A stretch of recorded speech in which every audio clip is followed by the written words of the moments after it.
Alright, I should be live. And today is going to be a lengthy stream. My goal is to have this game beaten before midnight tonight, because that is my cutoff point for whether or not I could have done this in this year. And that's kind of a part of my challenge during all of this, is having this game beaten before New Year's. So where we left off, holy cow. I was getting ready to head into the next milestone area, the lake here. And, I want to apologize to you guys in advance. I'm a little bit later than I planned to be. I thought I was going to catch lunch before going live, and I think I might have gotten a little bit of food poisoning, so bear with me if I kind of have to grunt a little bit there. I mean nothing by it. Hey Ash, hey Halo, and Richard. Holy cow, you guys are all here, all right at the start. You blacked out on your Nuzlocke? Yeah, you really can't take them lightly. You've really got to power up going in. Just because you have a really good team on paper, your numbers have to also support your team. Unfortunately, I came into something. I'll let you know what happened in between streams as well. So I went into the underground and I thought, how badly do I want to catch my Gibble so that I can go in with a Garchomp? And what I decided to do was, in the underground, rather than look for a fire type, I caught the Bronzor. By catching a Bronzor, when I go to the secret entrance to try to catch the Gibble, I have a much higher chance. I've already had a Zubat. I've already had, where is he? A Geodude. And so by catching the Bronzor, I have left myself with, I think, 2 options down there, both of which were rare to spawn in. There is a Onix and a Gibble. I got lucky and was able to get the Gibble by ruling out the Bronzor, the Zubat, and the Geodude. So I have my Gibble, and I've put some time into raising them up. And this is more or less going to very likely be something similar to the team that I'm going to go to the Elite Four with. So I'm trying to get Erdrick leveled up a bit.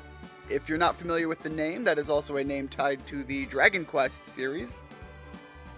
You know, Dragon Quest. That was kind of the correlation I made there. So I am gonna be heading into the next big area, and hopefully there will be enough trainers for me to fight. Am I not supposed to go in here? To make sure Snow Point's leader doesn't disturb us. Do I have to go fight the leader first? Turtwig, oatmeal, Starly, waffles. That's a solid start of it. I started with a Turtwig on this one, I think it was. And unfortunately, I lost him real early on. Alright, I'm not gonna Vital Throw him. Switch over to Elvis. Anyway, so yeah, I gave the big update on where I was as soon as all of this started. So how's everybody else doing? Hopefully this issue I'm dealing with right now will pass before too long, and we can all go into the New Year's on a good footing. Take a pretty decent first step into the New Year's. My hope is I can check off having completed one of my goals before the New Year's off the list. Shinx' name Pasta. I kind of like that as a Shinx name. YouTube all day. Ice Gym. Yes, this is that's the gym I'm going into, which is why I was working on trying to level up the Machoke I have here, Randy Savage. So, given that I'm about to go right to the Ice Gym, I don't know if I'm going to be under-leveled for it or not. Machoke was kind of going to be my big tie-in in here. Because Skywalker is going to run into some issues, I think, with the big one in this gym. I think it's either a Frostlass or Obama Snow is the heavy hitter. So Ghost type, if it's Froslass, he's got an advantage on. Obama Snow, less so, because he's weak to the grass moves. Outside of that, Sprout's weak. Arthur, again, Obama Snow would be an issue.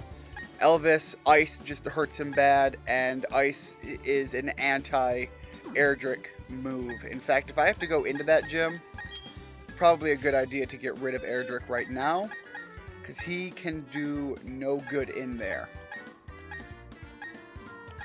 With that said, Pinky is probably in a better position to do something in there.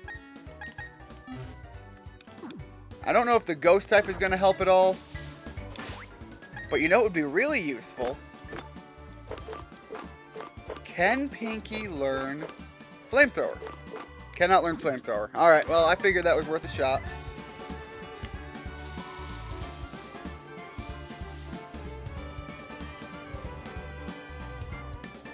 Thinking about drawing tonight. How about me? Well, I'm dealing with a little bit of a stomach bug right now, but hopefully it'll pass before too long, and everything will be good. Nobody ever plans for the potential of food poisoning, but you know, sometimes it happens. Got 2 books from your favorite trilogy.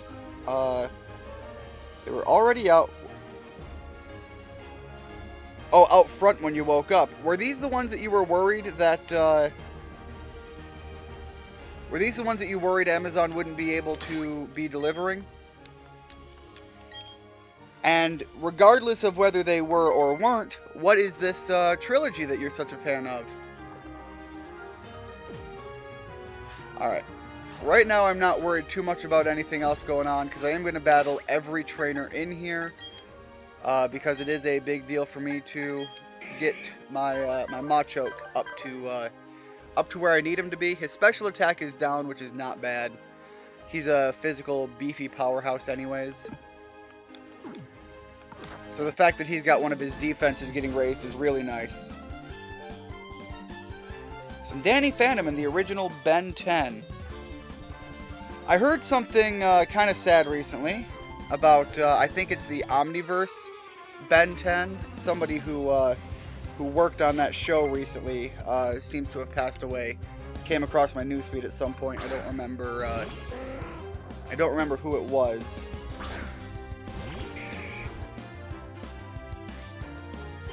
Might lose because of Obama Snow. That's kind of my fear right now. Obama Snow is a big beefy boy, and he knows what he's doing. I gotta get out of here from that Pelipper. Pelipper is flying. And that's gonna hurt me. Pelipper is basically the bird version of Gyarados.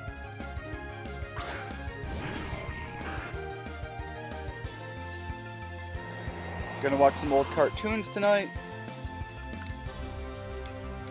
I won't be watching cartoons until the New Year's, but I recently started thinking about, does anybody remember, I think it was Nickelodeon, I might be wrong, I might have the wrong channel entirely, but there was a cartoon that was based around being a parody of anime. It was called Kappa Mikey. Has anybody else heard of that, or am I alone on that one?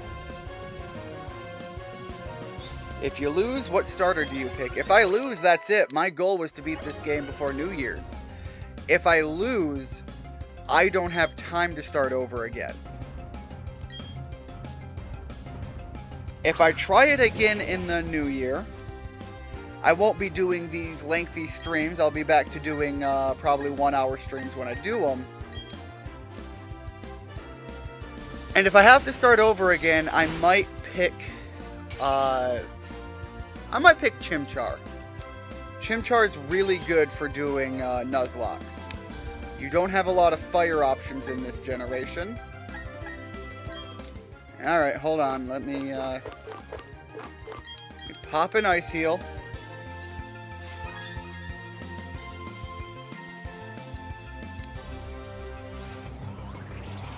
Houndoom's an option, but I don't have that option right now.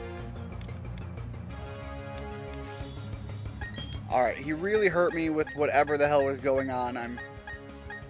too busy focusing on other things.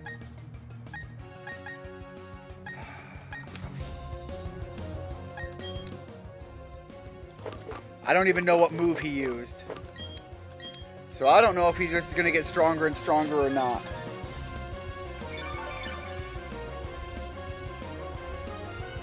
Zen Headbutt? Alright. Well, that sucks, but it's not nearly as bad as what it could have been. I was fearing he was getting stat buffs. Because if that move keeps getting stronger, whatever that was, it was going to hurt bad. And, well, obviously now I know it was Zen Headbutt. Thank you very much for that, Ash.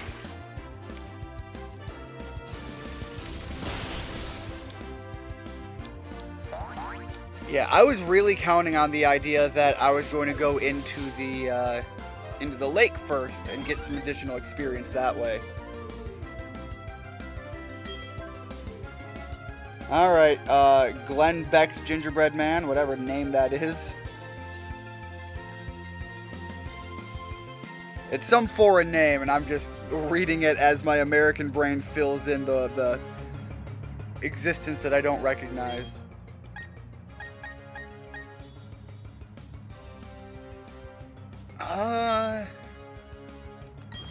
I mean, it's a Steelix, so we should be good here. K. Mikey, the first word turned into... Yeah, Kappa. So you couldn't use the name. Was a great show in your opinion? That show had you say... Weber? Oh, is that something that they said in the show, and it just stuck with you? The bots aren't even trying to cup with real names anymore, are they? No, like I said, I looked at the absurdity of that, and for whatever reason... you ever do that thing where you don't know what you're looking at, and so your brain just tries to fill in the void with anything that makes sense that it can latch onto? For whatever reason, I look at that, and it becomes a much longer name, and I just read Glenn Beck's Gingerbread Man. and something about that's really hilarious in a dumb way. Alright, hit him with a crunch.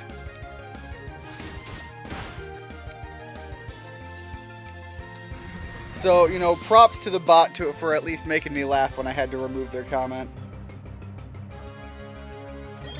Yeah, Kappa Mikey was, if I remember the context specifically,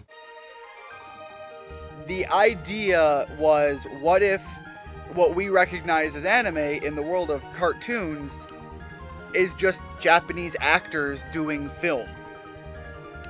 So they were Japanese actors that were basically playing the role of an anime, and Kappa Mikey was a... Are I going to do anything with that? Apparently not. Oh, okay, that's how that works. So the story of Kappa Mikey was basically an American actor, i.e. an American cartoon, goes to Japan and becomes a member of their show. His name being Mikey. It was odd, it was strange, but in the kind of way that is just a hilarious run-through. Really should have healed Pinky up a bit before we came back in here, but it is what it is. Your nicknames are food items only? Yeah, that's a way to go about it, keeping a thematic.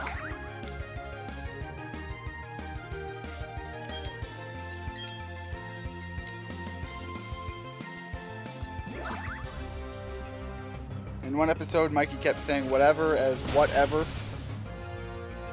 You remember at one point someone said it to him, "You can't weather me, I invented that." There's a lot of people that try to do things like that. I have a weird habit of, when I hear something and turn around and use it just once, it becomes like an instinct for a while, and I actually have to try to untrain myself to do it. So I can do it accidentally, but then I have to actually put in the effort to undo it. Ace Trainer sending out Sneasel. Sneasel's a good one for Randy to go into.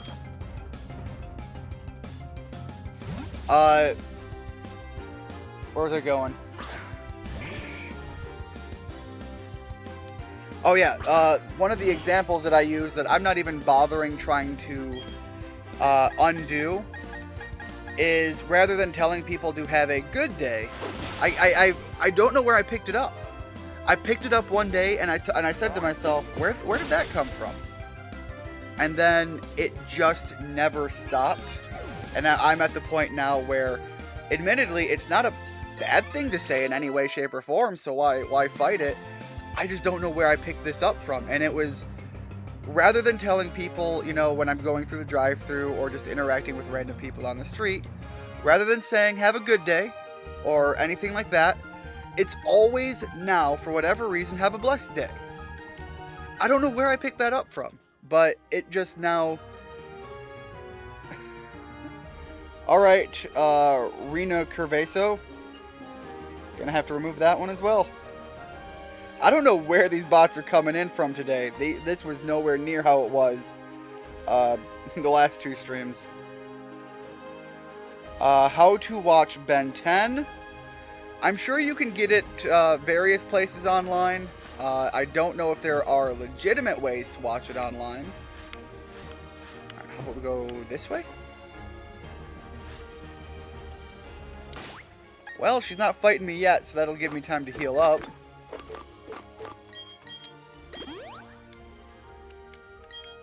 I bought a few of these standard potions, so they should help me out a little bit.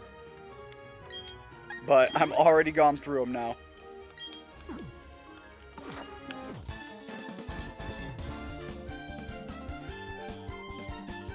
But yeah, I don't know if there are legitimate places to watch Ben 10 or not.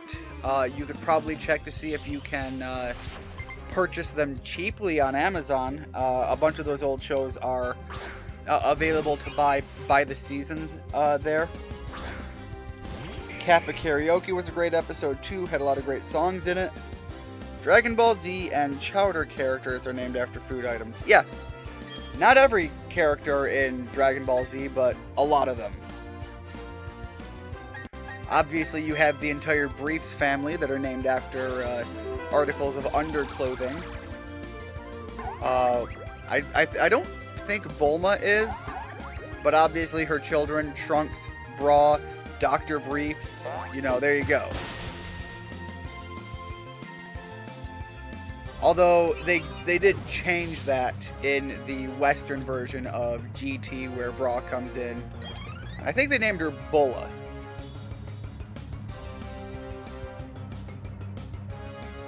All of the Ben 10 series are on HBO Max. You can find them there. Alright, well there you go. That's a good place to watch them. So you would probably get the original Ben 10. You'd probably get the Omniverse. And then didn't they do another one? Tentacruel. Tentacruel is a good one for Pinky to come in on. I swear there was another Ben 10-esque show that was less in line with the way the series had been prior to, but I don't know enough about it to say anything else beyond that. I never watched any of that third one.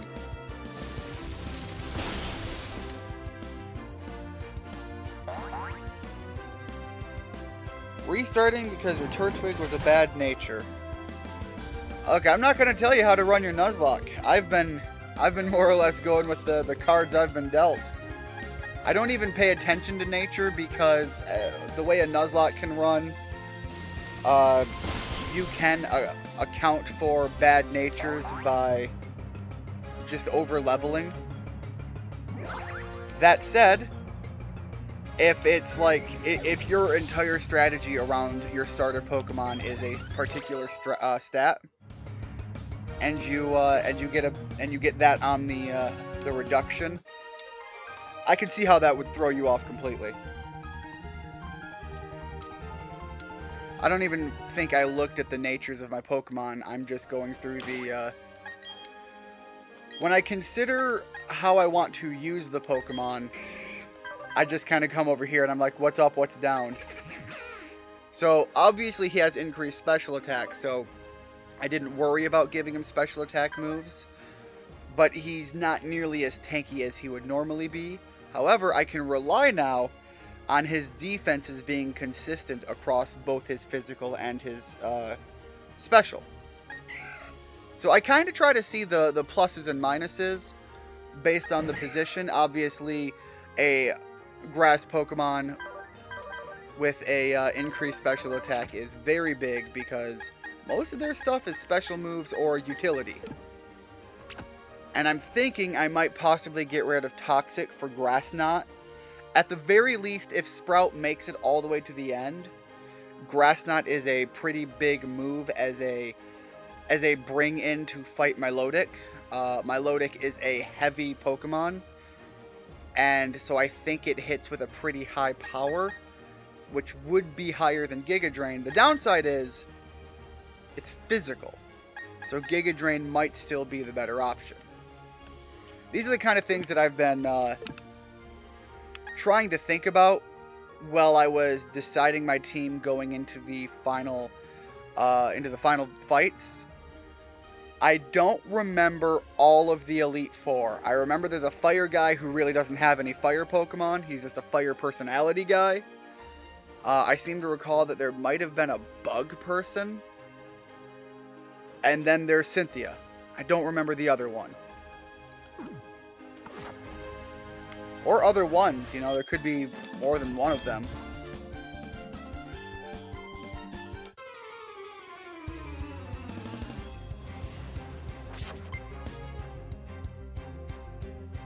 There's the bug, physical. Is physical the one that I'm thinking of as the fire guy? He portrays himself as a fire type trainer, but he's got like... I seem to recall he has some fighting Pokemon, but he's only got like 2 fire types.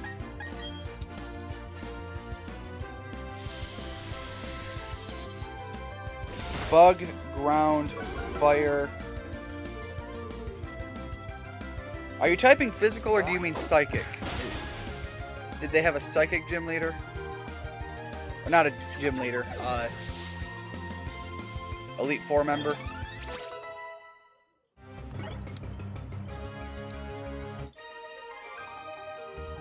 Got it.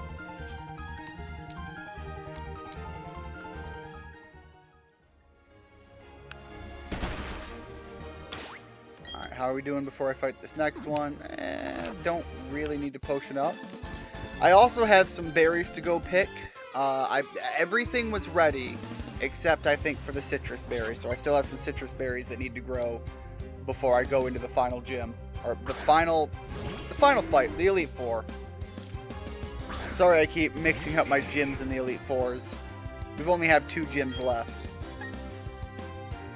If I make it through this one with a clean setup... Huh. Let's try bulk up. Maybe I'll heal up if I have to.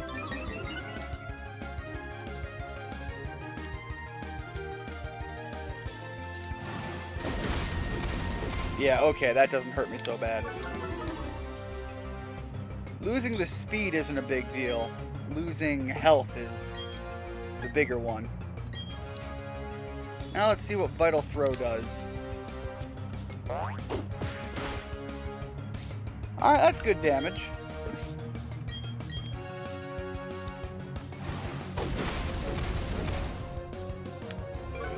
Cynthia's a big fear. Cynthia is...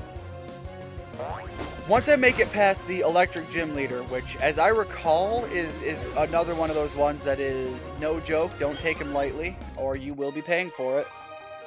Once I make it past him, for some reason in my head, I'm just thinking Cynthia's the next wall. Cynthia's the only wall after that. Everything else is kind of per standard. How am I gonna... Well, okay.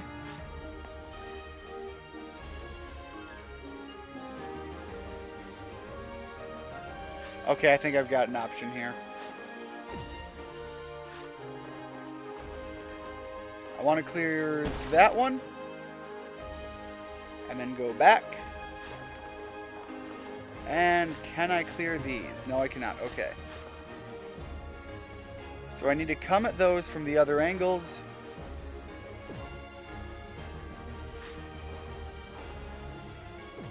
Up here. Oh, I might have botched that one. Yep. So let me head back over. I need to go up a little bit more, which is down below.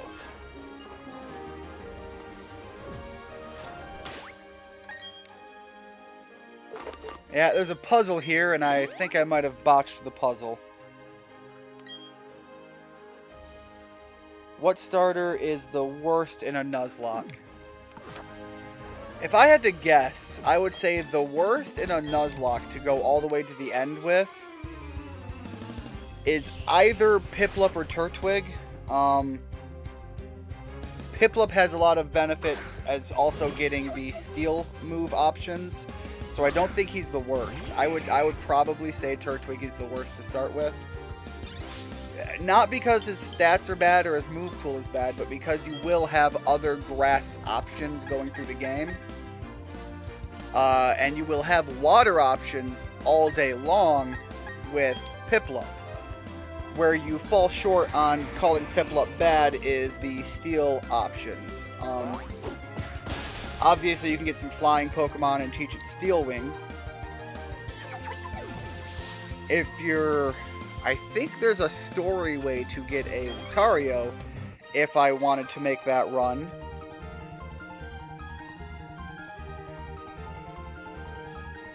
Trying to get through the puzzle in this gym was difficult. The benefit of Turtwig is Turtwig does give you the cleaner options for trying to catch new Pokemon. So it's not like I'm saying he's a bad pick. It's just when the question comes up of the best pick, I'm not sure if I'd put him on that pedestal. Alright, I've got to get the ones up top busted. And then I have to get this one busted. The only way to bust that one is over from this way. Got it.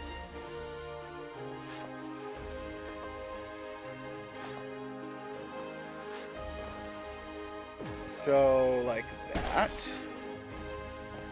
And then again, I have to get up and over.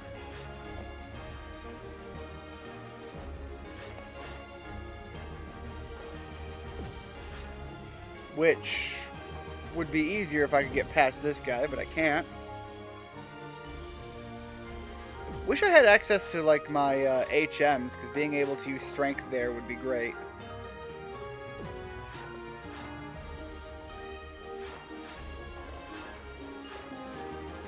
Right. Cannot get through here. Cannot strength it. Cannot push it out of my way.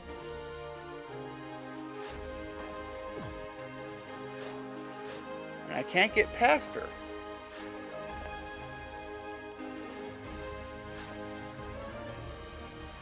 Alright, I might have to reset this gym and try again. Might have botched it. Yeah, I'd say the worst one is Turtwig, Piplup's the second worst, and Chimchar's probably the best one to run a Nuzlocke with.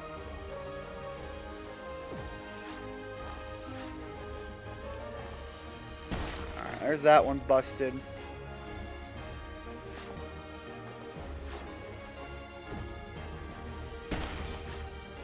There's that one. Okay, so I didn't do anything wrong there. Huh. How do I bust that one that I'm having trouble seeing the system of? There's those three.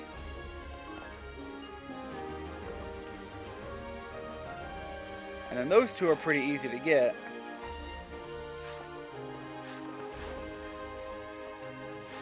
Just have to not mess that up. Alright, there's those two. Can't do anything with this one.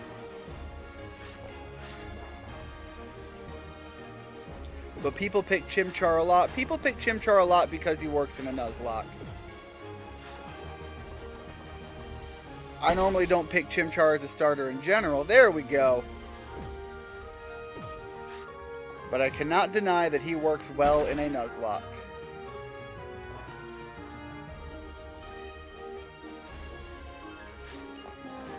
Alright.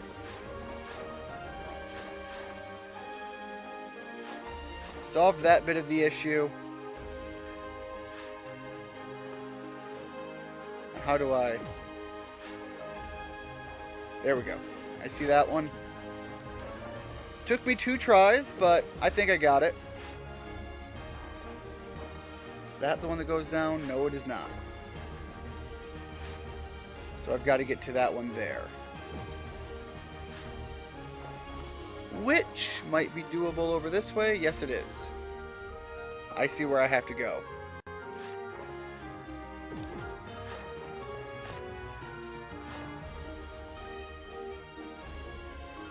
Got to get down 1 more layer.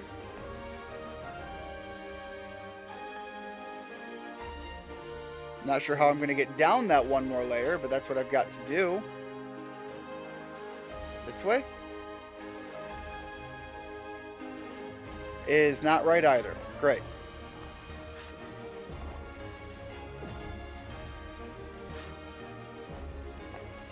There we go. That was it. Done. And then I have that lower one to get still.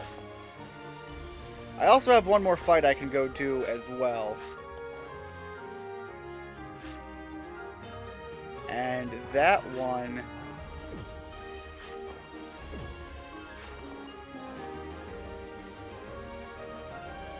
The top of the gym has a part that stops you. Yeah, I think I got there. I think I've gotten that one. Now I'm trying to remember. Is it this one? No, dang, why do I keep thinking that? I've got to go down to that next layer and hit that one, but I keep thinking that it's something that it isn't.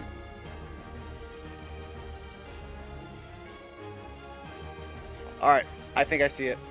I think I see it. Let me start all that over again.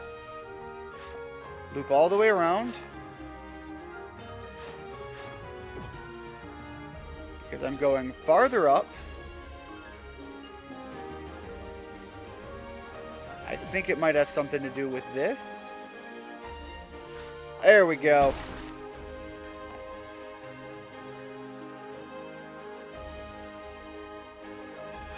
Gonna remove that that message again.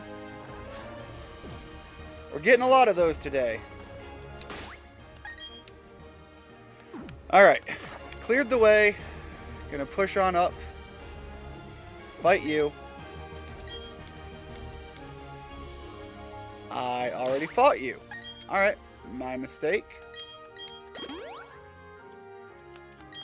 Potion up, head back, and go right on down through the middle.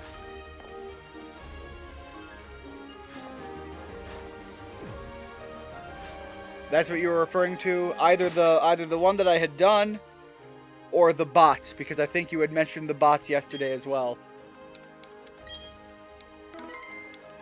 I don't know what in their system decided that, because I've never had to deal with that before. I don't know what in their system has decided to say, oh, well, now we're going to start bot messaging this account.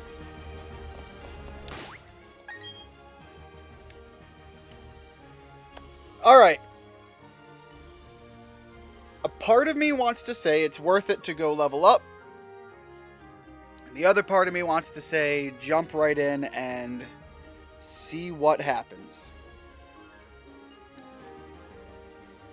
So, I've got to decide if I'm going to go in with Randy up front, or maybe I bring out Arthur. Arthur has... Oop, where is he? Flamethrower. I don't know if she has 3 or 4 Pokemon. She's a gym leader. It could be either way. Our level's really good. And Arthur has been an absolute super champion.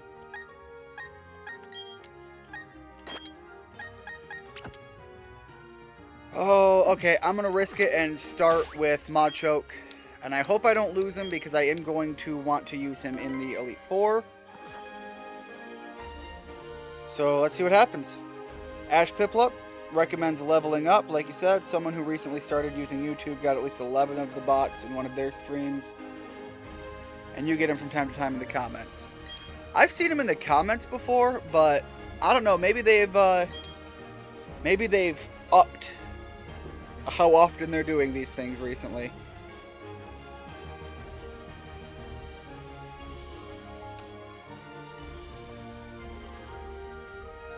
Alright. So we're going in. I'm assuming my levels are good. Going off of the last gym and the fact that I did a lot of training, I think the levels are in my favor.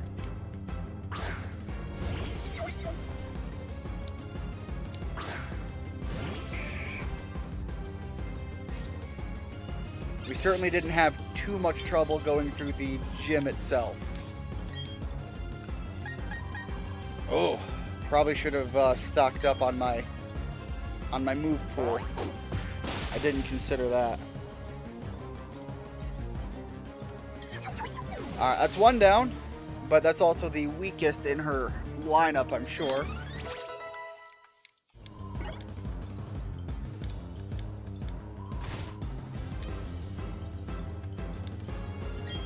It's gonna switch into Sneasel. Sneasel's not bad for Randy to face, so we're going to leave him in.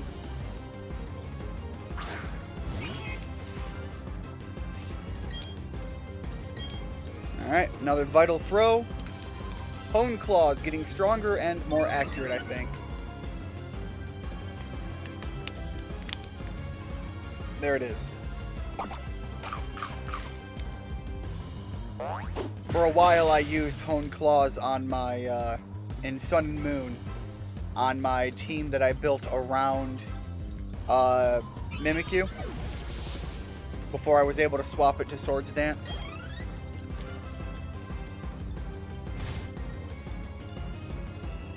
Yeah, Sneasel didn't last long. It spent its turn powering up and didn't get to actually use the power-up. Medicham. Medicham's an odd one. I don't have a necessarily good answer to Medicham.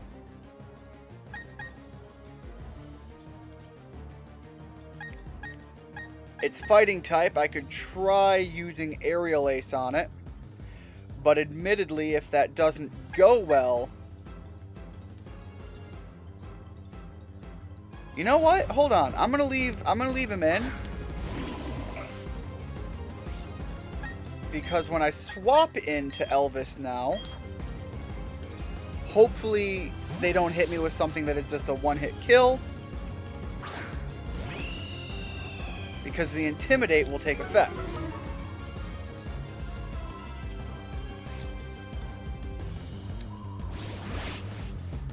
And the Bulk Up is going to help them.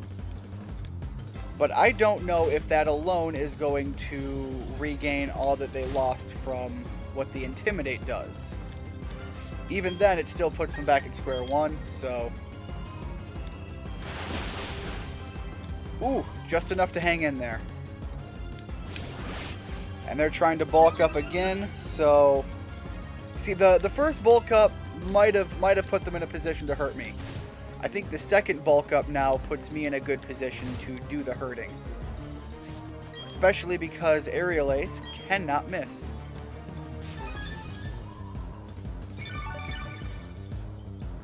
Alright, so you've bulked up twice, so your defense is higher. But is it going to matter? Oh, it might. Oh, holy cow, it might. I think the hail will be a saving grace for me. But if this doesn't take them out, they have the chance to really hurt me now.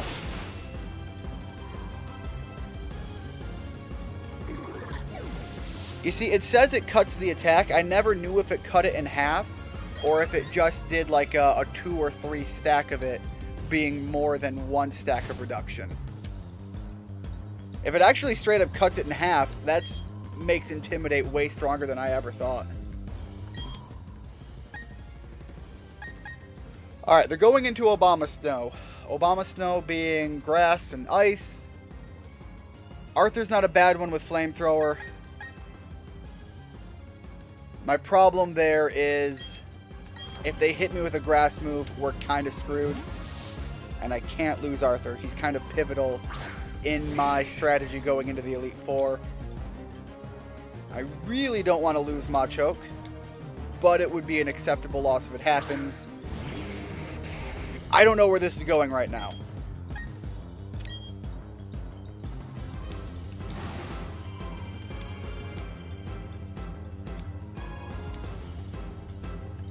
Yeah, that's really going to help him. My only hope is it doesn't help him too much. Blizzard's a big move. Blizzard is a really big move. Holy cow.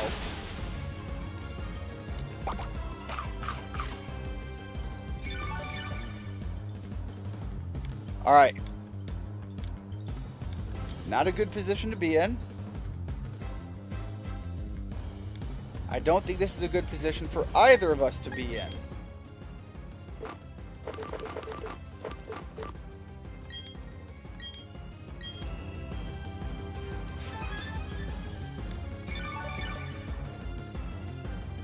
Cutting Obama's nose attack wouldn't do a whole lot. Oh, but that's huge. We have no more vital throws. That sucks. But we bought a turn for me to put a few more in place. And I have enough potions that I can treat my Pokemon like a Super Soaker right now for a while.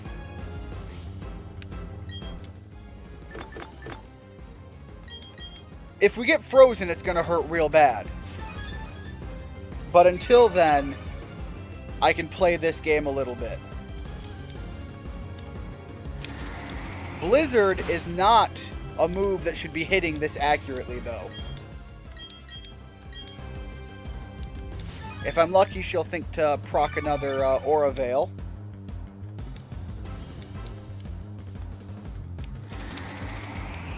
Blizzard has an accuracy of 80, woman. How are you hitting with every single one of these?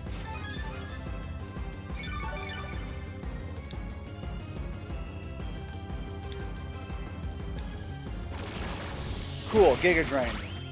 That sucks.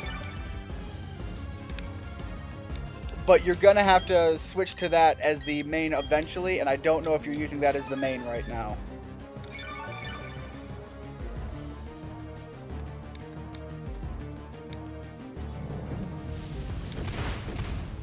Okay, I think she's out of blizzards. That's my hope.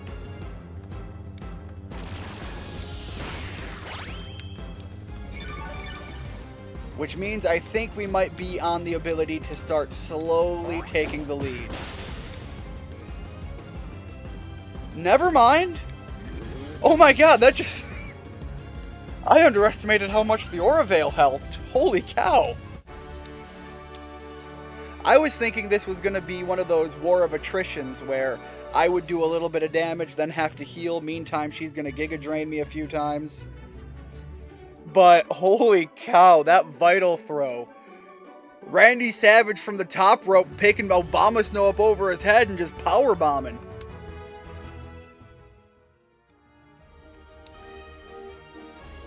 You've earned my respect. I've got a whole new level of respect for Machokes. I think your focus and will bowled us over totally. I don't know where that came from. That was a level of damage I never saw coming.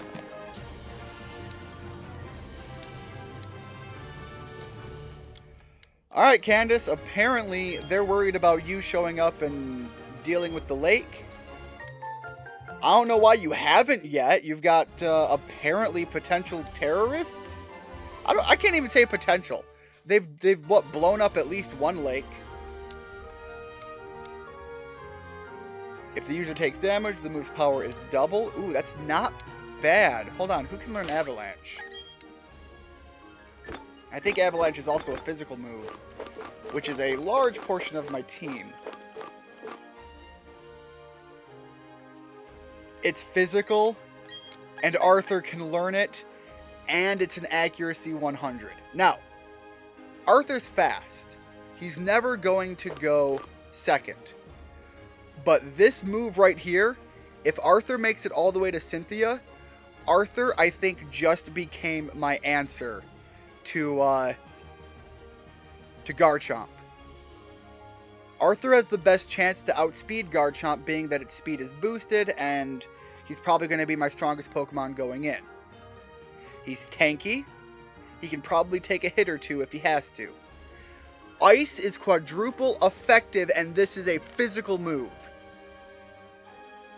I was waiting to see if I can learn Ice Fang. I don't remember if he does or not.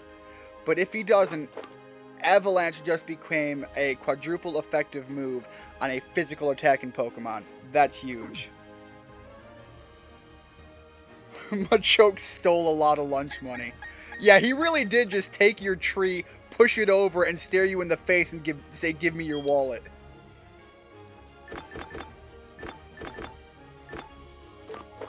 Alright, don't need to pop a Super Potion. I'd end up using 2 of those, so let's just use 1 Hyper.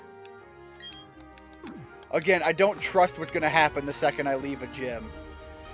The other trainers in these games tend to like ambushing you right when you're going to be the most vulnerable. She's the gym leader that was able to beat me the first couple of times you tried. I'll be honest, the way that Obama Snow fight was going on, I was waiting for a move to miss. And when it didn't, I was getting real worried. And then just the power bomb out of nowhere.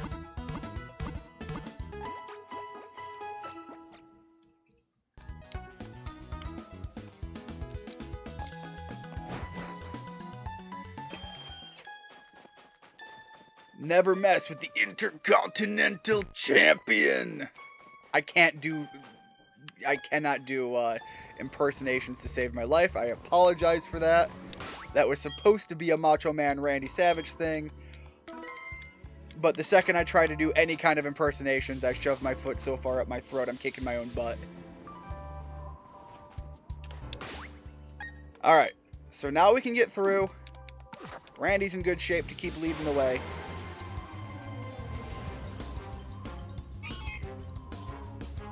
Oh, you're right. Don't want him to miss out on the experience.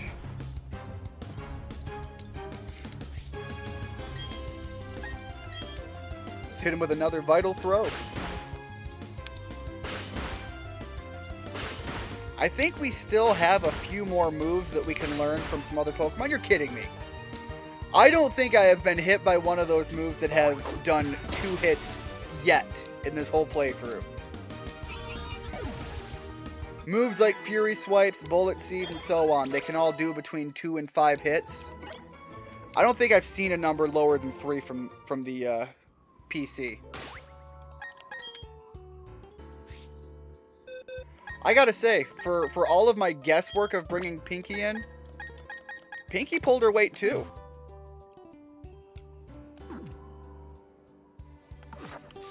Alright. I'm gonna save outside of here.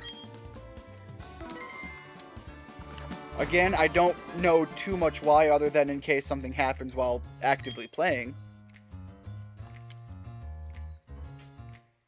Barry, you just started. You literally just said you're not getting away with this, and then you lost. Did you jump her with all 6 Pokemon and just get demolished? Was it the skunk? Did the skunk do you in? I feel that, man. I can relate. I will not... Look, I give you a lot of shit, but if it was that skunk, man, I get it. No judge.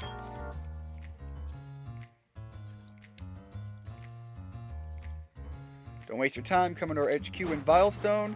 Well, your HQ in Vilestone is where I can finally, I think, evolve one of my Pokemon. I think that's one of the spot I read that you can get the, one of the items I'm looking for. There's another item I have to go grab before I do the actual Elite Four fight, but I don't need to go grab it until I'm ready for the actual fight itself. In the the cave down here, right under the bridge.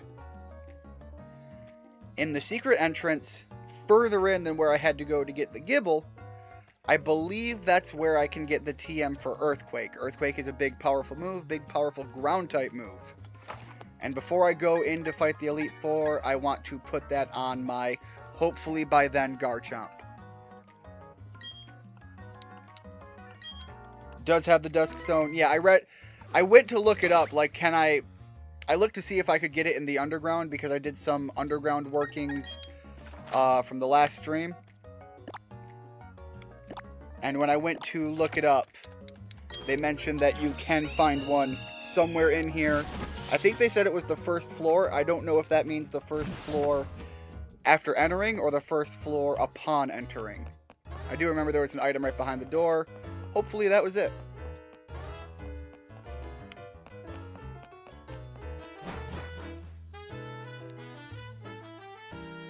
Alright, Machu Picchu. We're moving that comment. Wasn't there? Yeah, there it is. So I'm hoping that's it right there. Hold it there. Do you have a key? I don't know if you do or do not, but a storage key is safe with our guard in front of the HQ. What? Aren't you the guard in front of the headquarters? Is there another headquarters? I thought that's what that was. Then again, right now we do have rock climb, so let me grab this. There's a Hitmonlee down there. At least it looks like a Hitmonlee. More on the right. Okay. I could really use a Hitmonchan if I could manage to score one of those, but I don't know where I'd get one.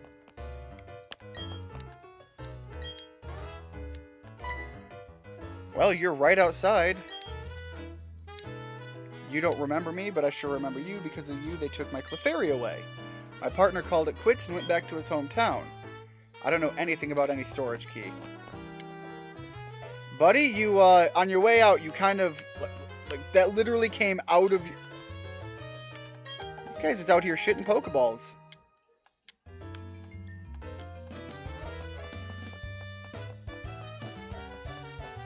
Well, I got the storage key one way or the other.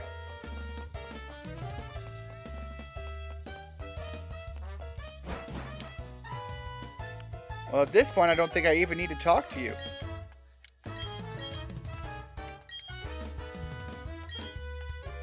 Score. Oh, the key snapped off. For all of your talk about how high and mighty you guys are, you have some really outdated tech. Even that laptop looks like it's 7 years old.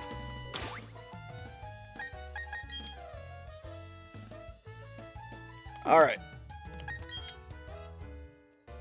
I didn't pay attention to what it was. I'm assuming it was the item. And I'm getting ahead of myself, knowing full well that it might not have been. But it was! Doesn't matter. Using it.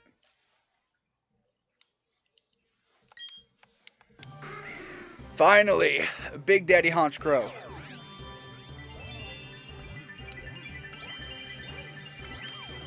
Now I have a decision to make.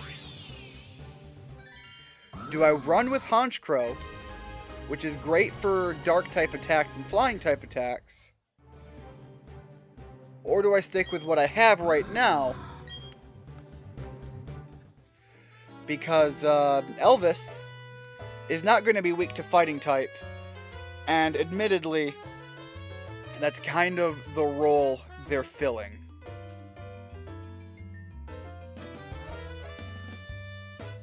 The exotic smell incense makes the holder bloated and slow moving. Oh! Oh, when I go in to fight Cynthia, I could put that on Arthur. Thus making Avalanche way stronger. There is some potential to that. Obviously, I don't want to use it right now. Arthur doesn't have Avalanche, so it's pointless.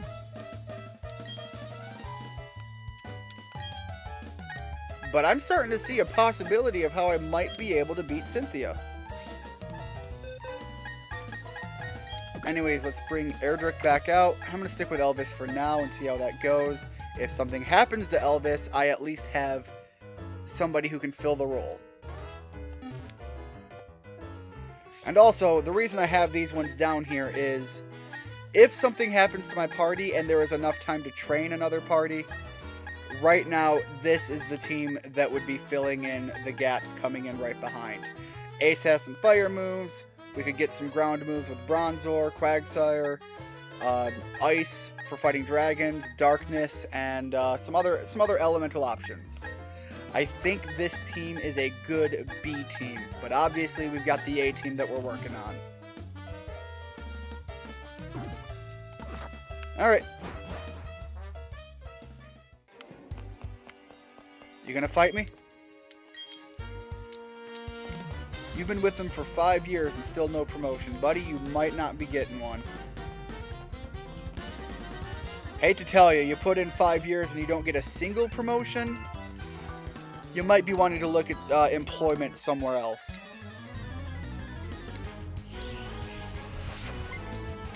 Even if it's not a legitimate promotion, but just a change in your role with an increased pay, that still is pretty big. Alright, Golbat's fearful for Randy because flying type moves hurt him a lot. Everything else, not much of a threat. I think it's not a bad decision to throw Arthur out front to fight everything right now. Only swapping out when I kind of feel a strong need to.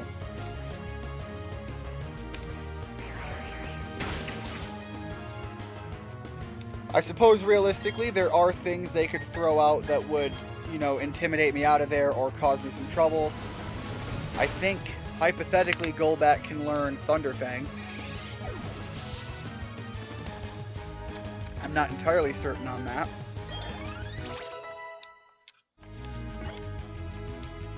And I don't know how much of the game we have left to do.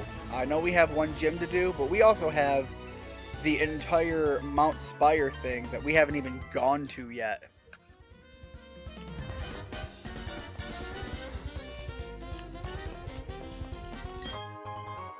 Also, I don't remember if I get the Master Ball here or not.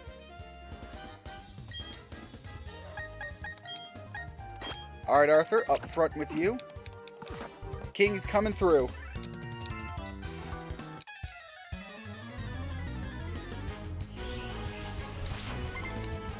I'll be honest, when I got Arthur, I didn't expect. First of all, a part of me didn't actually think that the Magikarp would survive to evolve in the first place. And even when he did, when he evolved, I think all he had was Bite. And now Arthur has come up through the ranks and has just become like the staple of my team. Obviously, Gyarados are very popular and strong for Nuzlocke in general.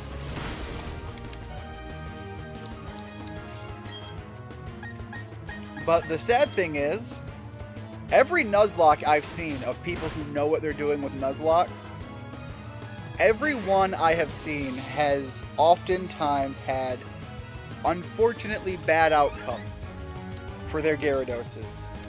Hopefully I don't jinx it, but Arthur's making it a heck of a long way.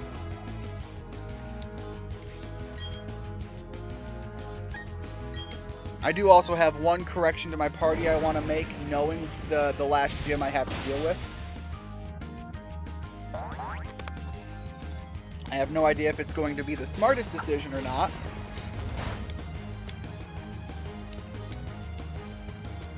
And it is going to remove one of my B team members from the lineup as the possible fodder if fodder has to be thrown out at the gym. I really don't like the idea of that because I put a little bit of thought into my B team based on what I currently have.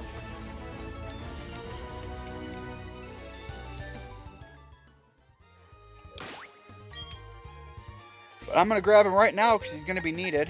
I know Skywalker and Elvis will be worthless at the final gym. Erdrick won't be pointless as long as he's able to level up by that time.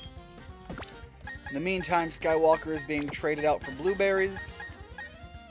Blueberries being part ground type means he's immune to the electric attacks. The last gym is an electric gym.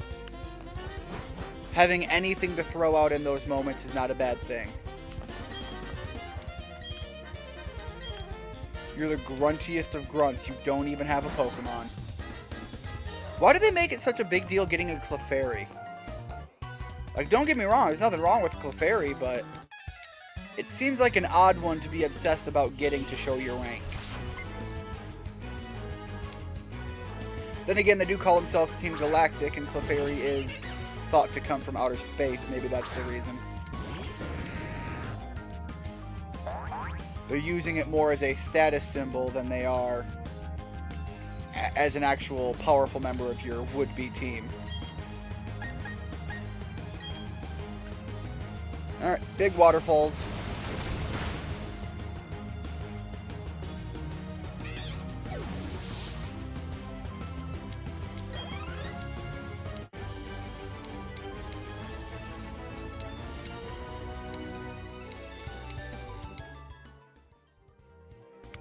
Alright, let's start with the right. No reason other than sure.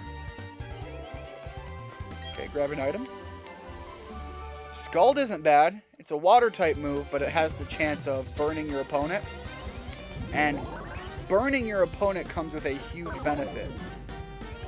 If I remember correctly, if a Pokemon is burned, it's treated as having half their attack.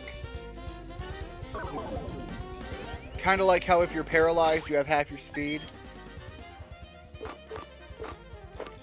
I don't know if half is exactly what it translates to, but you have lower attack if you're burned, and you have lower speed if you're paralyzed.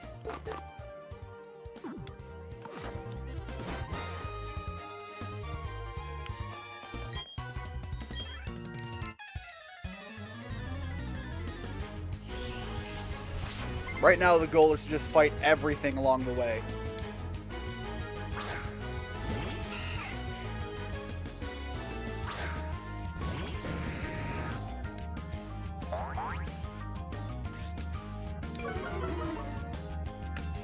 You take that, Wurmple. Reduce your attack by half. You were a threat before. Fear the mighty Wurmple.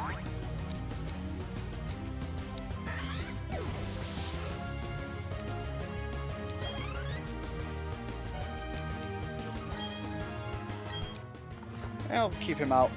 Again, Arthur is just... I'm walking through with a Gyarados that is just rampaging through the halls of this facility. I've taken the leash off and I've just told him to go to town.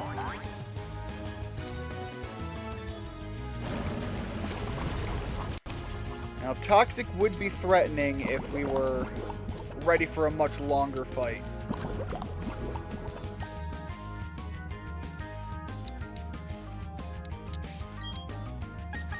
But we aren't. I'm going to take you out, and then I'll probably swap him out and deal with all of that after the fight.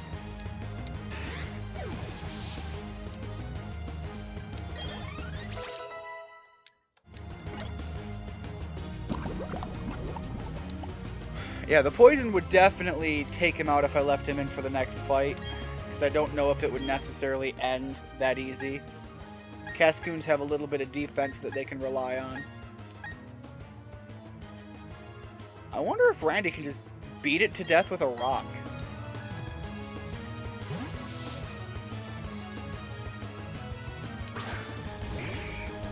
Again, I've got this Gyarados just rampaging through a facility, and then I've just got this big muscle-bound behemoth next to me. Picks up a rock and just crushes your... It's a cocoon. Like, what was it gonna do? I just crushed it with a rock. I feel a little bad about that.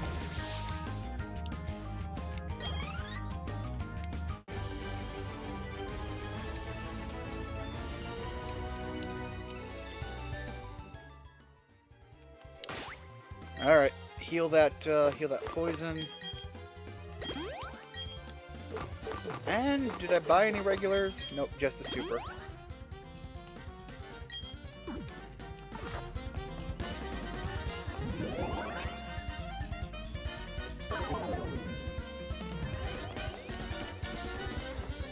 Nothing with the computers. I thought maybe a hidden item on it might be a thing.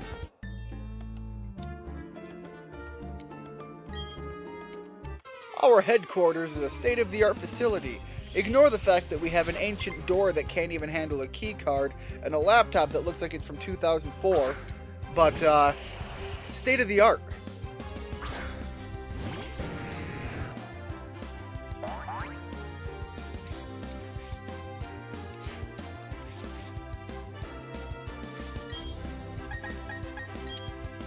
And just bite your cadaver's head off.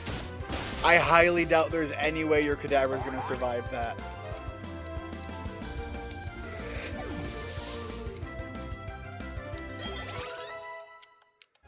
God, Arthur's numbers, they just get so big. He's got big number energy.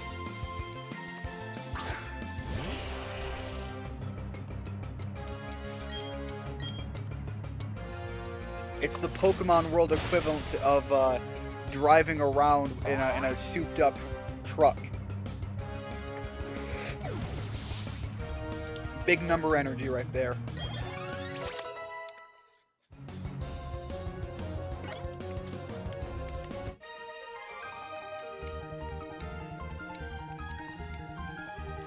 You and your Pokemon weren't a part of my calculations. You never account for the king just showing up and removing heads. I get it. You don't plan for that. That's why you're losing. Alright, Sludge Bomb. What do we got up here? And the other key. Fine and dandy. You need a special key. Hopefully it doesn't eat this key as well. Really, you don't have any Pokemon either. I literally tap on your shoulder with my big, just roaring dragon behind me. You just turn around. I got nothing. Please don't hurt me. Welcome back, Ash. I've just got my big, beastly water dragon tearing through a facility, so shouldn't take too much longer to get through here. Especially with a number of these grunts not even having Pokemon. Like, don't you guys understand? I need to fight you for experience. If you don't have Pokemon, I don't get experience.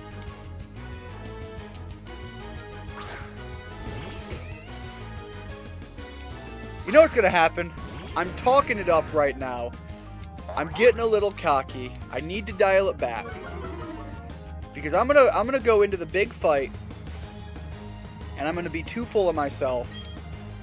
And I'm going to make a dumb decision that is going to end me. I'm in a position where, realistically, nothing should go wrong. But I have every possibility of screwing that up. Piplup named Maple Syrup and a Starly named Pretzels. You ever go out to like, the parks or, even just like Walmart parking lots, and you see all of the seagulls and whatever flying around? Have you ever seen what those bastards will do if you just throw an open bag of pretzels on the ground? They will try to murder each other over the scrap pretzels that you threw out. Your bird Pokemon named Pretzels just made me think of that. I'm sorry, but if you have never seen that sight, I don't suggest going to do it. You can find videos of it online. Just do that. Nobody needs to do any more of that. It is probably akin with animal abuse, but what do you do if you're feeding nature? Is that a good thing or a bad thing? Just because Mother Nature is harsh and ruthless. I don't know how much I want to fault the people who do that necessarily.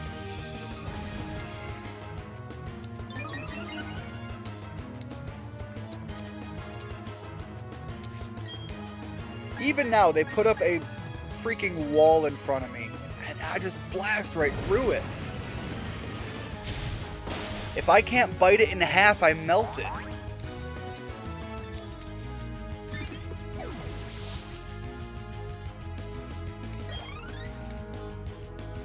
Again, all of this changes when I go into the water gym. Arthur isn't even going in there. I don't see any world in which having him on the team going into the electric gym, I'm sorry, is going to benefit me at all. It is literally his greatest weakness.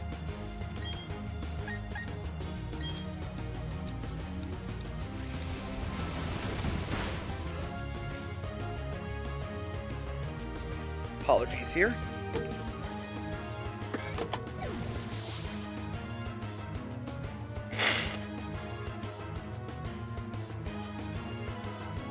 Had to grab another tissue. Sorry about that. Winter has come, and the allergies it brings with are, they're known to tear my family up.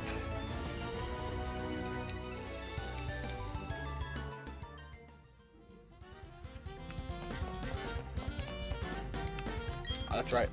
As much as that looks like the pad I would actually use the key card on, I actually don't.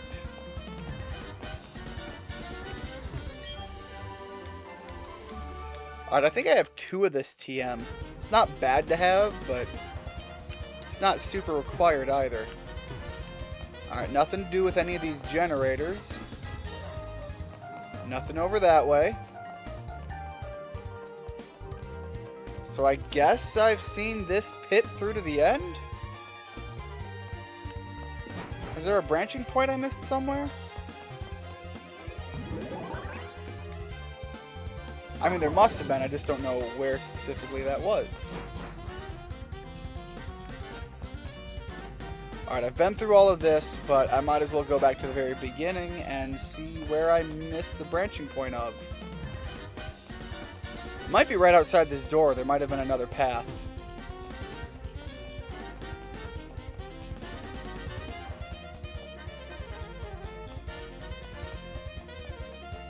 Still nothing.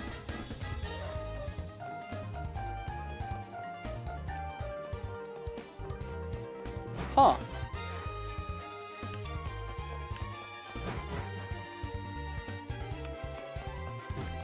Alright, and then we have these pads here. We haven't done everything with these pads, that's clear as day. Alright, no way for me to get around that way. I wonder where that place lets out at. Maybe there's another entrance somewhere?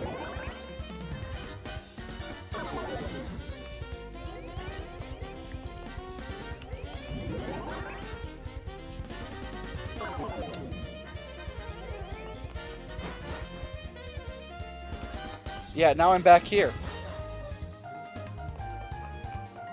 The only thing I can think is somewhere there must be another entrance, and it might be back at their headquarters, so I'm gonna go look at that.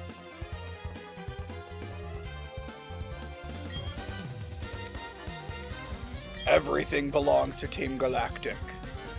Look beyond the world. Space will become Team Galactic's. Team Galactic really needed like a group of evil Power Ranger-like characters. Like something about what they do screams Ginyu Force. Like, they needed a Ginyu Force-like team. Yeah, there's that green pad down there that I just haven't figured anything out with.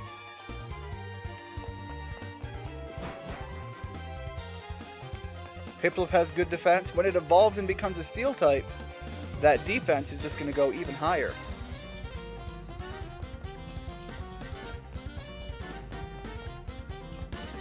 Alright, somewhere I am missing the existence of a green pad. So I'm going to go explore around town and see if there's another entrance that I'm missing. Nothing over that way. And like I said, if I had to guess, there's probably something going on with this place specifically. Alright, glad I went to go check. The PP up's going to be pretty useful when we go to fight the Elite Four, and I have to throw more on my Earthquake. Earthquake's a strong move. Earthquake everything. Unless it flies, then you quite literally can't.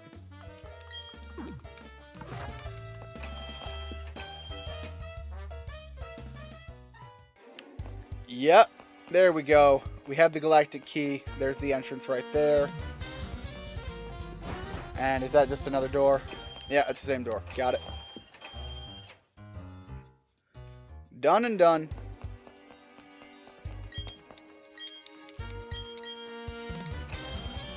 Okay, now that I've opened this, do you have anything to say? This is Team Galactic. This is the Galactic Veilstone Building. Cosmic energy for the win. Wouldn't it be wonderful if we could harness that boundless energy? Alright, you hippies.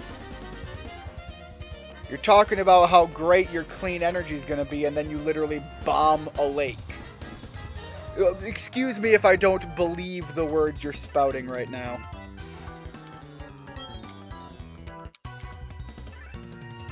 This is right up there with green cars right now. Are they the future? Quite possibly. Are they there yet? Have you looked at what it goes into manufacturing some of those? It's not quite there yet. The trade-off. Especially when you work where I do, and you live where I do. That's one of the things about electric cars. I'm going off on a tangent now. I was making a joke, and now it's gotten to something else. Where I live, it is well known that... do I want to leave him out? I don't want to leave him out, but I'm going to. It's pretty well known that the circuitry in electric cars get eroded very fast. One of the things we do here in Michigan is we constantly, every season, there's a lot of salt on the roads. One of the things you actually have to account for in the winter season to maintain your car is actually washing the underside of your car so that the salt doesn't actually erode the metal under there. Now, it's bad enough with standard cars where you have the metal underneath it like that could rust and erode. On electric cars, you have a lot more exposed circuitry and wirings, and your batteries are a big thing for those cars. Electric cars do not last in Michigan. That is kind of just a fact of what they are and how they work and the parts that wear away on them. A lot of your standard maintenance stuff isn't much of an issue, but those batteries are expensive as heck to replace. So they are not necessarily viable in our state as of yet. And in my position specifically, I used to drive 75 miles one way for work. And so I would drive 75 miles, but then of course the car would need to last even longer than just the distance, because there's a lot of sitting in traffic and things like that ends up happening, because when everybody's going into work and you're going across that many counties, you're going to be caught in the work traffic at some point. For the longest times, and of course down where I was working, there weren't at the time anything that was even available for somebody to try to charge the vehicle there. So if I were to even look at an electric car, and I did, I considered the option when I was buying the car I have now. First of all, the price was outrageous, but you know, I was considering eating that cost for some of the trade-offs. But I ran into that issue about how fast they wear, how much they cost to repair. Anyways, at the end of result, I wouldn't have even been able, if I bought the best on the market, I could not go to and from work on a single charge. So ultimately, I had to rule it out entirely. And that's my story tangent that started as a joke and became an unnecessary statement. Not funny, just the fact of where things are.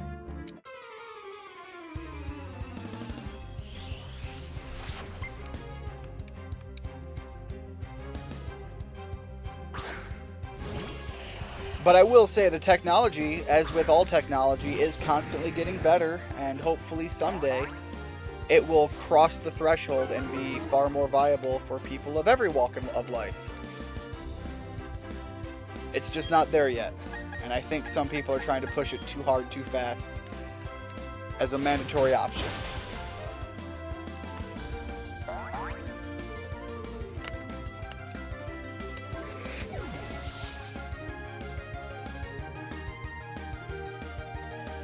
So I gotta grab another drink.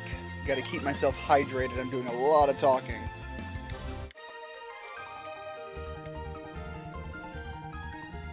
I got whipped. I look pathetic. I'll be honest. Your loss animation makes you look far more pathetic than losing to King Arthur here. Literally paving our way for the Arthurian legend. That's really what I should have done. Once I realized that Arthur was going to be such a beastly powerhouse, I should have named my my characters, my Pokemon, other names tied to the Arthurian legend. Could have a Lancelot. Pinky could have been Gwendolyn. I think that's the story of Arthur. I don't think I'm combining other medieval folklore. I very well could be. If you're not exceptionally versed on the topics, you can start blending stories together real easy and get lost in your own thoughts very quickly.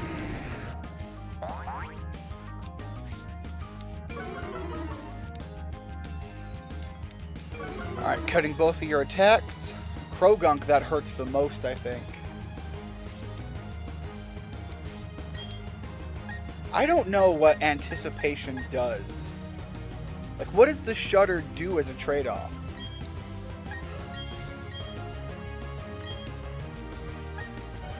Oh, but Mudshot's good against both of them.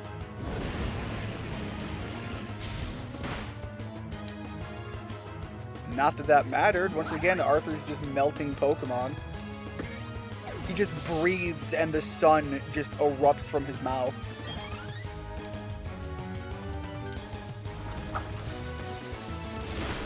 Oh no! Poison Jab! I'm kind of surprised we didn't get poisoned. King Arthur seems to be very susceptible to getting poisoned.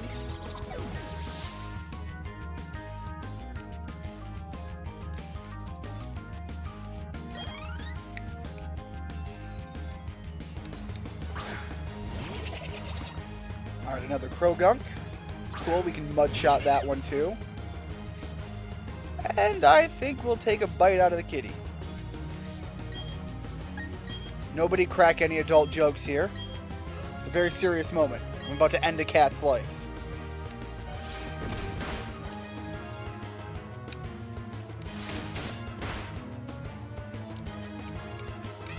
I'm struggling really hard to say something that isn't an adult joke right now.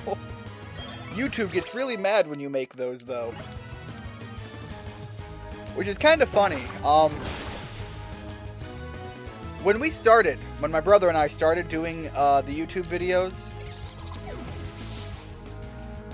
we went to watch what other prominent and well-established YouTubers were saying, what they perceived. And that's the thing about YouTube is, it's all your understanding because nothing that YouTube says is clear enough to fully understand. So we went through what other YouTubers had mentioned thinking was the way to start out. the way to appeal to the most people. And one of the things that was brought up was being edgy. Even if you're not necessarily an edgy person by nature, being unnecessarily edgy just helps you in the algorithm. So we tried that. Wasn't who we were, and it was really awkward and stiff and forced, and it just didn't make for good videos. Anyways, and then we hear that, you know, adult humor. Adult humor is great. Heck, some people are just like, oh, you just gotta drop the word dick a few times, and oh, the algorithm's gonna love you. I'll be honest, that's far more capable for us. Welcome to the livelihood of any guy. You're gonna laugh at dumb jokes. It's the way we live our life. Unfortunately, then, YouTube said, no, we're gonna push for the whole family-friendly thing. And at this point, my brother and I are just like, we're done putting up a facade, we're done putting up a face. We're just gonna be who we are. That's exactly what we're doing now. And frankly, I think it's helped with my intent of doing YouTube as a hobby. Because now I can just kind of do it for the fun of it and let things go. I've kind of even thought of rebranding the channel and making it kind of like a couch co-op experience. You're not necessarily playing with us, but where it's come to now, I've felt more like the goal. Alright, nothing that way. Is more like just being that somebody that you could talk about games to the way that you used to be able to before everything, even talking with people, has gone completely online. So that's kind of where I saw this all going at this point. But the entirety of that story ties into the idea that there was once a time that the adult humor, rattling that off as fast as you could, as quickly as you could. You can even see that if you look at the timeline of some of the videos we did and the thumbnails we used. That edgy humor and the adult, the teetering towards adult references were like all the rage. I don't know why that pad worked that time. None of the other ones did. YouTube, don't swear in your videos. Me, continues to do it anyways. That's exactly where I'm at. I've hit the point where it's like, man, you're not telling us clearly and definitively what is and isn't a way to get on your good side, what will and will not get us treated favorably within your system. At this point, I'm not going to fight it. I'm going to be me, and either that's going to go somewhere or it's not. But I'm going to enjoy my ride through one way or the other. And I'm not going to let the numbers game affect my process here anymore.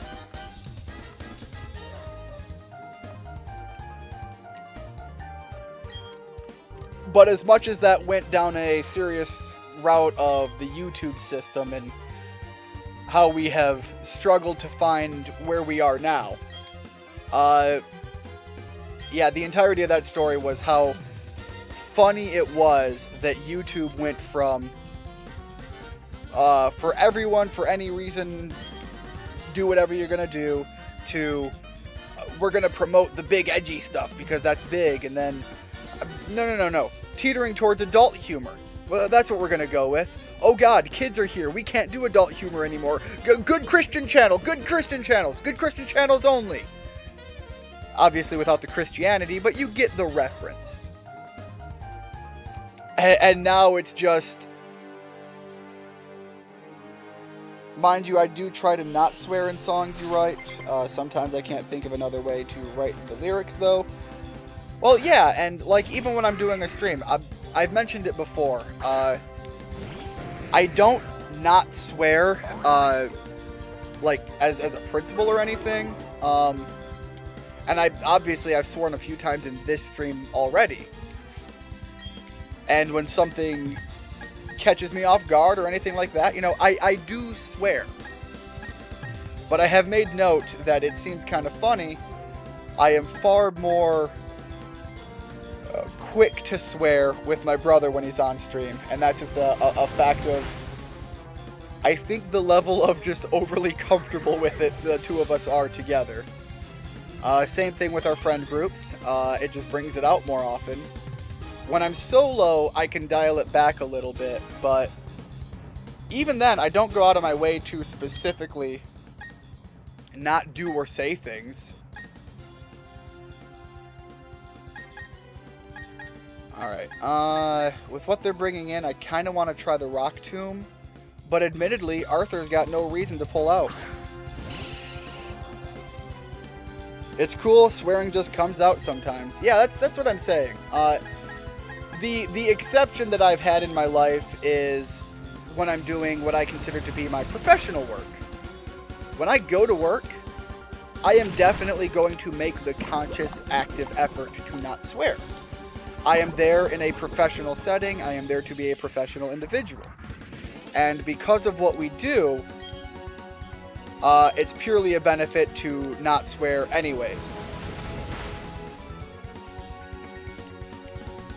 Obviously, if you were to swear around kids, first of all, it's already bad. But when you're dealing with a culture where that is running rampant, not doing that can be a way for you to come in with a presentation of being in a of being the adult in the room, so to speak.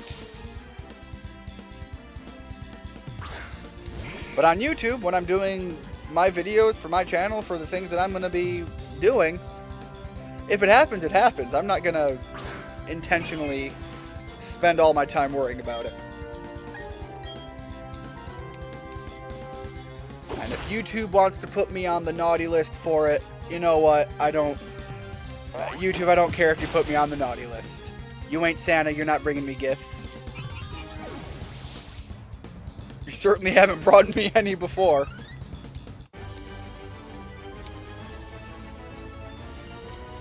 Alright, well, apparently that went far more in my favor than I expected it to. And the basis of your power is your compassion toward Pokemon. Darn right, guys. Stop blowing up my Magikarp.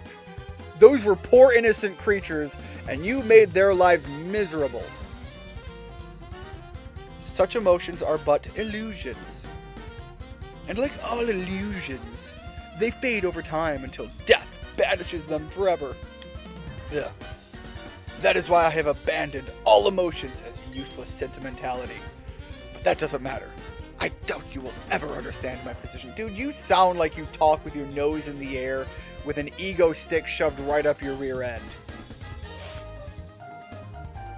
I have no emotion other than pride and ego. That said, I kind of just described Vegeta, and this guy's even more jerkish than that. That said, I recognize that you are strong and courageous to come alone. This is your reward. Take it. I don't need it.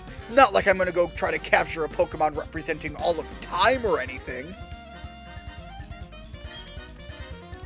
It will unfailingly catch any Pokemon in the wild, but it is not anything that I require. Unlike you trainers, I do not make Pokemon my friends or partners. I beat them into submission and subjugate them to do all of my bidding. More or less, that's what he said. They're tools. Kind of like him. He's a tool. Instead, I make the power of Pokemon my own. If you wish to save the Pokemon from the lakes, take the warp panel ahead. I'm off to Mount Kukukukukuka. That's correct, Mount Kukukukuka, where you and I first met. I will ascend the mountain to its peak, and then put an end to everything. No, I will bring about a new beginning for everything. I'm sorry, I'm really trying to talk up how annoying I find that character. Excellent, a Magikarp, perfect for catching a Master Ball, perfect for catching a Magikarp. No joke, if I could swap Pokeballs right now, I would throw Arthur in the Master Ball. He's earned it. He's earned his place. I'd also like to see if luxury balls are still a thing, because I kind of want to put Skywalker in one. Not that I'd have the option. It's not really a thing I get to do. Alright, let me double check. Yeah, we're healed up. Randy, you're a little rough. Do I have some, like, basic orange berries? I don't need him fully healed, but I like to have him close. Yeah, it's close enough. What are in all of these? Something suspended in a green fluid.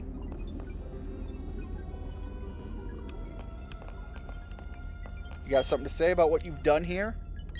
I can't say anything in our defense, but that thing we made, what is it going to be used for? Well, what does it do? Alright, I think this guy is going to be a big deal. So let me check. Let me check the king's PP. They got rid of the PP term, which is kind of funny, but okay, whatever. Alright, that's good. Yeah, everyone's in pretty much good shape. Let's save here.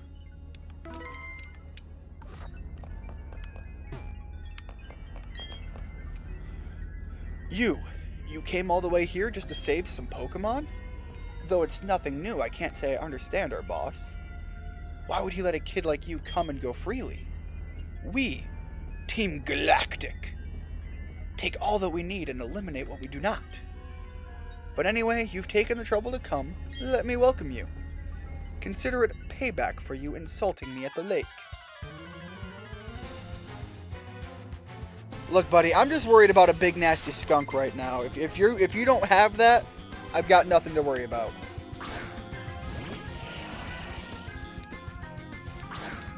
And right now I'm liking our chances of just biting the head off of your starting Pokemon, putting us in a good position to swap out as needed.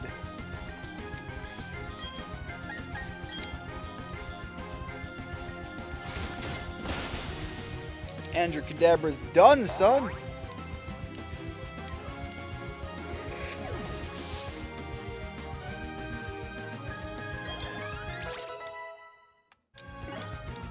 God, Arthur, you're getting so big and strong. Bronzor! We could flamethrower that. Oh, wait, hold on. I've got an answer for Bronzor that I kind of don't hate. It could possibly know some electric moves, so I've got to be careful. But this is also a good opportunity for me to beef up for the final thing that they're going to have. Again, we have enough of a level advantage, and we are a stage higher than Bronzor would be.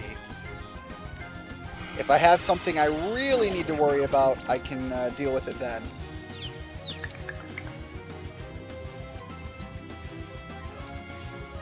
Alright, I'm going to stick with another Dragon Dance and see if it happens. Beautiful. I picked some fresh berries to deal with confusion, but if I can just push my way through it, that would be a preferable option. I'm going to want to save my my berries.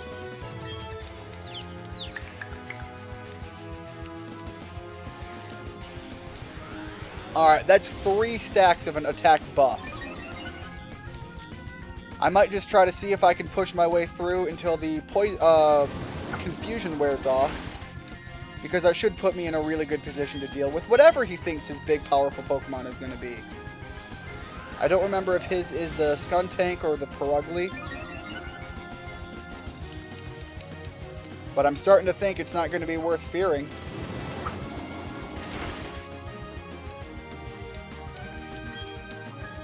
Now, obviously, as a move, payback is no joke.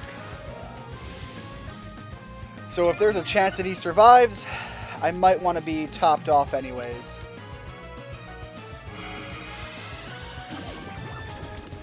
Especially now that we're confused again.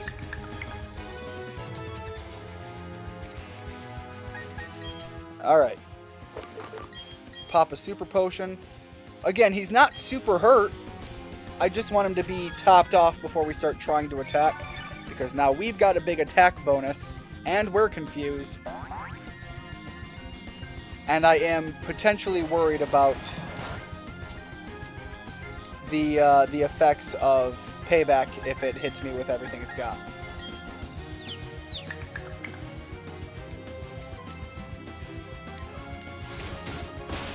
Arthur just doesn't care. Confusion means nothing.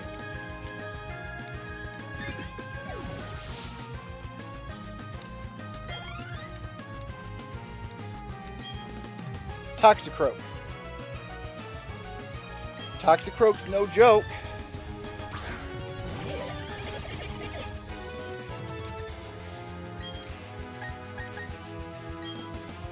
Let's see here. Snapped out of his confusion. Arthur didn't care. Oh, but that sucks. That's right. And then the toxic afterwards. Alright, that's a bad position to be in for the toxic. I forgot he has dry skin. I paid for that in the last fight. Let's see what Crunch does, though, since we've got such a buff. Oh, that was beautiful. Go ahead, hit me with Thief. Take the poison damage. I don't think we have anything to fear from you. The chance of missing is so low. I will be right back, guys. Gotta head to the other room again.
Alright, sorry about that, I'm back. Let me move the microphone back into place. There we go. Alright, again, realizing I can't take Arthur into the next gym, I've kind of got to start prepping for the next thought there. What makes you so tough? Well, apparently it was like, I don't know, what did he say? My compassion and trust or something in my Pokemon? Press the button on that machine to set them free. So what happens if I just leave them here? Like, does your machine even do anything at this point? I've been led to believe that it doesn't. Our boss crafted a red chain from the crystals he took from the 3 Pokemon. That red chain is what he needs to shackle something on Mount. You're literally going to try and shackle a god. Why would you think that's going to work? The amount of... I don't even know if entitled plays a role in it. He just thinks it's going to work. Like, the universe owes him the ability to hit the reset button. But if nothing else, it is the ego to think that you're going to make something man-made and just shackle a god.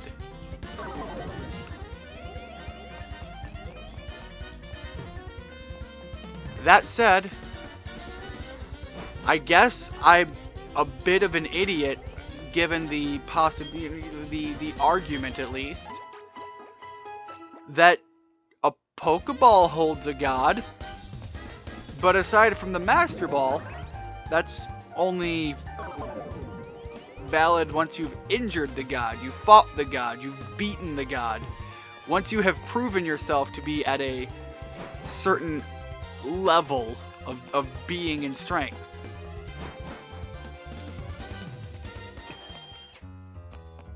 With few exceptions. Obviously, the exceptions are not the rule.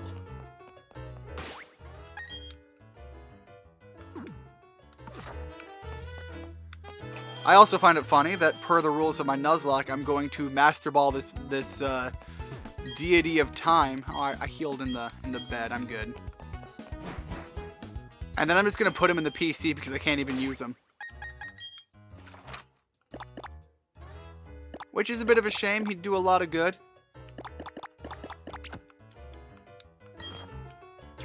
Alright, we have strength, we have rock climb. I think I can go through all of the hurdles I had here before.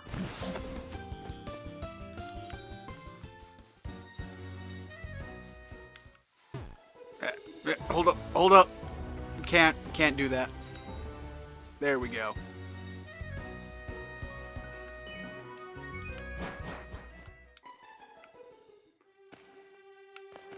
Was it around or up? It was up. God, just don't throw a Pokemon at me. It's kind of pointless right now. It's not even worth putting in the effort to fight it. Come, my mighty steed.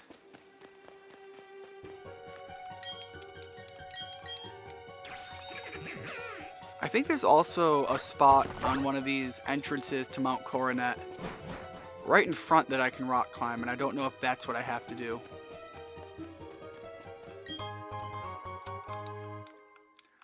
Max potions all day long. What I don't need are any revives. I have to turn around and sell those immediately. They present too much of an opportunity to tempt me.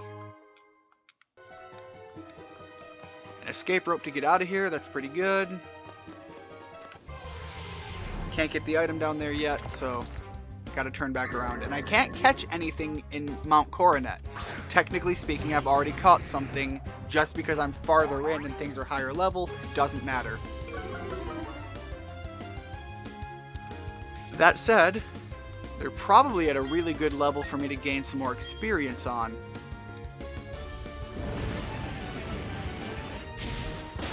Never a bad thing to seek more strength.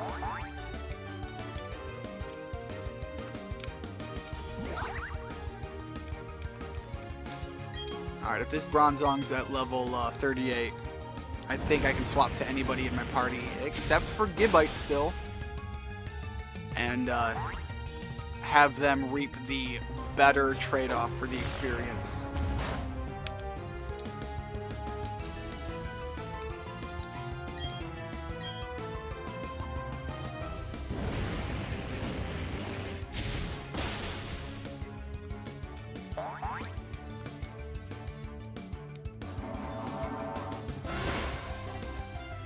One of these days, Richard, I really need to remember to join in on Nikki's Discord. I pay monthly to her her PayPal, but I don't do much on Discord. The only reason I'm even thinking of it is the friend of mine today actually sent me an invite to try to join something he's trying to do on Discord for Twitch. He does a lot of World of Warcraft. I do not send him money at all, but I found it kind of funny that he just sent me an invite. Especially because, like I said, the amount of anything I've ever done on Discord could probably be measured in minutes, not hours.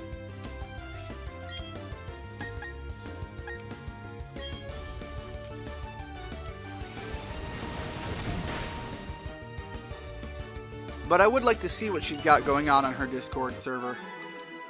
It seems like every so often she reaches out to people there. Which admittedly is kind of what you expect when you're paying for access to a Discord server. it's just never been something I've particularly, when people make that a reward tier on like Patreon and stuff, I've never seen that as having any actual value, because I've never even used, like I said, Discord for standard use anyways.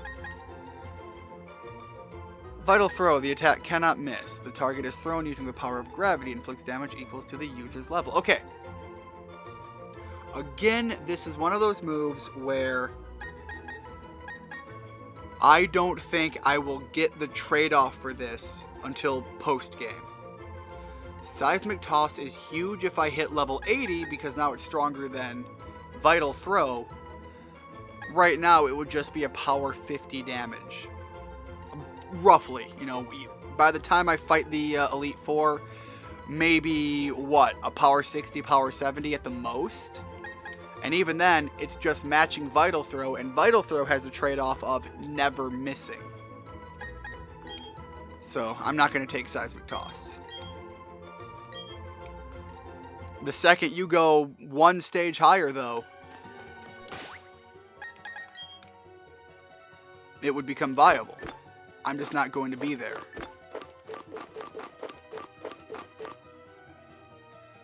Big Elixir, that's going to be huge. Scald. Scald is available for 2 Pokemon right now. Not sure what I would use it for. And Sludge Bomb. Sludge Bomb would be great for Sprout as a much better version of Poison Needle, which is what I got rid of for Toxic. I don't dislike that.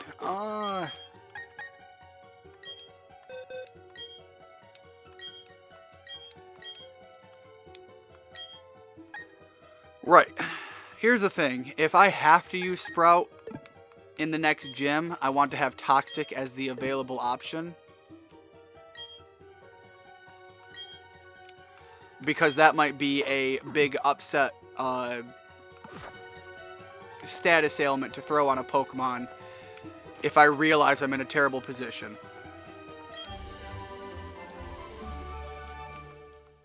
Rock Slide, that's going to be much better for my Machoke. Randy Savage, I don't even need to think about it. I'm pretty sure that's just a much stronger move. 60. Oh!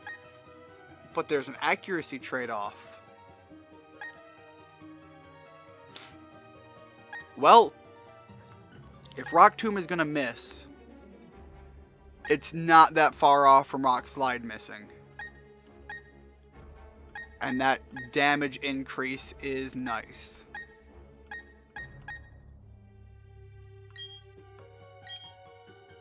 Yeah, I'll do it. Nikki's Discord is the main reason you downloaded Discord, actually. Yeah, the thing is the people I pay into that I would even want to go view the Discord of, Nikki's one of them. There's another one that I'm not sure I want to promote necessarily, because they do what they talk about sometimes, the people in that Discord. Let's just say that's a reason I don't use their Discord very much. Not the individual, but the people there. Alright, let's see. Alright, so blueberries could go up front and get some of this better experience. In the meantime, we'll plow through with a flamethrower or two. But at the very least, I don't think Nikki would attract the kind of people that would be off-putting to speak to on a Discord.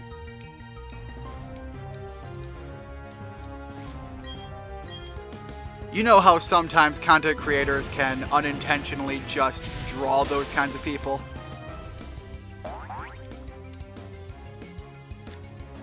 That's kind of what I'm referencing there.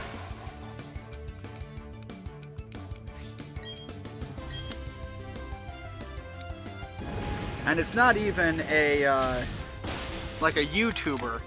It's a developer for independent games.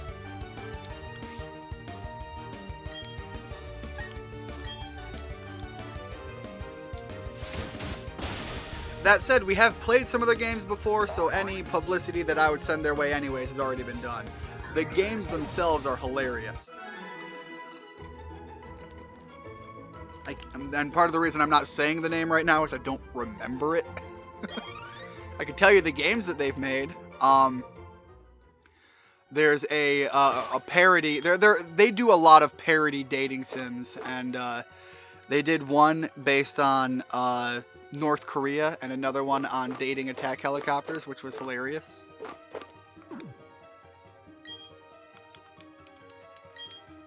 So, based off of those game descriptions, maybe you can find them or not, but we played through them with a number of friends because anytime you have a parody game, it's just made for laughs, and I think games that are made to make you laugh are more enjoyable with a group of people to laugh with you. So, we had a lot of fun with those. I think I unintentionally went the correct way.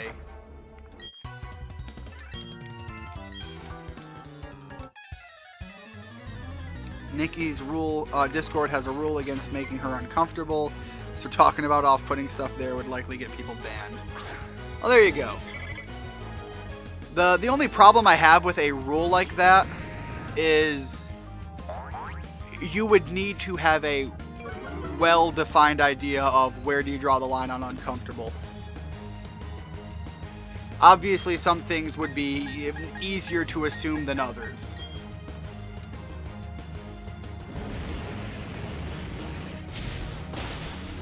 I have known people who, and here's the thing, I am a naturally contrarian person. Some people find that off-putting, others don't. It's why when I talk about movies and shows and other things, I can find things that are less good, even for something that is almost universally loved.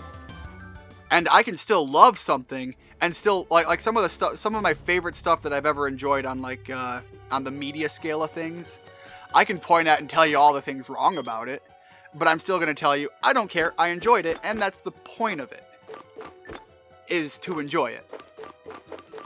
But I have also known people who simply by me having the willingness to point to things that aren't super good about something is reason enough to make them uncomfortable and be angry at me. I don't think Nikki's that kind of person, but that's why I'm saying that rule has too much gray area in my opinion. Especially if you're just like, you do it once and you're banned. If you're gonna say, hold on, that's a line, then people should be able to acknowledge that that's a line going forward and correct. You know, you apologize for what you did and move forward, not making that mistake a second time. I've just been on the receiving end of a lot of anger for things that seemed pretty pointless. Alright, Mariah Carey. Removing that. Marissa Heath. At least that's a real name, but that looked like, again, one of those bot links.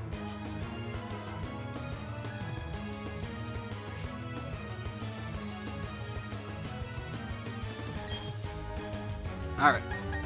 Continuing forward. Throwing some more fire around.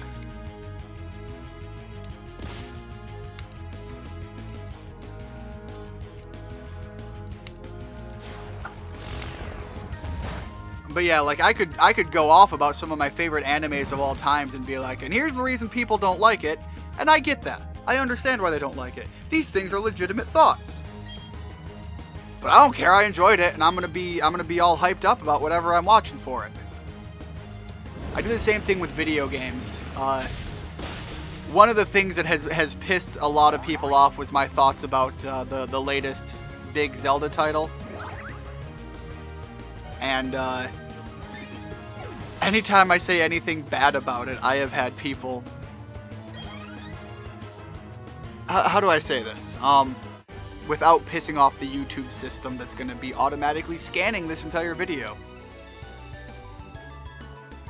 I have said things that, in my opinion, are not invalid thoughts on Breath of the Wild. And I can acknowledge that Breath of the Wild is a fantastic game for what it is and what it's trying to be. but it doesn't mean that I'm not going to have the opinions and thoughts that I come with. And I have had people get so mad at me online about these opinions and thoughts that have adjusted my scale of where,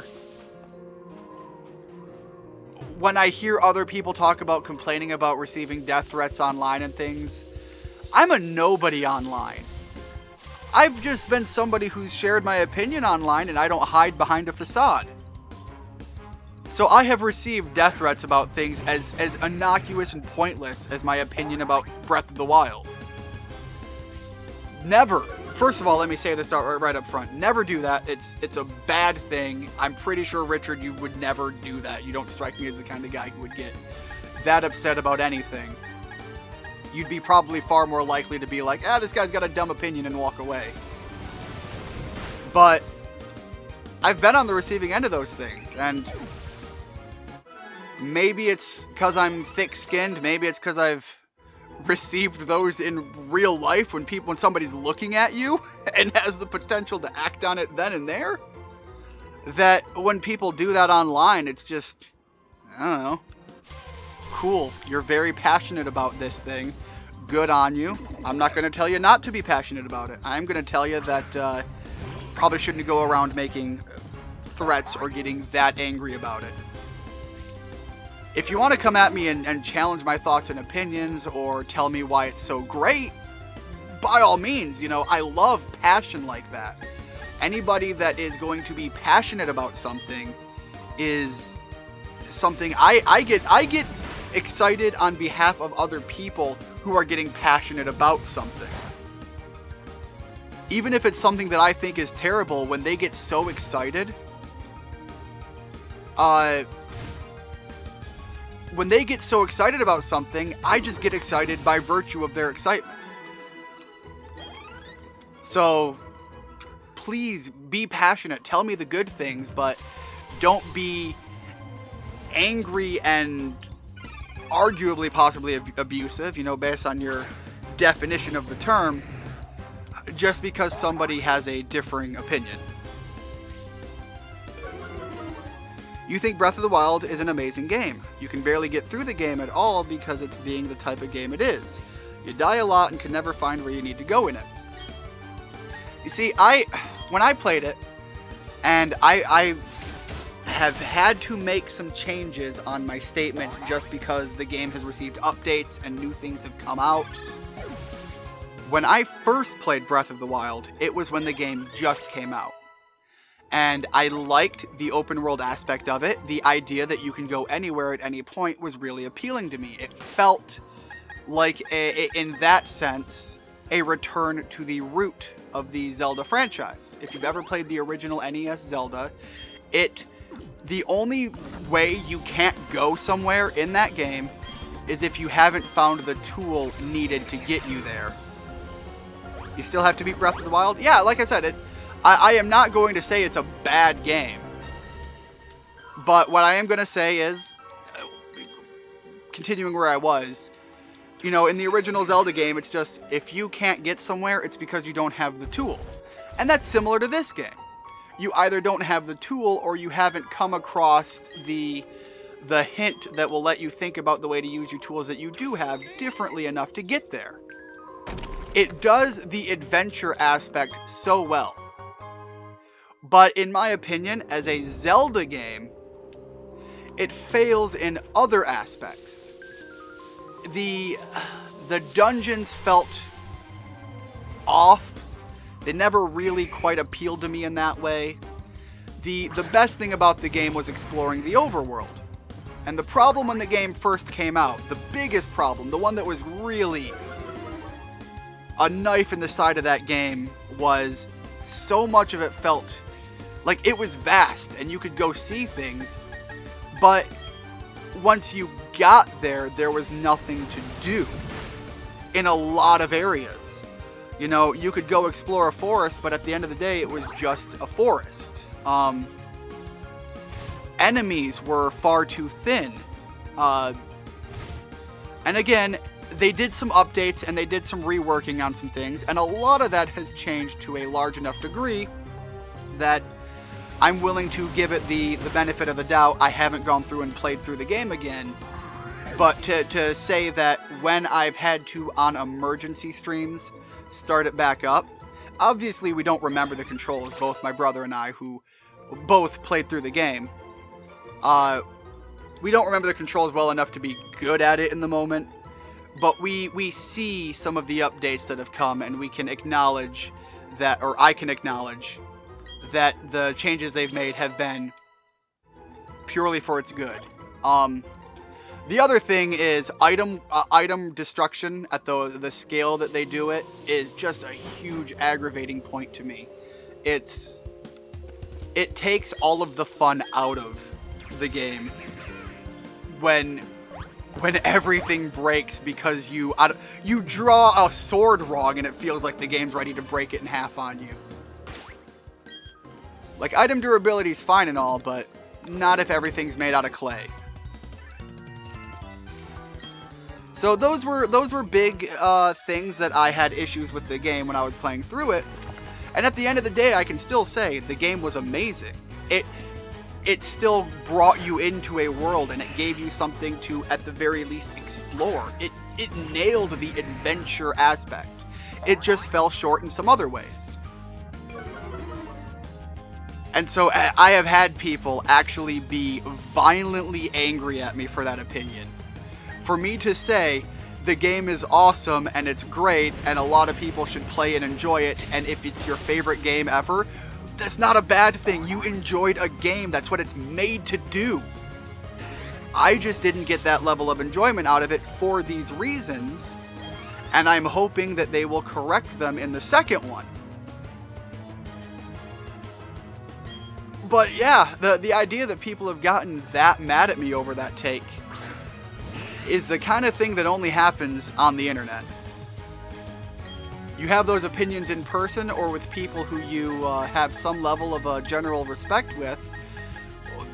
Those aren't nails in a coffin to try to bury a game. Those are saying that legitimate criticism for something that was great, so that hopefully they'll make it better next time. Because that's kind of the thing with video games, is we're always aiming for higher and higher stakes. And frankly, when games deliver so heavily, as a player, I don't even mind paying for the increase in quality of life. What I hate is when they take things out and make you pay for it extra just to get what should have already been there in the first place. That's where I get iffy.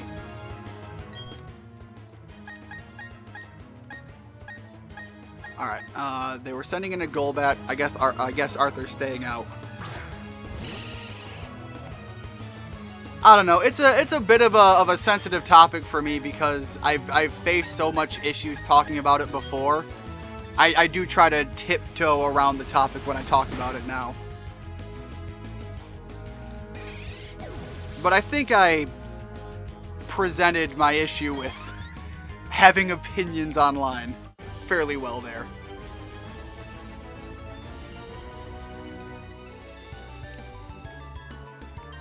There's an old saying, opinions are like buttholes. Everybody has one, and everybody's stinks.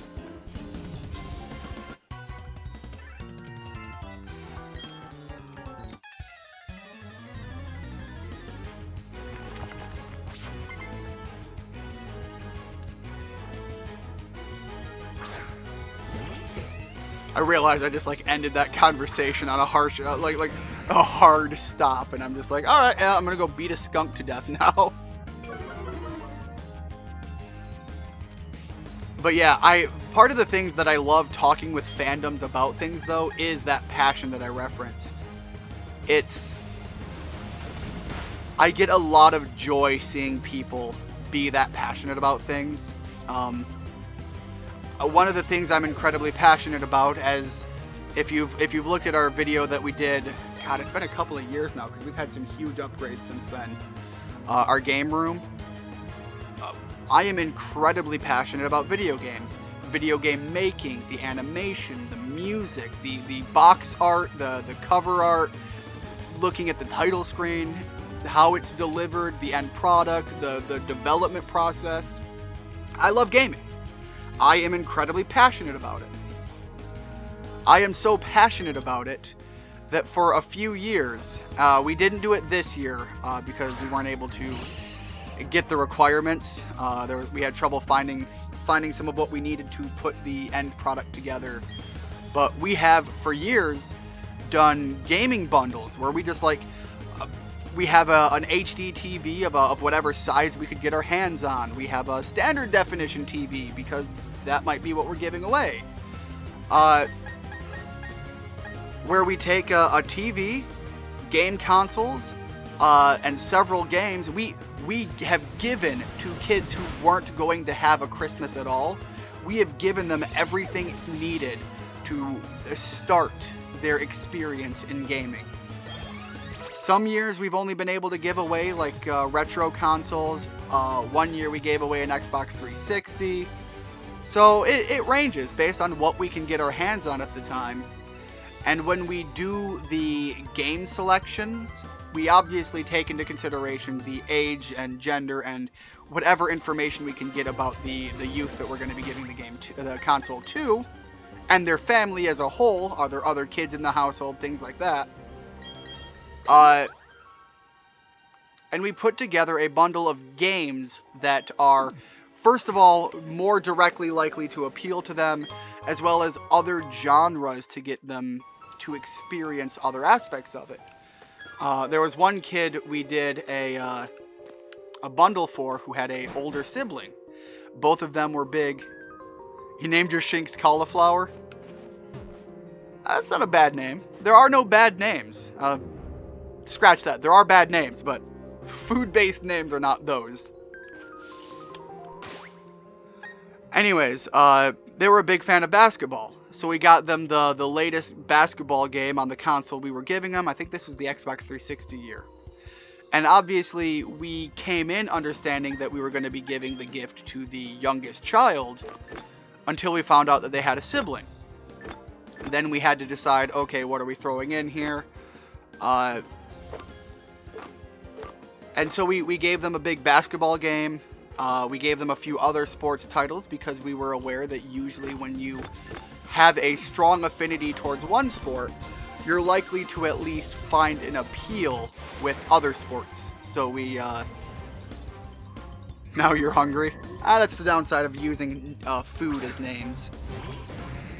So yeah, we brought in other sports. We had baseball, we had hockey. Once again, this was a Michigan family, so we went with basketball's huge in Michigan, so is hockey and baseball. So we said, if you like that, you might like these sport games. And then we checked in with the parents. What is your comfortable nature towards certain games that might use violence?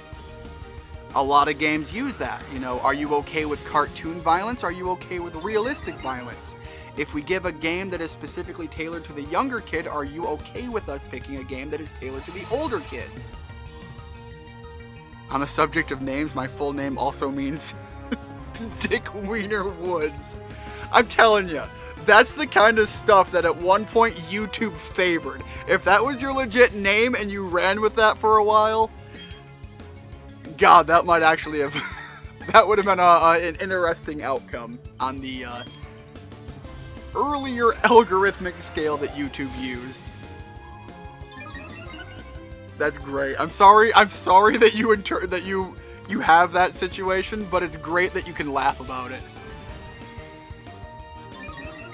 Anyways, yeah, so we picked a bunch of sports games, we checked with the parents, we actually went in and we made a big custom bundled package. You prefer what your name actually, though, obviously? Oh, you prefer what your name is, actually. But that's a funny thing you realize at one point. Yeah, there you go. One of the ones that, the last name in Super Rensack Bros is obviously Rensack. There have been a good number of ballsack jokes made at my expense growing up. They're out there. It happens. Kids are cruel. Anyways, yeah, so to finish it off, we created this entire care package of games that, you know, every time we put these things together, we're just like, oh, we'll give them a starting package, we'll get like 4 or 5 games, and then we deliver the end product, and it's like, here's your TV, here's your console, here's a little bit of money to pay for the extra electricity in case that's going to be an issue. We understand that you weren't going to have a Christmas at all, so maybe it is. And then here's like 12 to 20 games, because that's what we ended up buying. And that's the thing, when we do this, we go to families that are wanting to get these things, that are wanting to have them in their household. That way we can bypass the fear that naturally comes with when you're giving a gift to a poor family, that they're going to immediately turn around and sell it. Now, I understand if they need to do that to put food on the table, but I would much rather give it to the kid directly and say, this is a gift for you. You get to use this as you see fit.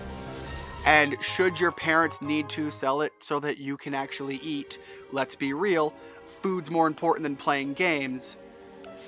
But I don't want the parents to not give you a Christmas for that trade-off in the immediate.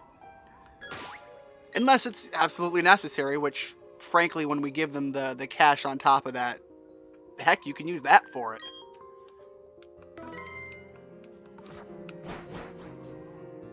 I know it's not a perfect answer to the problem, but it's what we came up with, and it's the best we had in the moment.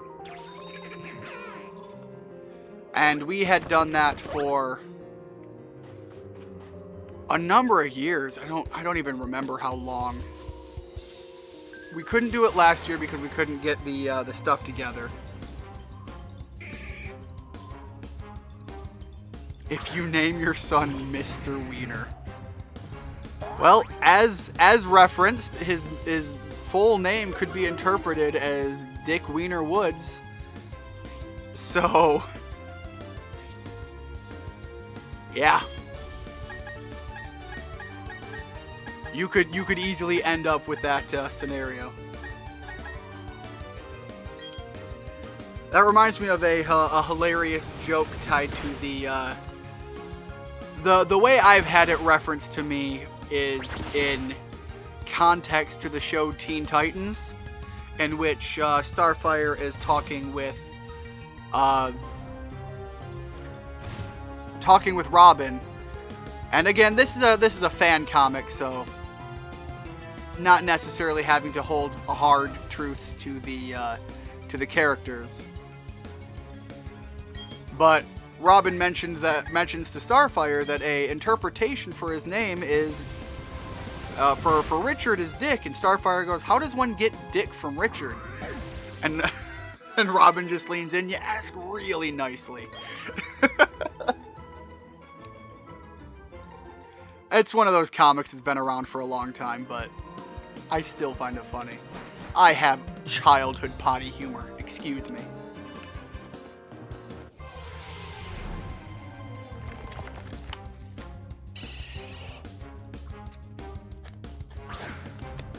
Also, excuse me, I keep forgetting to drink my water and I'm starting to feel my voice already. Although I'm fairly certain by the end of tonight I'm not going to have a voice at all. I've never done a stream this long. I have not been pacing my ability to talk at all. I've just been non-stop yapping. And I have done more in terms of time spent talking this week than I think I have ever before in my life, not even just on stream.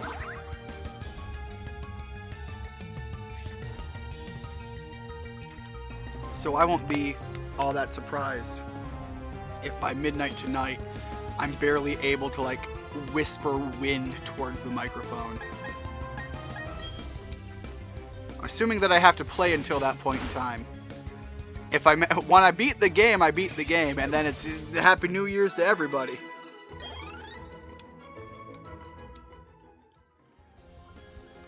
That also holds true if I hard die, but I have at least one follow-up option.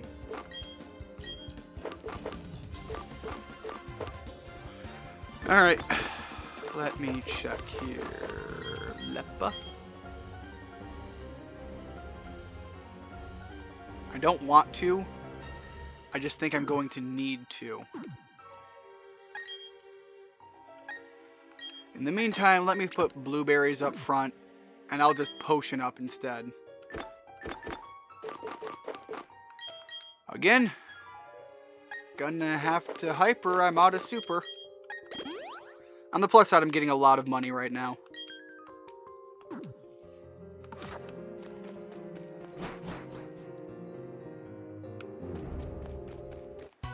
I'm finding more enemies. Clearly this means I'm going the right direction, right? Moving my microphone, give me a moment.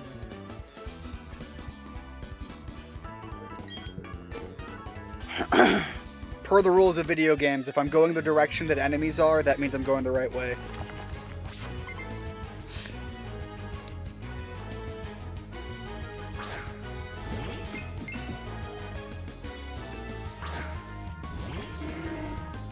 Sorry about all the noise in the background. I'm trying to get myself a little bit more comfortable for the long haul.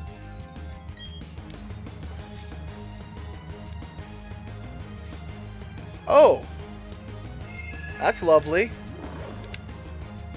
Let me hit you with the ground type. No, thank you. I float. Why didn't I think of that? I see you floating. Although that does remind me, we play Dungeons and Dragons with a couple of people on Saturdays usually. I think I can try this out. And one of them right now has the ability to animate objects and fight with them. And one of his favorite strategies is to grab a handful of the copper coins that his character carries with him for his money. And he just grabs his copper coins and throws them at the enemy and animates them so that they can attack the person that they're running, that he's fighting. And the way that it works, as interpreted by... I'm the DM, so I have interpreted it as he can throw the coins at the guy and get the first shot that way for attacking someone if they're within distance to throw them. But otherwise, these coins, they roll on the ground. Like literally on the side, they have to roll towards what they're fighting.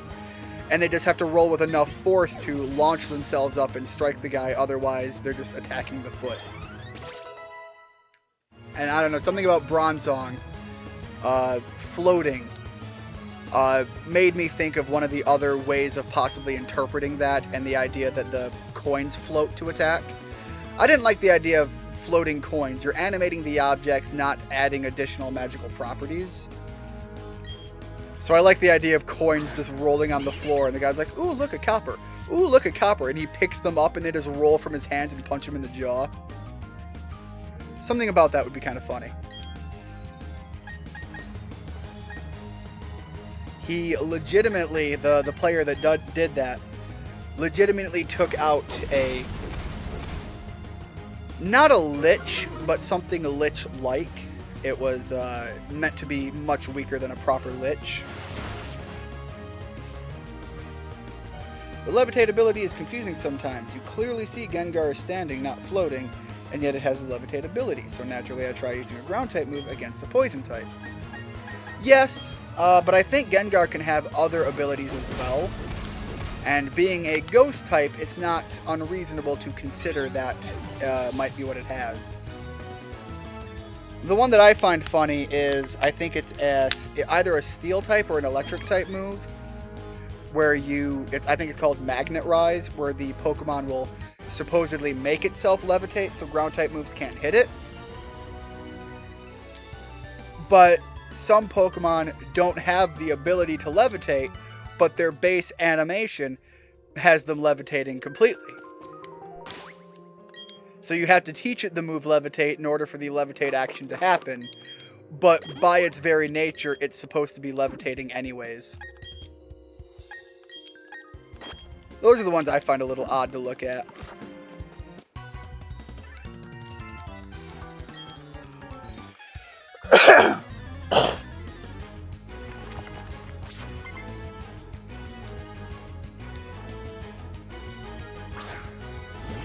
Alright, some more Bronzors. I think the Bronzors are supposed to represent a type of currency. I'm not entirely certain about this, but hear me out on my theory. I'm sure much smarter people than me who have gone through and done the actual research would be able to tell you exactly the origin. But something about it reminds me of like a Japanese yen coin. And the bell that it transforms into looks very similar to what you would see at like Japanese shrines. I wonder if Bronzor is supposed to be a coin like what you would offer to the shrine. I have no idea if that's the actual origin, but it seems plausible, and I think visually it adds up. Alright. Bronzor's weak. I'll swap in and I can use Aqua Tail.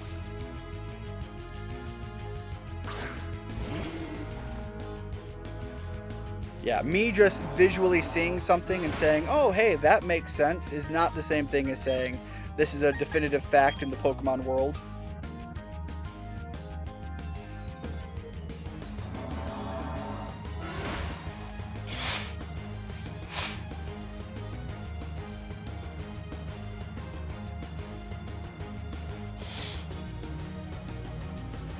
Sorry about that. I did try to move the microphone away. I'm sure nobody wants to hear me blowing my nose. Shedinja is clearly floating. It doesn't have the levitate ability though. However, it's unaffected by ground type moves anyways. Yes, I suppose you could kind of... Wonder Guard protects it anyways, but you could kind of make the general assumption that ground type moves don't hit it because Wonder Guard, but also because it's floating. Golbat. We'll leave him out.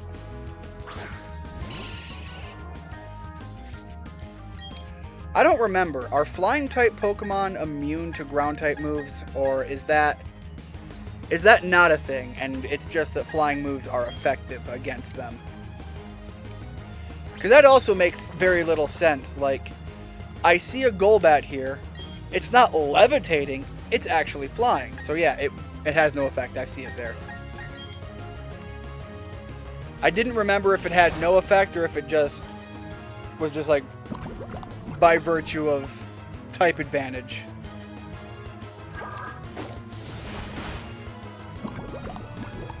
Alright, the poison sucks, but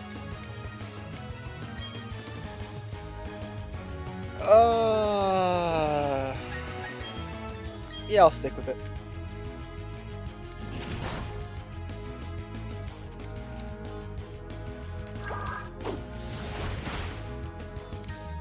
Good enough.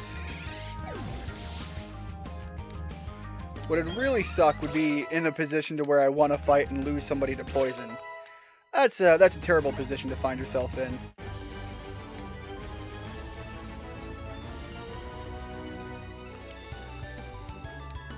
Hey, 1776. Pretty sure that was the signing of the Declaration of Independence. Might be wrong on that. Again, do not listen to anything I say as trying to pull information from any factual source as me being factual. I am notoriously a bit of an idiot sometimes.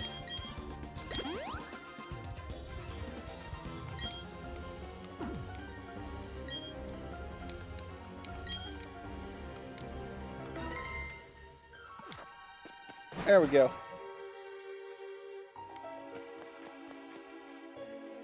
How many of you are there? Yeah, we're still good. Erdrick's still up front getting that experience.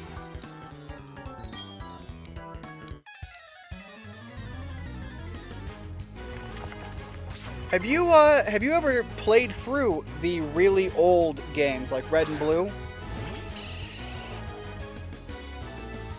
And from there, you know, all of the other ones. Red and Blue, Gold, Silver, so on and so forth.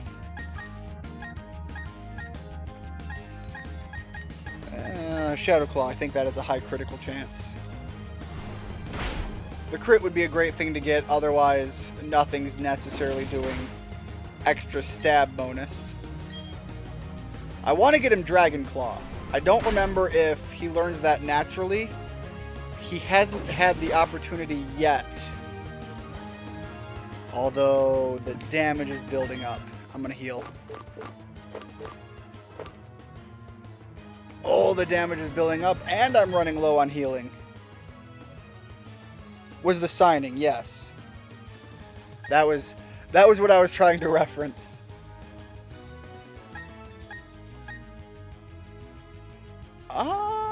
Sure. Send in Elvis. Elvis should be able to handle this. Yeah, that's the other thing is, as much as I like history, what I remember more is the lessons learned, not necessarily the direct outright timeline. I can get pretty good with what happened first, second, and third, but I cannot necessarily nail down years exactly. I'm more in line with learning the lesson that the reason we remember history in the first place is trying to teach, or the context of what is being referenced, not necessarily the minute additional stuff. Your first Pokemon game was Yellow. Yeah, you've gotten at least one of them since, with the exception of Ultra Sun and Ultra Moon, because your 3DS had a problem. Ooh, yeah. The 3DS was unnecessarily fragile, in my opinion. I've known a lot of people that have had 3DS issues. Mine with that came in the era of the DS Lite, where something was happening between the connector from the bottom screen to the top screen. Gave me a lot of problems with that.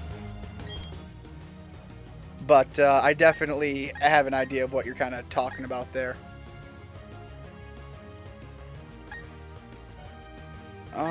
With what they're sending in, let's try blueberries out there.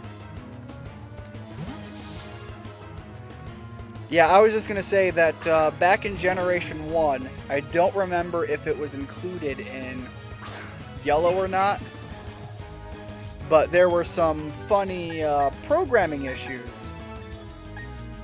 Can I put you to sleep? Is that even a thing? Yeah, I guess so. Where some scenarios that were supposed to play out in a certain way never got the opportunity to. For example, in Red and Blue, if I'm remembering correctly, it was well known that Dragon-type moves were going to be super effective against Dragon-type moves. However, that never meant anything because the only actual Dragon-type move in the first generation was Dragon Rage, and Dragon Rage did a set amount of damage. So the super effect bonus never meant anything.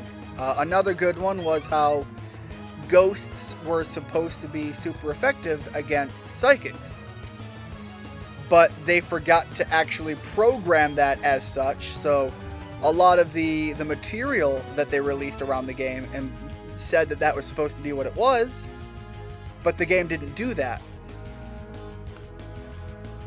So you had no benefit of the ghost type Pokemon coming in to fight a psychic, and I think psychic was super effective against ghost. I don't remember if it was because of the second typing. That might have been it. Poison for like Gengar and things. Alright, Glameow. Let's send in Randy. Yeah, there's a lot of interesting issues with the development of some of the Pokemon games. One of my favorite ones is there is a referenced story that seems fairly true, but I don't know to what extent. With one of my heroes growing up ended up becoming the CEO of Nintendo at his time, Satoru Iwata. Again, as a person who really likes even some of the development end side of games, hearing some of the stories about how Iwata operated in the companies he worked with was so awesome, and that was why I liked Iwata as much as I did. And there is a story that is passed around that I'm not sure how legit it is, and frankly I don't care because it's a great story and I think it should be told as is, even if it's not completely entirely true. where, as I understand it, they were developing Gold and Silver to be a sequel for Pokemon for Red and Blue. Or Red and Green, you know, based on where you're at. And they were having trouble incorporating all of the Pokemon that they wanted to include and all of the content they wanted to include. They didn't have enough storage on the cartridge to do it the way that they were doing it. And as the story goes, Iwata was brought on to assist. I don't remember if at this time he was still attributed with HAL, or if he was attributed primarily with Nintendo anymore, or where he was specifically in the timeline of his career. Forgive me for that. But supposedly he was brought in, and they had to figure out, how are we going to get this to be in the game that we want? And he had developed a new way for them to go through and compress files. And supposedly, per the way I have been told the story, that was how they opened up enough space in the cartridge to not only fit everything they wanted, but that's also how they supposedly opened up enough space. The compression system that he used was so efficient and effective and got everything so small and usable that supposedly that was how they managed to get the entire other region of Kanto in that game back on the Game Boy Color era cartridge. There's a lot of really cool stories of things like that happening in the back end of game developments of things. Some of the effects and things that we take for granted these days as just ways that the way of making, playing, and using, and interacting with games have come about that we take for granted. Some of the big moments of new breakthroughs have some great stories to them.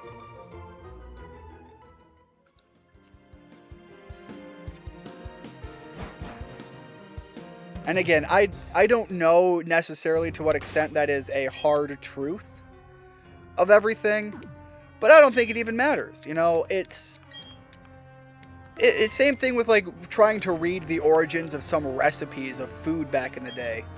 Like, do people really care how a certain food came about?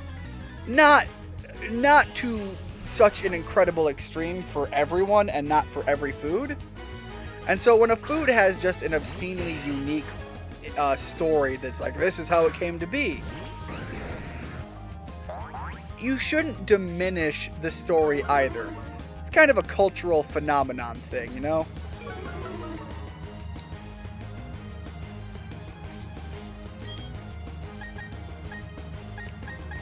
But again, following Iwata as his career as I have, I totally believe the story. So just because I can't say I've spoken with anybody that can hard verify, as far as I'm concerned, it's verified. Alright, so I'm going to change up my battle plan actually. Bulldoze. Ooh, Bulldoze hits everybody. That's not good. Oh, but Arthur is part flying. No effect. Done. Done and done. And then we're just going to crunch the Dustox because I think I might fear that.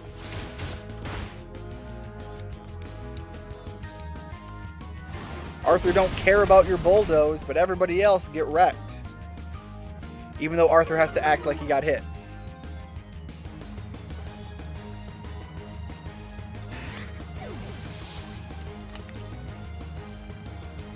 There's also a lot of back-end stories about the development of Pokemon games in general that when you break down and look at a deeper aspect of is kind of funny. Just how crazy some of it is. Some of the things that blow my mind is, specifically with the Pokemon games, is how incredibly inefficient some of their stuff is set up as being. And it's not necessarily something that is like, they don't know what they're doing or whatever. But it is interesting a lot of it has to do with, like, they're crunched for time. They don't have the ability or the resources or the tools to focus on some aspects to the degree that they should. Not that they can't afford all of those things. They absolutely can. They're like the single largest multimedia franchise for money making, like, in the world. And I don't even think it's close last I looked. So they can afford what they do, but when they don't, and they're short on teams, I don't necessarily want to point to it and say these are the problems and point to the people who were there working. They're not the ones that made the decision to not have enough people, manpower, man-time, and resources. But it is funny looking at some of that stuff after the fact.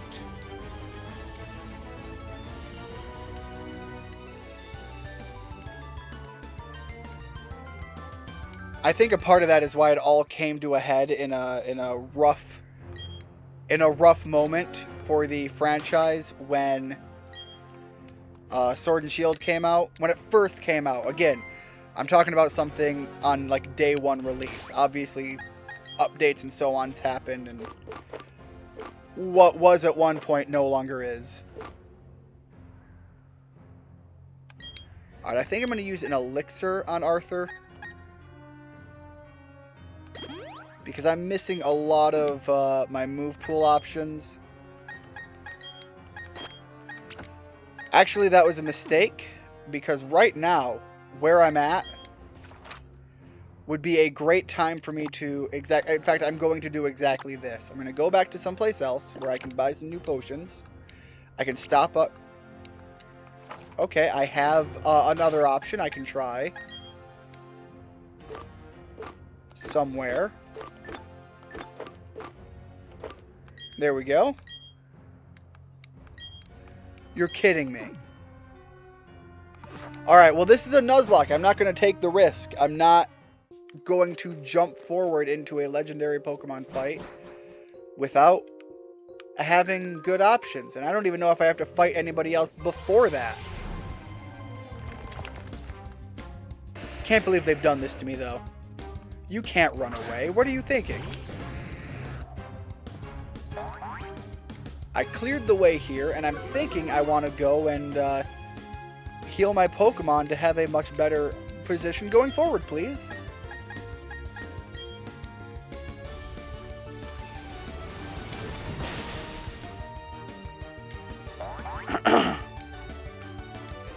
Yeah, the other thing about me talking about any of these micro factoids as I do, that is really hard to... Why I don't say that I'm necessarily delivering the direct proper story is I don't have it pulled up. I don't have the information right in front of me. So when I say these things, there's probably a nugget of truth to it somewhere out there.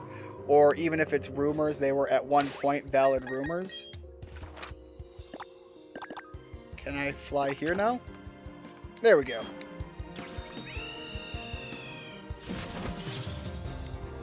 But if you're truly interested in this stuff, it's the kind of thing that there's a lot of information to it.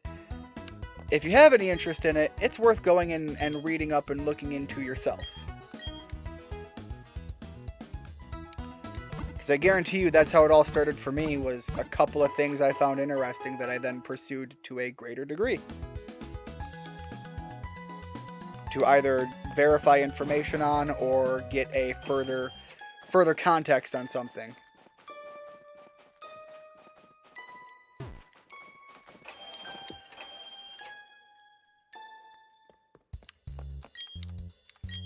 Alright, I'm here to buy. I'm still miffed that I can't buy ethers. I'm going to buy 2 max repels to get me back through the mountain. But then while I'm here, I'm going to stock up on hyper potions. I need at least 12, please. Alright, let's see. I'm going to sell my revive while I'm here. I literally can't use it, so it's not worth holding on to. But I think other than that, that's all I need to get rid of.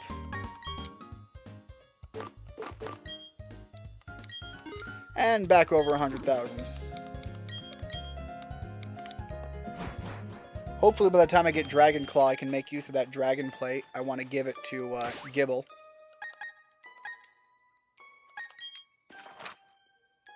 Alright, where I'm at is not where I need to be. Head back down here.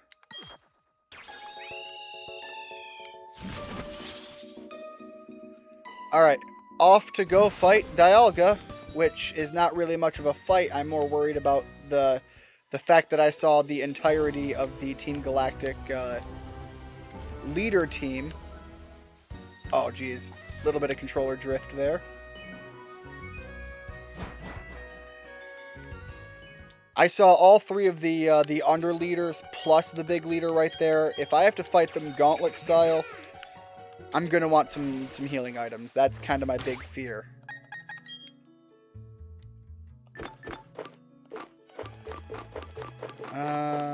Super Repel, there it is.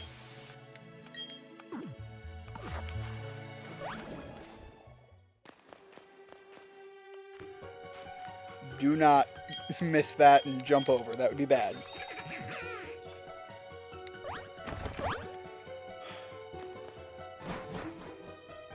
The Dialga fight's nothing. I'm gonna run in, I'm gonna throw a Master Ball, it's gonna be game over.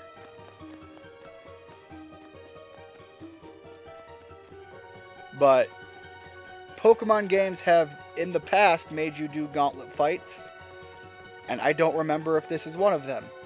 But I'm literally staring at 4 trainers, all of which were boss trainers leading up to this point. It's kind of built to present itself exactly as a gauntlet fight.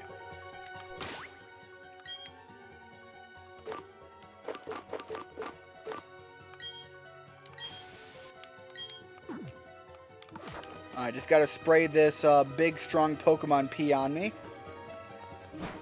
I don't know what else the repellent would be. Give me a big, strong Pokemon that's super territorial. Spritz that all over you. Other Pokemon are going to run away in fear. Because that's how nature be.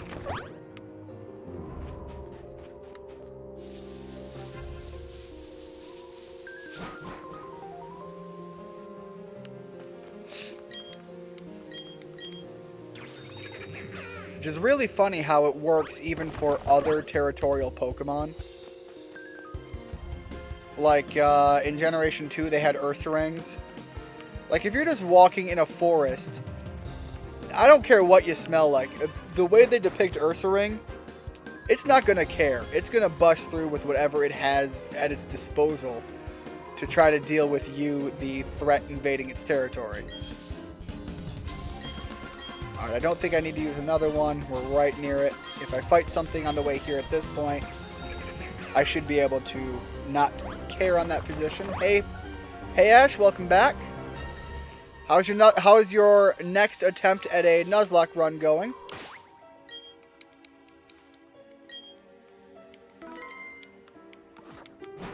Last I heard, you had just caught and nicknamed a Shinx, I think it was.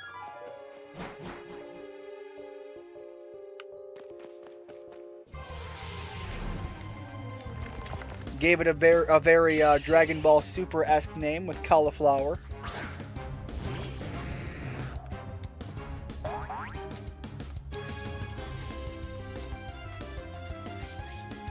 Alright, Golbat. We're going to try to just leave you be.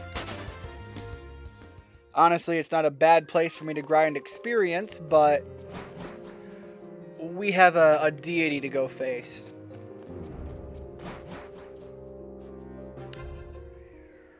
Alright, here we are. Arthur up front. He's the biggest, beefiest bad boy we have.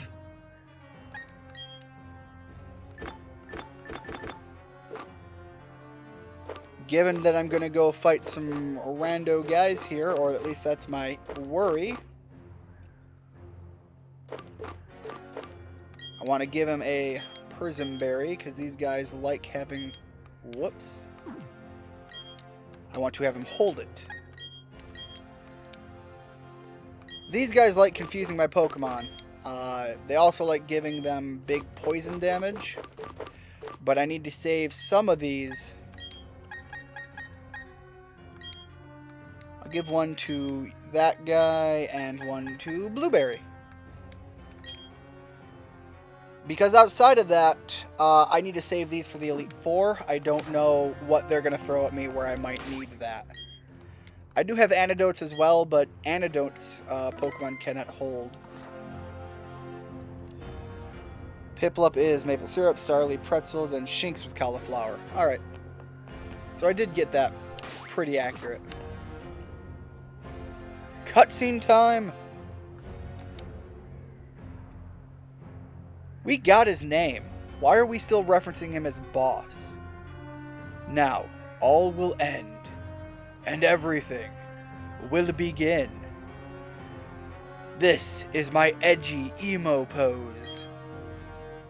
And with this red chain, I will pry open the portal to another dimension. I command that you unleash your power for me, the one most deserving, Dialga, the mythical Pokemon, the master of time. Okay, Richard. What are you referencing? I'll likely not say anything for a bit because I'm going to be eating dinner. Alright, yeah, okay, fair enough.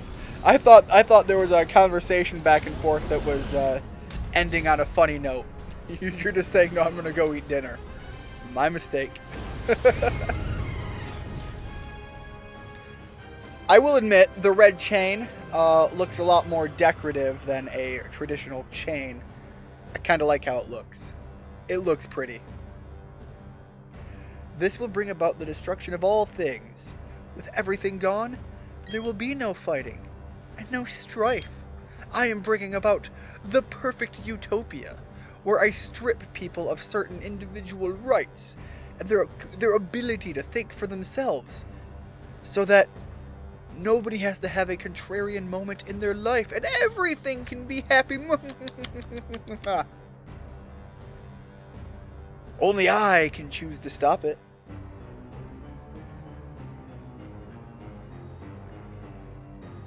Yeah, you're a little in over your head when you think you as an individual are going to solve the entirety of everything. This is the mythical Pokemon that created Sinnoh.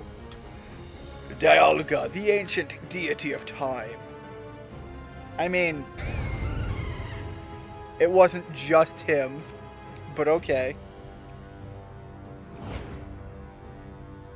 Master Ball it because it has Roar of Time. That's exactly what I'm going to do. This world cannot be molded into the ultimate world I seek. It's far easier to create an entirely new world than to change this one. A new world in which I am the ruler of all things. I shall become a deity. I am the Godman. I am he who shall strike down God and rise above. I love my character is just like, oh, hold on, you're what? You serious? What? There's no need to rush. I can understand you want to battle our boss real bad, but you'll have to go through me first. After all, you've made me look bad more times than I care to remember. And I'll be next. You might be tough, but this time, the gloves are coming off. Barry! Coming in for the assist. I really hope you don't end up blowing this for me. Going from one to the other might be easier. I don't know for certain. Sometimes double battles can be troublesome. Although, 2 Bronzors might not be that ultra intimidating. And here's the thing, I'm just doing a Nuzlocke run here. I'm not worried about saving this file long term. I still want to play through Diamond on a personal note as a standard playthrough in my own time. But with that said, if for some reason I come into a position that I want to catch a Pokemon that might make my team faint, I'm not going to let the rarity of it hold me back. I'm going to be far more willing to drop a body if that's what I have to do.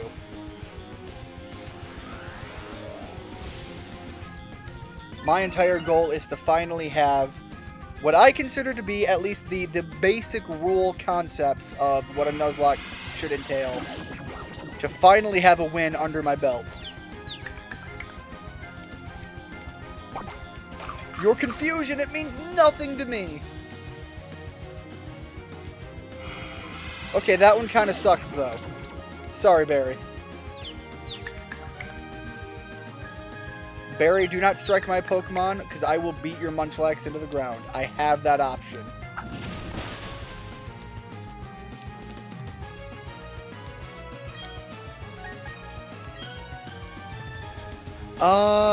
I'm gonna keep taking the Dragon Dance. They haven't even really tried hitting me yet, and I'm still not even confused. Ideally, if I can just take Gyarados and walk through their team, that's perfect. But now the confusion is real.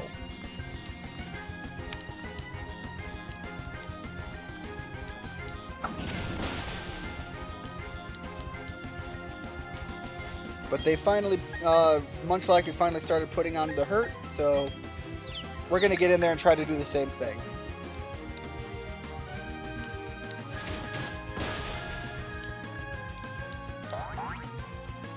Doesn't even matter how strong your defense is, you're not even a jawbreaker right now.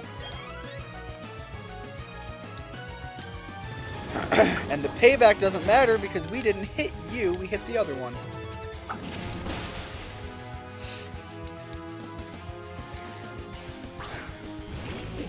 That skunk is getting out of here. That skunk is not allowed to stay. Boom. Arthur, not even confused long term. He don't care. Waterfall, stab bonus, big damage. Okay, you took one, the citrus berry. But a flamethrower, that's nothing. Nothing to fear. Fear does not exist in this dojo right now. Arthur is just gonna walk through two teams back to back.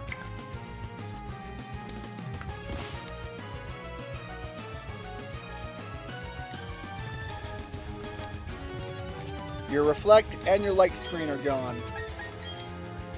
Waterfall the Skuntank. It's gonna hurt me because of the explosion that it does afterwards.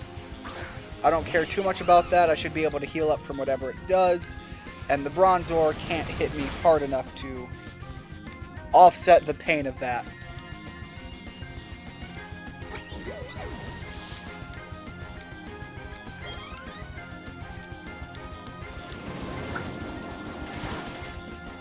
Again, the payback, it doesn't mean anything if we don't hit you first.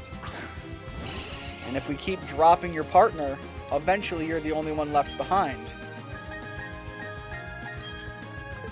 Let's waterfall the Golbat again.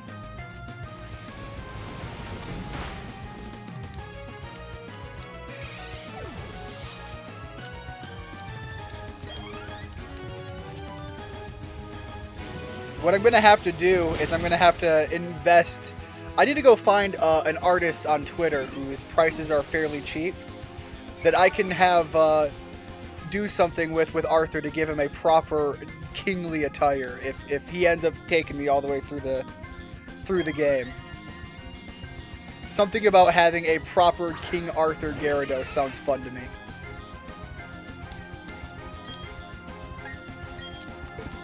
Yeah, I mean, we're going to keep waterfalling you. We get the stab bonus, and it's a physical attack. Unfortunately, even on the cheap end, good art is not cheap. Cheap is a word you use to refer to it as being not as expensive, not as in being cheap.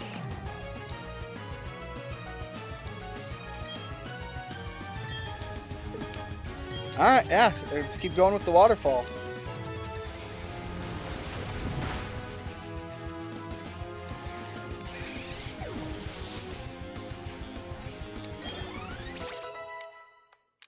Arthur just literally bodied their entire lineup.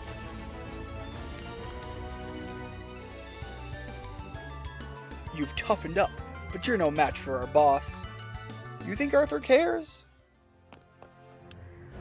The only thing here that Arthur's even looking at with a little bit of a cockeyed grin right now is a literal god. Oh, thank you, Barry. That's mighty neighborly of you, considering I have to go right in and fight a big bad boss boy.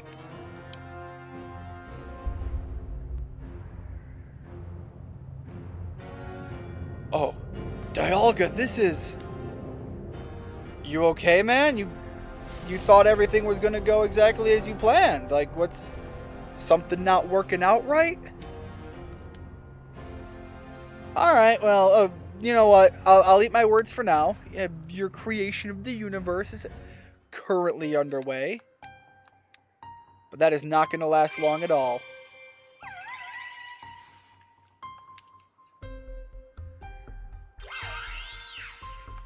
Yeah, you mess with alternate deities as well, and you don't think they're going to come back and body your plans?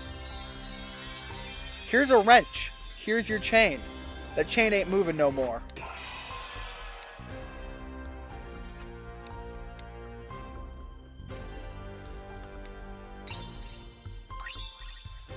I love that Dialga was literally getting ready to create a whole new reality.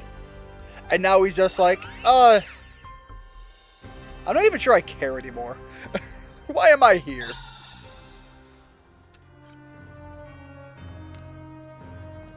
The red chain, it crumbled away to nothing, but why? Why would they appear by your side? It's not like I experimented on them and threw them in a cage and did weird crazy stuff to make a chain out of their essence. Why you? Like, how did you expect that to go? You let me go to free these Pokemon, and you thought they were just gonna be like, cool, we're okay with letting our reality die?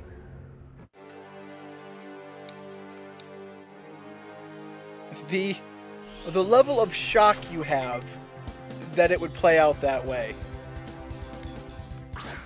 And of course, you created it with them. So why would they not be able to destroy it all the same?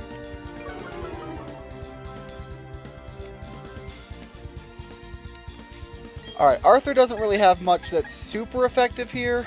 We're going to Dragon Dance once and see what they do. If I think I can do the stacked Dragon Dance option, I'm going to. Otherwise, I'm just going to go into Waterfalls. Alright, Night Slash is not super effective, but it can be a critical hit. So, it has the potential to hurt a lot right out of the gate, but I don't think it has the potential to be a fight round ender. Never mind, he's gonna be a dick about it. Oh, I thought that was the one that reduces my buffs. Yeah, okay, reducing my evasion, sure. That's not as bad as I thought you were doing. I don't remember which one it is, but one of those moves are just like, any stat buffs that any stat ups or stat downs that took place, they're just undone. And that would suck because that would erase 2 of my turns. So, Cyrus, you want to have a king off, huh? Frankly, I like Arthur's chances here. You might cut my attack, fine and dandy, but we have already double stacked once. And we should definitely outspeed you.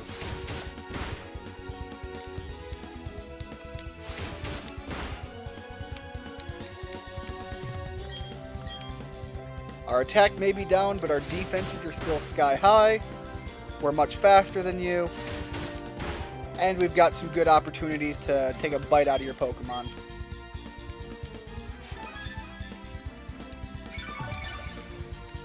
Alright, you sassy man. Full restoring.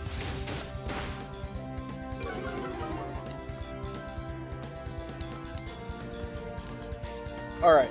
I think one last crunch can do it because now we've lowered their defenses as well. Yep, there it is.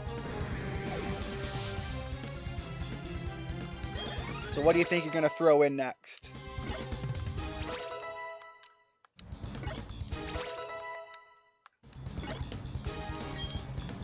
Amnesia, we're good without that. Crobat. Okay, Crobat's pretty cool. I'll be right back, guys.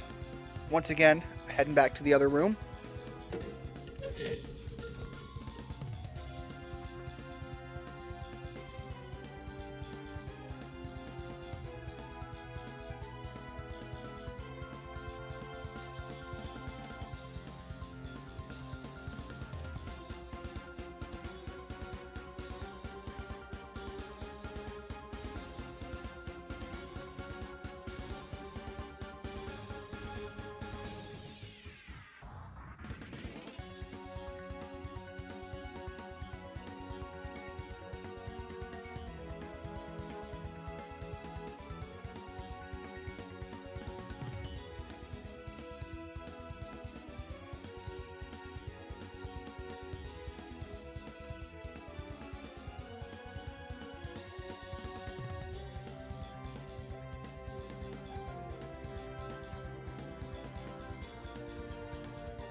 Apologies about that. I'm back. Alright. I don't remember what he said he was sending out. Crobat. Crobat's what it was. I would be super weak against it with Randy. I could hit it with my... That would be kind of fun. Fight it with my own flying type. Especially because we would be lowering its attack. Yeah, I'll do that. Unless I send mine out first, which is ridiculous. That's... Okay, sure game. That's not what I thought was going to happen. Alright, but it does still... I was worried because theirs came in second. It might not proc, but it seems like it did. And now that I have that... Well, I probably don't have to Hyper Potion him. He should...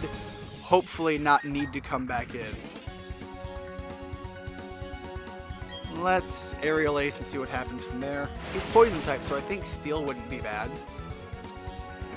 Maybe I'll try Steel Wing and see if it's super effective. Either way, he's about to get a lot faster.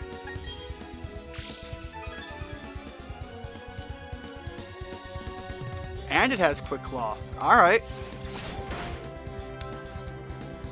He definitely came in prepared.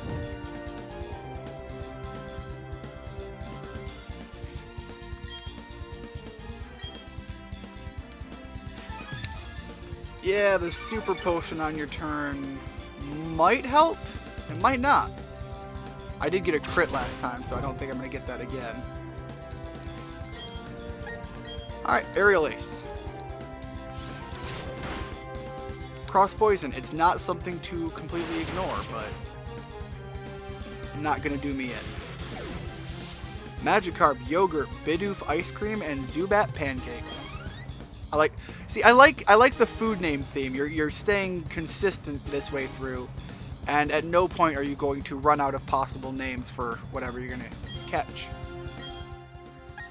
Weavile. Weavile is Ice and Dark. So let's send in Randy to Body Slam a Weavile. It's a bit of a shame. Weavile's a really cool Pokemon, but you know, I need to put something in the dirt. I admit that you have pushed me to an extreme. Well, we aren't at the extremes yet. Oh! Oh! Okay! Aerial Ace. Didn't see that coming. And you have a berry to prevent the big damage.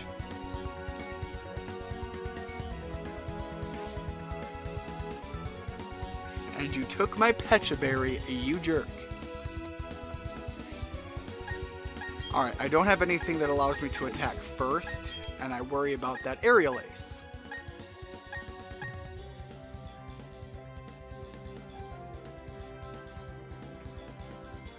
That's not a good one to send in on this. Arthur can take an Aerial Ace, no problem. I suspect even a crit wouldn't take him out. They're certainly not going to hit an ice move right now.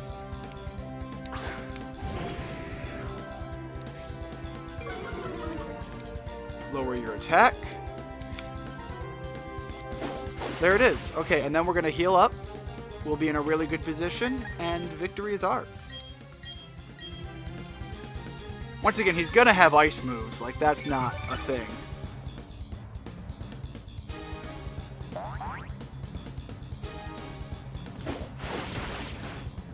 Especially if all he has is Aerial Ace, then yeah.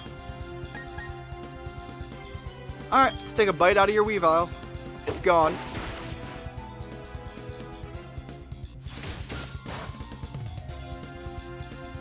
Muffins. Yeah, Muffins is a good food name when you're sticking with that theme.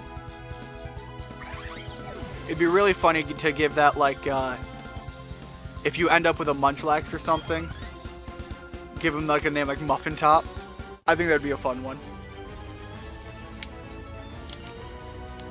Not only is it referencing the weight of Munchlax, but also, you know, it fits thematically for the food. Alright, Cyrus, give up your dreams, go crawl in a pit, and be done. What is truly the ultimate to you? What do you consider perfection? The most important thing, what shines the brightest? Telling you is meaningless, but I will not give up. I will become a deity one day, and I will make the ultimate mine. Cool. Stop trying to strive for perfection. It's not going to happen. But, oh, hey guys, I was trying to open up my bag and heal. Dialga, the master of time. It's impossible to tell if it's enraged or saddened. But to me, Dialga appears to be waiting for you, Ragnar. Cool. Ragnar. Ragnar the Destroyer, gonna go fight a god. That sounds like some Norse mythology right there. Face up to Dialga, listen to its heart, understand its thoughts, and throw that Master Ball because it's strong and you don't want to go down to it. Dialga is out of control and it's trusting you to stop it. Barry says you can do it. That means obviously it's going to happen, so go be the hero. Stop thinking about being the hero and be the hero. I don't know, other fake video gamey sounding inspirational stuff.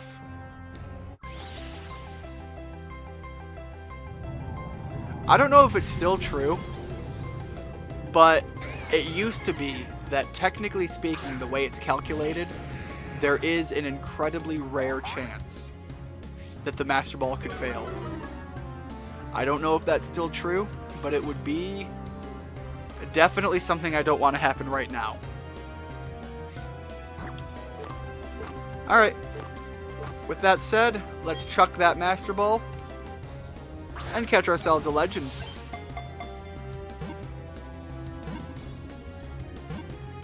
No joke, if I could have put this on Gyarados, I would have. That would be a small quality of life thing that I would love to see the Pokemon games do someday. Because for some people, what Pokeball your Pokemon is in kind of matters. That's in part why they made this whole Pokeball sticker thing. Elvis wants to learn Brave Bird. Brave Bird is not a bad move, but it does hurt itself, and it hurts itself based on the hurt it gives the opponent. I don't want that. I'm going to stick with what we have.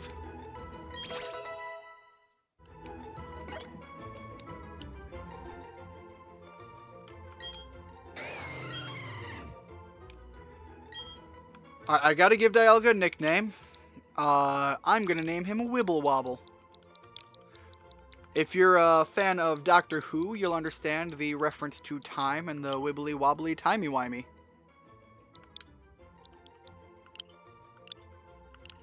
So that's where that's coming from. Wibble wobble. And I'm gonna send him to a box. Hey Richard. Just caught my Doctor Who reference. Doctor Who is a TV show that's, I think, British in origin. The early stuff is way back. I think it actually starts back when when TV shows were black and white. But they had a big revamp a couple of years ago where they brought the series back with more prominent stuff. And one of the quotes from the show is that time isn't the way we perceive it. It's not linear. It's not just one thing happens and then another. Time is more like wibbly wobbly timey-wimey stuff. The idea being that time is very complicated and it's pointless to try to explain it properly. And it's a way for them to get away with doing a lot of crazy stuff that if you try to think about time in the way that it's perfectly linear, doesn't work out. But when you allow for BS that is purely up to interpretation, like wibbly wobbly timey wimey, you get to do a lot of crazy narrative pulls simply for the sake of doing it. No one has the right to take away anyone's future or anyone's world. That right there, that's the quote of the game. That's your message.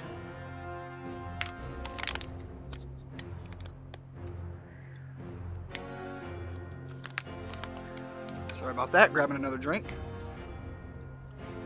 Want to know the funny thing? Nikki and I traded Dialga and Palkia and traded back to get Palkia in her Pokedex. She named her Dialga Doctor Who. There you go! It's there. The reference is there. Am I just not going to make it? I'm sorry. I really liked the Doctor Who when they brought it back. The first several seasons were really good. I haven't watched the last couple.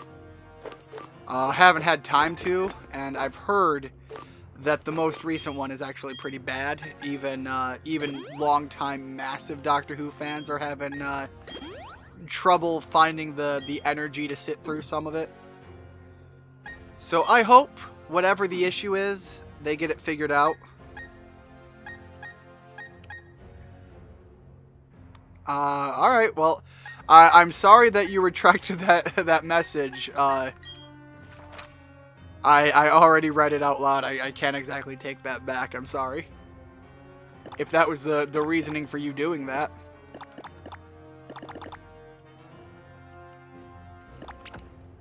I didn't mean anything by that, but, yeah, going back to the Doctor Who isms there. If you haven't watched it, I'd suggest giving it a checking it out, see what you think about it. It does play a lot, particularly the new stuff. That's what I'm referencing. It does play a lot to trying to stay true to past narratives and ideas, and some of that is intentionally. Right now, it's actually intentional that they use certain unnecessarily underdeveloped special effects and things. Almost as like a call out to the fans from the older franchises and stuff. But it has a lot in similarities to like some of the old Star Trek kind of stuff going on.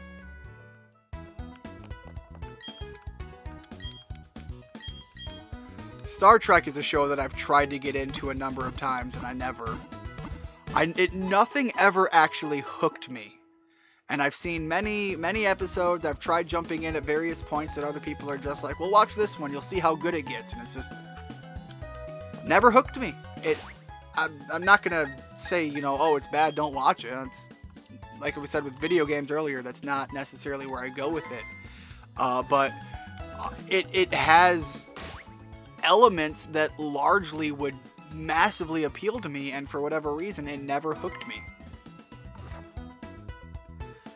Alright, Harry Johns. We were talking about penis references early. There's one for you. Remove that message.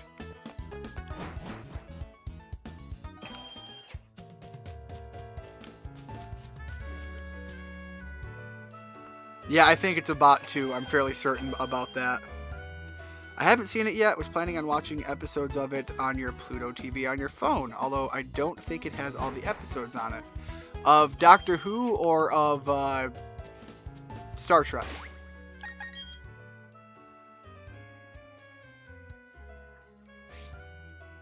The Doctor Who stuff is pretty good. The Star Trek stuff, you know, like I said, for me it's a take it or leave it. Some people swear by it being an amazing show. So, obviously it's going to have some pull. Alright, so my next big push is to go to Route 222, where I can once again catch a new Pokemon. Then we have Sunny Shore City, which is the next big gym fight, the last gym fight, which is, again, a notoriously hard gym to win at. And I have plenty of time, I think. Let me check the timeline here. Yeah, we're actually only at 5 o'clock. We have plenty of time for me to train up some Pokemon that I want to be using in both the Elite Four and in this final fight. Doctor Who, although there is Star Trek channel on it too, both have. I don't know what Pluto TV is, but it sounds like I need to give that a look. Is it like a subscription thing? Or like an app or something?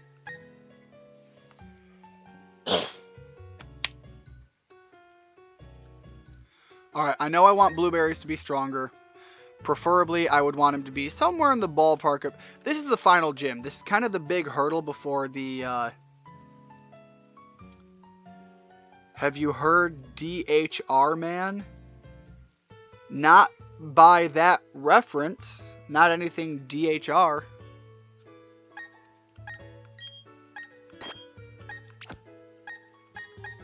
Alright.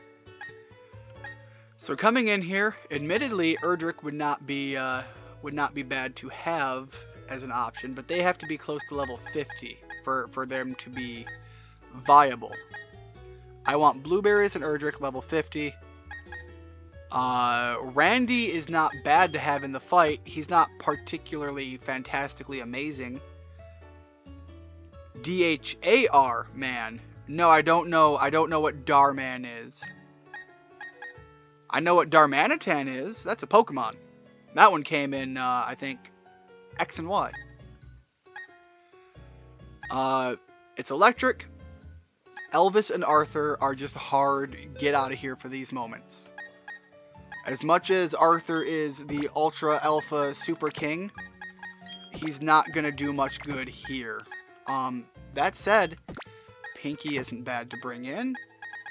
And neither is Bronzor. Everybody needs to get some experience. That's the number one thing right now. And I know a place to go get some experience to get them to be a little bit stronger. Also, admittedly, I don't want to not have Arthur in my party until I am like ready to fight the gym leader, because I don't trust that things aren't going to hurt me. It's an app, no subscription is needed on it, but it does play ads during episodes. There's a website for it too. Awesome. There's an anime one that I use. I can't remember what it's called. It's like Retro something. If you have any interest, it's an anime. It plays old retro anime shows.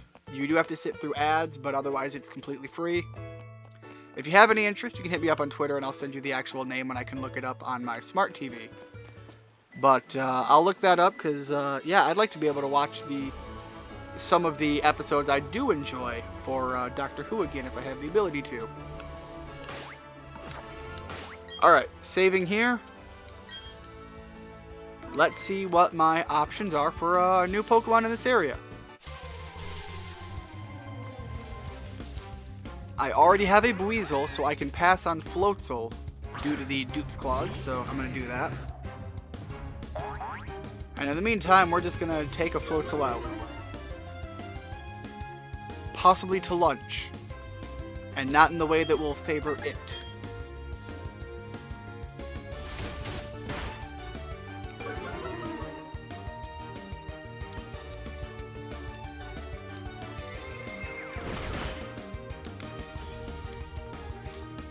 There you go, ladies and gentlemen. Mother Nature at work. Big dragon come in, small animal get eaten. Although we did read in that book earlier, if we take its bones and deposit them into the river, more Pokemon come anyways, so... Chatot, a fun one. It will be of no use going into the Elite Four, but Chatot's a fun one. Back when this generation first came out, you were able to actually create your own cry for Chatot.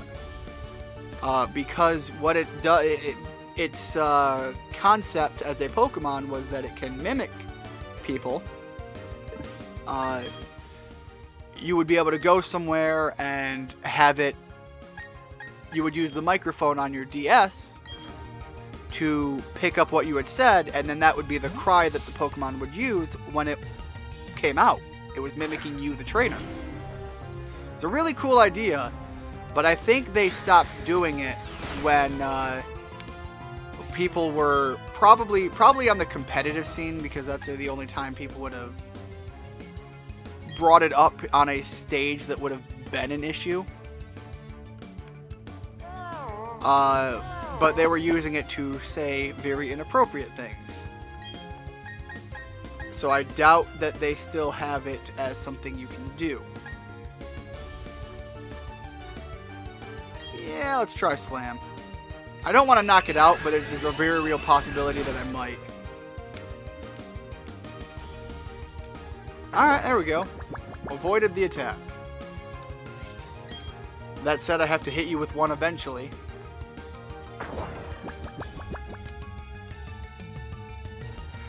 Go Chatot! Chatot screams a swear word. No, wait, stop! Don't! That's exactly what it was. That's more or less exactly how all that played out. Chatot, don't get me banned!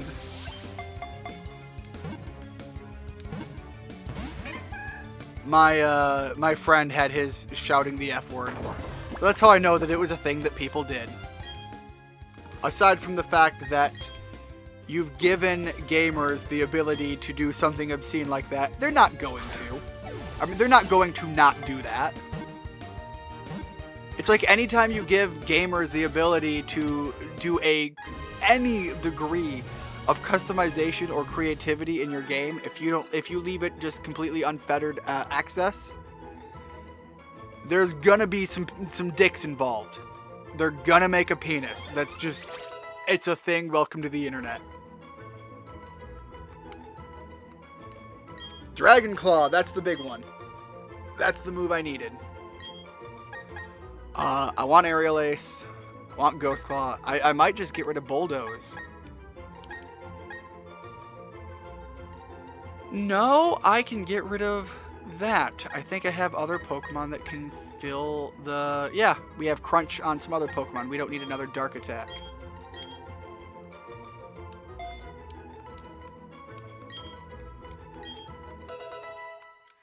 And the last thing I need to go pick up is Earthquake, which would be good for me to go grab that before going into the gym where it's going to be pivotal. Alright. Let's see here. We're going to name him...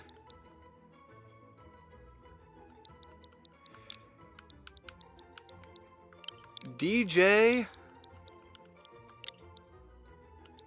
Banhammer. Just because of what he resulted for a lot of people. with one M. DJ Banhammer. To the box. I think I just put him in the death box. Let me check that. Nope, he's in the right box. Alright.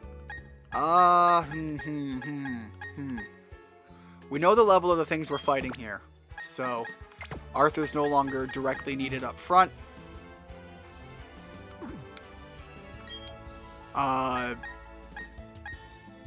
So far, I don't see a reason not to have Pinky up front. And we'll heal what we have here. I don't want to go into the town immediately because I don't trust that it's not going to throw something at me. And if it's going to throw something at me, I want to be capable to fight it off appropriately. Sorry, once again, moving the microphone. We've been here a while, and we're going to be here a while longer still. So every so often I keep having to adjust how I'm sitting, otherwise I'm going to end up with aches and pains all over. And I'm already 30, I don't need more aches and pains. I get enough of those as it is.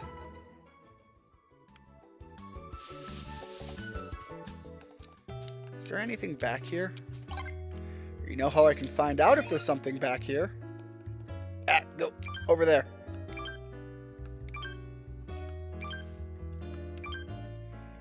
Here we go.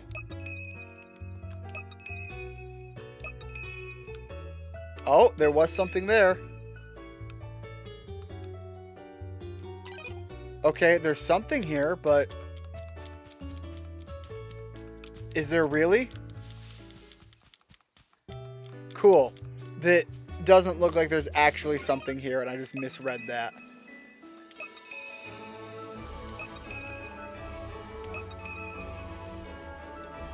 Yeah, see, it's telling me there's something here, right?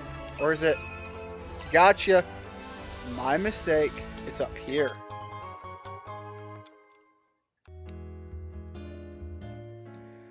It's disturbing. Someone would make that in a game kids play, but it was a thing. What? That they would make a chat-tot that would say whatever you wanted, or that people would make dicks? Because that's a... Welcome to every Minecraft streamer that's ever played anything Minecraft related in the history of man. Minecraft let you put blocks on the ground and suddenly people were making penises. That is just a harsh truth of the gaming community. And don't think this was just a guy thing. Almost everybody who has decided to make a Minecraft account and play has either intentionally or unintentionally made something uncomfortably penis-esque in its shape.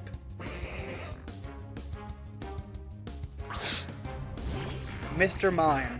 The Mime Jr. was the biggest disappointing catch of this game.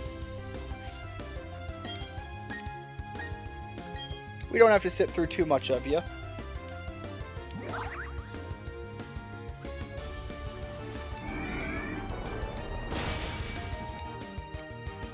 Meanwhile, having a Pokemon that would swear at people. I wonder if it saved what it said when you sent it in the GTS against the global trade system or whatever they called it. That might have been a big part of the issue too, and that one makes a lot more sense. If it didn't, then yeah, the only time it would come into an issue was when people were battling. And again, you could just say, hey, you can't use chat in online battles. And then when you're competing competitively, all of that stuff can be checked beforehand and even changed if somebody really wanted to compete using a chat app. Because back in the day, the contest that you would do, the competitions, you'd have to go to in order to actually compete. You had to be there.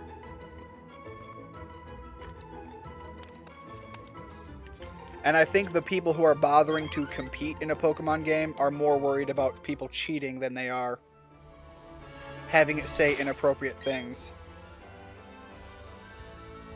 You've heard Darman, if you've watched him as well.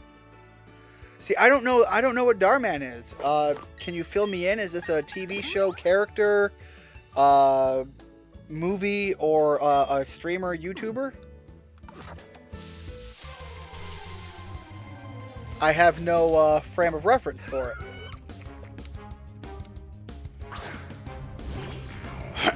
I remember the first time playing this, I didn't realize that there were two Slugma and Gastrodon forms.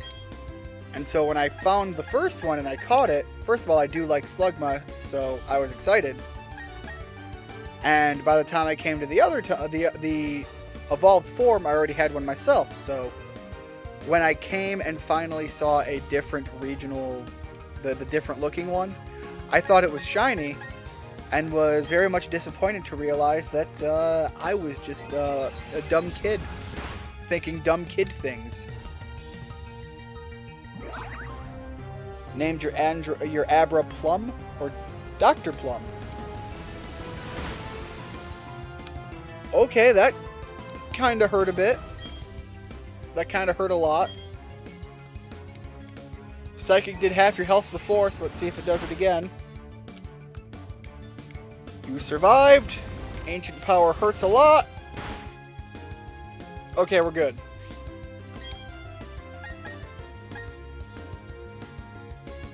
Yeah, let's minimize the risk. Dark Pulse.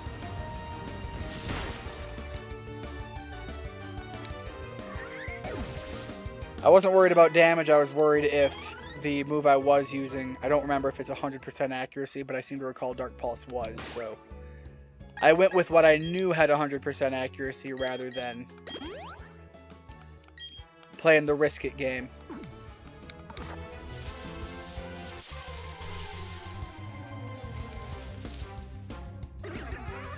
Yes, it is still a food name. You just had to put doctor in front of it.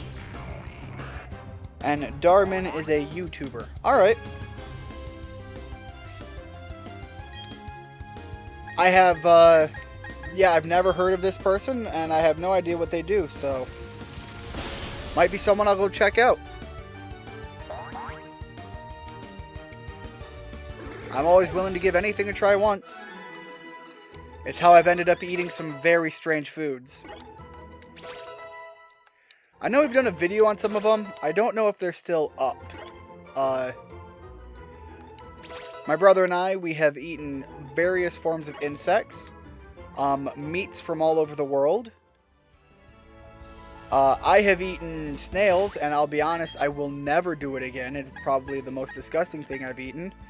And this is coming from a guy who has eaten mice, roadkill, I've eaten flour made with, I think it was ants or termites in it. I've also just straight up eaten a scorpion.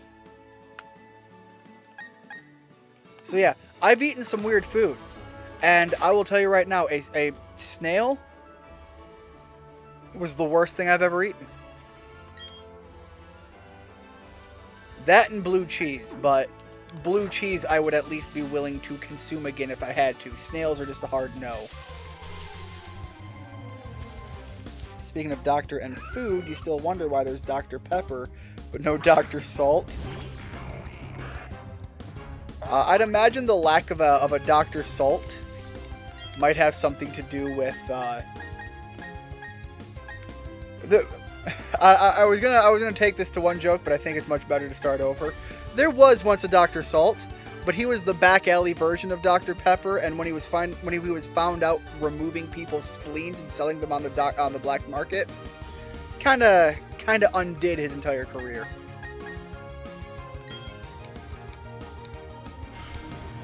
There you go. I was gonna make a passing joke, and then I completely derailed myself. So that's my attempt at salvaging it, and instead of salvaging it, I drove it into the ground and dropped a bomb on it.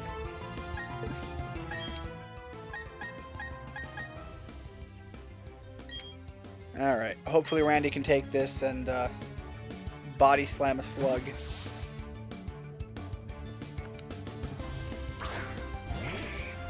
There is also a Dr. Thunder if you've ever had the Aldi's brand version of that. I do find it funny that a lot of the store brands that are knockoffs of Dr. Pepper never are willing to drop the Doctor title. Every single one of them have to have Doctor.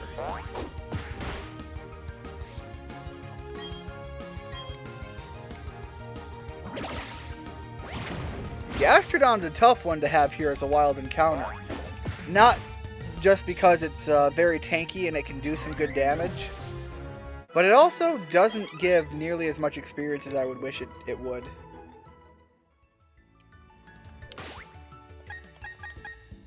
Alright, well, I'm going to move on to the next town. I do want to actually get more experience for these two before I go fight the gym. That is a very real issue of mine. But not having access to both a store and to the store and the Poke Center is kind of annoying. Also, we got some good berries right here. Have a sub or watch Hime Chicken?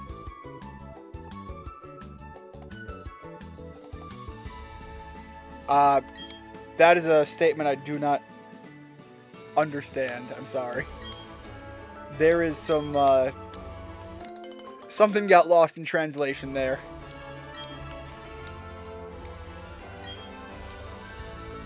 The agave berries. Agave, is that I think that's a natural sweetener. And I don't know what the qualot is supposed to be. Possibly kumquats? All of their berries, if I remember right, are more or less some spoof or derivative of actual food items. Alright, I do have to fight this guy. Arthur's up front. I think we're good with that. But now that I know that there are trainers here, that's really good. I can come back here and fight Jim Chicken. Okay, he's another YouTuber. Got it. So I've got Jim Chicken, Darman, and then I still have that song I have to go listen to that Richard recommended to me.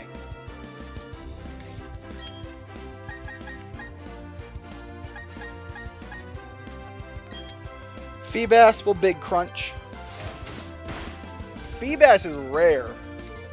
I think they brought back the fact that Feebas only spawns in one area in this version of the game. And again, a Gastrodon. Alright, we'll keep Arthur out. He should have no trouble dealing with it.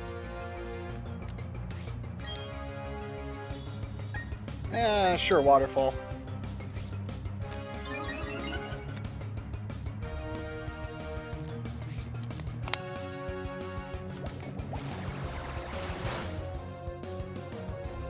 I've got to slow down on the talking a little bit. I'm starting to feel it really scratching my throat. And I have a theoretical another 6 hours, I think. Yeah, I could hypothetically still be here 6 hours from now. So I do have to start slowing down my talking a little bit. So sorry if I'm getting a little quieter. That's just to try to offset how much I'm straining my voice. It's part of the downside of doing YouTube videos and things. You have to be loud enough that whatever equipment you're using can pick you up properly. And if you're not... Oh my god! No! No! No!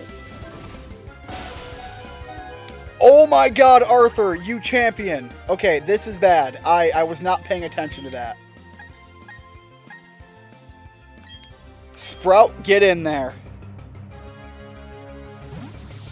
Hard Rock Hallelujah, yes. I'm too worried about my my throat, and I am making some very bad decisions here.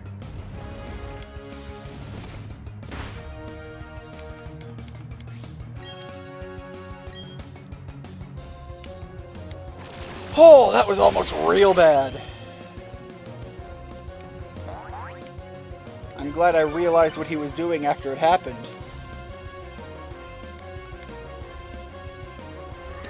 Alright, big threat down. Holy cow, that scared me.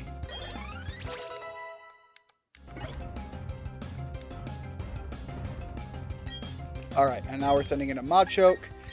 Elvis, come in here and deal with this guy. I am going to potion the hell out of everyone as soon as this is over. So yeah, Gastrodon's terrifying.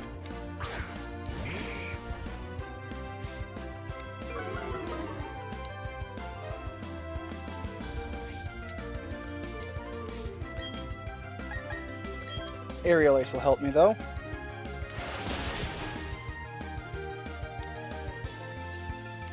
I was super comfy minutes ago, and now my hands are already sweating from like the momentary panic I just had.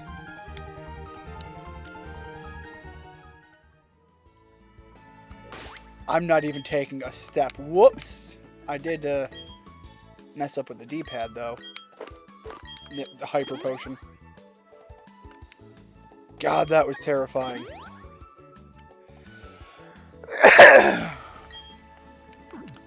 Alright, let's go a little bit more forward.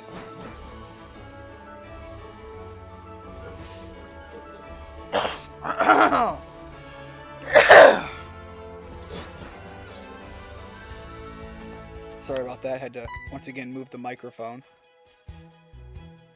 Yeah, this is the guy that's the Fire Elite Four guy, who isn't even really a fire trainer. There's no masking that aura of serious toughness around you and your Pokemon. Look, Arthur's a big beefy boy. He just made up for some crazy dumb mistake. Oops, sorry. I should have introduced myself. The name's Flint. I'm one of the Pokemon League's Elite Four. I just had this idea. Maybe you can pull it off. It's about this city's gym leader. He's really lost his enthusiasm lately because there's been so few good challenges worth his time. He's so bored that he spends all his time renovating the gym. And then the blackout happened. That sure didn't help lift his mood. You know where I'm going with this, don't you? I need you to give him a battle that's so hot it will reignite his passion for battling. I'm counting on you, Hotshot. Hey, random person that I just met. Can you help my friend with his depression? That sounds like something that would normally not go very well. Not only is it random person you've never met, it's random person you've never met who just walked into town.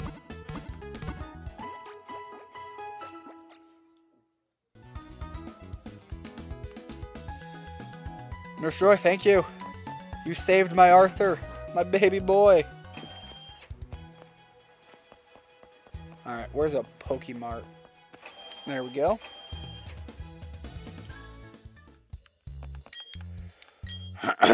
I'm here to buy Luxury Ball. I want one. Just so that in my head, this can be used for my Skywalker. I want two. One for Skywalker, one for King Arthur.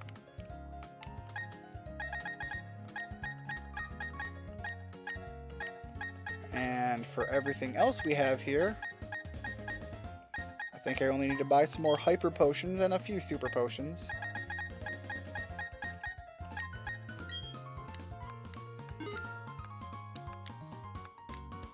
Alright, there we go. And, whoa, that's a lot of Super Potions. There we go.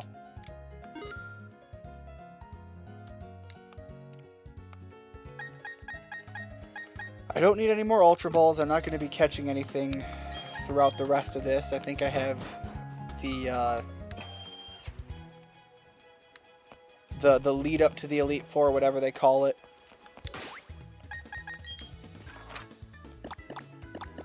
Okay, we have Route 223, and then we have the Victory Road, or whatever they call it.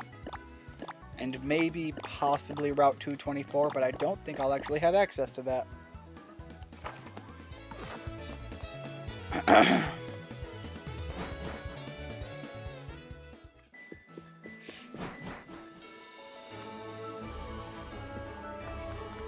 Alright, so we're going to save here. We're going to make sure the team has the Pokemon in it that I want to gain experience. And I'm going to also bring in... So Elvis gets out. And admittedly, I think I don't need Bronzor here. I don't think there's enough he's going to bring to the game other than a possible toss away for survivability. So as far as ones that are going to need battle experience possibilities, this is the team I'm going to go fight some other people with. Just to spread out that experience. Pokemon size contest. You want a big Gyarados? I've got probably the biggest Alpha Master that you've run into.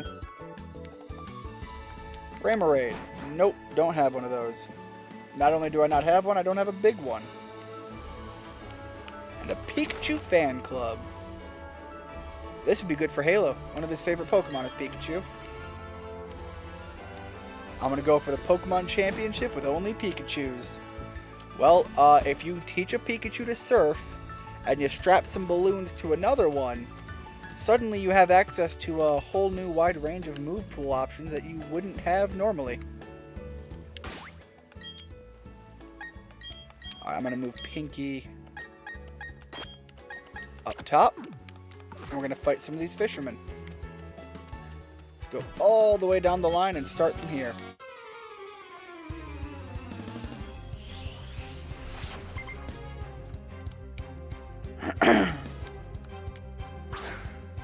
Don't tell me they all have Magikarp. That would be a very troll thing. That would be hilarious, but would be such a waste of my time. The fact that the first one has a Magikarp and it's not just like a random one, several in or something, makes me think that there's a possibility they might all have Magikarp. Never mind, they're sending in a Gyarados. Concern alleviated. And you can lower my attack all you want. We don't do the physical punchies.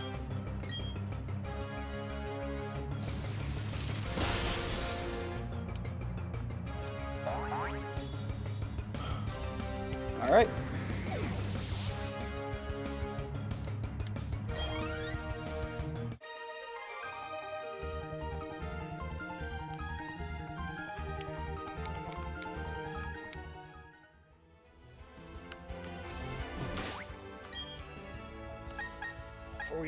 Yeah, I want everything to be at least at level 50 that I'm going to go into the gym with.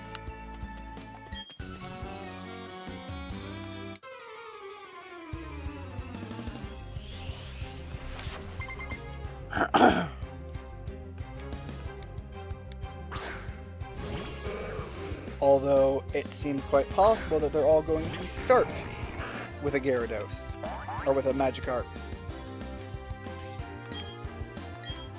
But if I have to fight one Magikarp and a bunch of Gyaradoses, I suppose it's not a bad trade-off.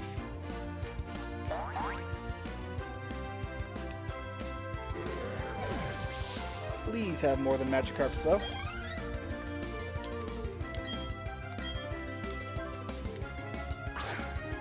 Naming your Geodude Sausage. That's an oddball one. That's a name I wouldn't have expected, even from the food thematic. Hopefully, Sausage can pull his weight in your Nuzlocke.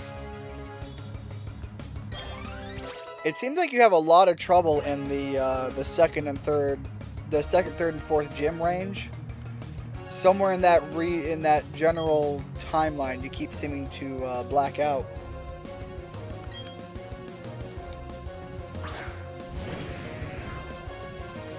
Is it the same trainer each time?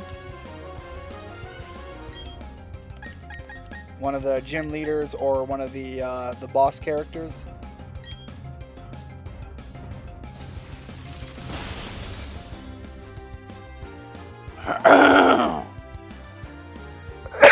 And again, I'm sorry that I've adjusted how I'm talking, but yeah, it was really starting to hurt my throat.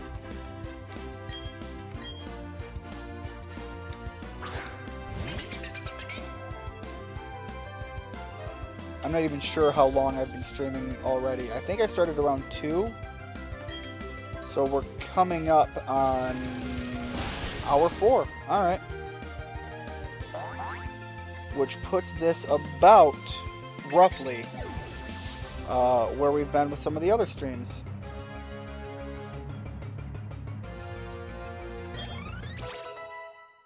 Oh, you're going to fight Pokemon in the underground. I see. Are they over level for you? Is that part of it? Like if you're fighting a level 27 and you've got Pokemon that are like level, I don't know, 18 to 20, that can be a little rough. All right, Shadow Ball is a huge upgrade from Hex. Hex did a lot of work when I was doing a lot of status ailment fighting, but now where I'm at in the story, I'm more worried about reducing stats than I am inflicting status ailments. Running into the first gym? Well, unfortunately, you don't have a Machop to walk in and steal their lunch money. But Geodude will help you hold his own in there. Also, I think you mentioned you started with a Piplup, so you're not without a good option to walk in there and just take the cake.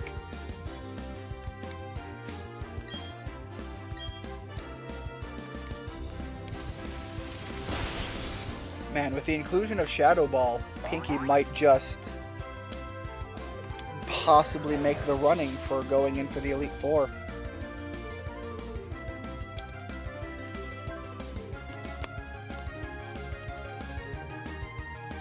Not yet. You can get it on about 217, though.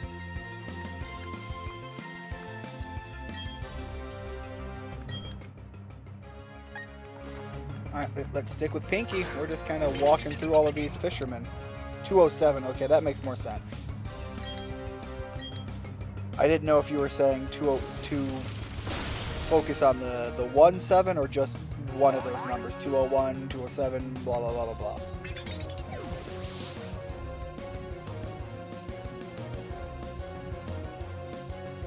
Step 1, steal Pokemon. Step 2, Step 3, world domination. That more or less explains Cyrus's entire game plan. Step 1, steal Pokemon. Step 2, ego. Step 3, world domination. Step 4, fail miserably and question why I didn't think this out further.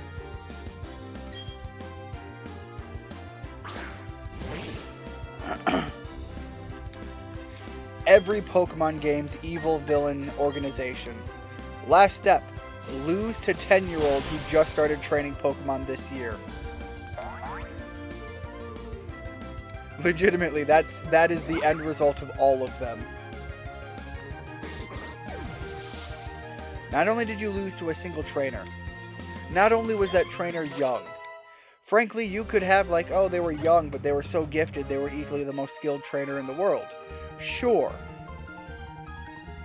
But they also have no experience compared to somebody who should have been brought up raising Pokemon in the world from their very beginning too. The fact that they started this year and they put your entire organization in their place, that has got to be massively insulting.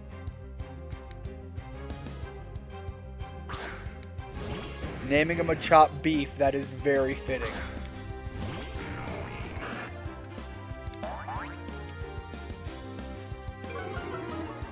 At the Machop level, he looks more like a beefsteak. At the Machoke level, he's a beefcake. It's a terrible joke, but I've made significantly worse. And laughed at those ones too.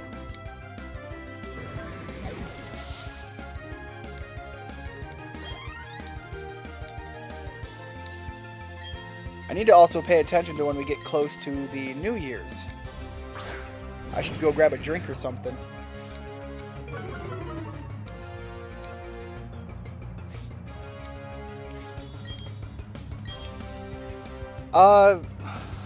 I don't know if any of you... I know Richard might be pretty close if he's not there currently. Any of you have any weird traditions like that? I've said it already. I'm 30 years old. I'm no stranger to having a drink here and there, but the amount of I drink through the year, I've often joked about. It's not like I don't drink, but I could buy one drink at New Year's and have it last me probably until the end of the holidays in December. You know, Christmas comes around and I'll probably finish off whatever I've had because it takes me that long to drink something alcoholic because I don't do it very often. Unless I'm doing a particular event or if I'm with friends or so on like that. If there's a reason to, I might. But for whatever reason, I pour out a shot for me and my father on the anniversary of his death. I do that for a couple other friends as well. And what I do is I pour a shot for me, I drink my shot, and I actually leave a shot on the countertop to eventually naturally evaporate. It's just a weird superstition I have about, remembering the people who are no longer here. But the other time that I oftentimes will have a shot is New Year's. For whatever reason, it's like the first thing I'm gonna start the new year, and the first thing I'm gonna do is booze it up. Yeah, you put it in that context, and it's kind of funny. But yeah, it's one of the ways I've always welcomed in the new year. Yeah, I was under the impression you were a little too young to consider drinking. I get the impression that Richard might possibly be above the drinking age. And I don't know about Halo if he drinks, but I think he's above the age range, but he also strikes me as the kind of guy who probably wouldn't.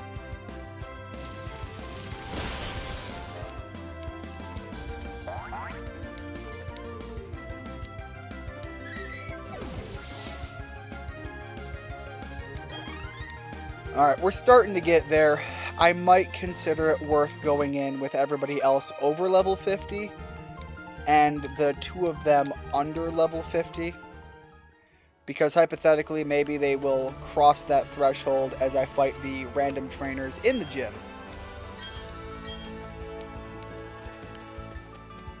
And of course, I could always walk away and come back into the gym fully healed up again as well.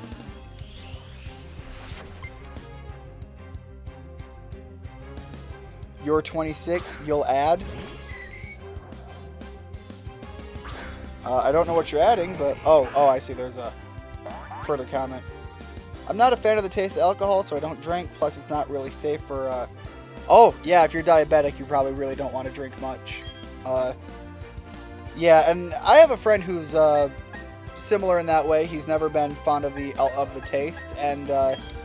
I'll be honest, I was right there with you for years. It took me a long time of trying a sip of something here and there to finally find a flavor profile I'm fond of.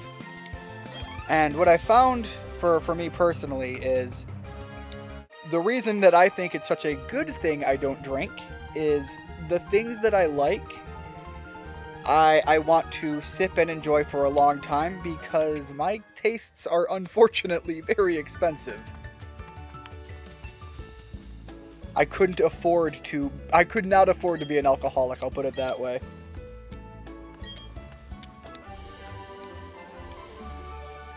Fling is pretty good if I keep putting items on my Pokemon.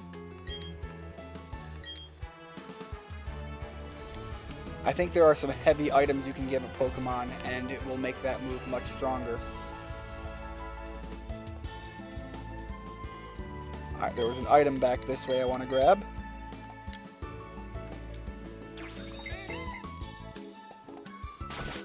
You have a crush on a classmate? Well, by the sounds of it, you're at the age that's going to start happening possibly a few times. So, Not sure what I can add to that conversation that isn't going to be incredibly creepy. Like I said, I'm in my 30s, but I was a teenager too once, and that's going to be a regular occurrence. So, yeah, if you want to pursue it, man, go for it. The old adage of people pointing out how the worst thing they can say is no, I'll be honest, that's not entirely true, but you will never get the yes if you never pursue it. And I'll tell you this right now, I've had a lot of breakups and I've had a lot of heartbreaks, but getting the yes still feels awesome anytime you can get the opportunity to pursue the game, is the best way I can put it. I'm trying to speak on the topic without crossing the threshold of the ultra creepy.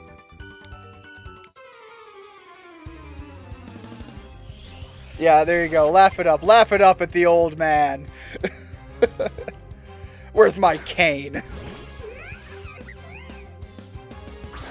God, I'm glad I don't walk with a cane. Let me just add to the list of things that make me look old and decrepit.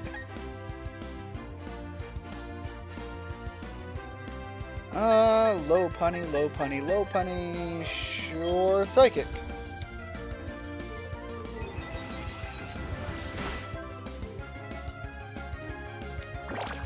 You young whippersnappers and your hopes and dreams.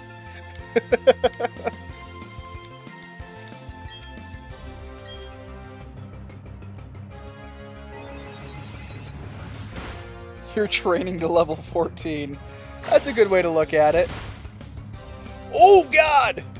Oh God, that hurt! What did they just do to me? Pinky, you okay?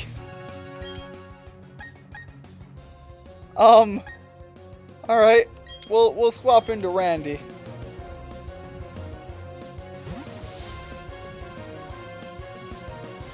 Yeah, there was a D&D reference that somebody told me at one point. As a guy, as you age, you can think of it like getting experience and hitting new levels. But by the time you hit about level 35 as a fighter or a barbarian, based on how you pursue, once you hit about level 35, you start multi-classing into wizard. The idea there being your ability to rely on your physical attributes starts to decay. Technically, it starts a little bit earlier than that, but by the time you're age 35, for most cases, it starts to be more apparent and noticeable. Which is the joke that you've got to start training your mind just to keep it from going away.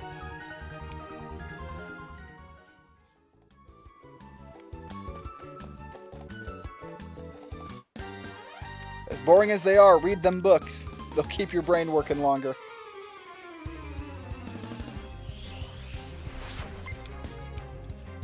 Although Richard, I asked earlier and I don't recall if I noticed the answer. I might have just overlooked it, but you mentioned you got some books from a favorite series.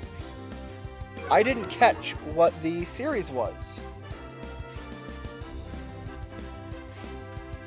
Mind sharing? Again, I know that there are some series out there that people might not promote, so if you don't, whatever, but I'm curious what you're interested in reading. Alright, Luxio, this will be a good testing opportunity here.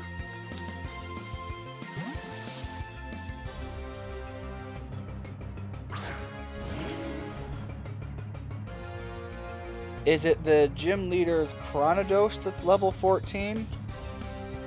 I don't know too much about what they are specifically. Isn't that the first gym leader that you're still on if you're fighting a Chronodos? I don't know, it's in the teens somewhere. It's probably anywhere from 13 to 15, so 14's a good guess.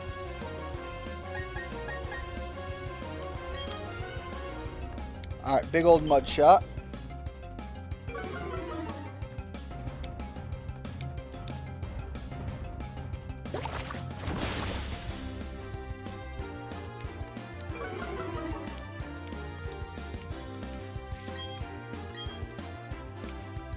Yeah, this isn't an inherently bad idea having hitting blueberries here on the team for the electric gym.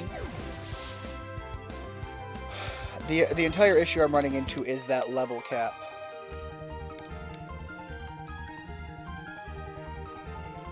The monotony is broken, but at what cost?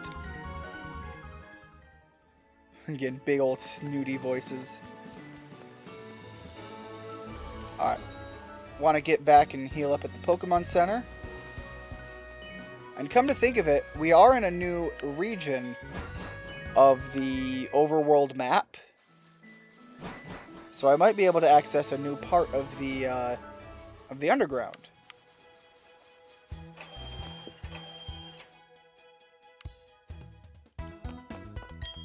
So I can go to the underground and fight some Pokemon down there and get the experience from those ones.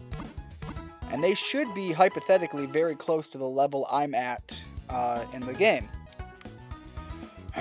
So I'd say probably in the ballpark of 40s to 45s.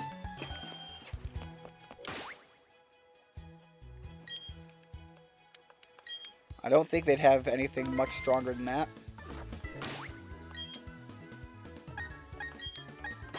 Hopefully I don't end up with the same position you did recently, Ash, and team wipe in the underground. That would be very anticlimactic. That said, even if I failed a Nuzlocke, for the story of the game, if I never become the champion, if I fail the Nuzlocke, if I can't make it as a Pokemon trainer, technically speaking, I already saved the world. Maybe I'd just end up pursuing another career in the story. Band in the Wind. It's a self-published series taking place in the 60s. Part of what made you like it is the fact that it follows a band, but the story itself is really interesting too. Yeah, I don't know very many books that consider band life as a, or even the dreams of musicians in general as the main focus that aren't individual novels. So the idea that this is a series of books is interesting. You don't find very many like that.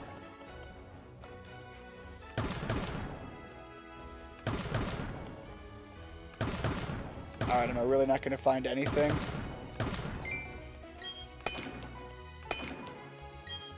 Alright, there we go. Alright, one item. All that work for one item.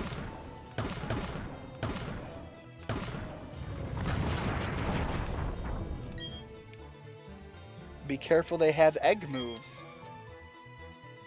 I didn't realize that. That's kind of interesting. So you can catch Pokemon with unique movesets that you would normally have to put a lot of work in order to get them.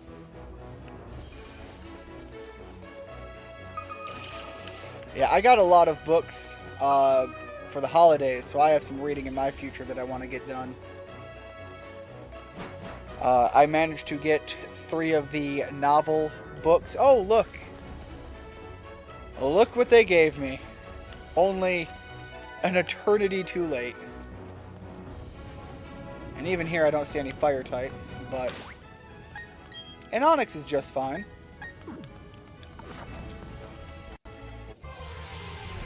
Again, if they have access to egg moves, I should hypothetically fear... I think Onix could have a Thunder Fang as an egg move. So I need to worry about that.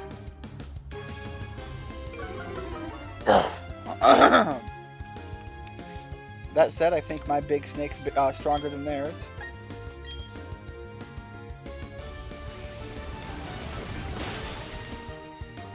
Anyways, yeah, the Nier books is what I got for the holidays, and I want to read them.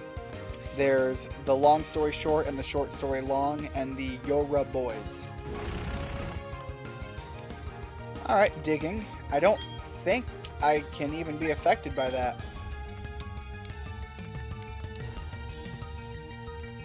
Yeah, we're part flying. It does nothing, Onix. What were you thinking?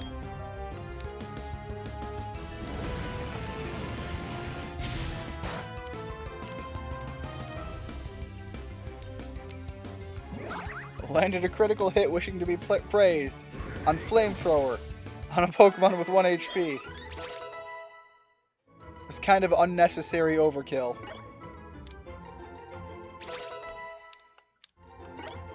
You know what? If I'm fighting Onyxes, and that's not terribly bad experience, I think it wouldn't be bad to put Randy up front to get some of that extra. By being the one that actually fights, I get more experience, so. If you're not a fan of derogatory words in books, Band in the Wind isn't one you would want to read, though. It has quite a few of them due to the story taking place in the time it does. What do you mean by Oh, you mean like offensive words. It took me a second to realize what you meant by derogatory. For some reason, I heard that word and I thought like, oh, you mean it drags on and on? Because, you know, narrative, not a big thing for me. And admittedly, I've never been one to be offended by words. I have a personal opinion, mindset, thought that we put too much power on words and the people who want to use them to hurt you. Words are one of the few things that you can take on the chin, rise up, and make a telling moment in and of itself to counter the using it. So to be hurt by it and crumble under the weight of just a word rather than turn it back on somebody trying to attack you with words is not a way I'd consider worth pursuing. You know, you don't have to throw an insult back at someone just because they insulted you either.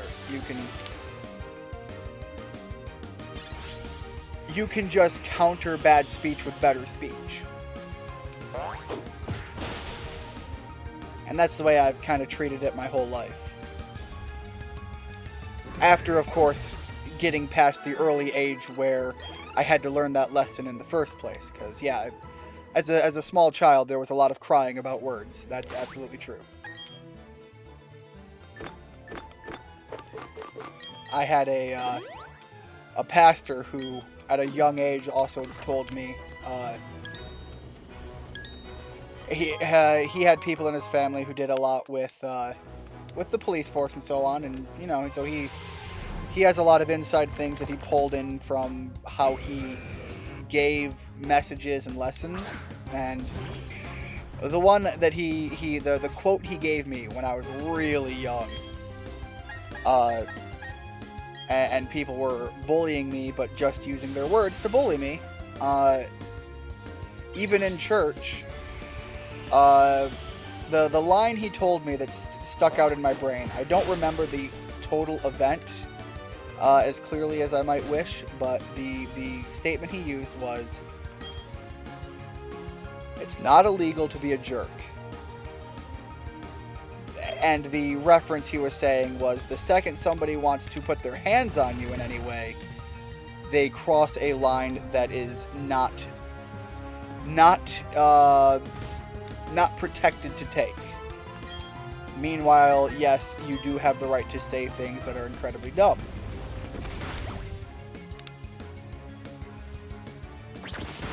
So, yeah, I think that's where I'm going to leave that there. So, yeah, if I have any interest in reading it, it necessarily wouldn't be a stopping point to keeping me from reading the book. Beef the Machop is hitting on the Geodude in Route 207. Well, hopefully that's Beef the Machop you're already caught, and not the one you're hoping to catch. Because that implies that he's beating on your Geodude, and that's not as favorable.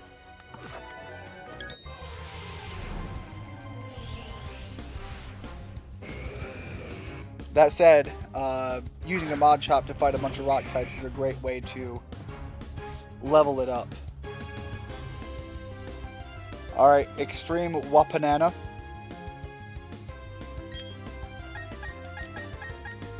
Once again, removing the bot messages.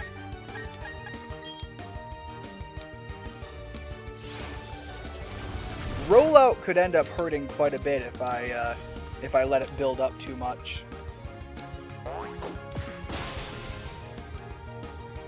Again, Whitney's milk tank all the way back in the day has scarred me mentally and mostly mentally from seeing that move pop up as an attack being used against me.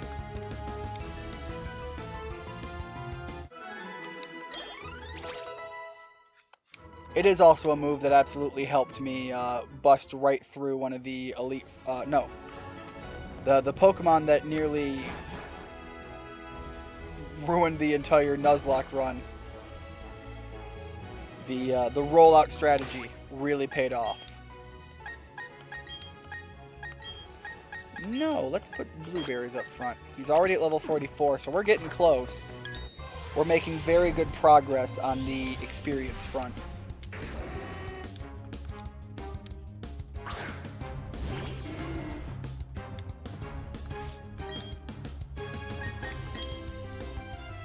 Big old Aquatail.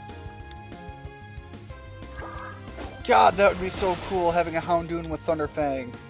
Unfortunately, I caught a Beldon or whatever. Bronzor, that's what it was. I don't know why I was thinking of something else.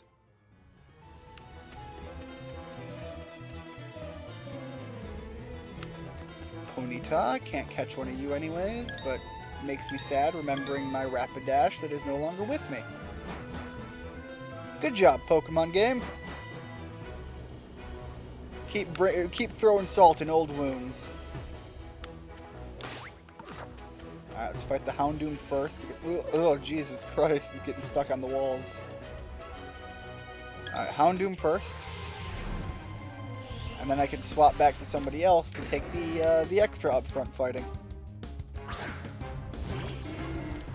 Oh, I forgot I have blueberries up front already. Never mind, blueberries can take the entire floor here. Payback is useless when you're faster than me.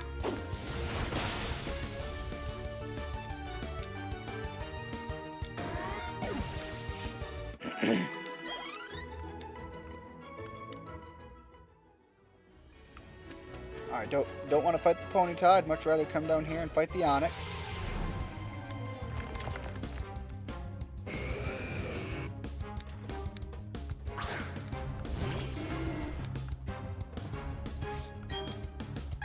And we will Aquatail you.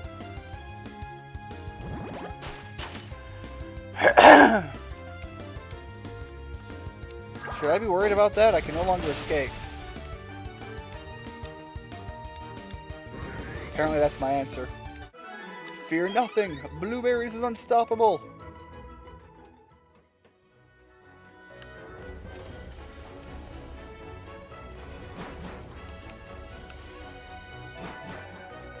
Yeah, that was a big part of what set up my failure with the Skuntank, was not being able to rely on my retreat and heal strategy anymore, and being locked in on a Pokemon that was on a constantly losing end of the atrocious battle.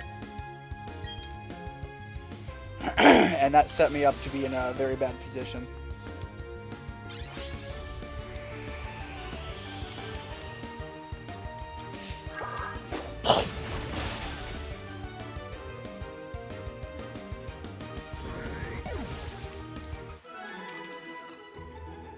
But realistically, we're getting very close to being strong enough to go fight the gym leader. Or at the very least, strong enough to go fight the gym trainers. I don't know how many are in that gym. By the sounds of it, it could be several or it could be none at all. But I can't imagine the gym leader would be working on the gym and not have trainers in it. Don't swap your Pokemon, now they're gonna get extra hurt. You got it, Onix. He's gonna beat you to death with some muddy water.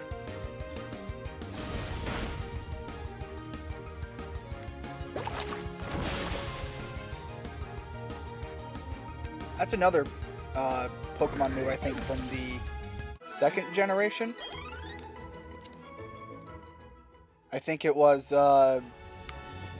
standard, like a either ground or water attack, and then lowered accuracy or something like that. Do not remember offhand.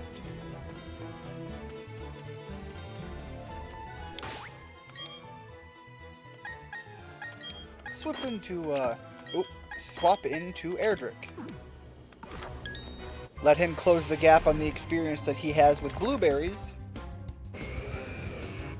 so that two of them can hit the magic level 45 roughly around the same time. And bulldoze. Again, before I actually go into the gym, I do want to go grab the Earthquake TM.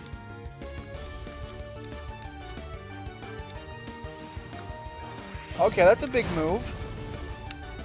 That has potential to hurt.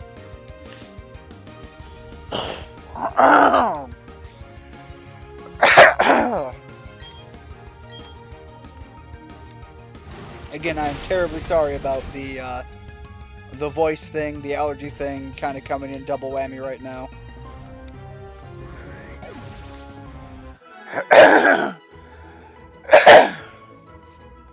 I think my body is just letting me realize that I have put a lot of hours in on a stream this week. A heck of a lot more than it is definitely used to seeing.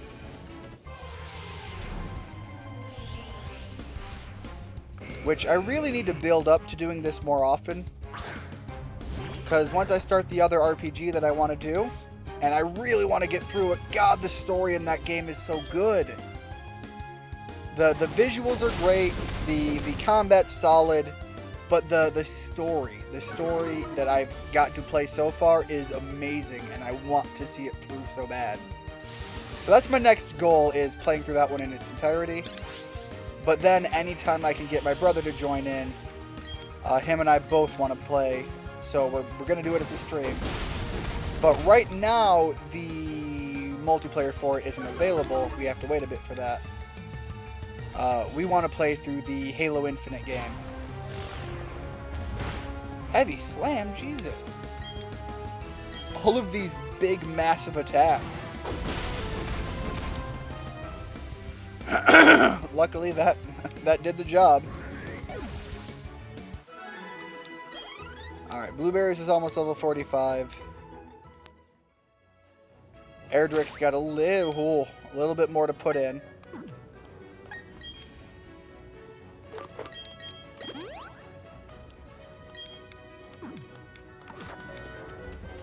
Get away from me, Ponyta.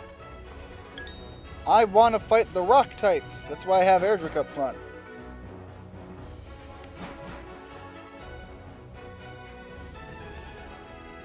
No, thank you. Just gotta juke my way around. The Houndoom is definitely worth fighting right now.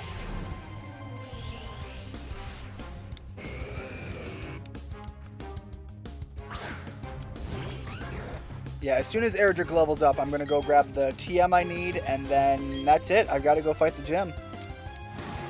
I can't put it off too long. I still have a victory road to make it through. I have a bunch of trainers to fight on the way up. And there might be more level grinding I still yet have to do. Yet to be seen.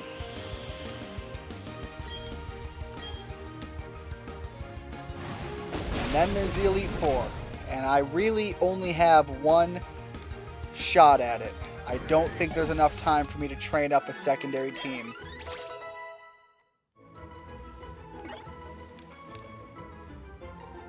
And I am still at least 20 levels away from where I want to be before I go into the Elite Four.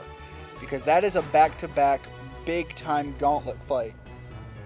I'm going to want to be somewhere like 65 to 70 somewhere, like across the board on my team. The first one with those numbers isn't going to be much to worry about.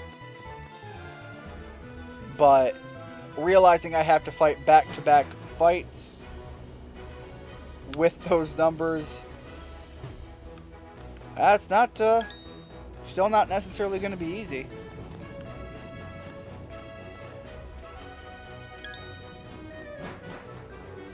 I think that's roughly the range that Cynthia herself is at, between 65 and 70 for her Pokemon. There we go, another Onix. But yeah, that is why it is in the realm of Pokemon games with Nuzlocke challenges. Diamond and Pearl is often referenced as one of the hardest ones to do. And so, of course, here I am sitting trying to get my first, even in the world of Nuzlocke, I am not doing the hardest options on everything. But even still, I'm putting this one up as hopefully my first big win. I do want to go back and do some of my favorite Pokemon games as Nuzlocke. One I would particularly want to do is X and Y. A lot of people didn't like X and Y, but for my brother and I, it's possibly our favorite Pokemon generation. First of all, the Pokemon you get, the scenery it lays out, the way everything plays out in it, I really like it. I know a lot of people weren't big fans.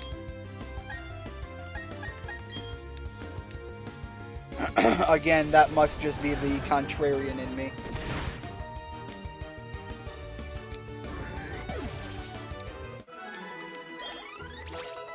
Although, admittedly, I know a lot more people who would just say, oh, it was fine, I enjoyed it, rather than saying they outright hated it, but the people who do hate it, they've got numbers. I didn't check here. Erdrick, 2,000 more experience, holy cow. Man, do I even want to sit through that much more? I think that's still 3 more Onixes. I am set Moed, 1 Pokemon on each route, Duke's Claws. Yeah, the Duke's Claws really does help for building out your team. One of the optional rules I am not playing with is that a blackout is immediately a game over. However, I do not, in the timeline I gave myself to play this, I do not have the option to train up a whole new set of Pokemon. So, if I go in and I lose, then yes, at this point, any game over is a hard game over. I don't have the time to grind new Pokemon. You didn't hate any Pokemon game. Your favorite personally is Pokemon Sun. You can imagine my frustration with the 3DS now not working. Yeah, Pokemon Sun, I'm trying to think. Pokemon Sun was fun. I'm not going to say anything bad about that one, but what I'm getting at is Pokemon Ultra Sun and Ultra Moon. For me, it had the same issue that Pokemon Black 2 and White 2 had. I don't like that they released essentially an updated version of the game immediately after the first one came out, especially when the first ones weren't particularly bad. I think X and Y tried too hard in certain areas and it kind of hurt it, but that's worlds different than saying it was just inherently god-awful or anything. It's just, I think it tried too hard, and the idea of what Pokemon presents itself as kind of took a little bit of a hit as a result. But Sun and Moon I thought were just fine, and actually brought in some of my favorite Pokemon. Oh, holy cow. Mimikyu is my baby boy. Mimikyu is one of my all-time favorites, just like Growlithe and Arcanine. I've got Growlithe, Arcanine, I've got Mimikyu, and I've got the Alolan Vulpix. They are kind of the cream of the crop at the very top of my favorite list. Joltik and Galvantula are up there too. The one I liked least, and I wouldn't say I hate it, is the Black and White generation. It was the one I liked least, and it was the one that I never bothered to go back and play more of. But I played through Black and White 1, and then we bought, I think, White 2? We bought one of them, Black 2 or White 2, I don't remember which one. But even then, when we picked that up, it was kind of just, that was it. That was We bought it, and I don't think we even ever beat it. I know I made it through the main storyline and stuff, but I never did any of the additional stuff or the side stuff or anything. I don't know, it just didn't hook me the same way the other ones have. But if you're able to get your 3DS working, or if you have the opportunity at any given point, Ultra Sun and Ultra Moon, in my opinion, was everything Sun and Moon was with extra. So if Sun and Moon is your favorite, I do think you would very much appreciate and like what Ultra Sun and Ultra Moon brings to the table. So hopefully at some point you get to try that out. The added benefit in Ultra Sun and Ultra Moon was at the end, the post-game stuff, you can go do some of the, what do they call them, the Ultra Wormholes or whatever. A little bit of a goofy name in my opinion, but that's neither here nor there. They give you the option to go fight and capture, first of all, the Ultra Beasts, which are fun. But I think every single legendary Pokemon is available for you to try and catch in Ultra Sun and Ultra Moon, which is a really cool addition for them to do.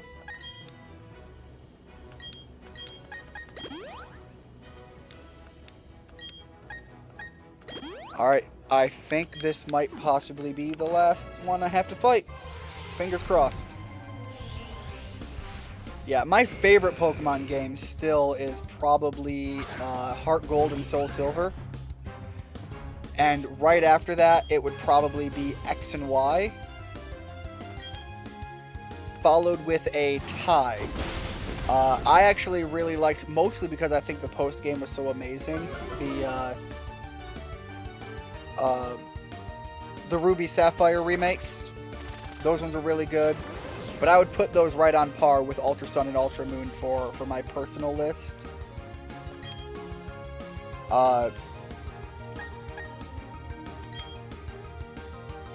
And again, the only reason I think the Ruby Sapphire remakes I put as high as I do is they went above and beyond with the post-game content. And even after you make it through the main storyline, it helped breathe an extra punch of life into the game. Which is not something that you see very often with Pokemon games. I think this generation for a lot of people did that with the challenge area that they give you in the post game. So for a lot of people, this one would have filled that like approach and goal. I know for my friend Jeremy, he was a big fan of it.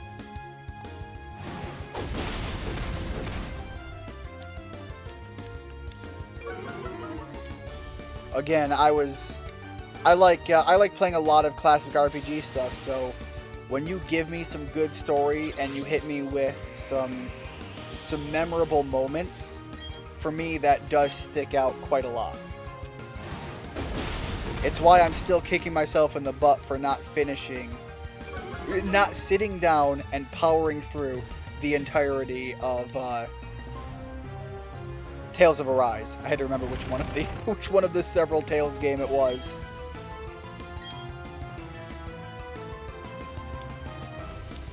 Because absolutely Tales of Arise was such a strong hook at the very beginning that made me want to keep playing. But every time something either in life pulls me away or something just generally distracts me with a new thing that I choose to focus on. Again, I've mentioned how much Pokemon as a franchise means to me. So a new Pokemon game comes out and I'm just like, yeah, I've got to go play the new Pokemon game. What am I going to do, not play it? That's not going to happen. Alright, so we are now at the exact level I want to be at.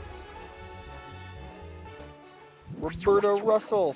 Also, bot message. Removing that one too. Should probably heal up at the Pokemon Center. I know where I'm going isn't going to be dangerous, but, you know, you never want to risk it. Not in a Nuzlocke. I should also buy a few more repels. I'm going in for a TM, not for Pokemon. So I don't want to fight too many of them on my way there. Especially because they're going to be a much lower level. It's not even worth it for the experience.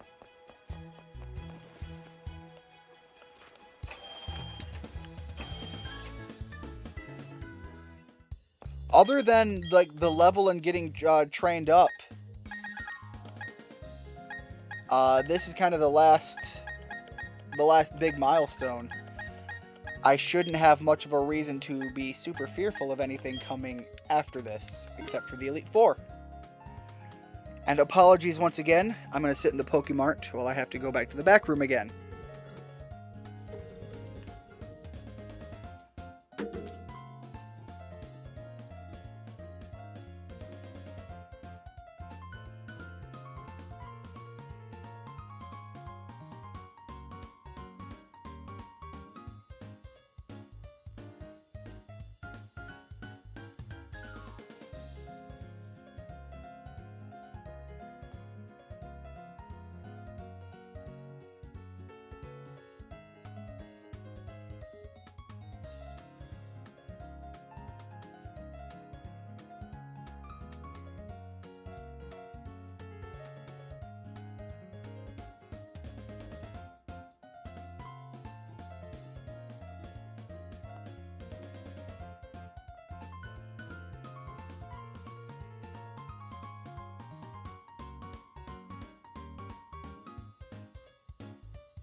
Again, apologies I keep having to run off like that.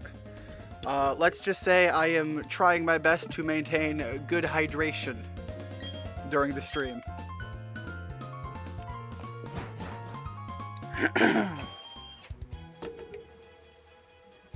There we go.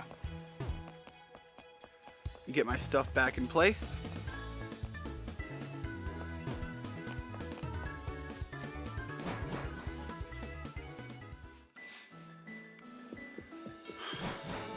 Onward to the last TM I should need before I go into the end game content. This is kind of it. It's kind of a big deal for me. This is officially counting as my end game. The entire end game strategy is coming together. Give me that Doctor Who reference. I've gone through 6 billion timelines and I've only got one shot to win.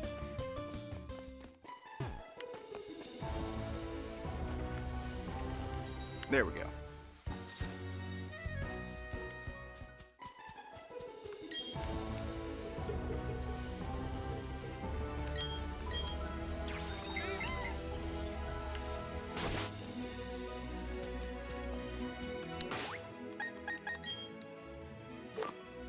Let's pop a max repel, wherever it is. There it is. Dragon Fang. Boost the power of dragon type moves, not a bad thing for me to give to Erdrick. The other thing I have is somewhere, yeah, Carbos is a speed boost. I know Erdrick is a big deal going into the final, the last stretch of the game, but I think Arthur is going to be where I'm going to pump all of these items. It's seeming more and more likely that he is going to be my strategy for fighting Cynthia. And the protein is absolutely something to give to Arthur. It won't have any effect. Arthur is beefed up to his max. Alright, into Erdrick it goes. speed. Can you use that, Arthur? Nope, he can't use any of these. Alright, Erdrick gets all of it.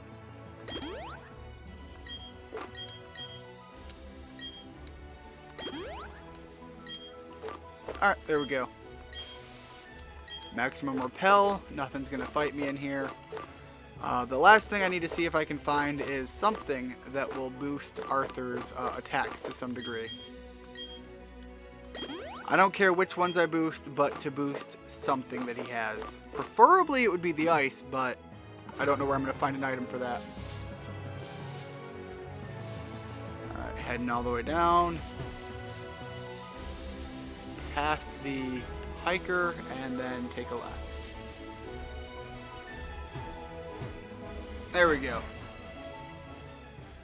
And this hidden entrance is where I had to go to find my Gibble. Big B barrel. So, B barrel is one that I don't know if I pronounce right. I haven't heard it properly pronounced before.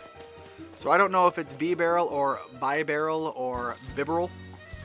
Although I'll be honest, I can't imagine it's bibberal. That sounds a little too goofy.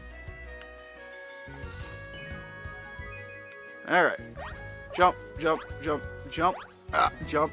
There we go.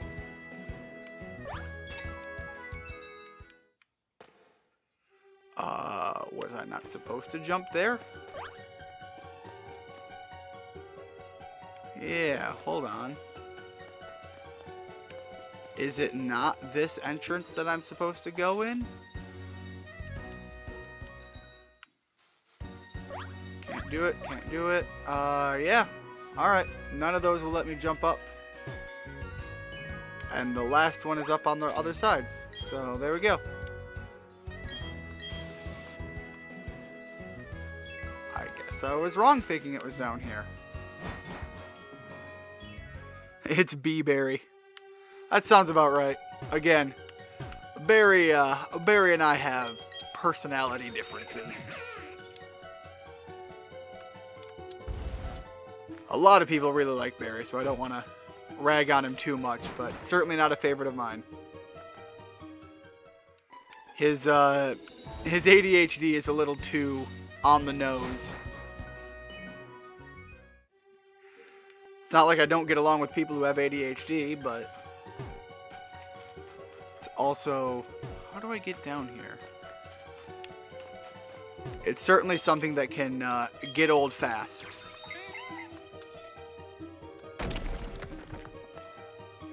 My friend Jeremy, I've referenced plenty of times, is kind of that same way. Literally my best friend, but there's a limit to what I can handle in one sitting. Which I know some people find really weird when I say that. Man, where is the... Okay, found a potion. And more bots.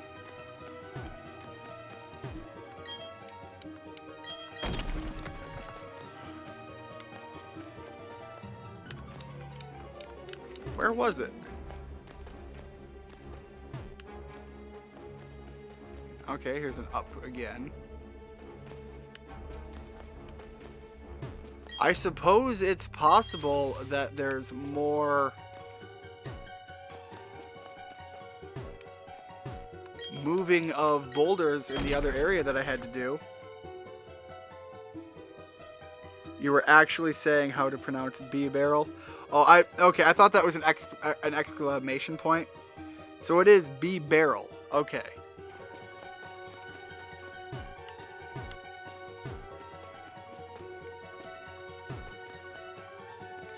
I thought the L was an exclamation point and you were calling it B-berry. Alright, you know what? Please tell me that it's listed on here as an HM. Just give me Flash. God bless it, it's not. Used to be an HM. Jesus, 2 of these back to back.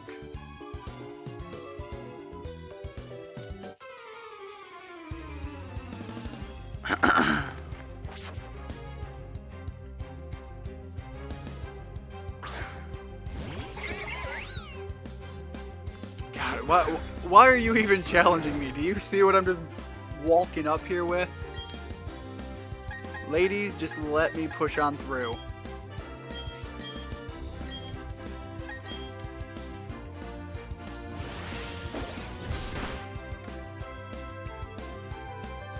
Also, why are the two of you hiding in the dark in a cave?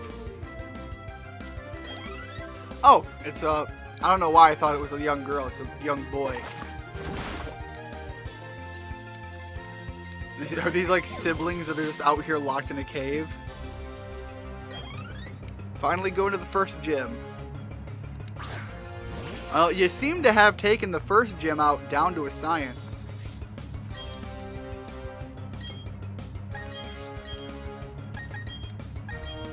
Okay, I'm hitting nothing accidentally. Whoops. That's a whole lot better than hitting one of my Pokemon. That would be anti-good.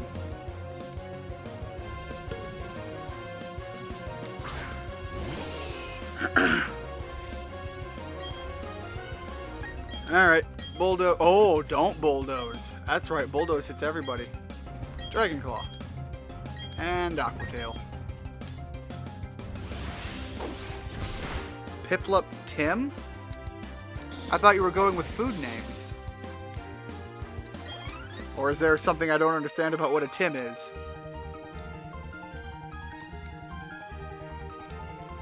Or Piplup Time and you forgot the E. That's possible. Those bots keep multiplying like rabbits or something. It's almost like there's a farm of them somewhere that just shovels them out by the bucket loads. Let me pull out my Donald Trump impression. Good old China, or whatever he does. I don't... Again, me and impersonations, we don't get along too well. Alright. You know what? Let me do this. I think Mime Jr. can do this just fine. I'm getting sick and tired of not being able to see. And Mime Jr. is going to have no other utility, so...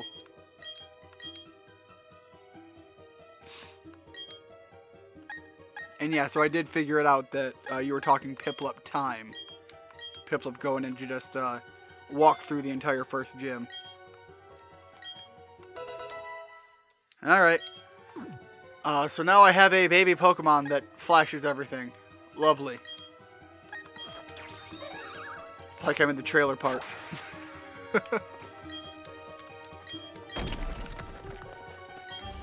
That is actually a reference to something that did in fact happen. So, that's not just making fun of people from the trailer parks. That is also in part making fun of my growing up with knowing people in trailer parks. Here we go. Now we've got some progress coming somewhere. Maple syrup the Piplup using water gun? No, that's the Canadian gun. It just shoots maple syrup everywhere.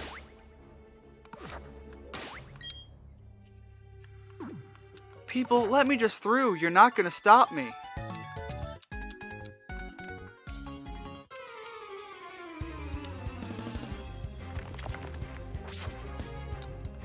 You see, in a cave, two picnickers make sense.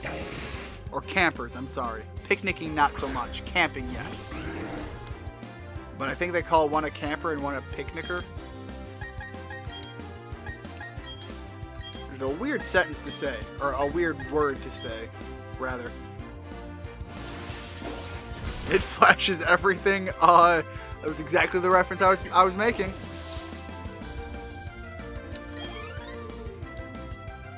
Mungo, I hear you over there. I know I have been unavailable. Not sure if you can hear that. I can hear his bell jingle jangling his whole way over. There you are, buddy. Yeah, I'll give you some pets.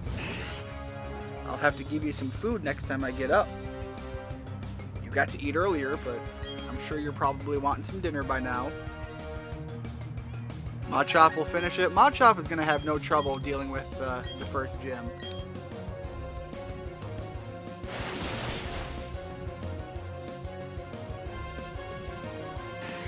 I do enjoy having a cat that can come when you call him. If he's in the house, he's more than likely to come on command. Good boy.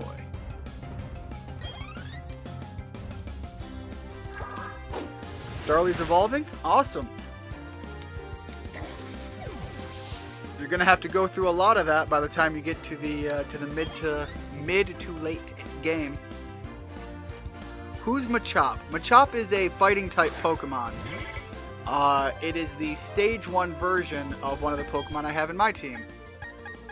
So Macho Man Randy Savage here is a Machoke, and a Machop is the form right before it. Anyways, welcome back to the stream. Halo. Still trying to figure out where I can find my TM for Earthquake.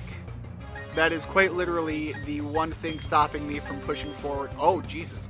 Why did that just happen? The one thing stopping me from pushing forward to the next gym fight.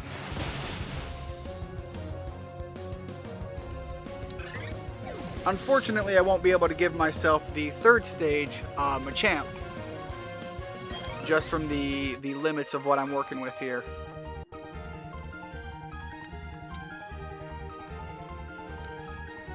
I said I'm going to win. Well, it didn't happen.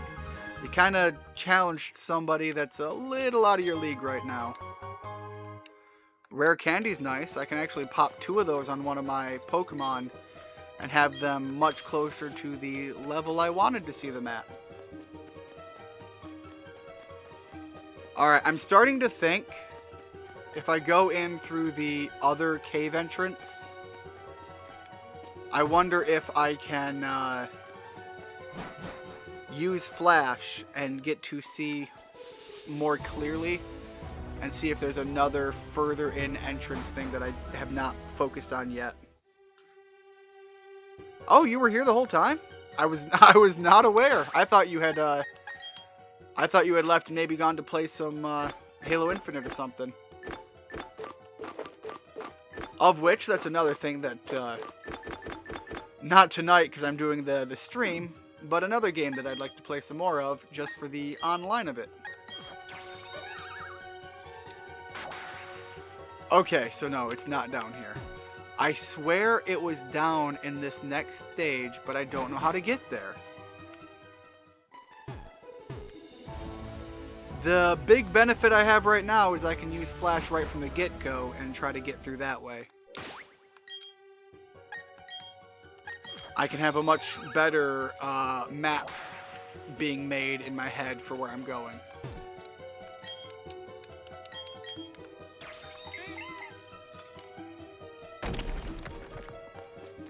Alright. Nothing that way, and those guys are not where I'm heading anyways. I can check in the area around them, but they do not have an item there. Do I have another one? Awesome. I thought that was my last repel that I had used. Thinking about playing Halo Infinite tonight or some Halo 2. I'm really disappointed that they don't do the... that they will allow for the crossplay on the Master Chief Collection. To let you play with, to let you play online cross-platform, but they won't let us go through the story cross-platform. Alright, so I don't have to fight those guys and the experience isn't worth it. And then I think this is where the campers were. Yeah, so that's not anything there either. Alright, and as soon as Repel wears out, let me guess, Zubat? Alright, that would have been funny. That would have been right on par with the meme. The second my last Repel wears out. More Zubats! All of the Zubats!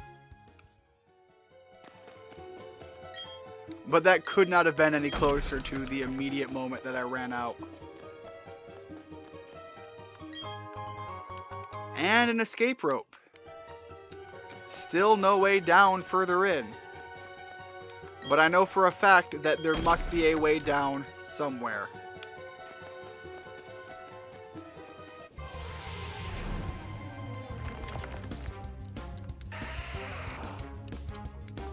Alright, Geodude. It's not even worth fighting. I'm just gonna run. The moment I try to run from one of these lower level Pokemon and it tells me, oh, you can't run away safely, I am gonna murder that Pokemon so hard. Just like the pets of these picnickers. Because that's what happens in a Nuzlocke run.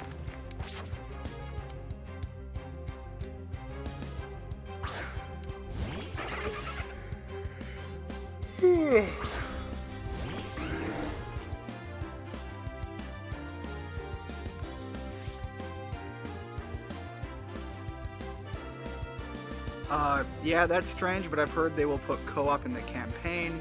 Maybe I don't know which day in May, though. Yeah, I think your brother was mentioning that it's, but that's on Infinite. I was talking about Halo 2, that we can't cross-platform the story mode on that one. But they will still allow for the cross-platform in the multiplayer shooter aspect, not on the cooperation part of it. PvP, that's what I was thinking of.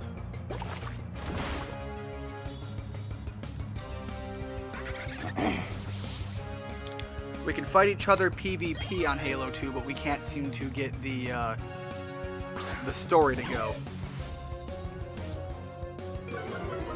Which is a shame, because Halo 2 is so far I haven't played Infinite.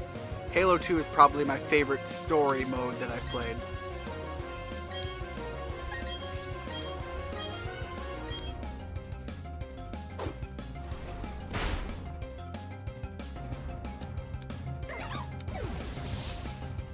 And I'm not sure if by the time we start Halo Infinite, if they'll have the co-op available or not. So my brother and I might have to hand the controller off back and forth just to make sure we both get to play our way through it when we stream it.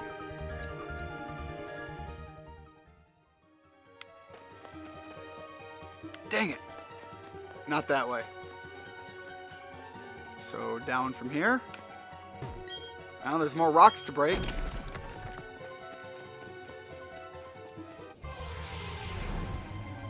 I swear if it's not down here and there is another third entrance that I am not aware of, I might lose my mind. Because right now I really could use that earthquake.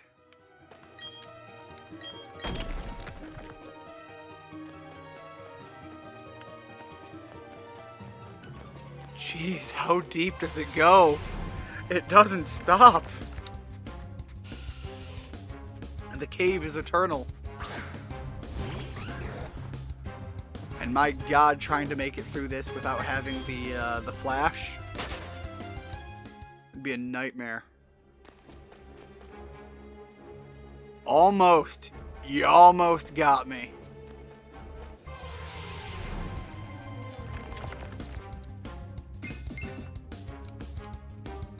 Alright, Bronzor. I'm just gonna keep running. Stop making me fight these things. I don't want to fight them right now.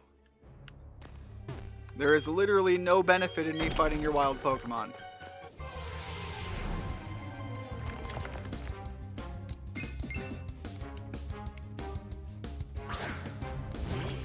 Although, frankly, if I was fighting every one of them, I might be having, like, another level by now. I've just ran into so many.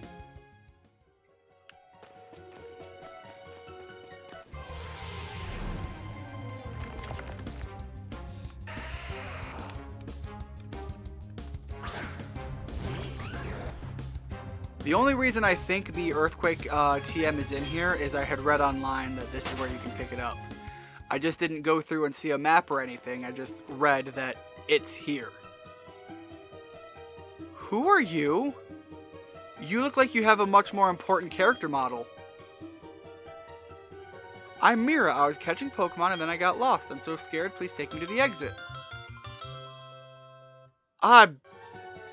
What? What? I never knew there was a lost girl in here. Okay. Wonder what Pokemon she has with her. You got lost in here with a Kadabra? That's a pretty beefy Pokemon.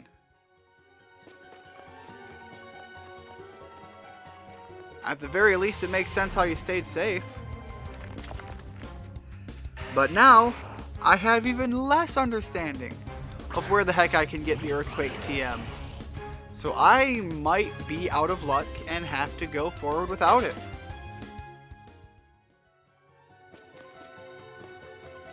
Which sucks, but what options do I have?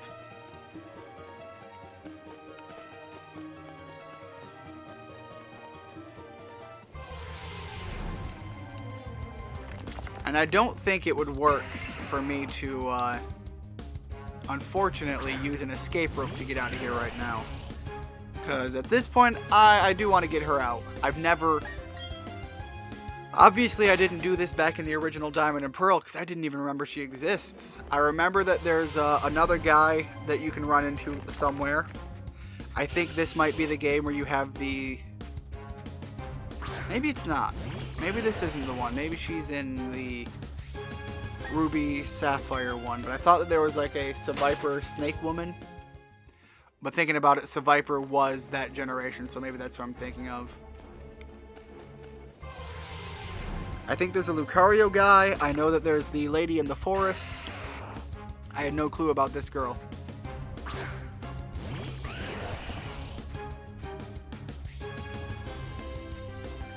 You wish that they would change it so we can play Halo 2, but hopefully when your gaming PC comes in soon, or when you get it soon, we'll be able to play. Yeah, that'd be great. And Ash has Sausage the Geodude to your team. That is some tough sausage. Just a solid rock.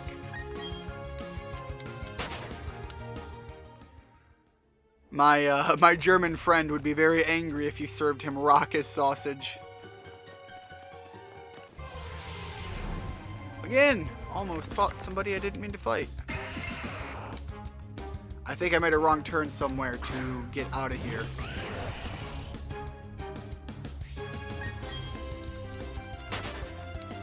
Alright, it's either up here to the left or back around and further south, and I don't remember which. Man, as mean as it would be, I am starting to think, maybe I will just use the escape rope and leave her here. Yes, little girl, I'll help you out. Bye! Getting in here was bad enough, and now all of these wild Pokemon. Man! You know what? Hold on. I have a thing. My brain's working. The gears are turning very slowly. Let me see here.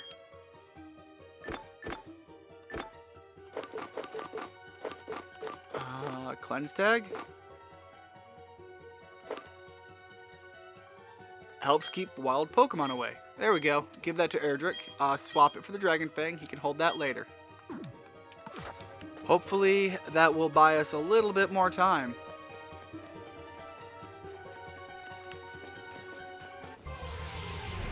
God, I don't remember which way is out. And that didn't seem to buy me any time. Do I get like 2 more steps? Is that what it is?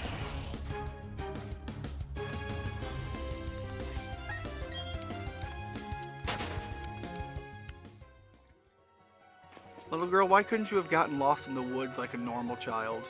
You had to get lost, like, in the worst place. Who gets lost in a cave that deep?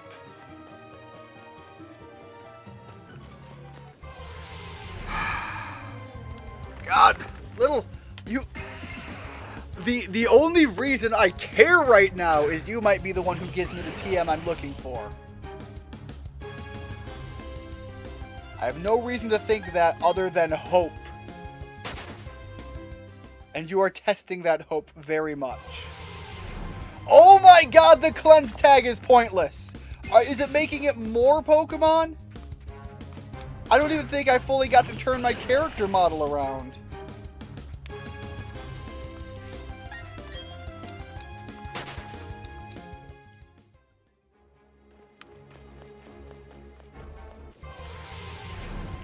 Screw it, lady, I don't care. You're stuck in here for life. I am not doing this. I am gonna need to come in here with like 30 of those items of the repels. I was relying on the cleanse tag, but that item doesn't do anything. If anything, it is making the wild encounters more common. If down isn't the right answer, I give up.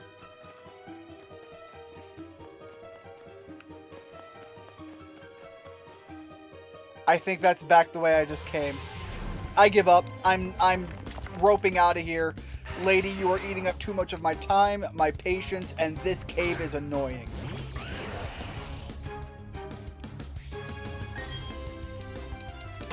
I'd be far more willing to do this if I was on my own personal account, but this is just hurting my soul right now. Oh my god, screw you, woman! I hate you! Get out of the game! This is terrible!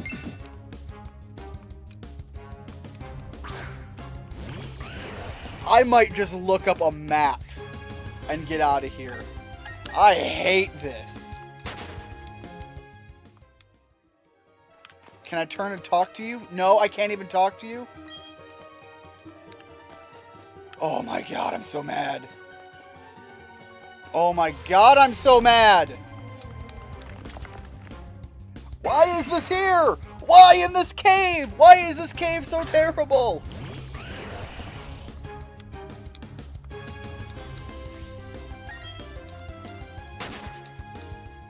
I came here looking for a TM. And I found a nightmare. I'm looking it up. I'm finding a map of this place. This is aggravating. I think this is the Wayward Cave.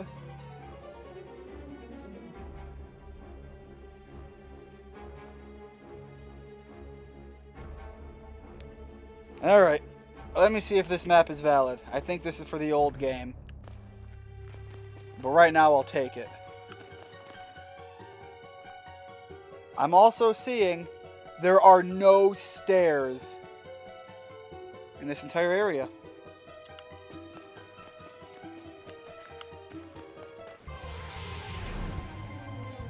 Apologies, I won't be able to read chat for a little bit, but I need to find a physical map of this place. I'm gonna start tearing the hair out of my beard. Only because I have nothing left on my head to tear out.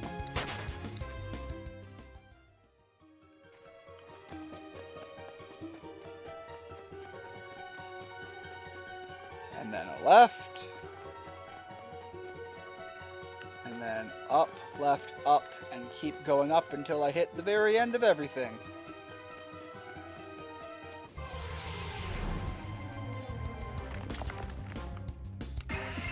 Oh.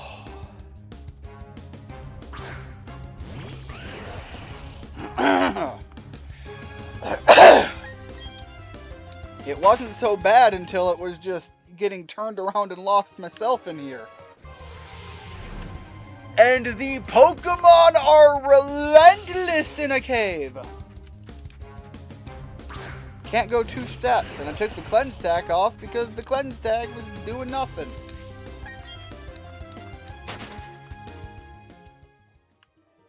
Feels like the cleanse tag was one of those items that are intended to do something but just doesn't.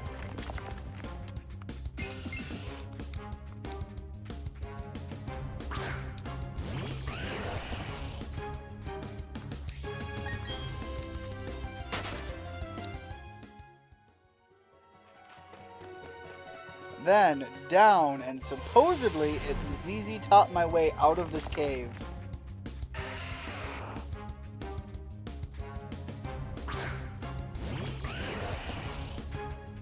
Charmander egg. No, I do not have a Charmander egg. And I don't even know if Charmander's in this game. Which is a shame. I think they should put all of the prior generation Pokemon in it, but I have no idea if they did.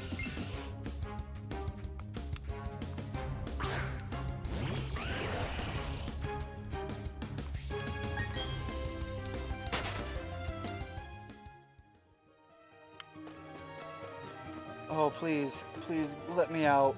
Oh, freedom. Oh my god, lady, go. I don't want anything you have or anything you're gonna say. Just go. Find your freedom. Your people need you. Oh my god, that was aggravating. They did put Charmander in this game? Alright. Maybe he's in the post game, because I don't think he's in the main upfront part of the game. Alright, so that was supposed to be where I could do something about... Is there another entrance? That's the only thing I can think of. No, there was just this one. And there didn't seem to be any way for me to get down to the other area, so... Let me see what item this is. Poison Barb, not what I was looking for. Oh, my brain cannot take any more of that. No labyrinth is inescapable. That's true, but also, I don't want to go through that labyrinth again. That labyrinth hurts my soul. It's one of those moments where, don't make me go back! I can't don't make me go back! Alright.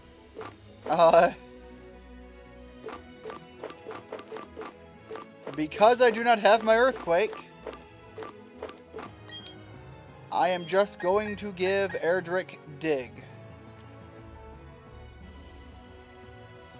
And now the only thing I have to consider is if I want to give him Dig now, or if I want to give him Dig in the Elite Four.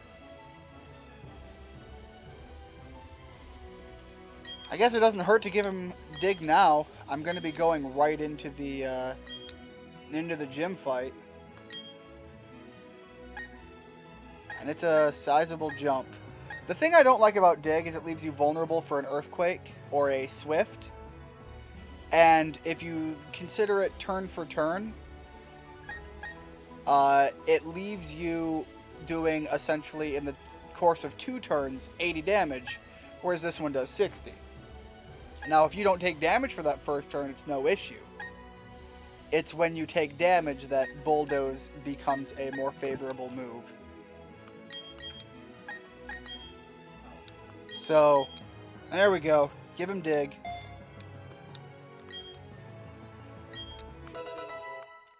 Oh, hey, Quinn. I don't know if they're going to hear you, but say hi to everyone. We got a couple of viewers. Oh, hi. Happy New Year. That's the holiday. Yep, Happy New Year's. So, yeah, in case you didn't hear it, Quinn says Happy New Year's. I assume you're just here for a brief while? Yeah, I forgot what I was saying. Yeah, I figured as much.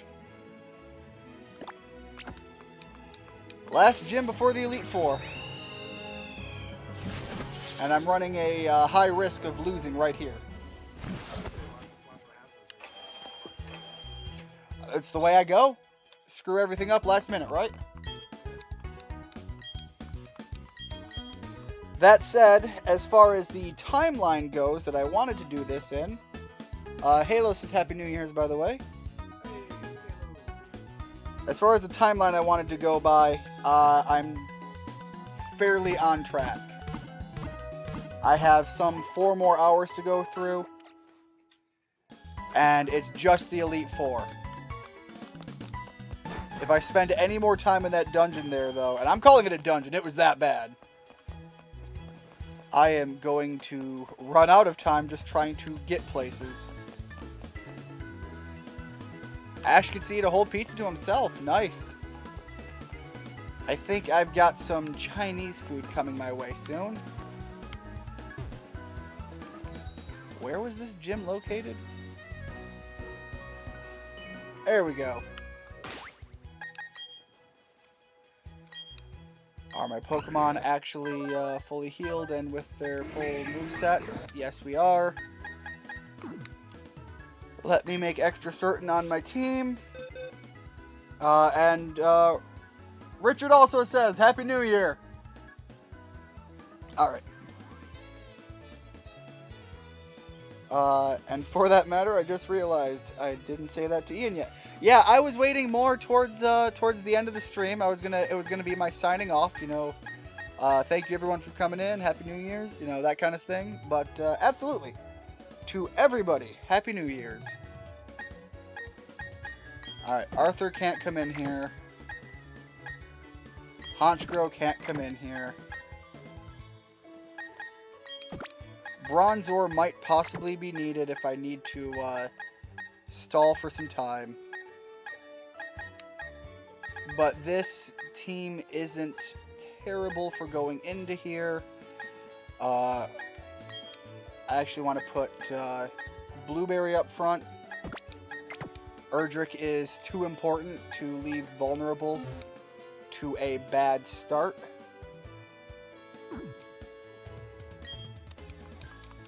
Save. And I will say, if I have to fight this guy outside here, even if he's got a weakened team, I'm restarting. I'm not even going to do the fight. And I'll just change my team for exactly that. He's not back. Lovely. Oh, hey, that's, I was talking about gold and silver earlier. This is the steel trainer up here. I think that's who that is. Jasmine? I might be wrong. My name is Jasmine. I'm a gym leader. I'm sorry, I'm not the leader of this city. I'm a gym leader in the Johto region. Yeah, so I was right. Yay! It would be nice if you knew about the Johto region. Oh, I do. Favorite game of the series so far. Plenty more coming, I hope. If you don't have this city's gym badge, you'll be forced to turn back. Well, that's true, but where do I go to fight the leader?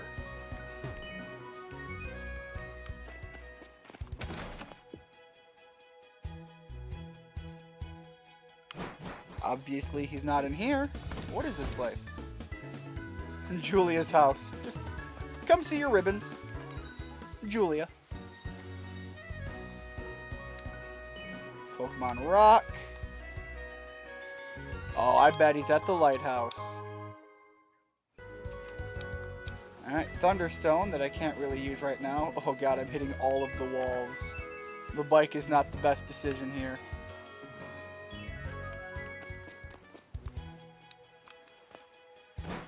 Alright, is he in here?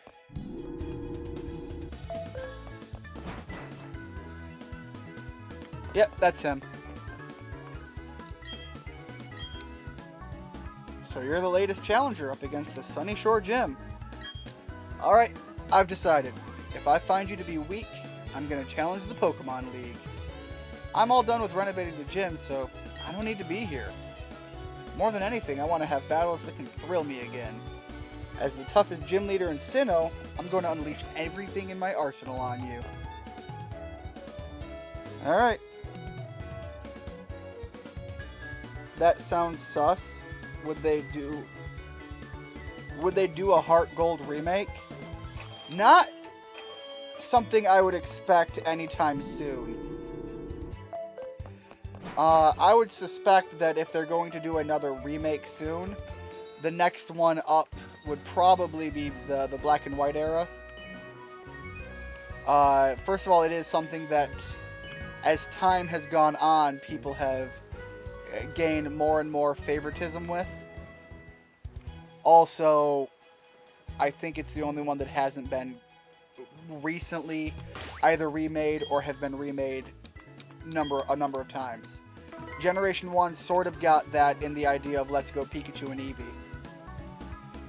Heart Gold, Soul Silver is not likely, but given how big Heart Gold and Soul Silver was, I highly doubt they will do a remake that soon of it.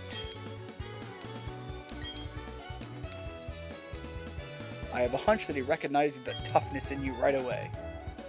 But he's getting excited over the thought of battling you. Alright, you know what, you and your heat puns, you go have your fire-type Pokemon somewhere. I certainly expect they would do a Gen 2 remake at some point, I just don't know if it would be the next one.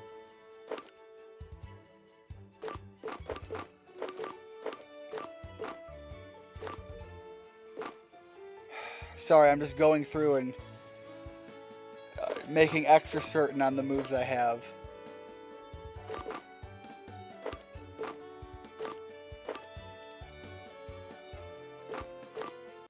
You know? Maybe there might be one extra thing I can do to build myself up for this fight. However, I do think that character was in the original Diamond and Pearl game. So I'm sure that's why they still have that character here.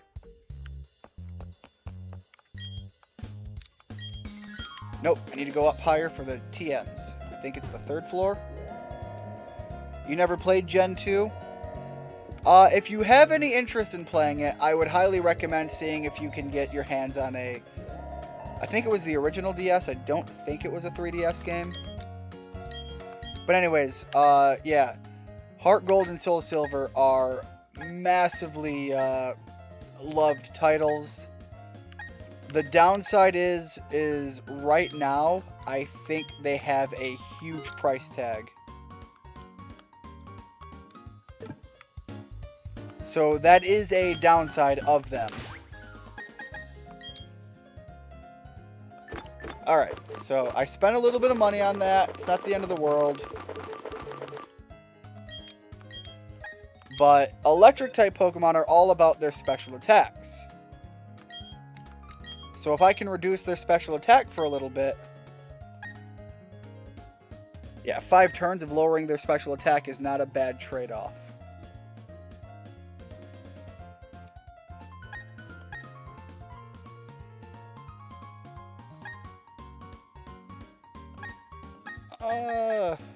I think I'll get rid of Iron Defense. Really all I need him to do is pull through in this moment. You only have a Switch and a 3DS XL. So the 3DS XL can play DS games. So if you're able to get your hands on a copy of Heart Gold and Soul Silver, there's nothing that is preventing you from playing it. But like I said, right now, old games, DS games right now have shot up in price like crazy. I'm not entirely sure why specifically DS games have. But they have. They've gone up in price quite a bit. And Pokemon games especially. The Heart Gold and Soul Silver, last time I looked, like my jaw dropped at how expensive it was now. So if you're going to find a copy of it, you're likely going to either be borrowing it from somebody or paying a price that is, in my opinion, unjustifiable for playing the game. But one of the big trade-offs that that game gave you that was really, really fun and everybody loved it was no matter what Pokemon you had in your party, and you had access to every single Pokemon up until that generation, with a few uniquely special ones excluded, like, no, I think that one gave you the spiky-eared Pichu. So yeah, even the spiky-eared Pichu, which was Quinn's favorite Pokemon ever made, you do get access to it in that game. I don't know if you can still get it, because it was part of an event, but that was the game that it was in. I know I keep bouncing around towns. I think I have one more thing to go grab. But yeah, if you can get a copy of it, I'd recommend playing it. But the Pokemon follow you around, and it's really cute and adorable. Oh my god, my citrus berries still aren't ready. They might not be ready by midnight. When I put my last hurrah in. I might have just been better holding onto the citrus berry and giving it to someone. At least then I'd get to actually use it. Oh god, I run into so many walls with this bike. There we go. Now I'm ready to go forward. Let me throw the berry that cures paralysis on everybody. Because that's what I'm going to be facing right now, is a paralysis issue. I don't think I have to worry about it on Blueberry or Airdrick. So Airdrick is going to keep that item, but I don't know. If they have like a move like Body Slam, sometimes that can give paralysis, and electric Pokemon are all about hitting you with that paralysis.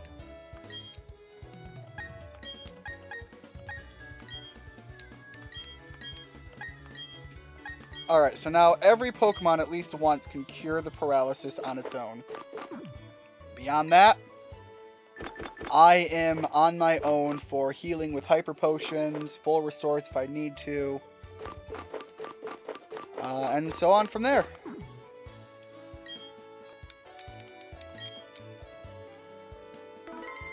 Pokemon Black 2. Yeah, see, the Pokemon games have shot up in price like crazy. Pokemon Black 2 is $108. CAS, is that Canadian?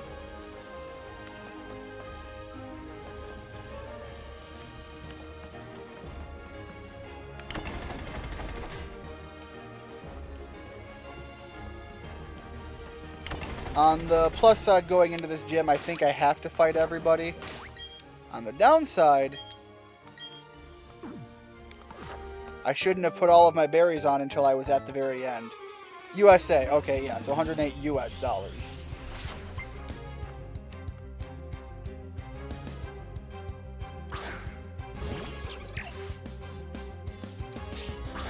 Pachirisu, going down.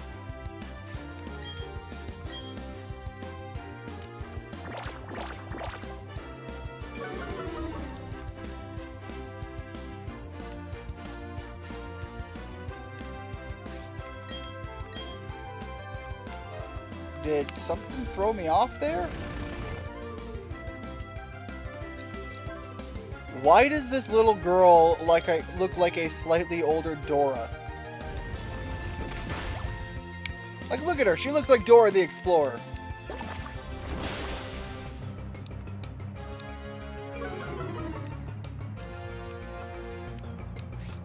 Alright, now your speed is down. I don't think we're going to outspeed you yet.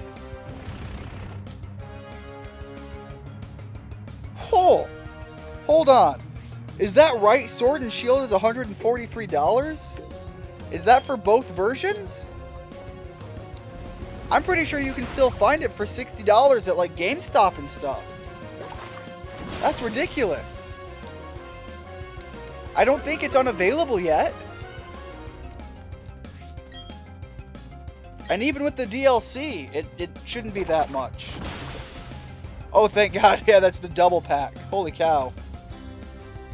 Yeah, the double pack is going to have a little bit of collector value added on top of it. Just because, hey, the double pack's something special that isn't just getting both games. That's another one of the few generations, though, that I only ever bought one copy of. A lot of Pokemon generations I actually bought both versions. Pokemon Sword and Shield I don't think I did. I think I just bought Sword. And the reason that I only bought the Sword, if you're familiar with Dark Souls... What? What did I do wrong? I think I know what I did wrong.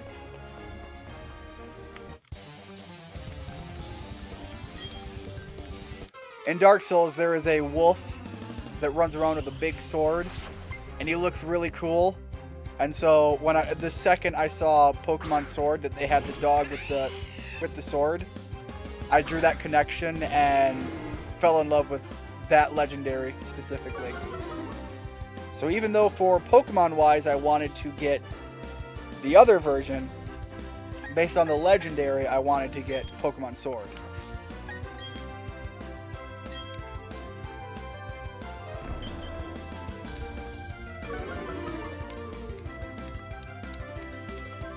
Man, you guys are always trying to lower my defense. Big stretch. I've still got a few more hours of this.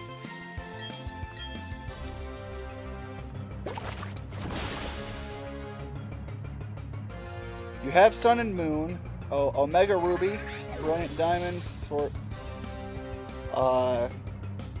SROWD, and Shield. And Let's Go Eevee. I much prefer Let's Go Eevee myself. First of all, Eevee's just absolutely more adorable. Purely on the adorable scale, I lean towards Eevee. No need for Future Sight.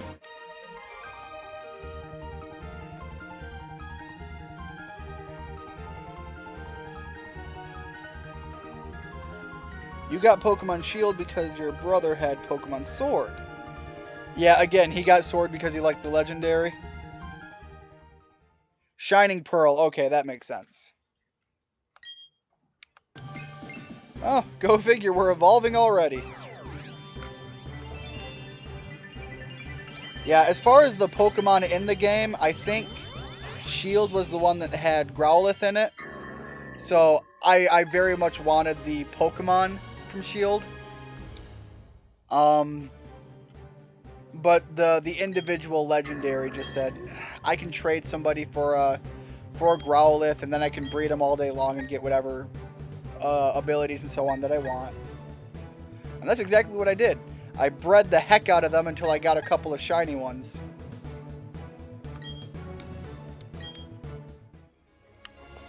So if you still play that version of Pokemon,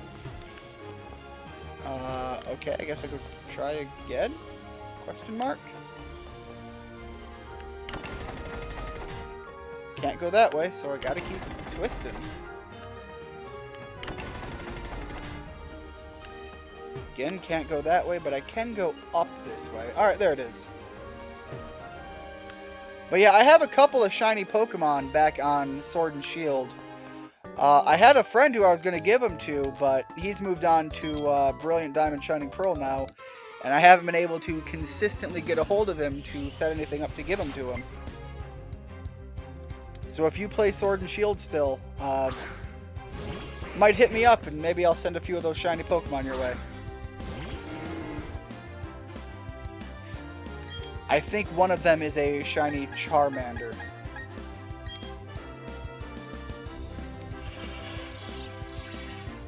Your Brilliant Diamond Nuzlocke is going good. Good to hear. Hopefully hopefully this is going to be the run. You can take it through to the end.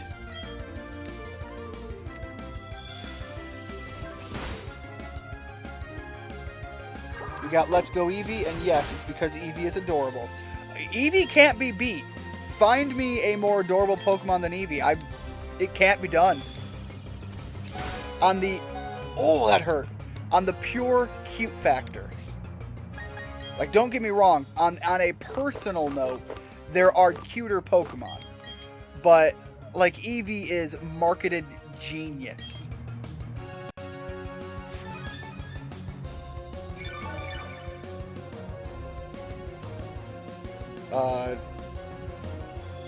Turtwig, Shinx, Grookey,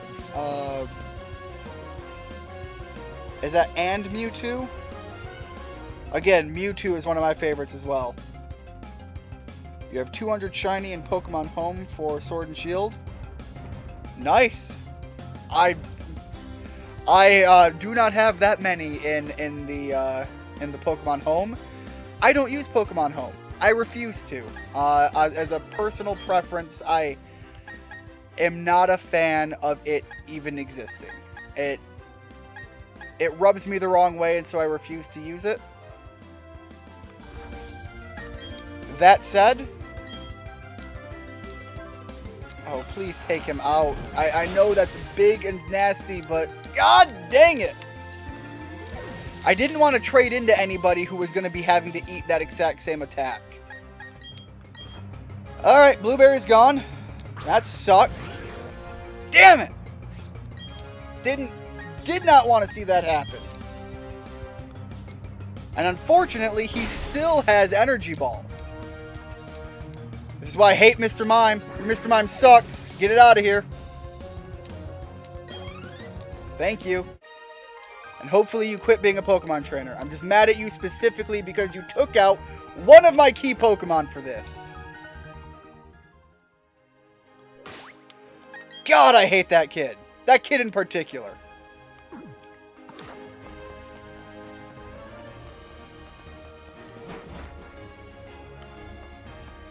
Alright, get me the heck out of here, because I gotta go change my Pokemon. I can't do it in the gym.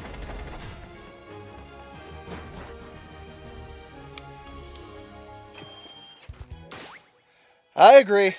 F Mr. Mime. It's specifically why I don't want to use Mime Jr. I hate it.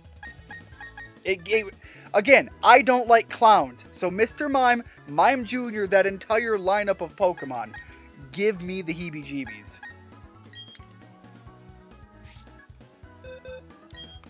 And then add to it, they just dropped Blueberry.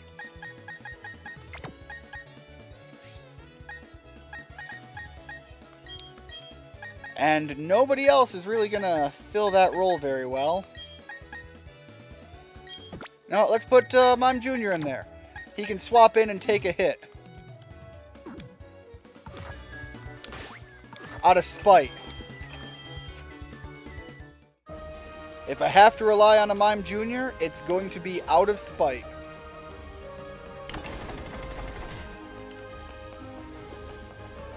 Ian, are you really going to kill a baby Pokemon? Yes.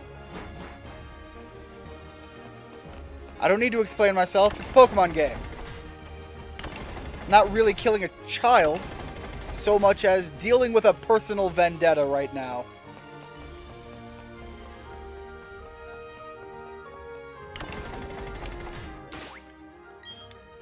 Man, shoot. Alright, Randy, you're going up front for now.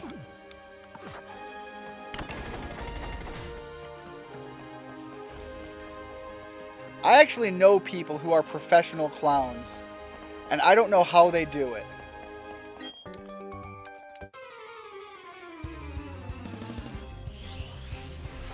Entei's a big one. Yeah, back in Sun and Moon, before I had a lot of my free time taken up, like back in my college years, I did a lot of shiny hunting. And so when Heart Gold and Soul Silver was the big name of the games, I did have a... Yeah, I'll bulk up. I had every Pokemon you could get shiny legitimately. I had on Heart Gold, Soul Silver. And then I did the same thing on another game. Which one was it?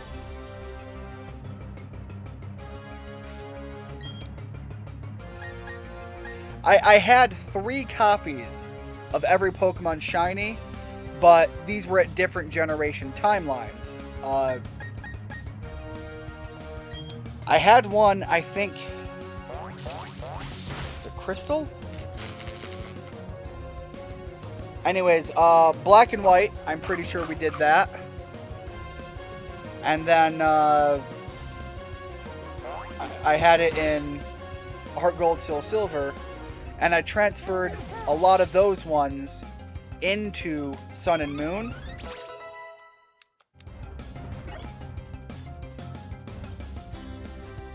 Hey, a Pikachu! Yeah, I never was able to capture a Pikachu, so right now all I'm doing is having to fight the Pikachus. And this little girl, she's dressed as one herself. She's gonna have to be careful I don't accidentally mistake her for a Pikachu.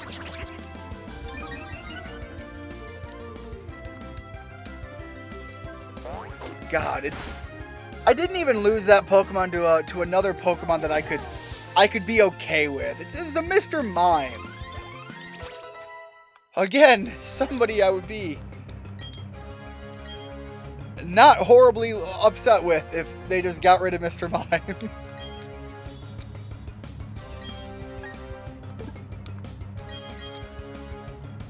To give you an idea why I dislike clowns in general so much, when I was a kid,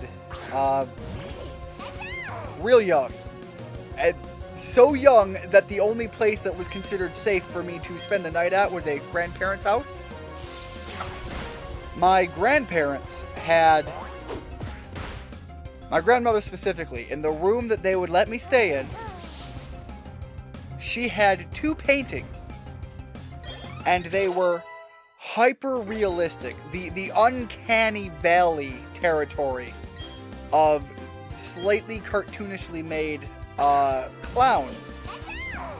And not just clowns in general that looked that creepy, sad clowns. And so I had very sad, super depressed looking, hyper-realistic, uncanny valley, ever-slow clowns that would stare at me while I slept. And for whatever reason, those paintings have developed into a legitimately deep fear of clowns. Fear is not the right word. I'm not afraid of them, but I legitimately hate them. It's not like I see a clown and I panic. I see a clown and I get legitimately angry. And it is just one of those childhood psyche moments that, for whatever reason, it is what it is.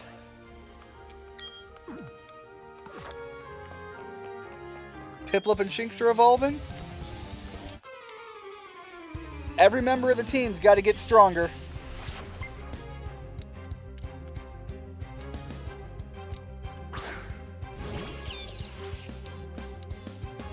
Yeah, it's not like I had a clown or anything do anything to me. It was just the position I was in as a kid, staring at these things that were staring back at me.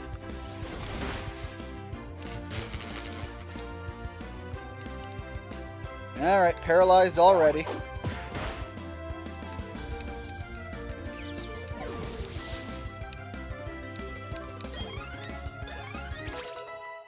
Part of the reason that I probably am not afraid and more angry about it is probably has to do with the personality I have, you know. It's not like I don't get afraid, but admittedly when I get afraid, it's at things that are meant to be directly in developing fear. Horror movies, horror games, absolutely, I am a big baby on those. But you know, I drive through enough majorly dangerous areas on a regular basis that the possibility of that kind of stuff is in no way fear-inducing.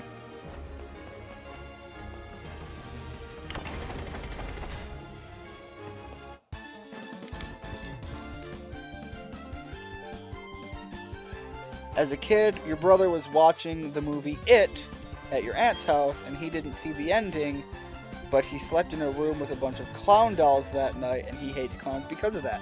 See, what the heck was it about old people and clowns? Why do they like clowns so much? Admittedly, my brother had the inverse with clowns that was kind of funny. He was really young. So young that when he watched the movie It, at a time that he probably should not have been, he wasn't even fully aware what he was looking at. So this is going to be that moment where I throw Mime Jr. in to die. Anything coming in after him, I don't want to take a hit. So Mime Jr., do your part.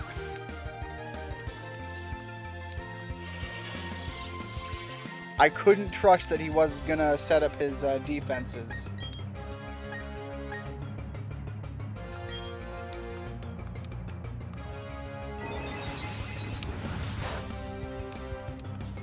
Good job, Mime Jr. You did your one job you came here for. Dying so that Pinky could come in and deal with whatever threat I didn't see coming.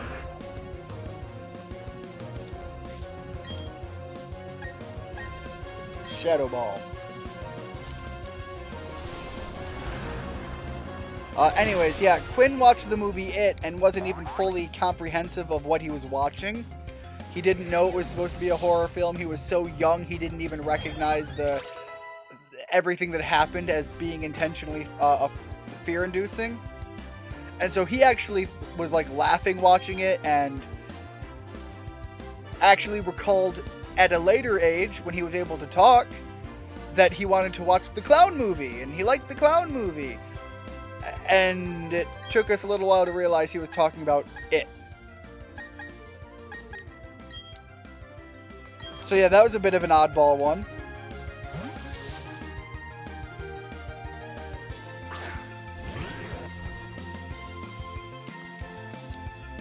I have actually never seen It all the way through to the end, but like I said, I don't think I could effectively watch it.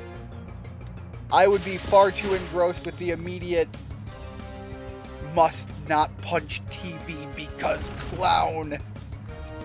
That'd be about where I'd be at the whole time watching it.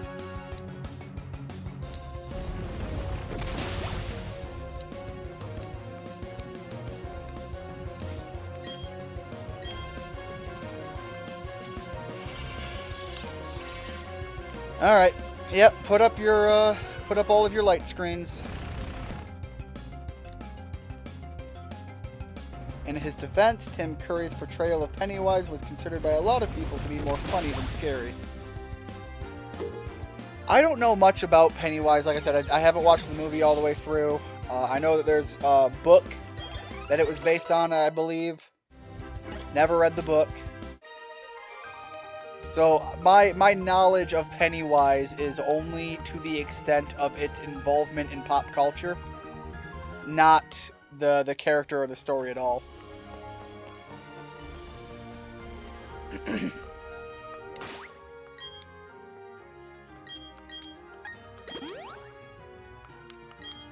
Okay, well, the position I'm in right now has me hurting a lot more for high-level Pokemon. If Erdrick can get to be level 47, I can rare candy him up to level 50 for the gym leader. And hopefully that level hike will help carry him past the rough phase in this gym.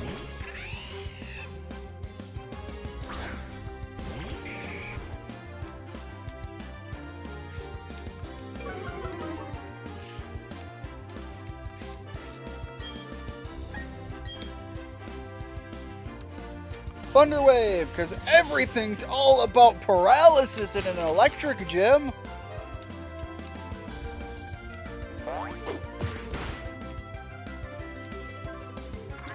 There's probably very few Pokemon in this entire gym that don't have access to Thunder Wave. Or any other instant paralysis move. Although I'm surprised to see an incoming B-Barrel.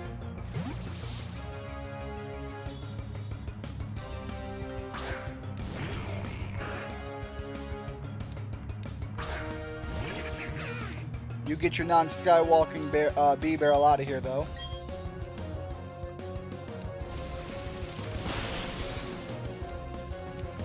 I suppose at the very least, Quagsire was not pivotal in my strategy fighting the Elite Four.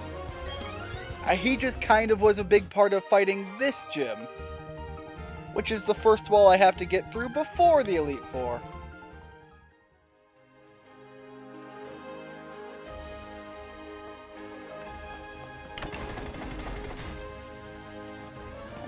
Okay, nothing that way.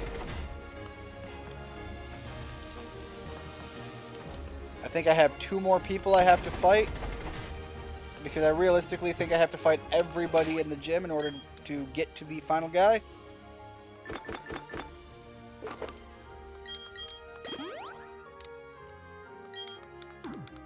Erdrick, I need you to get that one last level. Oh, and then this is going to be another ace trainer that's going to have some oddball teams that aren't anything to do with electric, isn't it? Steelix, yep, sure. Might have Thunderfang, that might be how you make it work. Named your Buizel Croissant? Is your Buizel French? Alright, Bulldoze. I'll be honest, I find the way he uses Bulldoze kind of funny. Just kind of does the worm as he meanders towards the Pokemon. That's hilarious.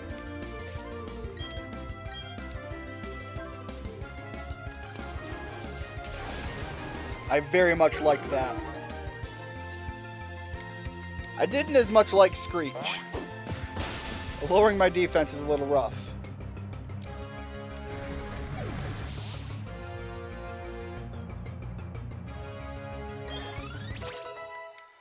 Alright. What are you sending in? Dynamic Punch. We can't... Dynamic Punch has rules that make it hard to use.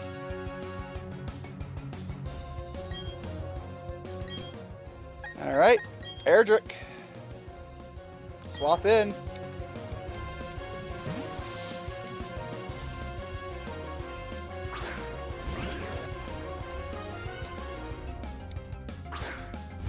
And a Medicham. Again, you're a fighting type, but I think I might be able to do some damage to you.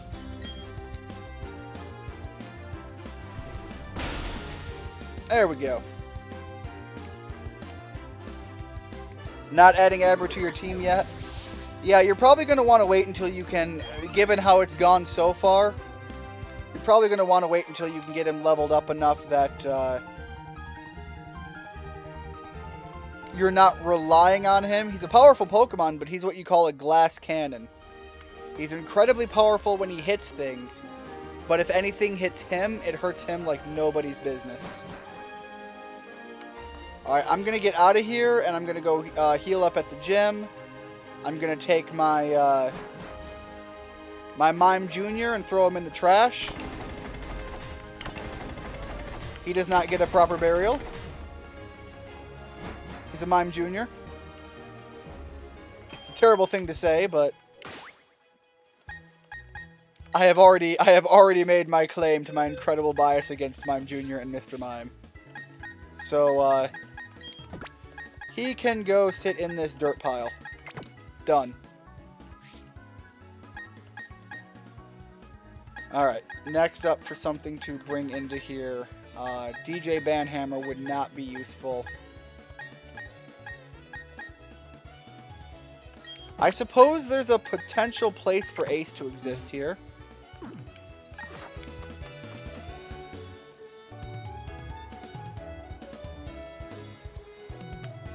Oh, hold on. Ash, you popped up just as I was trying to remove the other one. The message you left. Staravia, Luxio, Machop. Can I? Well, unfortunately, it won't let me undo what I did. I was trying to remove the message that came in right before yours. Staravia, Luxio, Machop, Zubat, Bidoof, and Prinplup. I'm assuming that must be your team lineup right now. Again, that sounds like a very good early start. Problem with a Nuzlocke is that can change at the drop of a hat. Just like a Mr. Mime taking out my Quagsire.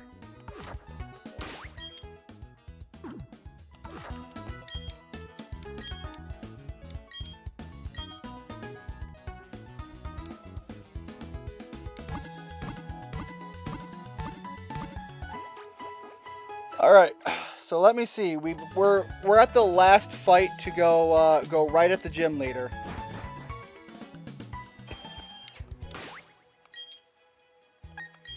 Airdrick has not hit 47. So we're going to walk right outside and fight something to get him up to that level. I think there was an officer this way that if it gets too dark will be an option to fight. Oh! I didn't fight you, I fought the little kid.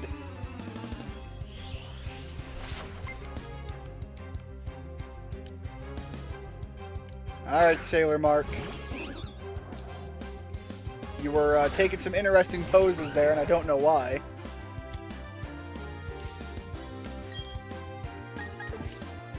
And that's a water-type Pokemon. I don't want to necessarily be face-to-face with it.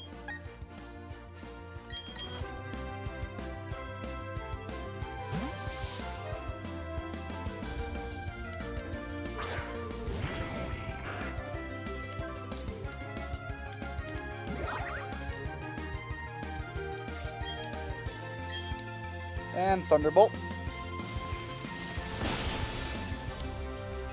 He is a sailor, so a lot of his Pokemon are likely going to be water-type.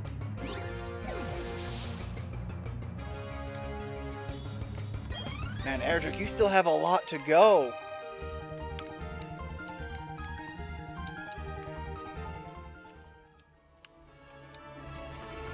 That's a shame.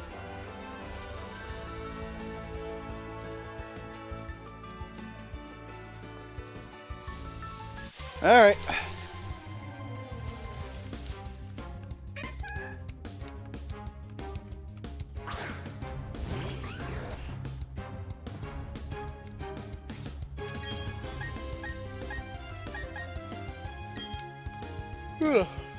Big Dragon Claw.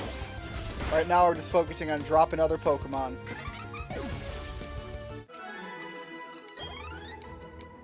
Alright, with experience drops like that, it shouldn't take more than 2 more Pokemon. I hope not.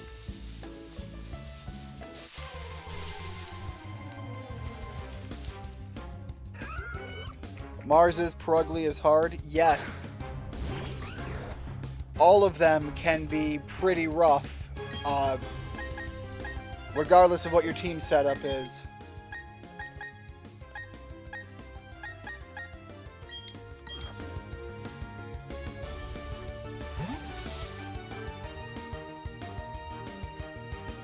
Well, Machop will help with that, but Purugly is very tanky. It's quite possible, even with a huge type advantage, that that alone might not be enough. Here's the real shame. I have 4 hours, roughly, left for this Nuzlocke before midnight, where I'm still going to play through it, but midnight was exactly when I wanted to beat it. It was kind of the big New Year's thing. So I might not make that threshold now that we're down to the last 4 hours. And I still have to train before fighting the Elite Four.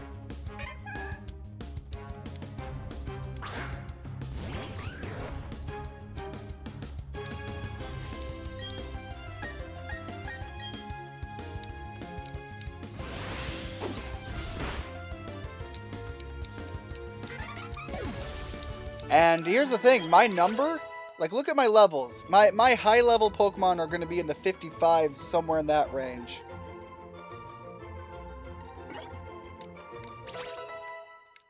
By the time I go to fight the Elite Four, I want my Pokemon to be roughly in the ballpark of 70.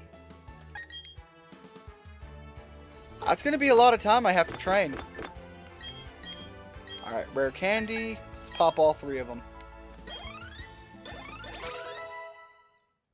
There we go.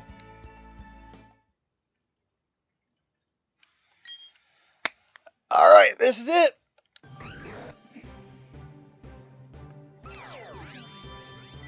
As of now, I am pretty much officially in the home stretch.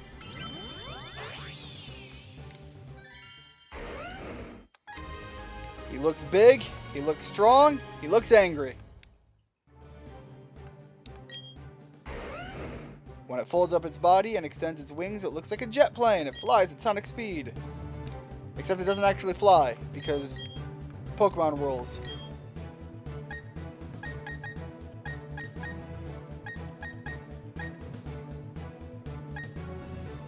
Crunch would not be a bad swap for Aerial Ace, but I think I'm going to stick with Aerial Ace.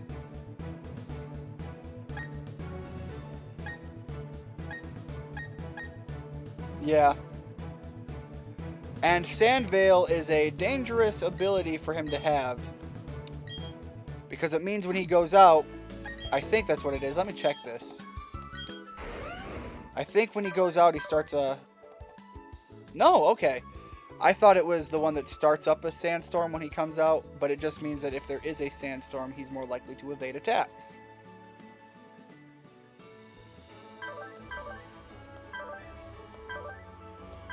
Alright. The nervousness is at a big peak now. Erdrick up front, Randy right behind.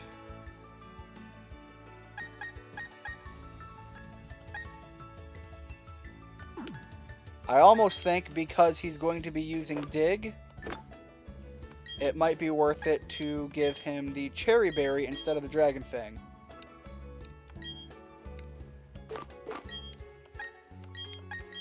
Same thing with Randy.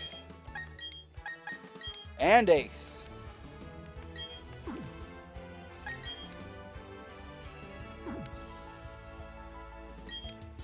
Let me double check here. These two are the ones coming in later, as is Skywalker. Yeah, at this point, Arthur is no longer nearly as high up as he was.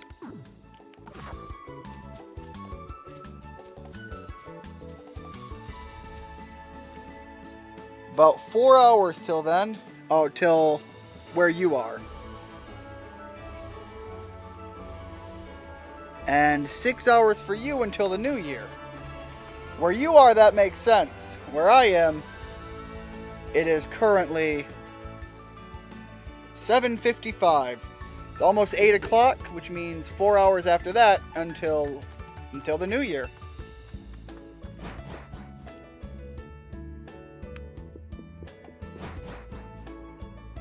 Oh, 4 hours till New Year's where you are. Yeah, That makes sense.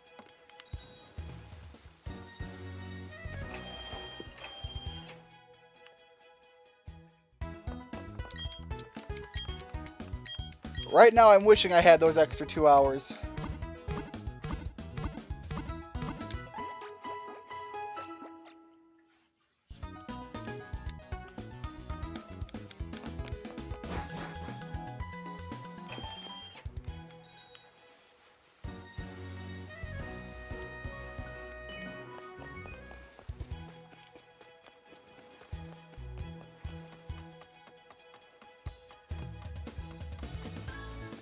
That's not a lot of time to train my Pokemon up.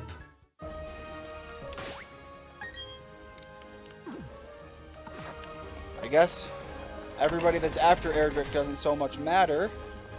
As far as the lineup order goes, Erdrick's up front.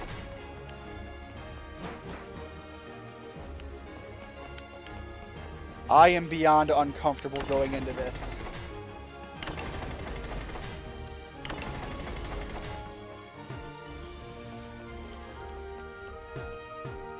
Oh, Jesus Christ, the D-pad is so squishy and bad.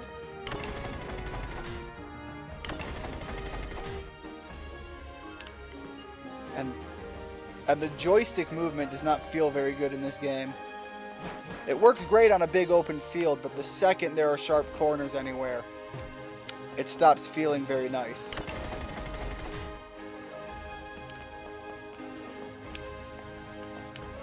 And I literally have to keep running because, or I have to stop running because it feels like it goes like one step beyond what I want it to.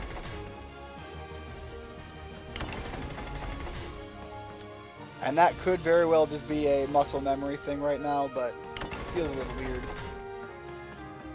Again, certainly doesn't help that I have a very squishy D-pad. What?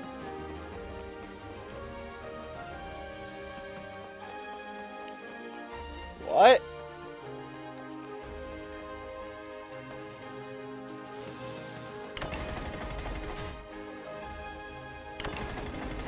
No, that still had to be something up here to mess with.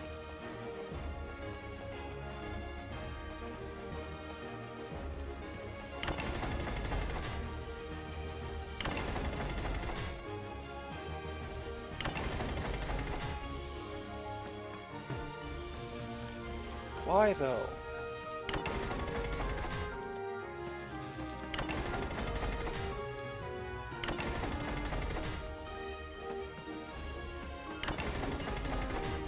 Alright, no, it's got to be the other way. Alright, loop back around and do it all again? For what other reason? Don't be hitting me with puzzles right now, game. I am pressed for time.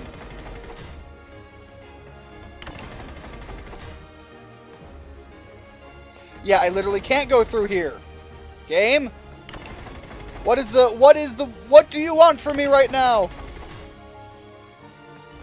What is the secret of your code? There we go. Minutes are precious and I'm feeling the pressure.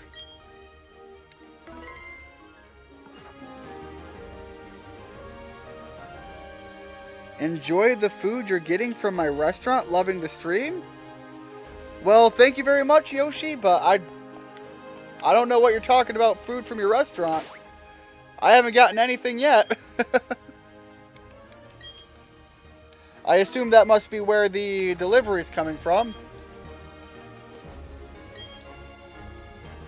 I'm sure it's going to be delicious.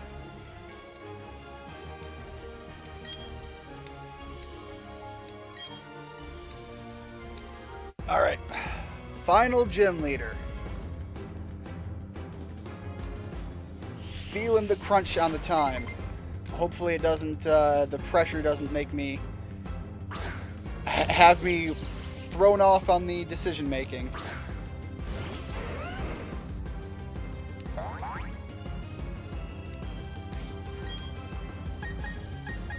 Alright. Just gonna rush right in with the dig.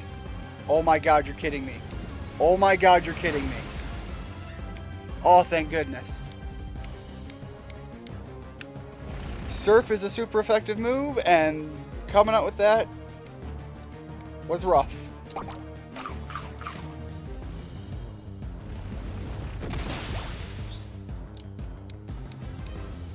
Okay.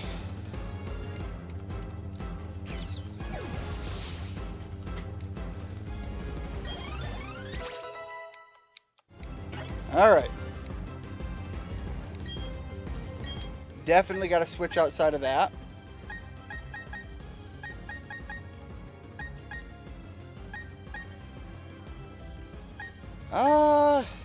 Octillery. Sure. Pinky and Thunderbolt.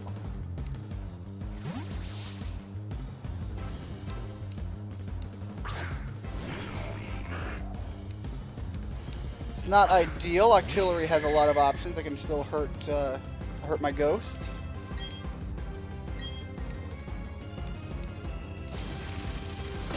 But the water typing works to my favor.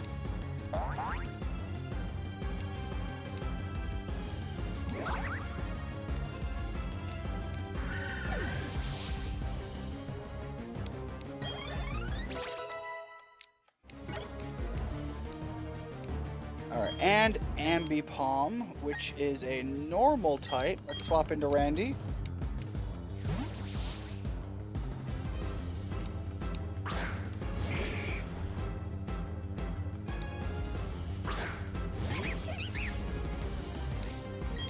As soon as I finish this, I also hear that my dinner has shown up, so I'm gonna go grab that in a moment. Must be what Yoshi was referencing.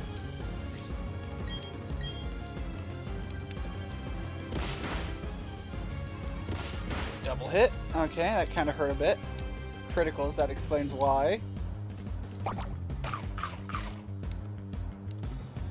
Man, you got berries for everything that could be super effective to you.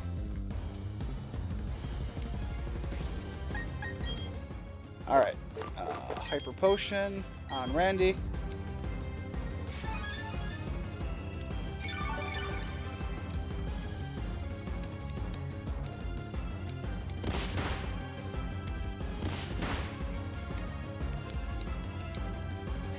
Alright. We're hurting. I don't like that. I'm going to swap back into Pinky because double hit shouldn't hit him at all.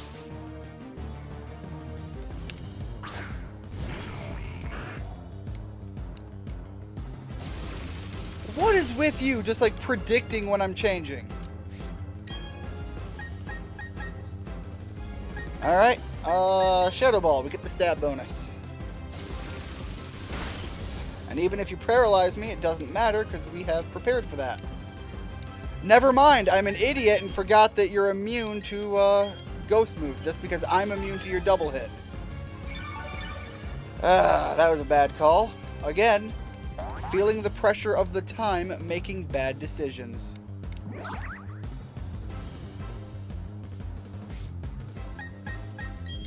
I don't mind ham and pineapple pizza. I actually have been known to order that myself.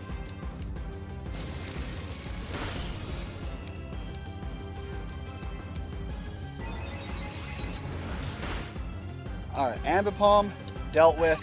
Artillery, dealt with. Does he have one more? I think he did.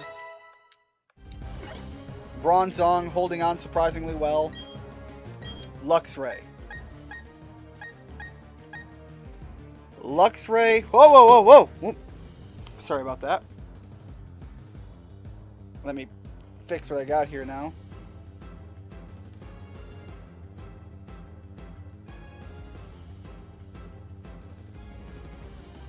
Alright. Chad is back. Went to drink, grabbed for my drink, and I pushed my phone off. Alright. Luxray is a rough one. I'm gonna bring in Bronzong. I don't know what Luxray has, but I'm hoping Bronzong can buy me enough time to heal up my Pokemon.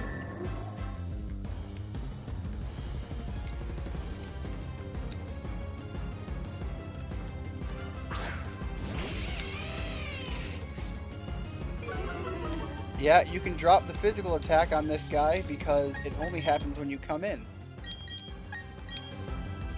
Which means nobody else has to worry about that issue.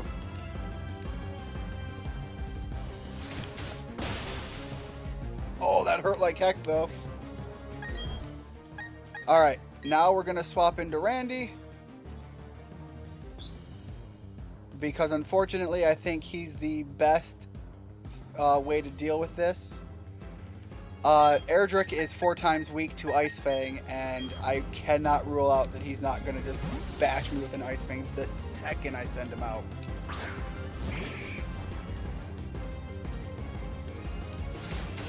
Alright, Crunch. No threat there. I'd also assume he has Thunder Fang instead of Thunderbolt or anything. Let's try a Bulk Up. That'll increase my physical defenses, and so far he's been using physical moves.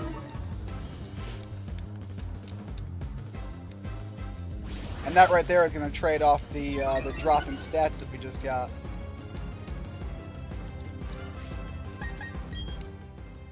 Now another Hyper Potion.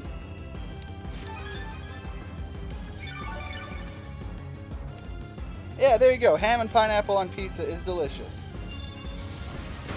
I don't know why people on the internet get so angry about that. Like, order what you're gonna order and eat what you like. Doesn't bother anybody else.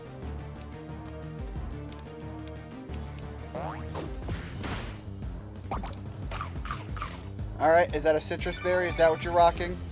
You just gotta take that extra curve off. Okay, I think we can hit you with one more. The Iron Tail didn't lower our defense last time. So the only major issue we're looking out for was a random critical from the Iron Tail. Alright.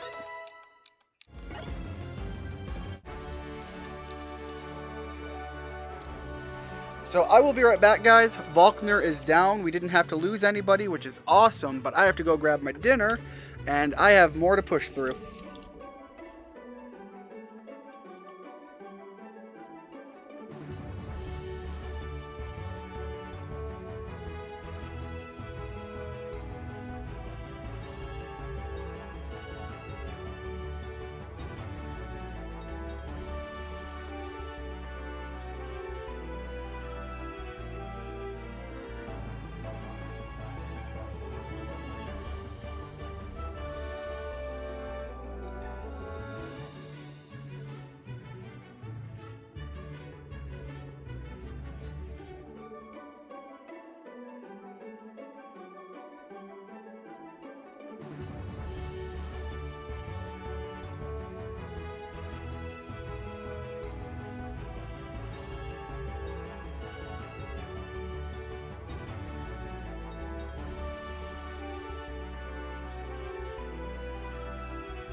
There we go.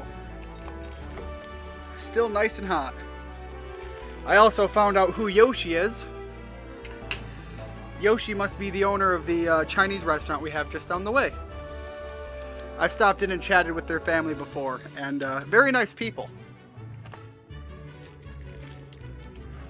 And frankly, easily, personally, my favorite Chinese place.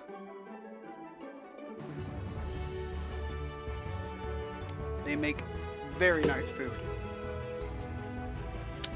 I don't know what their secret is on their sesame chicken, but it is the best sesame chicken I've eaten anywhere.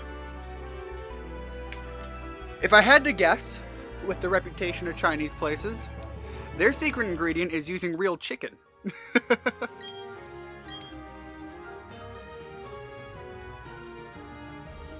I don't want to have the microphone right in my face if I'm chewing food. Sorry about that. It's getting late, and dinner time's a real thing. There we go, last badge. Got it. Done.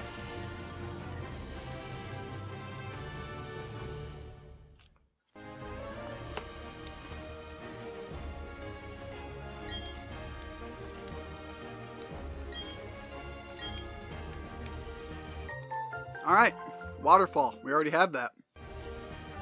We've been using waterfall with Gyarados for a long time. Getting a comment from the owner of a restaurant you ordered food from is probably the most awesome thing ever. I'm surprised that they stopped in. I never would have expected that.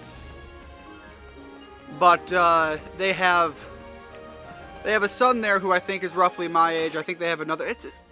I assume it's a family thing.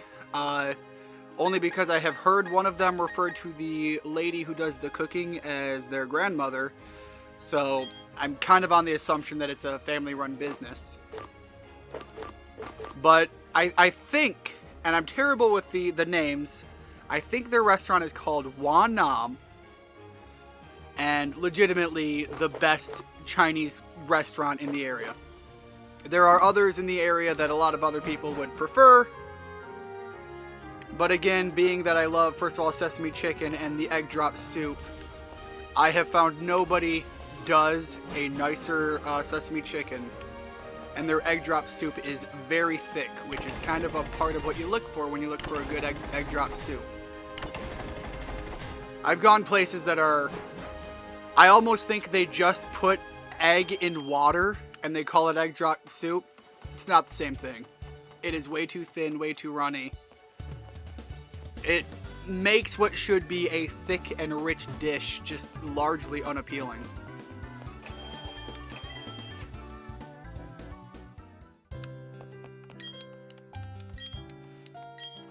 But I had never known any of their names, so I don't even know if Yoshi's their name or if that's just something they use because, you know, they own a restaurant. They probably want a little bit of keeping to themselves a little bit, you know? And this is hitting the spot so much better than what I had earlier. I don't want to throw them under the bus because I don't think they were at fault for the food issue that I had. Not Wan Nam, I'm talking about the sandwich place I got from earlier. I think they got in some bad shipment of a particular veggie, and I ordered that on my sandwich, and that hurt. That hurt my stomach. That was why I had to start a little bit later than I wanted to, and why I might be 2 hours behind.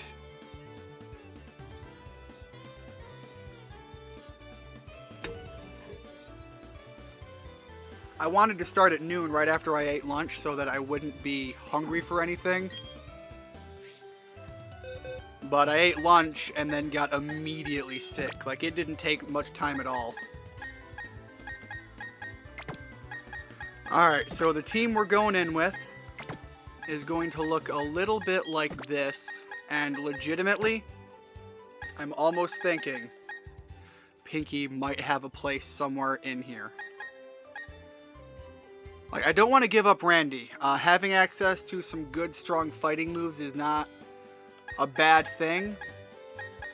But Elvis could be filling that role if I need him to. Ash, you are the Batman. Are you vengeance? Are you the knight?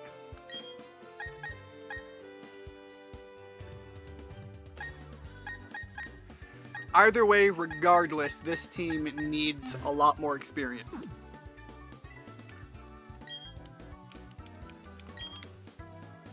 I also need to get Garchomp out of the front row seat. I think we're going to send Arthur back up there. Just because I'm about to have to go surfing and... Can I talk to you now? This city makes me feel at home somehow. It's next to the sea. And there's a lighthouse. Yep. So that's the city's gym badge. You must be pretty good. Please, take these too. Is this Return? No, it's Waterfall, the HM. So I did have to talk to her before I left.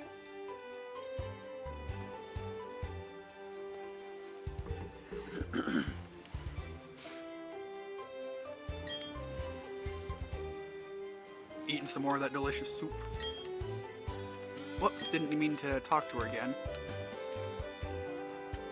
If I could get the move Return, that would be a really powerful normal type attack for me to give someone. Because at this point, the team that I'm left with is a team that I've had for, at this point, a very long time.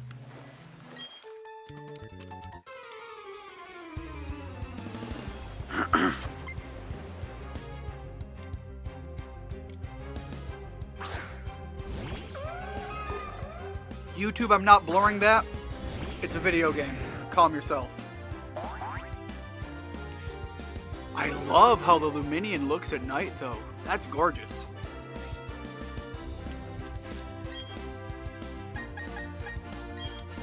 Big crunch, though.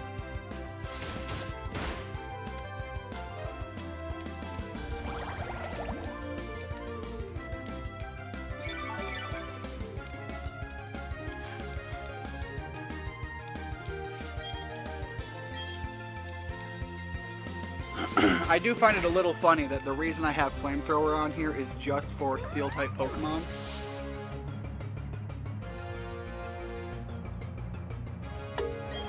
And the number of them I'm likely to face in the Elite Four I don't think is very high. I think there's a Lucario that Cynthia has, so that might be an option.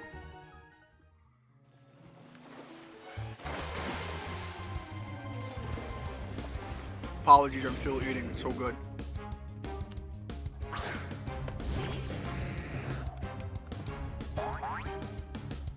It's really hitting the spot. I haven't eaten all day. I've been streaming since noon. And the one thing I did eat didn't stay down.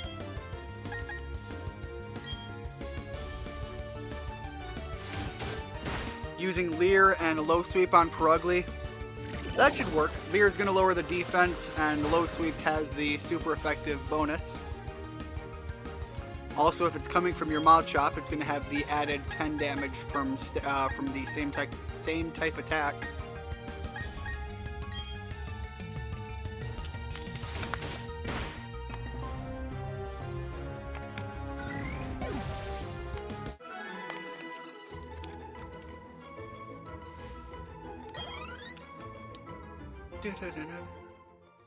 But yeah, as far as...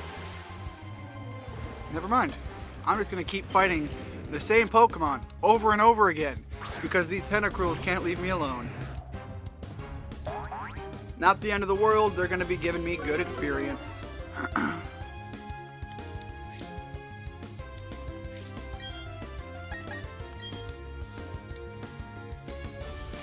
Level 42 Pokemon, Stage 2. That's impressive. Oh, I could have caught the last Tentacruel, not that I particularly want one. And I can still fish here if I absolutely need to.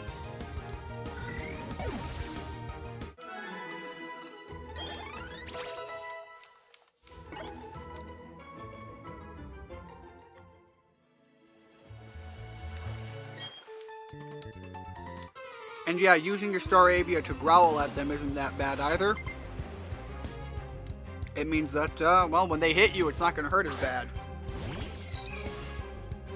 Now, I know Azurill, I'm fairly confident on this, is part Fairy type.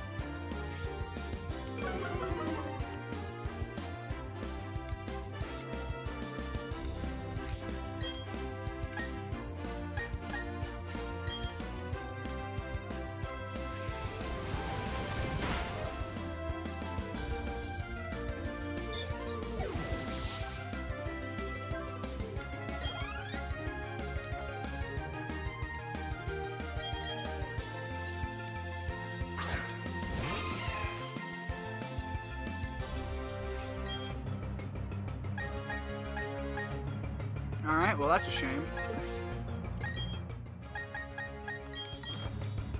Swap into Sprout.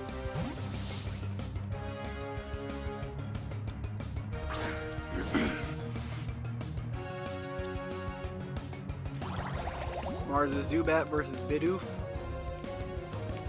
Look, you know I'm a converted fan of the Bidoof, so I'm liking your odds. I gotta say, I am disappointed by modern day Chinese food issue, and that is the fortune cookies no longer contain fortunes. And I have tried to find if there is a manufacturer still making actual fortune cookies. The only thing I can assume is a lawsuit happened at some point, and they're no longer allowed to give fortunes in the fortune cookies, which aggravates me. It's a fun little thing at the end of a dinner.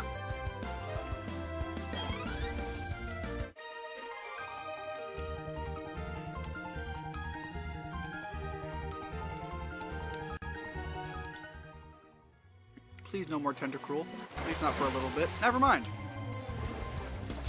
Well, I guess they gave me what I asked for. It's not a Tentacruel. Bidoof did it. Great. I'm telling you, I have spent, since this game came out, ragging on Bidoof as being useful for not much more than your HM moves. He can pull his weight. I was surprised.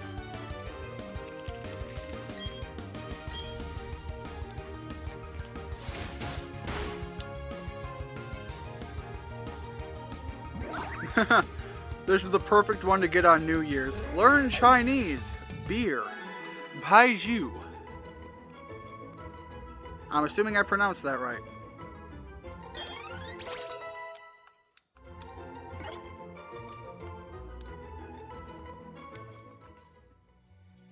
Bidoof ice cream? I don't know how I feel about Bidoof ice cream. Ice cream made out of Bidoof? Or ice cream made out of Bidoof milk? Neither of those sound particularly appealing.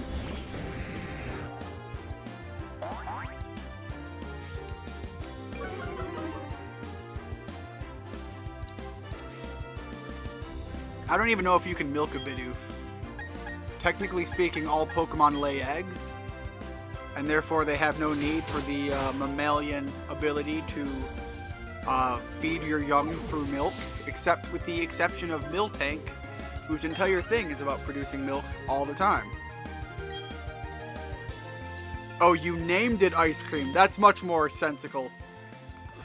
I don't know where I was coming from.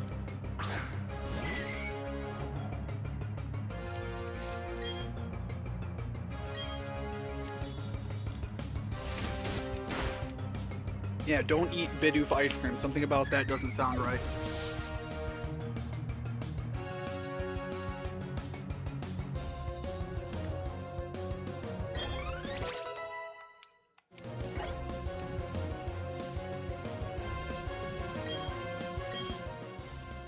Alright, Mantine.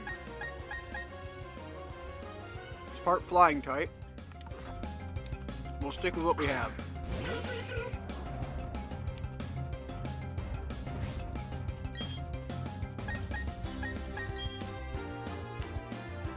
Again, I can't think of anything they throw at me that, off the top of my head, that's gonna hurt. Alright, bounce. That must have been what it used. I looked down for a second.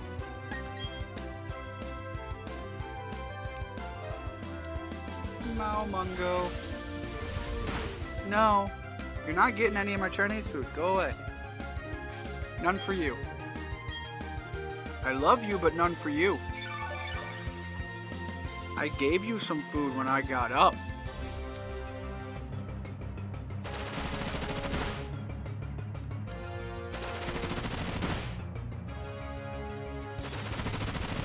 Man, you're just relentless with that.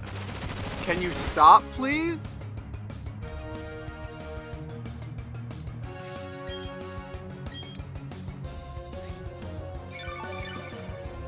Oh, that's a mistake I'm making. Okay, you know what? I'm just gonna retreat Arthur and send somebody else out.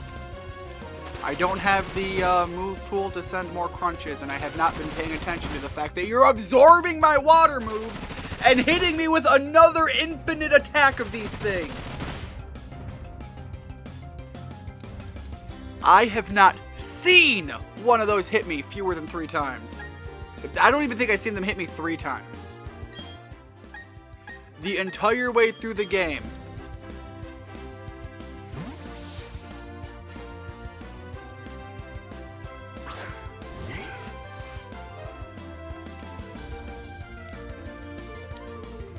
God, and now you're flying. I hate you.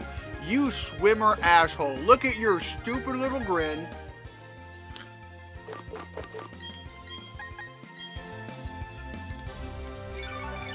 You are not modeled very well either. Man, you are low detail back there.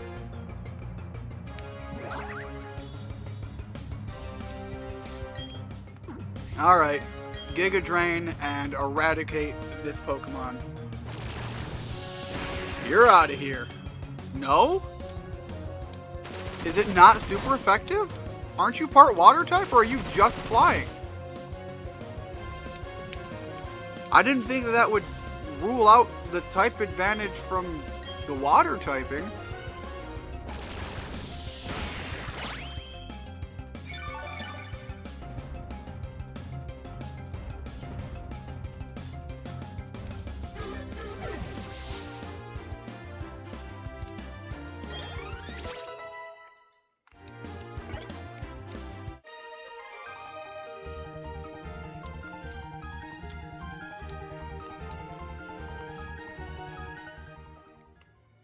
Crasher Wake, no, I have failed you.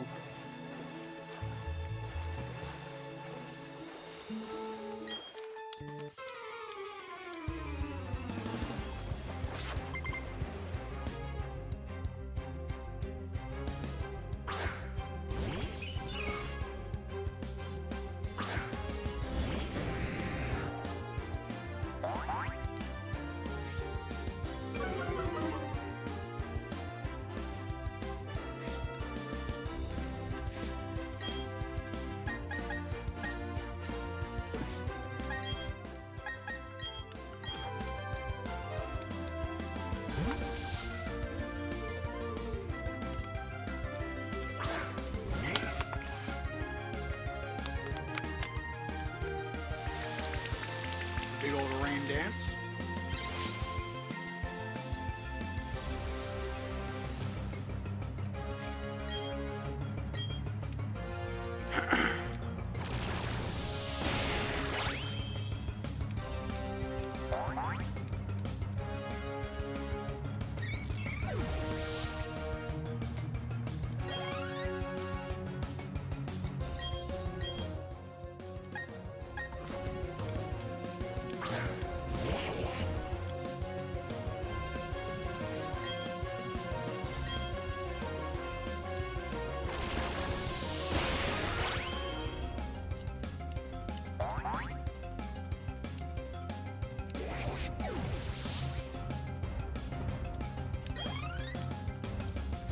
Alright.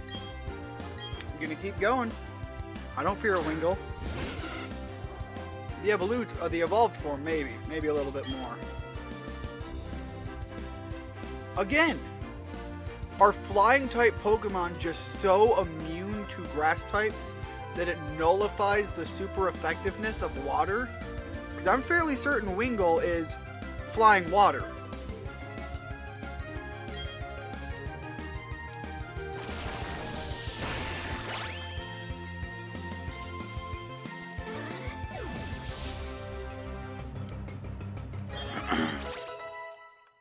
I didn't realize it was that much more resistant.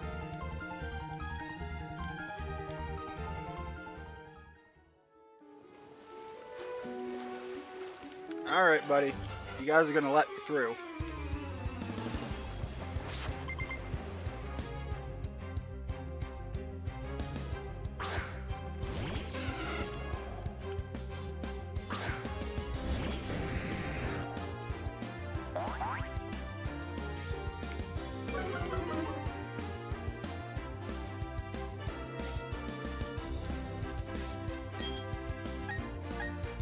Alright, crunch.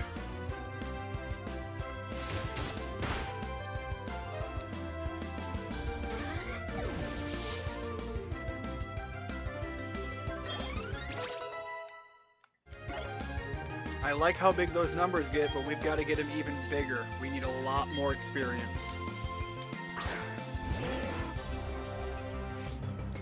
Alright, luckily I'm done with my meal, or at least done where I'm going to be for now, so I can bring the microphone a little closer again and hopefully stop chewing into it. Hopefully you didn't have to hear too much of what I was eating. Apologies if you did.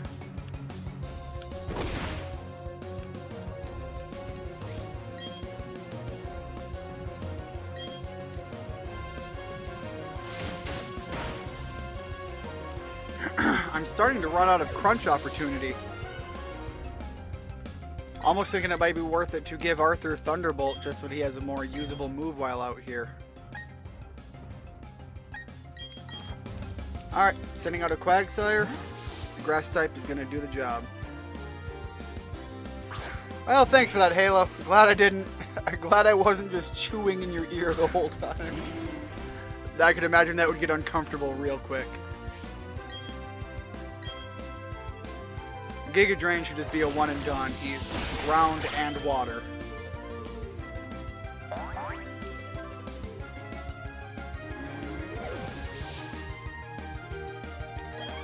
Big Mad Dash time. Rushing all the way to the Elite Four. And having to rush to gain some levels. I've already lost a half hour from what I expected earlier.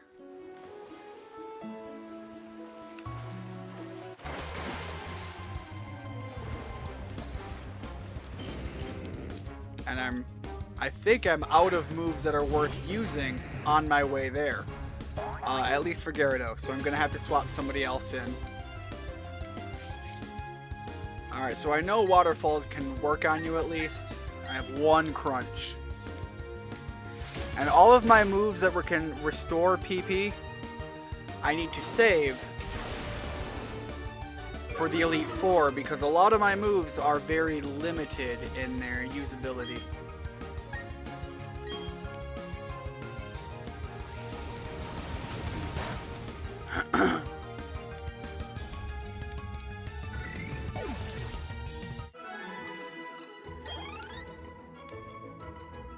Bidoof is evolving.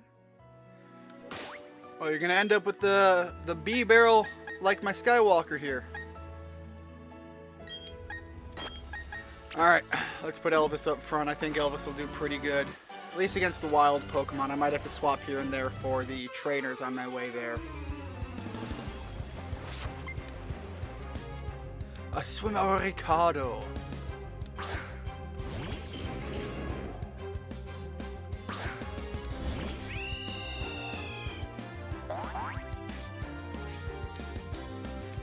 Again, can't lower your stats. That clear body.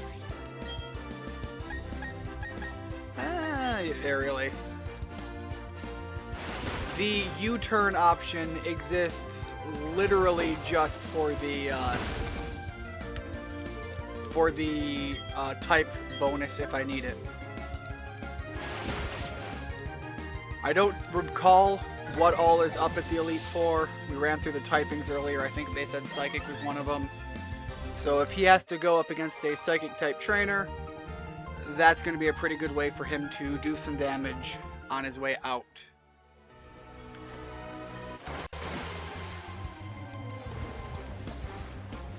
Man, I'm fighting as many Tentacruel as I was whatever I had in that cave.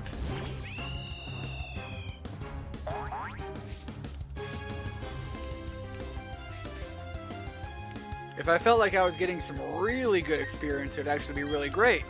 Unfortunately, I'm just kind of getting experience.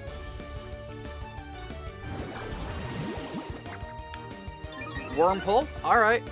Let me know if it ends up as a Cascoon or a Silcoon upon evolving it.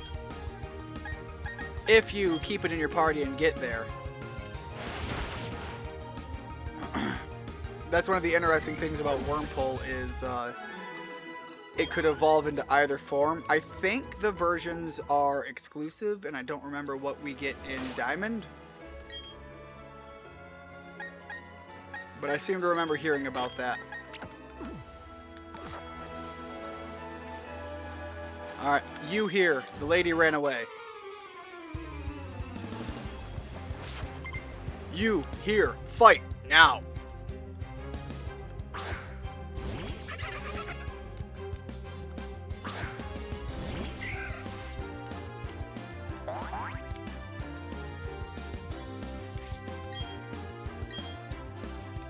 And I'm running low on Giga Drain as well.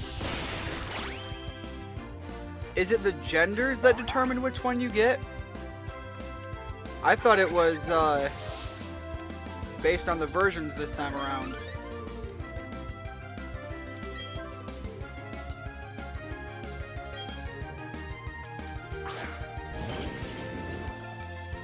I never realized that.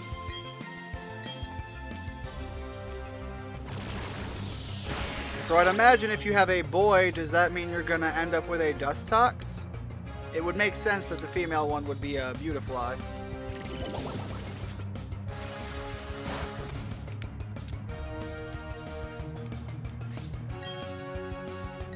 Last Giga Drain.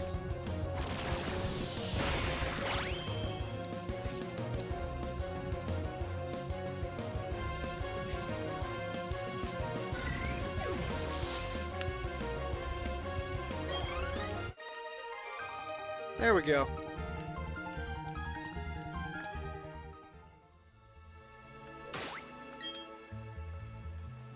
You're a little hurt from that liquid ooze, I guess it was, but not too bad.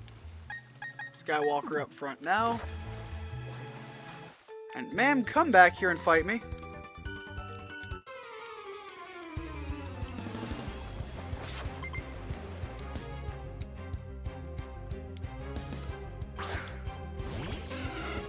Here's the sad thing about the way YouTube's in right now. This character is in a bikini. A bikini is not wrongful attire for a lady to be wearing. But we are in a position on YouTube where there is a very real chance that the automatic system that runs through could pick that up and flag that content. And it's in a Pokemon game that is rated, I think, E. I think it's an E for everyone game. In part because YouTube fears all of that stuff to such an extreme extent.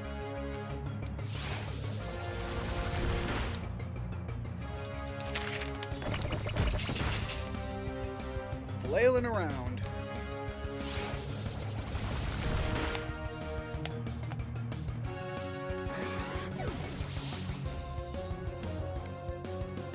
Wormpole named Cheese.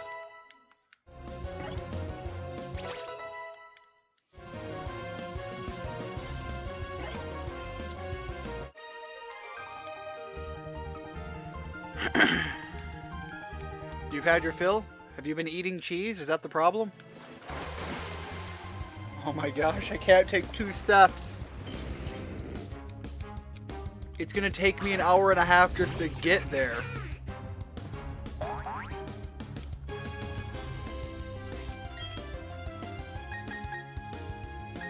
Crunch, sure.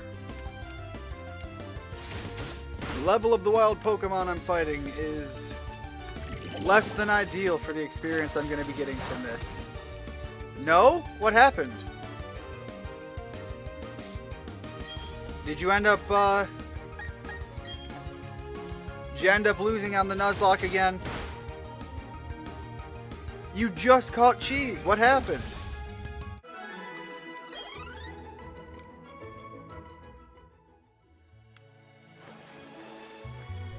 Alright, got this guy coming up. Sure. Let's fight. No, you're still going? Well, then I'm confused. Why are you screaming no? What happened? Where's the bad news to go with the big no?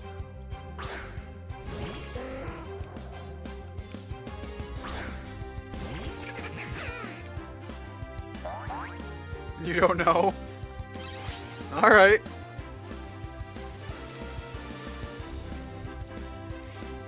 I won't question it any farther then. Yeah, let's stick with rollout again. I think I can swap in between Pokemon if I have to.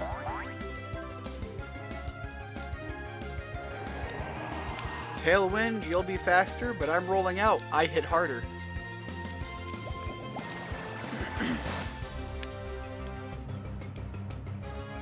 Although if I end up confused, that's going to change some of that a little bit.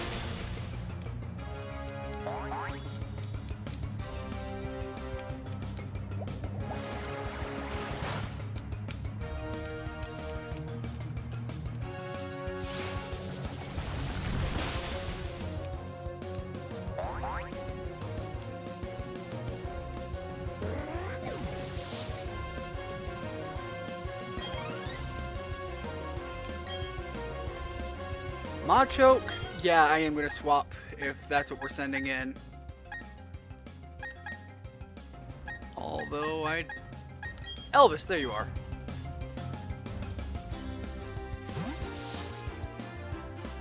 Yeah, I do that a lot, clicking the wrong Pokemon. More specifically, I do a lot of clicking the wrong attack. The game specifically tells me, don't do that, it's helping them. And what do? I do the exact same thing again. I ignore the advice of the game and continue beating my head against a brick wall.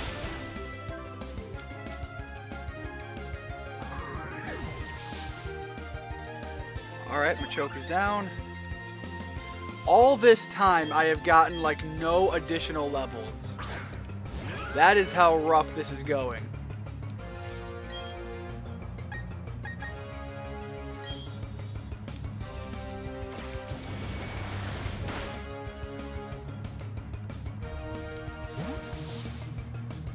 I better get a pick who comes out.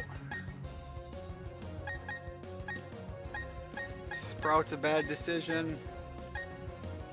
Erdrick's a bad decision. Maybe Randy can take a hit.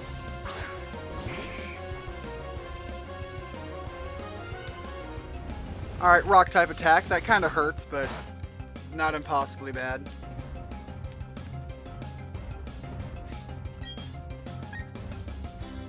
And Vital Throw.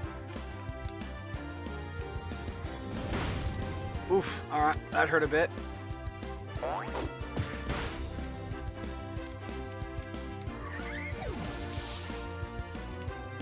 I am going to need a place to go and gain a lot of experience really fast.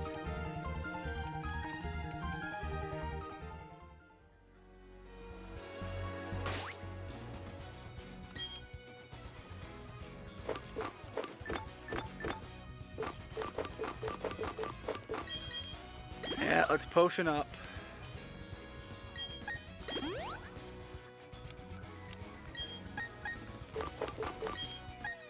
Soup potion. And I'm not too worried about the berries right now. I don't need to swap any of that out. Am I going the wrong way? No, okay, this way. Got it.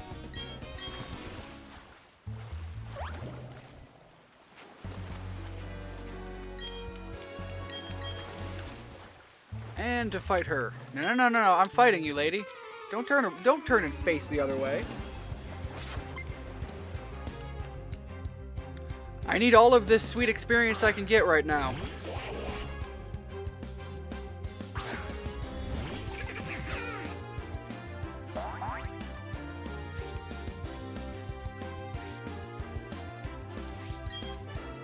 I'm gonna be really sad with myself though if we hit midnight and I have to do one more stream to rule out the final ending.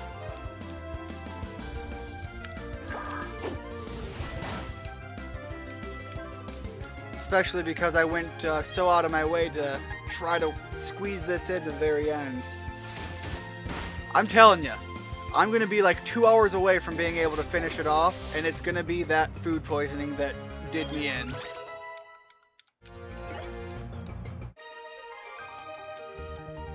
And it's going to be a darn shame. On the plus side there, I can do all of the off-screen grinding that I need to get up to the level I want to be at just to go in, fight Cynthia and hopefully claim my title or lose. That's also a big possibility.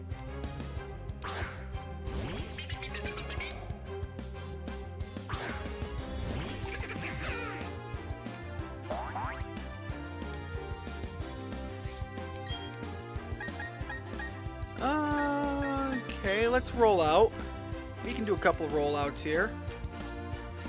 Never mind, we can't do a couple of rollouts here.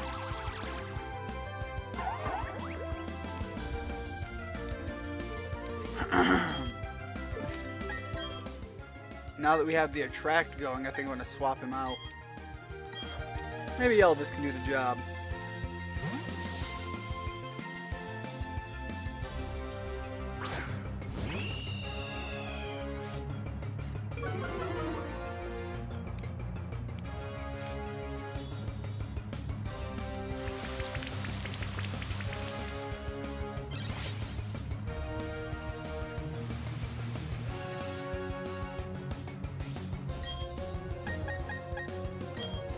Big ol' aerial ace.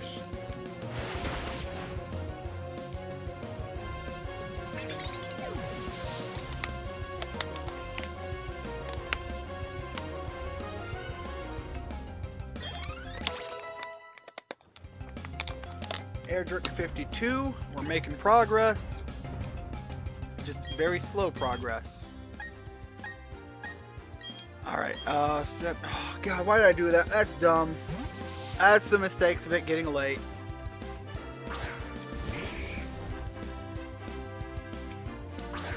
They've got a whole bunch of flying type moves. That's so bad of me. Should have gone with Skywalker because the rollout would give me the exact same attack bonus I was looking at getting. The type advantage. And I wouldn't have to worry about the flying moves. So yeah, there you go, Ash. I did the same thing. Clicked the wrong Pokemon.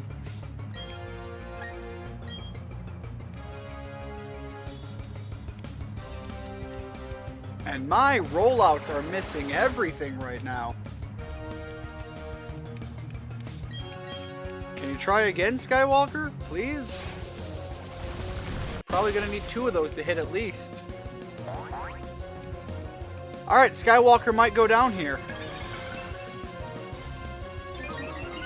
The opponent is getting stronger and stronger.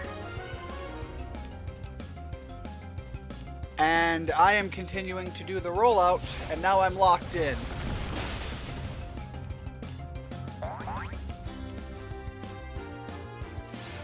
Yeah, Swallow's gonna heal him. Although he gets rid of his buffs, so maybe that'll help me out.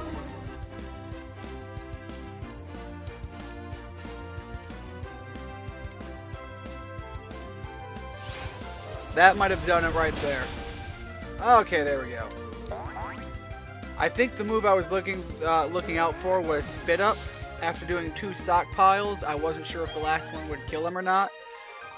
Hypothetically, he could have done a 3rd stockpile and spat up for big damage.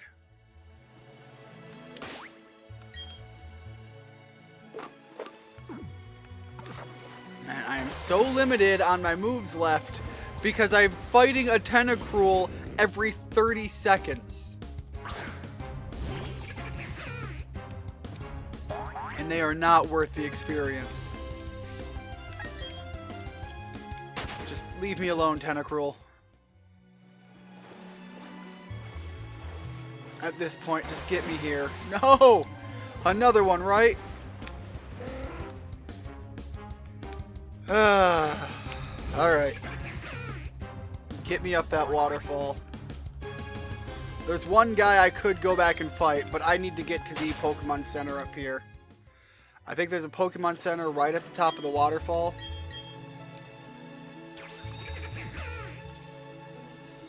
And I need that healing.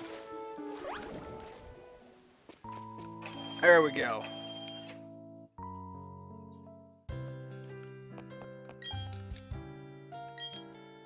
Yeah, no joke, that took an hour and a half to make a very short distance.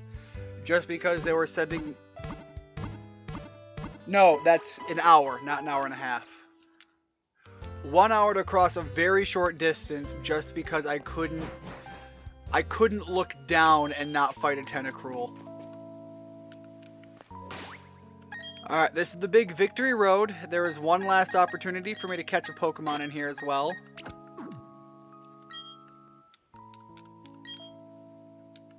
So this is my last shot to get something.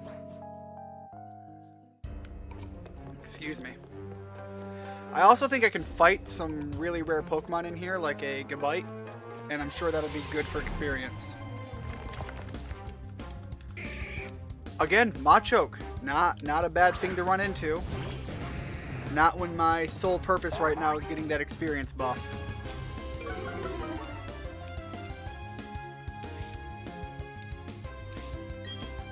Oh, level 45. Waterfall.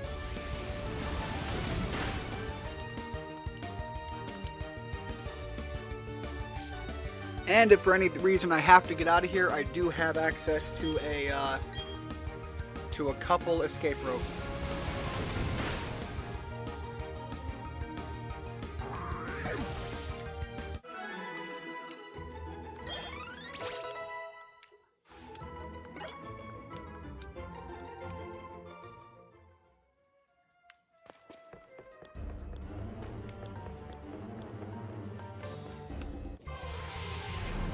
Alright, I guess I can go down and around to fight that other lady. Golbat, I don't even know if you're worth it. I'll give it a shot and see what the experience I get out of it is, but I don't think you're worth it.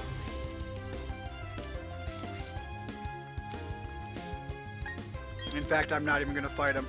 I'm pretty certain he's not going to be worth the experience. Flying lady here, though. Hopefully she's got something for me to fight. That'll be... I'm praying for that, for just a sudden drop of crazy good stuff.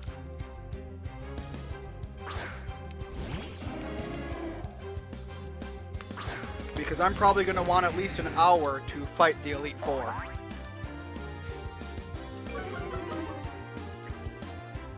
Because technically that's 5 battles. And that's just a little more than 10 minutes per fight, and some of those might take a lot more than that.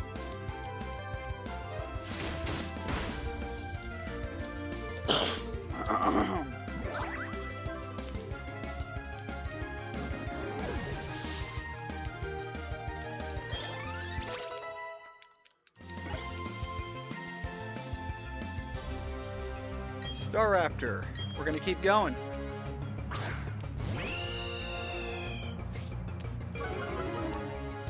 Probably shouldn't have kept going. My bad.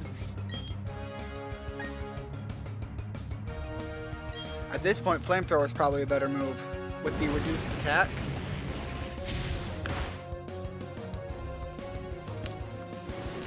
Oh, that's a heavy hitting move, but I think it weakens him after using it. And being that it wasn't super effective, that worked in my favor.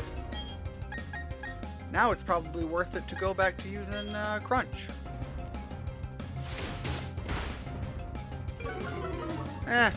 Not so much.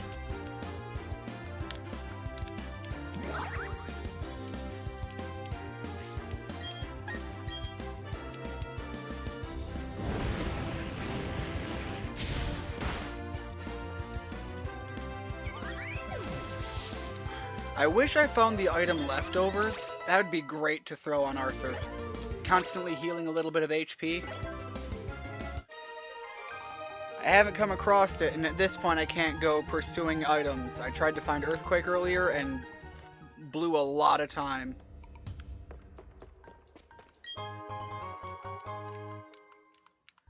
So unless I come across it while exploring in here, it's not gonna be a thing.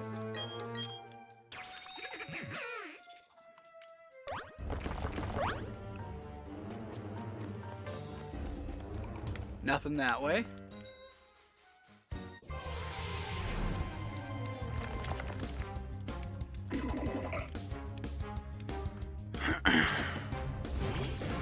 at the very least, I do think we're getting some pretty good experience in here, so it is worth fighting these things. Except for Golbat, I'm not entirely certain, just because I don't think that that's going to be a fight that ends quickly either.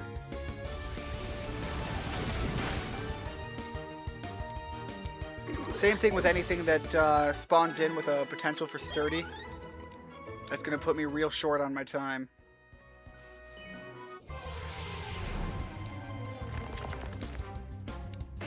And if I'm reading my clock right, it seems like I've been streaming for a little over 7 hours. Holy cow. Alright. I don't think this is a trainer, so I might just run, because it might have sturdy, and frankly its ability to blow up is rough. And I don't have to catch it because of the dupe's claws. I can't catch it. I ran into a Medicham.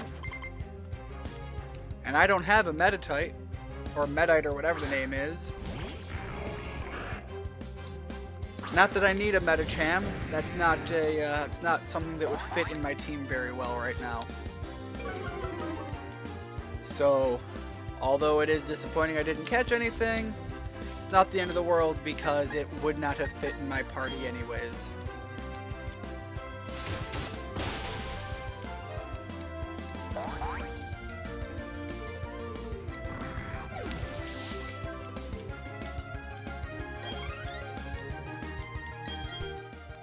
Nope, Alakazam, we're keeping him out here. This will be a good tell for just how good of a matchup we are with Crunch. Then again, we're a good several levels higher, so never mind on that.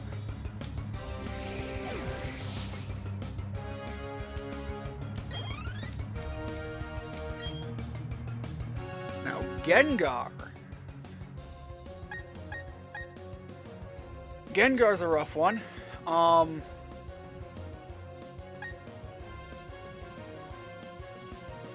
Gengar is a possibility of flying or levitate, so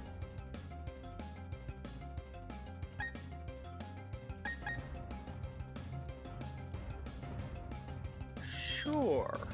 We'll try this and we'll... Oh, nope, I don't. He doesn't have his dragon item. That was kind of what I was relying on there. Well, I'll go with it anyways. I think Ghost is strong against Ghost. I might be wrong on that. But I can try it, see what happens.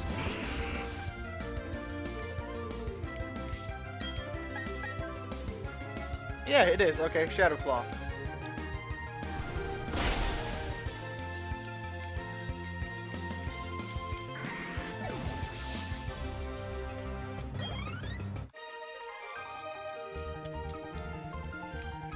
I'm getting a little hyped up, getting near the end of the game though. A little excited. A little tired, but a little excited too. Charge Beam. It's a move that gets stronger when you use it. Could be good, but... Oh! That's right, Waterfall. Let's get that Surf off of him. He's a physical attacking boy. He's finally got the worthwhile water move. You're helping your brother set up dinner for him and your mom while your mother gets home. Alright, welcome back. Thanks for coming back in. But, yeah, if you need to go help your family, man, please. Don't think you need to be here for anything. I'm a big family first guy. So I completely understand that. Where is Super Potion?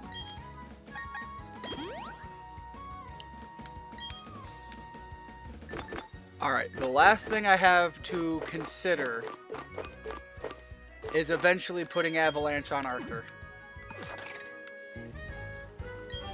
Might not even be a bad decision while we're in here. I'm kinda running low on time. But all the same, I think I'd much rather have the best chance to fight Cynthia in one go. But I don't think I'm going to meet my midnight deadline. It's very unfortunate.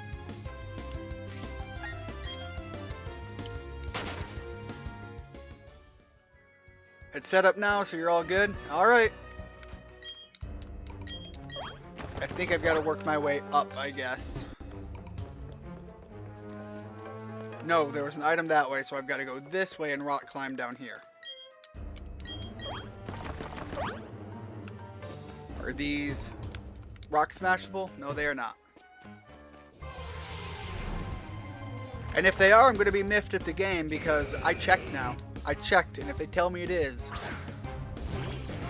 ooh, I'm going to be salty.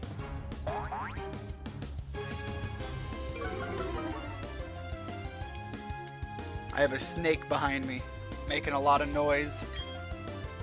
I don't think it's loud enough to be picked up on the microphone, but I keep hearing it and turning around like, oh, what are you doing over there? She is a big, strong python,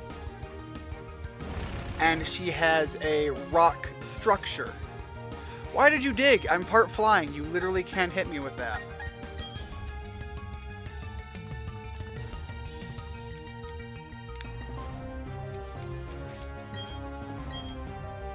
And you have 1 HP, so the flamethrower is not a waste. Anyways, she has a stone structure in there that is made out of loose fitting stones, and she is strong enough that she moves these stones that weigh like, I don't know, 13, 14, 15 pounds, somewhere in that range. Oh, don't jump down.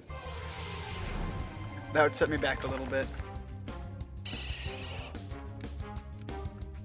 And she moves them just accidentally. She's not even trying, because when she's trying to make noise, she can actually get herself under them and flip them over. She's a strong snake. If you want to know what she looks like, you can Google what a blood python looks like.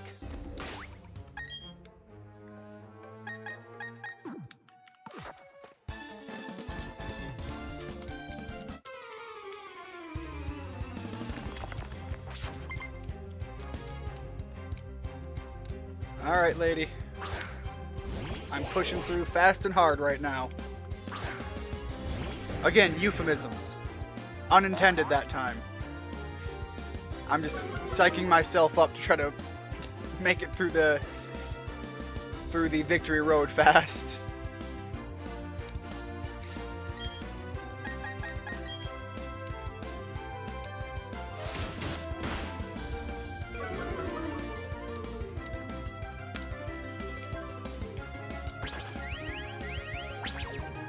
See where we're at with time. 9 o'clock.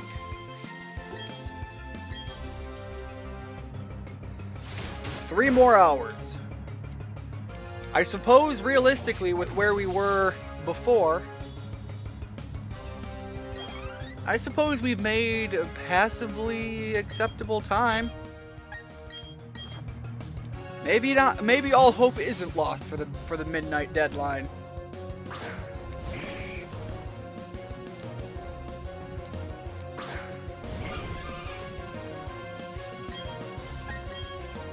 Big old vital throw. Oh, that's a fairy move. That hurts.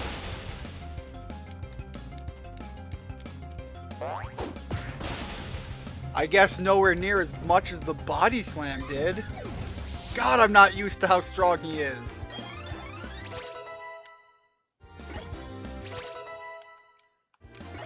And they are great for experience. If I can come back and fight her again with the, there's an item that would let me do it. It'd be definitely worth the effort.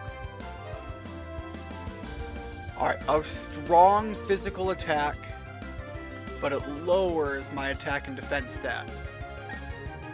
I think that's better than rollout, now that we're finally this late in the game.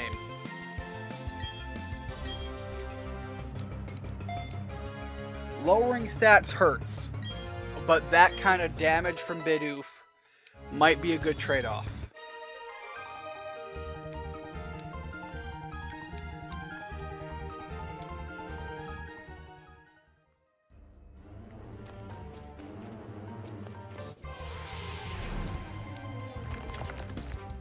And I have a lot of adventuring down here that I can do if I have to come back. Mostly just for that experience. That's my big push right now. Give me those points. Make my numbers go up.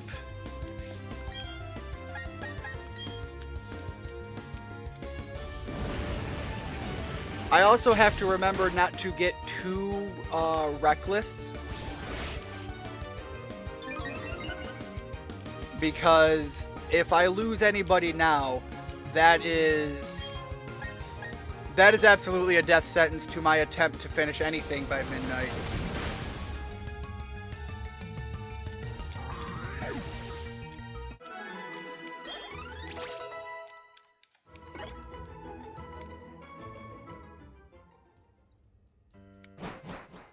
Alright, up we go.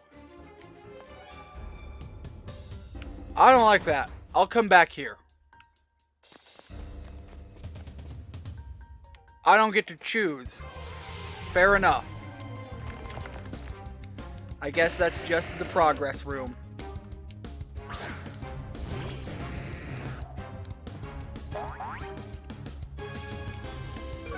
Alright. What experience do I get for fighting him? My problem here is he's gonna blow up.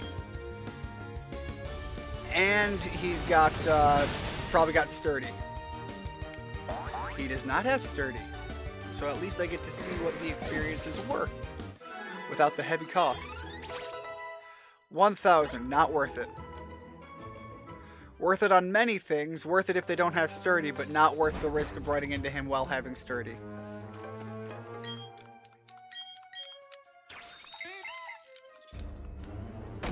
Big boulder smash. Big boulder push.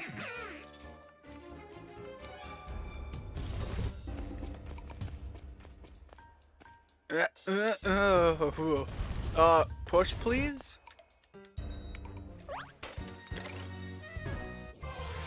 Oh god, bike, why are you so bad? Okay, Cadaver's kind of cool to find here. Unfortunately, I cannot catch. Cadaver would not be bad. I could throw a lot of my special attacking moves on him. And really get some good type coverage. Again, glass cannon work is kind of rough to rely on, but it's really, really good at least once. There we go. Alright. I can do this and wrap around up here if it wasn't for the fact that wild Pokemon are coming from everywhere. And the bike is terrible because it runs into all kinds of walls when you're right near something, even if you're not trying to go sideways. Golbats, once again, not really worth the trade-off for the time it takes.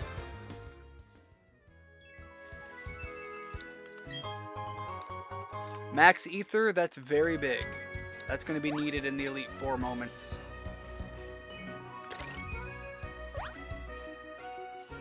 Alright, well that didn't go the way I wanted to.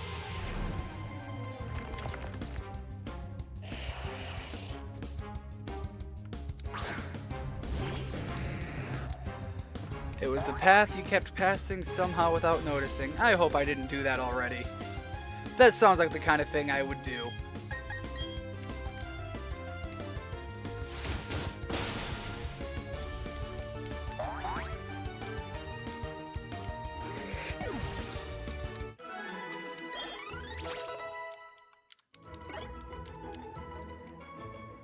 Admittedly, I'm getting pretty good experience, so that's a thing.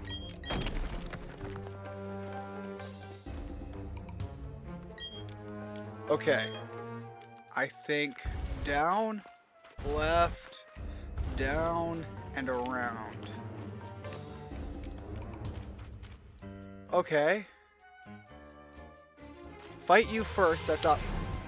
Wild Pokemon, never mind. This Onix had other plans, like probably having sturdy and making me have to also use the flamethrower to finish him off. Those kinds of plans.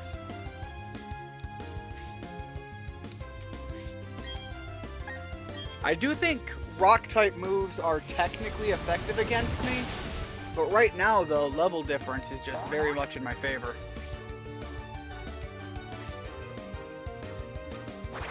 And then you're gonna stealth rock. You're not even gonna hurt me this battle. Which I suppose, if you're gonna make me hit you twice, thank you for not making me waste a flamethrower.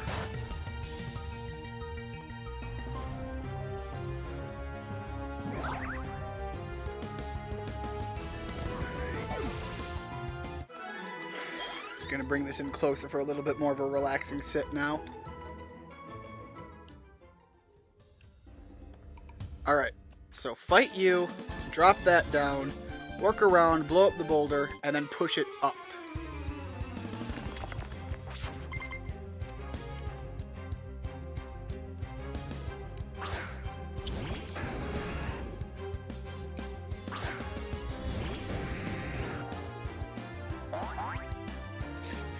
Rapidash is pretty neat. You're going to lose your attack, but you might focus more on special attack. We'll see. Arthur seems curious about your fashion. Is that what that just said? Arthur, man, don't worry about what I'm wearing.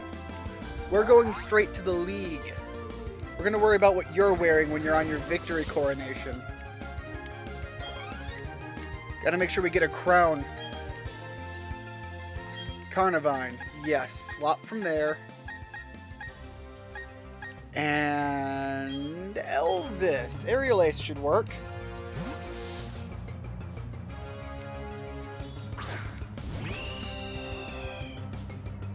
You can do this. I'm starting to get a little bit more hopeful. I'm not nearly as worried about not being able to win. I'm just a little bit more worried about not being able to win fast enough.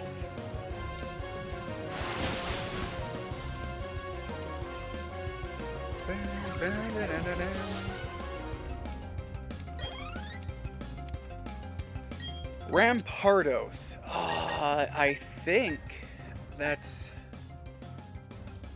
the evolved version of the fossil, which is steel. So flamethrower. I can't remember if it's steel or rock. So I'll give it a shot with the flamethrower. Lowering that attack is huge on a Rampardos. That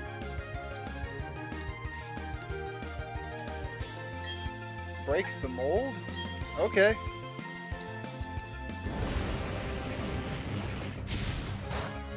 Alright, so it is rock type. Zen Headbutt, you got nothing.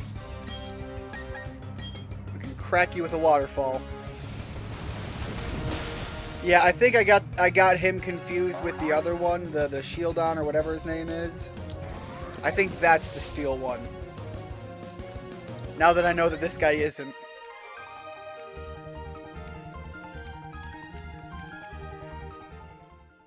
Alright. Now down. Wrap around. Smash a rock. Probably didn't need to push that up, but frankly, that's not the end of the world. I can do that and it's back to good. There might be an item up that way that I'm missing, but that's not what I'm necessarily worried about focusing on right now. Unless it's the Earthquake TM, I don't necessarily think I need it right now. Now again, if I can get Ice Fang for Gyarados, that might be better than Avalanche. I'm not sure, but I also think Ice Fang might be something I have to get through other means.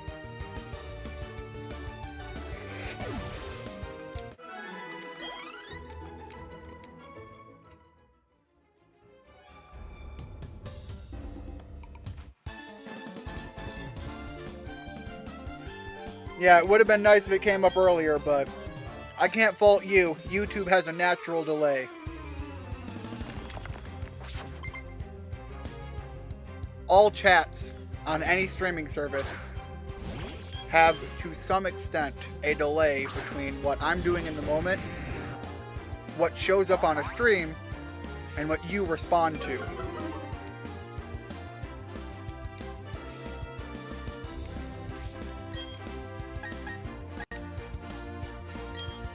It's not truly universal, but in my experience, the delay is more or less reliably somewhere in the 30-second mark.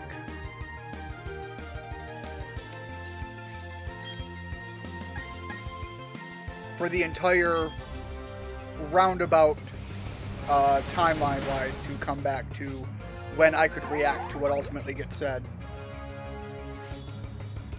Cheese is evolving, so your wormhole is growing up.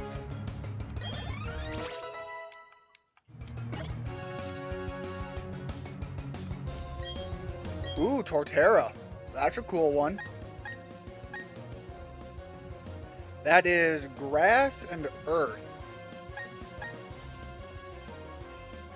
Or grass and ground.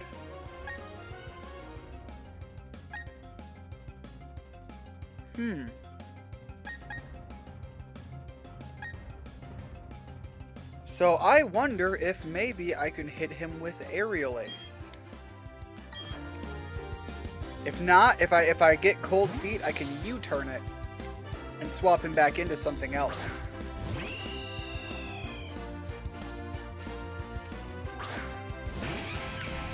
Level 48.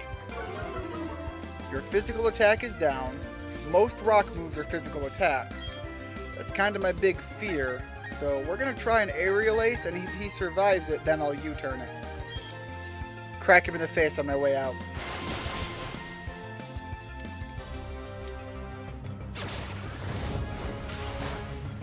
Yeah, getting that Intimidate is nice when he's when he thinks he's going to come swinging in with that. But I'm going to U-turn it anyways, just for the fun of it.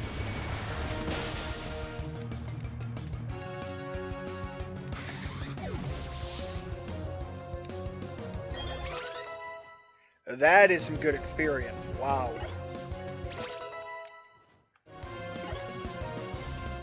Hitting close to 60s.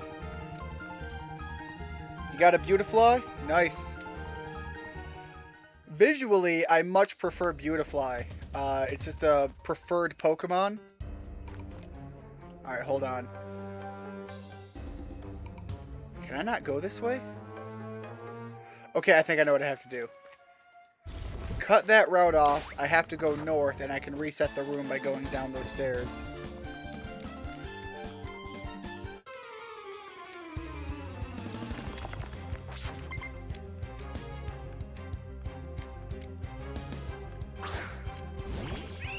I don't so much like the hairdo. It reminds me too much of a mullet. But I love the samurai attire that he's wearing.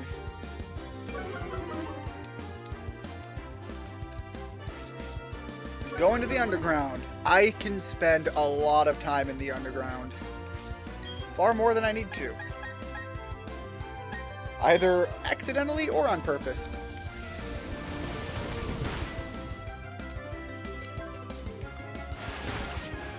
Ooh, that's a strong Aerial Ace. Critical hit kind of helps explain why.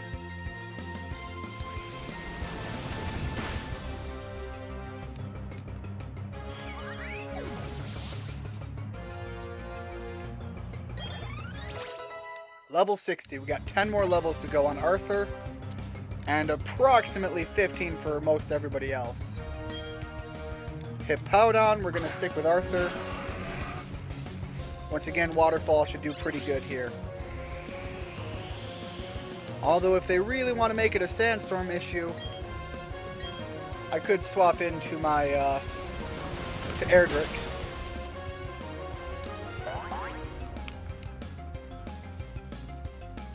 Alright, big crunch. Big biting energy.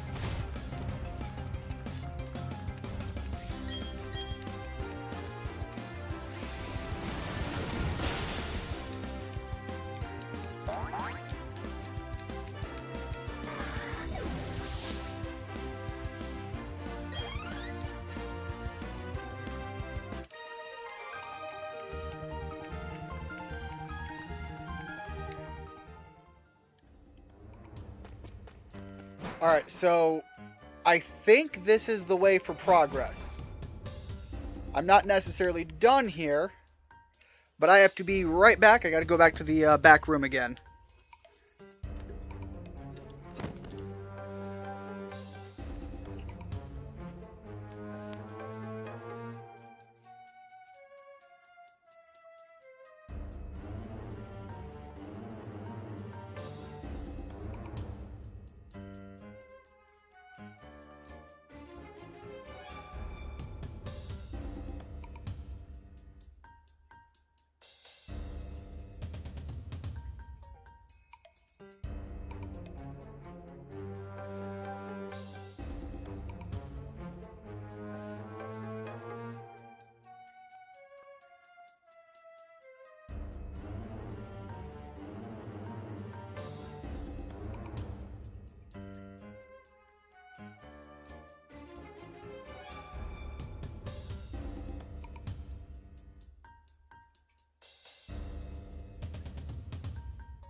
Alright, hopefully that's the last time for that. Let me get the microphone back in place.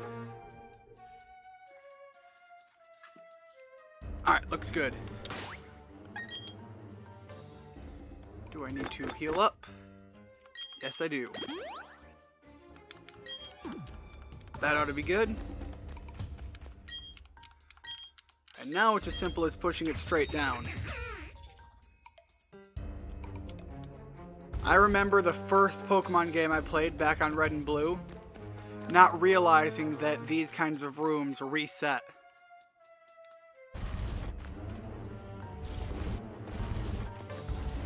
Alright, I guess push all the way.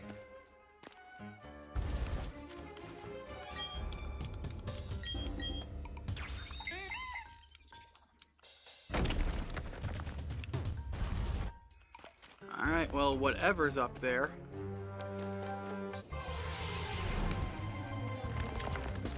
I think I have to ride all the way from the far side. Alright, Steelix, this is why we held onto that flamethrower for so long. It's kind of my only option for a fire type move. And it's just because on occasion there's something that I can't take out with physical power alone.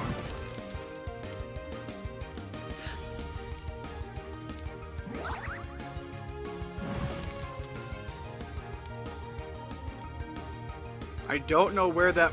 Oh, I guess from the flamethrower. Why did I think I hit him with Scald? Would still have burned him, but I don't know why that was what my brain filled in there. Nighttime is dangerous, I swear.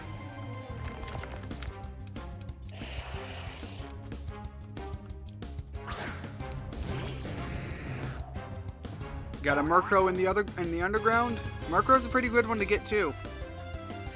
My Murkrow carried me through as a part of my, as a member of my team for a very long time.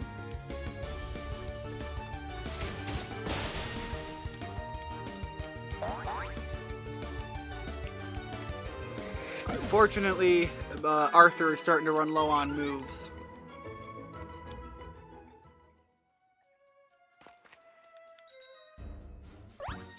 Go grab the item here.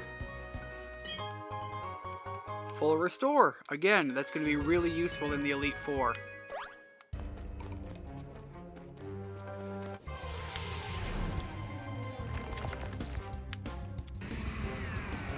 And a Steelix is just fairly decent experience. I can't just run away from this one.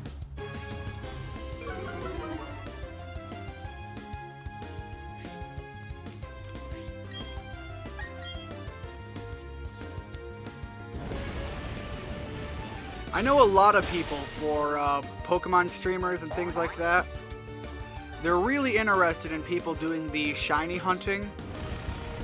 And I understand. I understand why.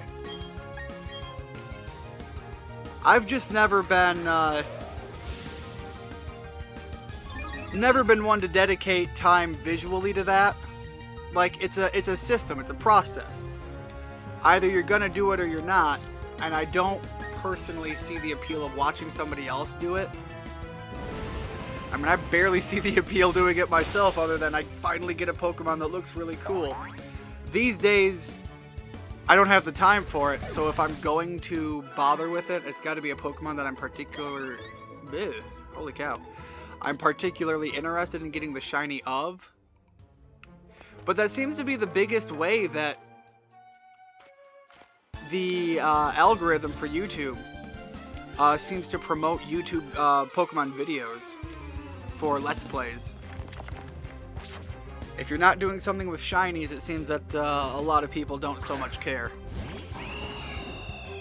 So I am very much glad, Ash, that you were able to find my stream without me having to do all of the big YouTube content naming BS. Because you see that all over the place.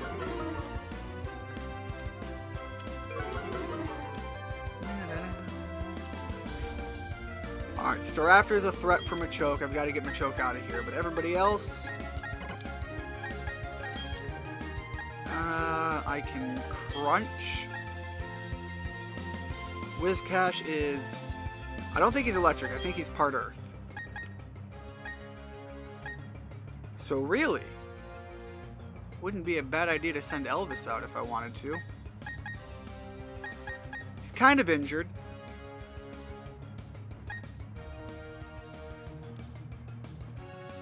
Might... No, because they could punch the heck out of me. Yeah, I'll send Elvis out. Hopefully he's going to be good.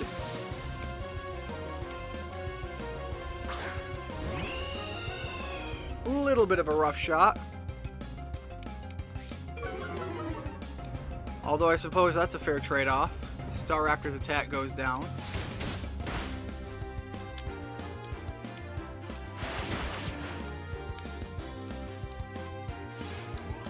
And the Zen Headbutt. That hurt. Let's try Flamethrower on Staraptor and see if that gives a little bit more damage. In the meantime, we're going to have to Super Soaker him. Drown him in one of these potions.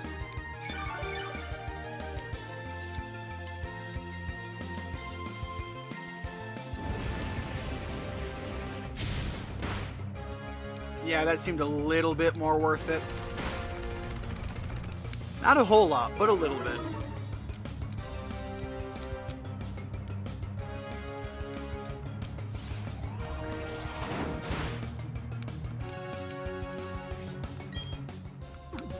Alright, so now... Flamethrower, Staraptor.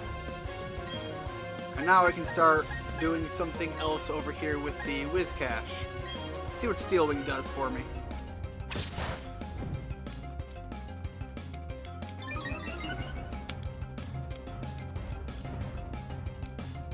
I'm surprised that Arthur is faster than the other person's Staraptor.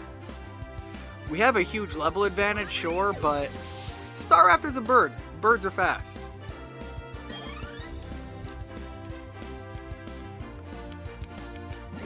Muddy Water. I don't even think that can hit. Is it Water Move or is it Earth? Obviously, it must be a Water type attack. Alright, Crunch. Sure. And now, U-turn to get Elvis out of there.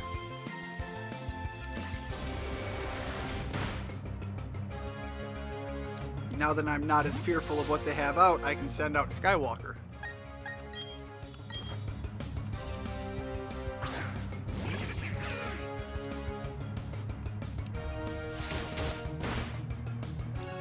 although I can't expect a whole lot of damage, Skywalker does have Ice Beam, I think, still.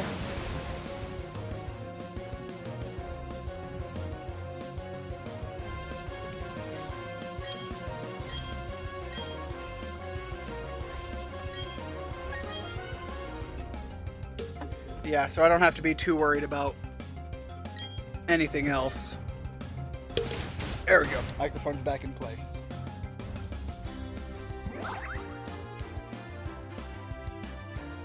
Get my drink up here, though.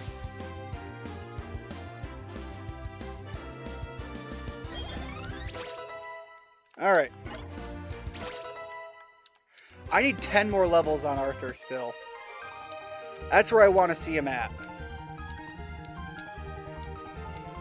I might even be willing to go in and try with everybody else not at that level, but that's where I want to see him at. He's kind of my golden boy right now.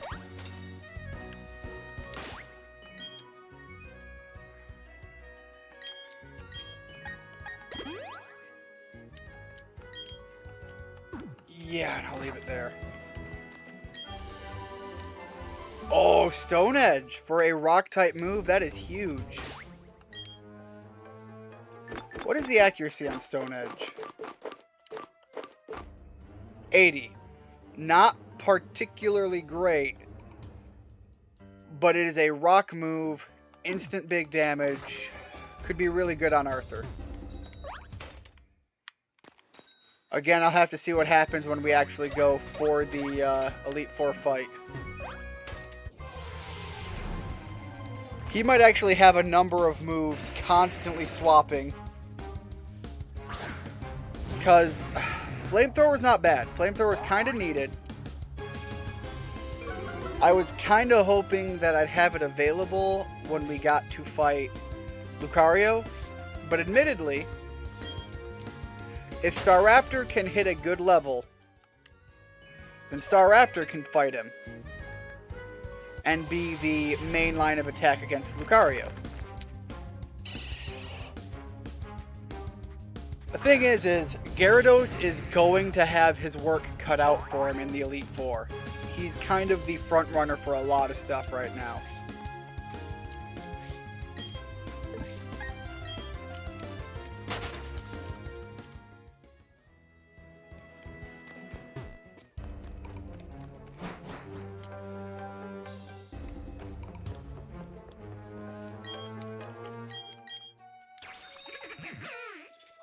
Alright.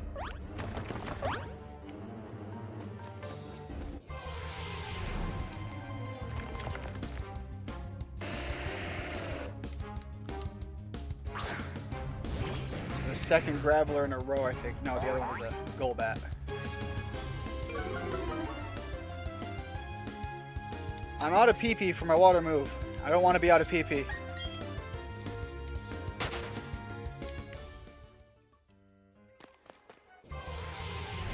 I don't know why they went with PP and not AP. It just makes sense to have action points. Like, did you not think that people were going to make those jokes?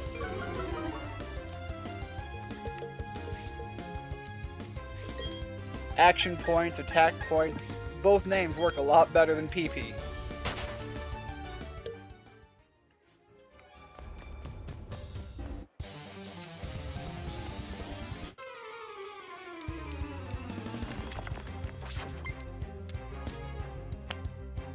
I am still a little salty. I mentioned it, I don't know if it was this stream or another stream. I think it was a big mistake of them to get rid of Dragon's Rage.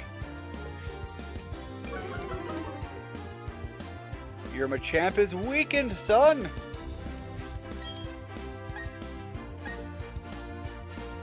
And we'll try a Crunch. This ought to be a really good experience for the fight, though.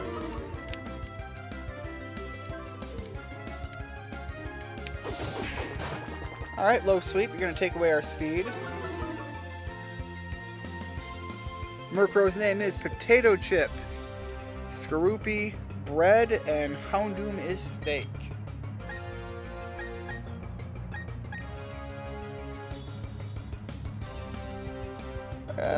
I don't want to do that. I also don't want to swap into Elvis, so I guess we're stuck here still.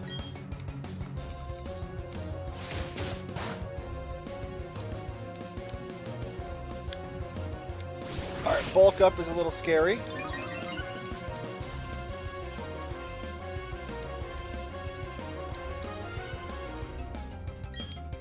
Let's go for a flamethrower.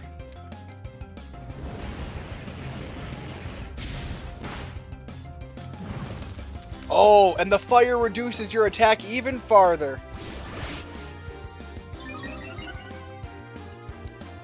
You're going for that second bulk up, but right now, fire damage is going to hurt you, and then we've got one last flamethrower, I think. 2. Alright. We had one to spare. Unfortunately, this is not a good position to be in. We have no more moves. Gonna have to pop an item just to get through the pedal dance. It's not a bad move, but I'm not gonna learn it.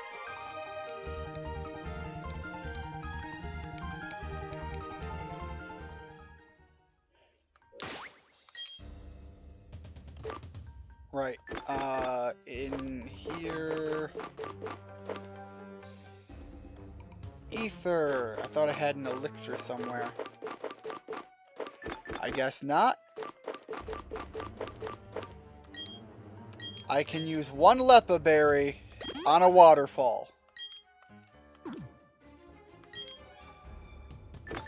I'm praying I can buy things like ethers and so on. I seem to recall you could. But that's not a definitive point of fact.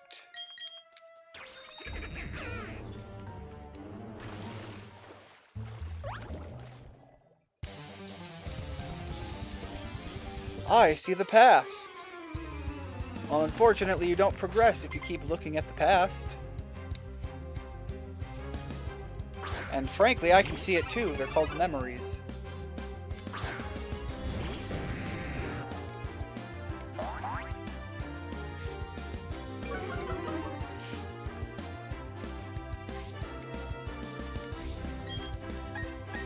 Well, I think you might possibly be a steel type. Let's find that out. Seems like a no.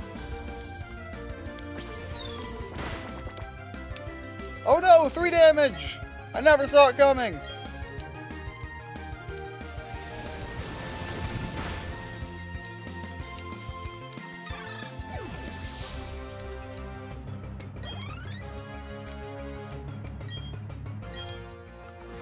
Alright, Chimecho.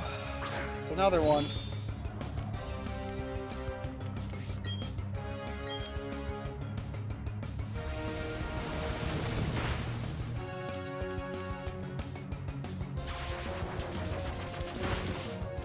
I remember, back in the early days of Pokemon, Wrap was not nearly as bad of a move. If you were wrapped, you actually weren't able to make any actions, if I recall right, in at least red and blue. So a really good strategy would be hitting a Pokemon with poison, and then wrapping them. It's part of what made Arbok such an actually really good Pokemon early on. If you got lucky and poisoned your opponent, you hit him with a wrap. They had 2 turns where they weren't able to hit you. And all you had to do was dedicate your time to continuing the wrap. Anywhere from, I think, 2 to 5 turns.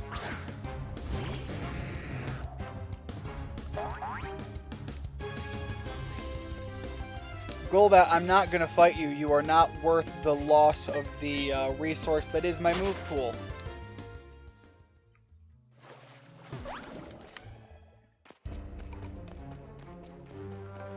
Alright, another trainer here.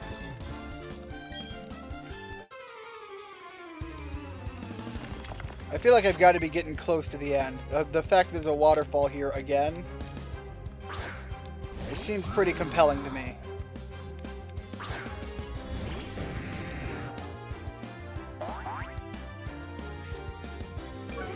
What we looking at for time? 9:40. Alright, we still got some time.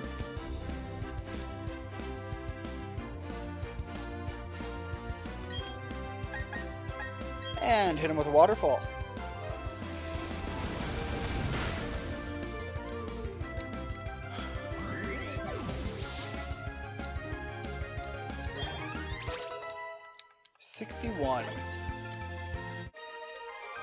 I still have those berries on 2 of my Pokemon all the way back from when I fought the electric gym. I never took them off. And I still need to go check on the berries I'm growing. I'd like to be able to put citrus berries on a few of my Pokemon.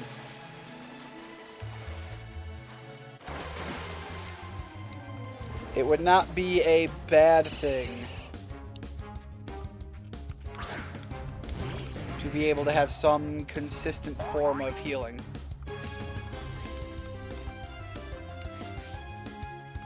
Golbat, I don't want to mess with you. Leave me alone.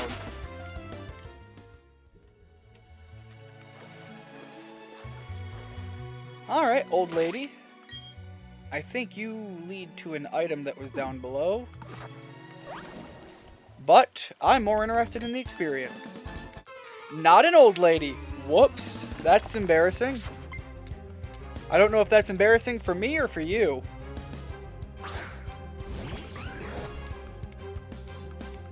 You want to have a good bite fight? I can send mine out. I would really appreciate it if you wouldn't hit him first, and I don't trust that you wouldn't.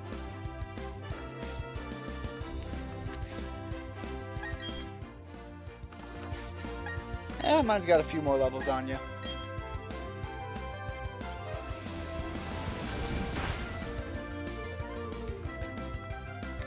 I am surprised that he held on like that. Not that he's going to hold on twice.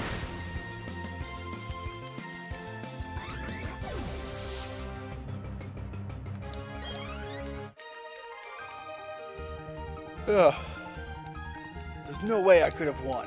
Well, apparently not. What I need is a way for me to heal my my power points. Oh, okay, so this is the item.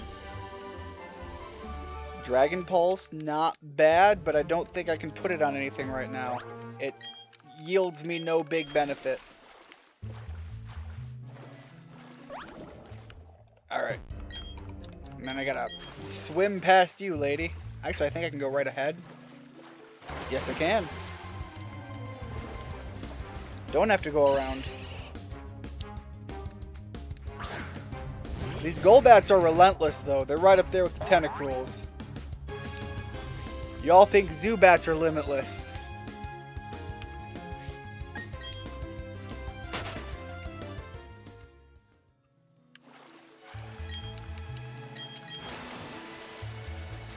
Alright, and now we go past the old man lady.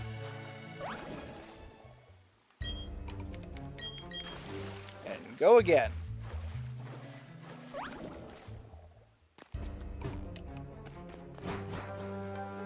I think there might have been something a little further down. Again, not my focus right now.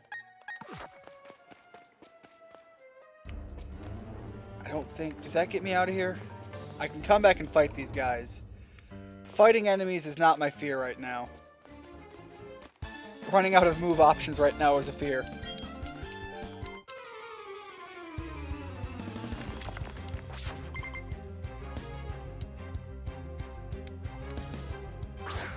Not another Tentacruel! Man, what is wrong with you?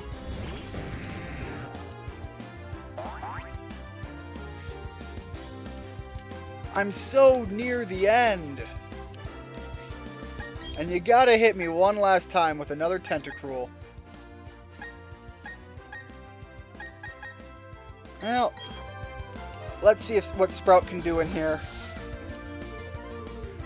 I think there's another Dragon Tamer I'm gonna have to fight. I think I saw him up top.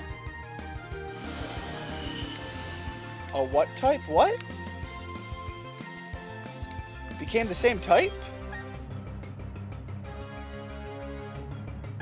Okay. That's strange. Poison hurts. Gotta get Sprout out of here now.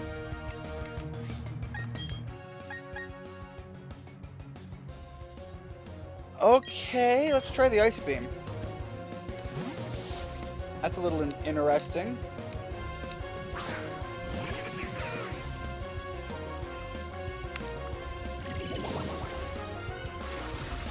Please don't be trying to tell me that I made it all the way here and I fought all those Tentacruels only to end up having a lot of trouble fighting a Tentacruel in the last stretch. Frozen. Nice.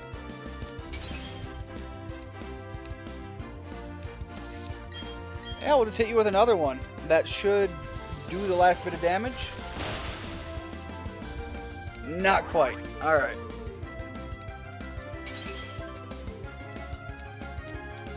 I'm getting a little excited because we are getting really close. And once I get out of there, I can heal up. And I can come back in here, fight the last few guys that I haven't fought. And admittedly, I'm a lot closer than I thought I'd be on the level game. Arthur's at 61. I only have to gain 9 more. And if I come in with the option to constantly get better, to go out and keep replenishing my move pool, I can come in and grind experience very fast.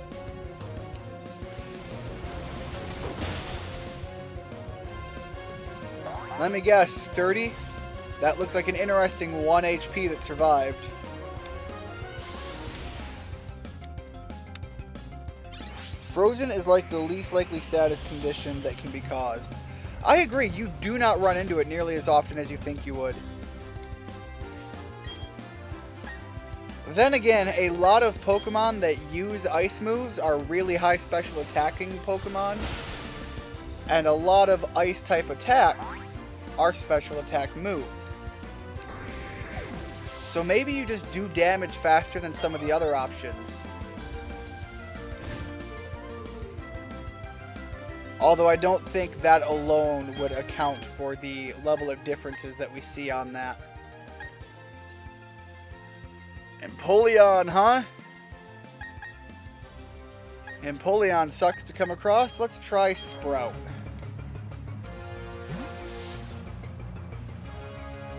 On your way for another shot at the second gym, Ash?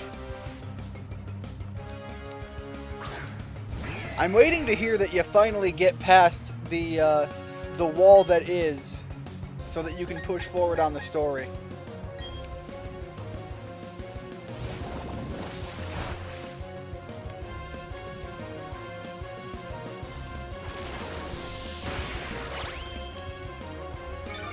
Alright, that's some good HP to regain. I don't think he's going to be hurt by the sandstorm. He's part steel.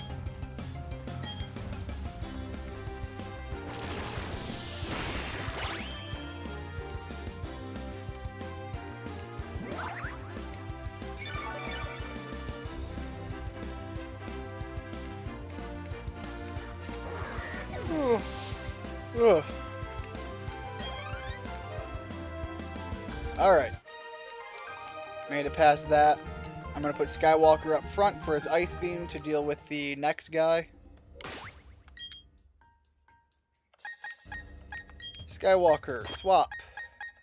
Front and center. Hyper Potion, it's all I have, unless I have Super Potions up higher, and yeah, I do. Lovely.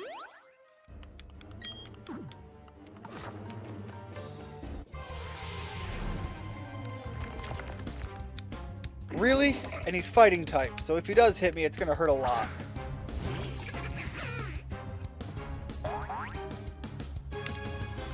Hopefully we're able to run without too much trouble.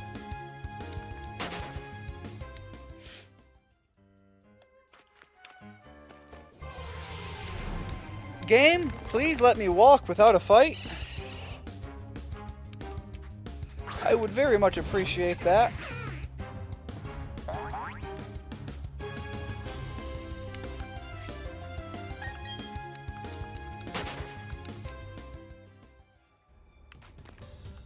Okay. I think this is the last fight before my way out. Unless Barry shows up and ruins everything. I can't deny that's a possibility, and I can't deny it to such a degree that I might use my items before I even get out of here.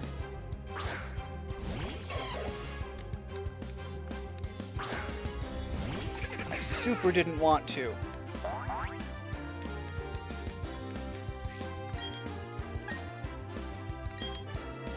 Alright, big ice beam.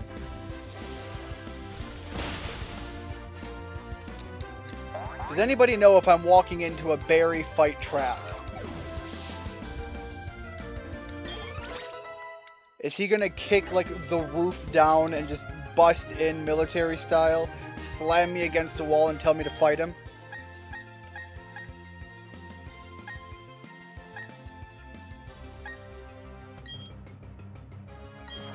Because that seems to be what he does. Meditate named Broccoli. You know, thinking of it, Broccoli for the, in Dragon Ball Z, there's a character named Broly, named after Broccoli. Would have been a great name for me to give my Macho. I don't dislike the Macho Man Randy Savage thing, but a Broly would have been pretty cool to have. Easily my favorite of the Dragon Ball Z characters.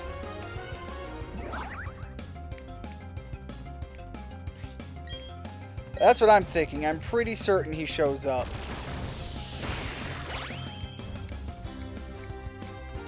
Hey, I know you just fought your way through a nightmare trial, and I'm just kind of casually waited where there was a Pokemon Center right outside.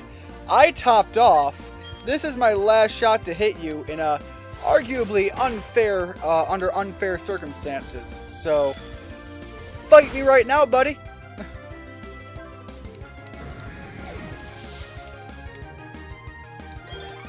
It's almost like advertising that Barry was a very sore loser.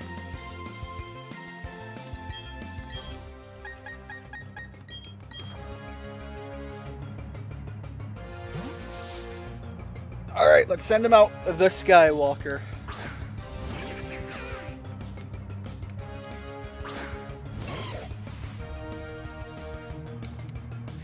Hit him with the one force move we have.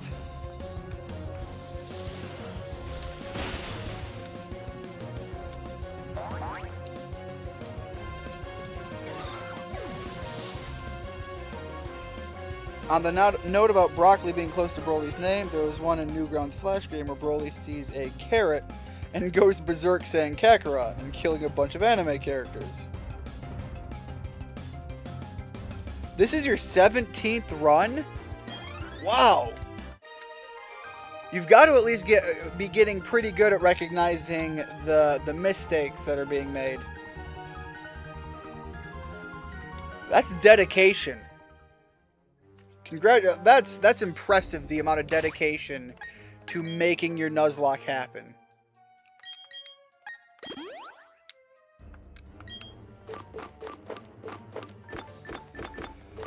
Alright, Barry. You're a jerk, and you're going to make me use the Max Ether. Problem is it's only restoring it for one move. So I have 4 uses of Waterfall, and then I'm going to have my Crunch.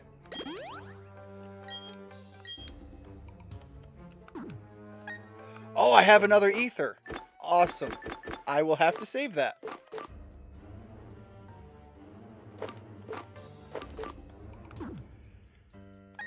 Okay, so with what I'm sitting on, I'm going to throw Arthur up front.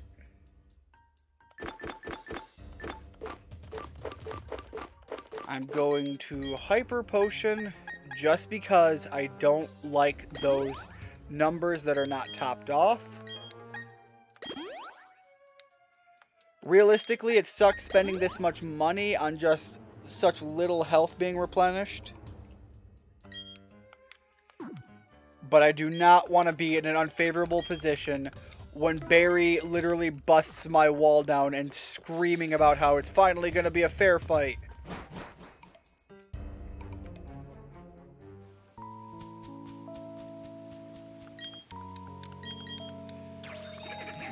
Maybe I'm a little bit salty, but it sounds like the kind of thing he'd do.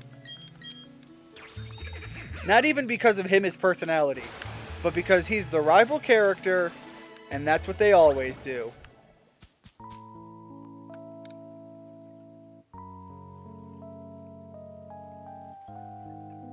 I do like the look of that stained glass Pokeball. Oh my god. He didn't show up. I'm safe. For now. At least able to heal. Staravia, calm down. Don't steal the little kid's lunch money. No, let him steal the lunch money. He's doing work for you. It's like running the mafia. You send out your muscle to do all the work and you get to reap all those sweet benefits.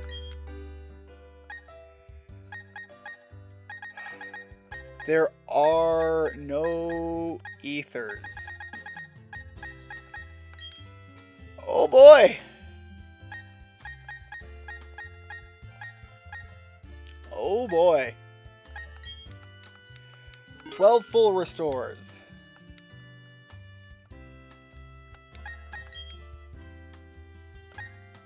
25 hyper potions.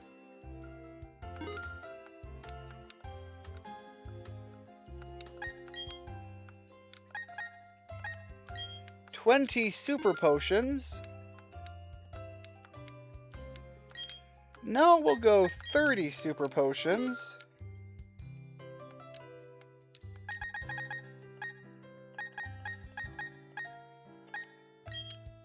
A bunch of paralysis heals.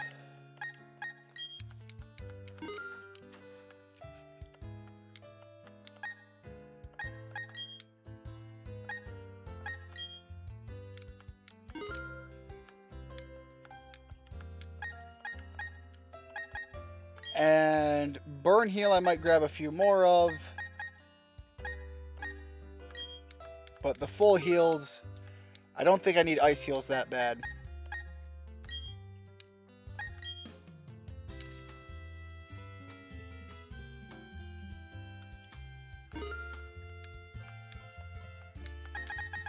Alright, now I'm going to step out.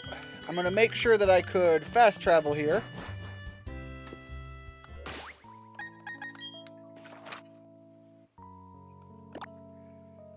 Certainly seems that way. Yes, I can. Gonna come all the way down here.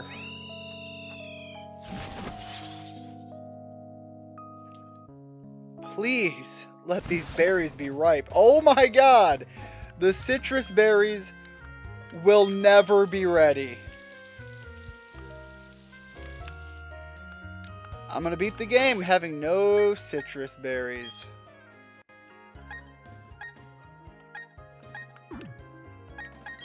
Alright.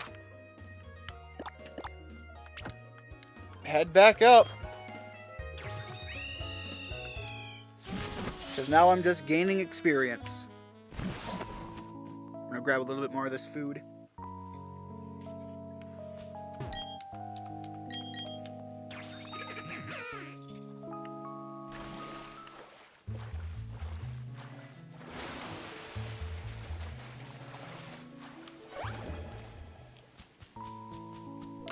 So let me see here. I have a lot more levels to grab. And I have 2 hours to do it. It'll be close.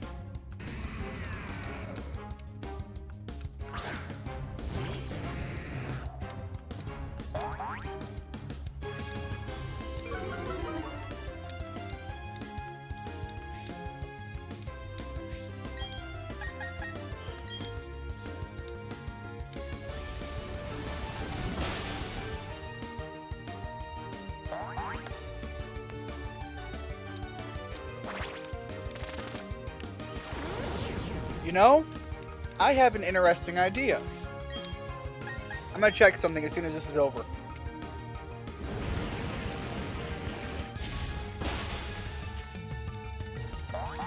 I have one, I think they're called Lepa berries. that restore the PP. And I have 1 maximum ether or whatever it was called. So if I look at it like that, I can restore 2 of my damaging Pokemon moves for Arthur, because he's the one I'm worried about losing all of his moves. But then, the possible big brain moment, I could teach Arthur a toss-away move like Torment, overdoing Waterfall, and then reteach him Waterfall, and he'll learn it again with all the PP.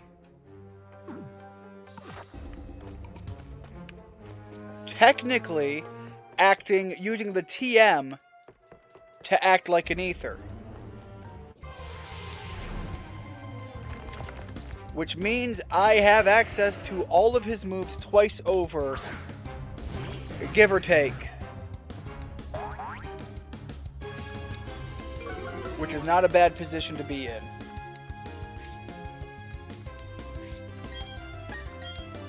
And now I am just murdering literally everything I come across. There is no love for anything that is not granting me experience. Can't hit me with that earthquake, buddy. Although I wish I had it myself.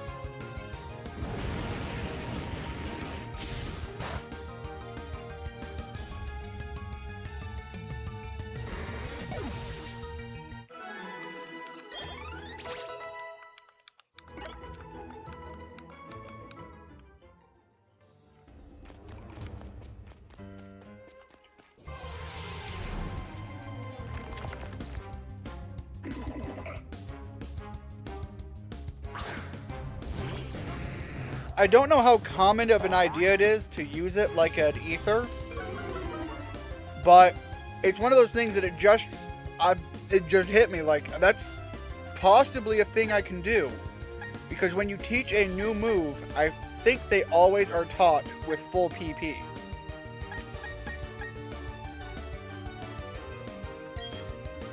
I can't imagine that in all the people who have done Nuzlocke that I'm the first one to come up with that idea. But I think it's pretty clever if I do say so myself.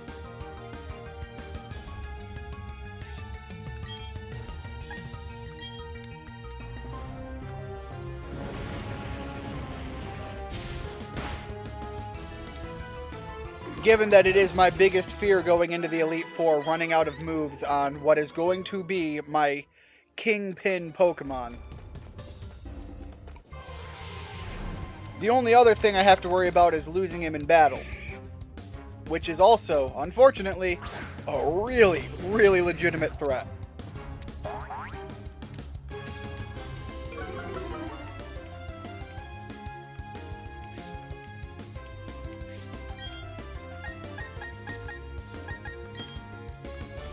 It's getting late, but apparently my brain hasn't turned off entirely yet.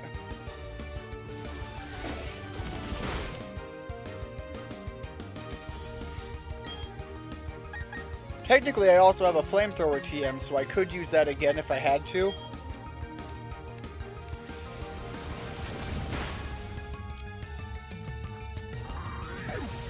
So I could double dip that trick a little bit. But it's only for specific moves that I would be able to use it anyways.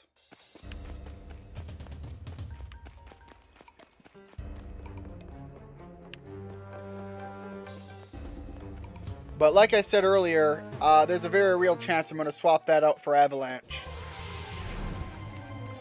A physical ice move is hard to pass up going into where the number games come into full swing.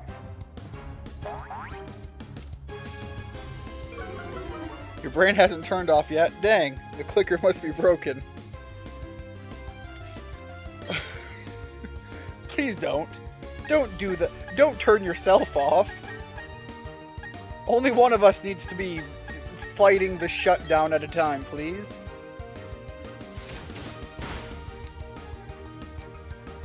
I have consumed an unnecessary amount of caffeine right now, so although the body might function, eventually the brain is going to shut down.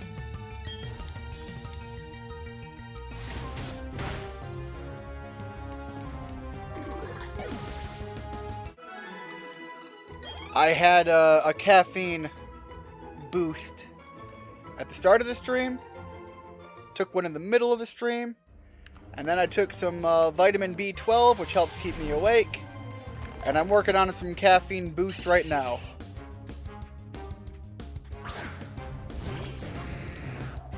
When I finally crash, it is going to be like an entire train accident happening in my body, and I'm gonna go lay in bed and just everything's gonna shut down. I'm gonna have a full system reboot. I'm gonna go meet God, give him a high five, feel the ethereal energy course through my body, and then I'm gonna wake up at like 2 in the afternoon tomorrow.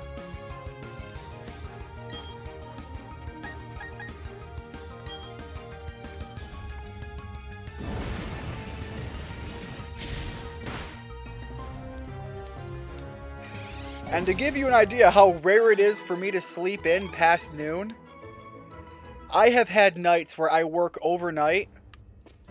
Like, I will work until like 6 in the morning. And I can't sleep in past 10:30. I don't know what it is. I think the amount of natural light that I let into my room is just enough that my body is conditioned to say, this is morning.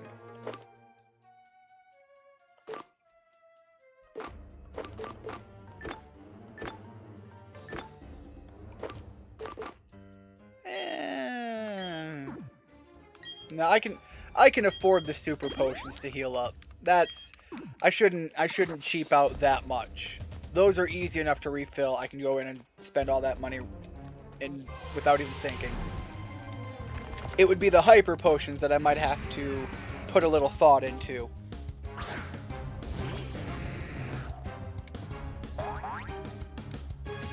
I'm overthinking the otherwise simple decisions right now.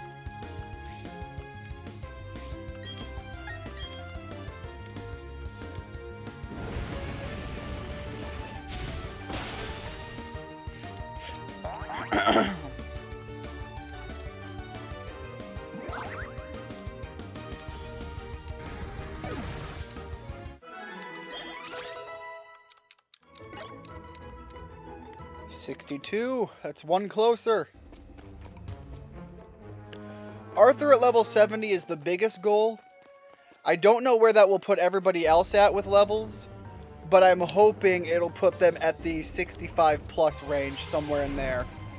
Because if they can hit those numbers and Arthur can hit 70, I'm confident enough to go and put an honest rush at the Elite Four. It might work out and it might not.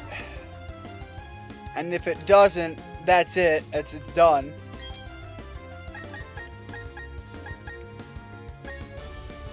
But it would be the truest, honest effort I could give it for the end result of all of this pushing into the new year.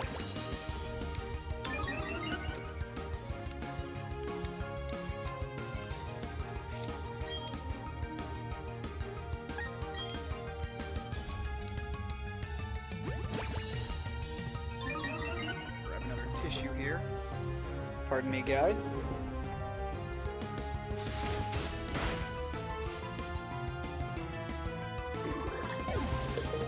There we go. Your brother's actually been woken up by hearing his alarm in his dream. He got up an hour earlier than the time his alarm actually would have gone off. And he almost got ready for work at the time. I've done that a number of times. I will beat my alarm to being awake. Usually, I think I hear it, and I'm actually just like a few minutes ahead of my alarm. And again, I think that's just like a weird brain taking over moment. Like, it just realizes that it's time to start. Because I've had such a consistent schedule for so long. But I have on occasion, especially when we go from when we go into New Year's, if it's time to push the clocks forward an hour, I think that's what it is. I actually end up waking up an hour early for a while. And if I'm not expecting, if I'm not aware that it's going to be, that's going to be happening, it throws me off. Staravia just did the second gym all by itself. Great, that's actually a really good outcome. Still hoping for you to break through that third gym barrier. That's truly how you can tell that your planning and changing of your strategies works out better for you. If you can make it any bit farther than you did before.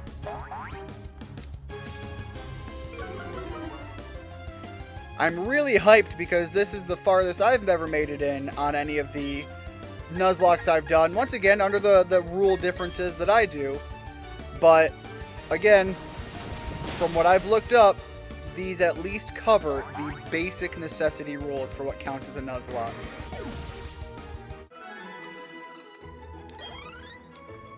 Beyond that, a lot of people are going to have their opinions as to what's considered a true Nuzlocke and what isn't. Because so many people use a lot of optional rules.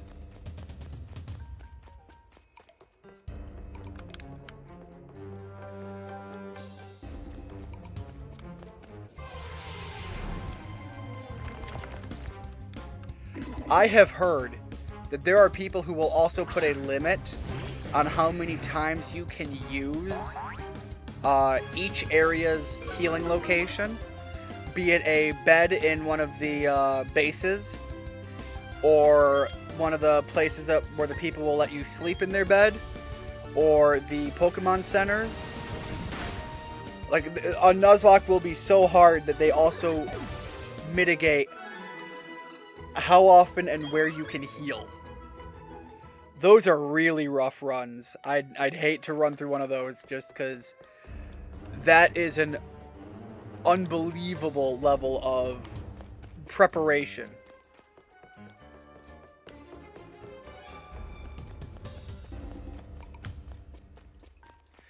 That's more or less what I did with making your own Nuzlocke rules.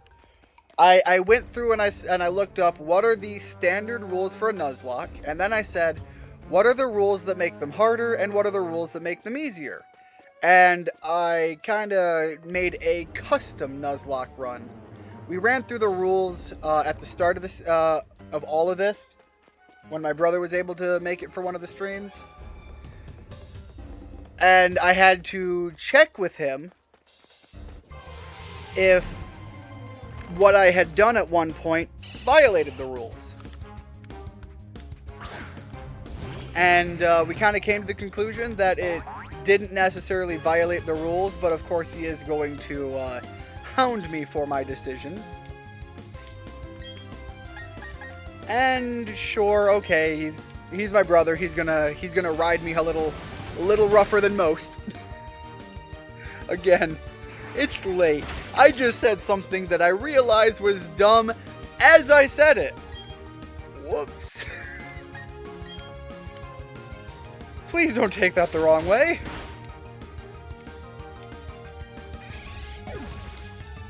He has enough fan fiction about him in the real world as it is. And that's not a joke.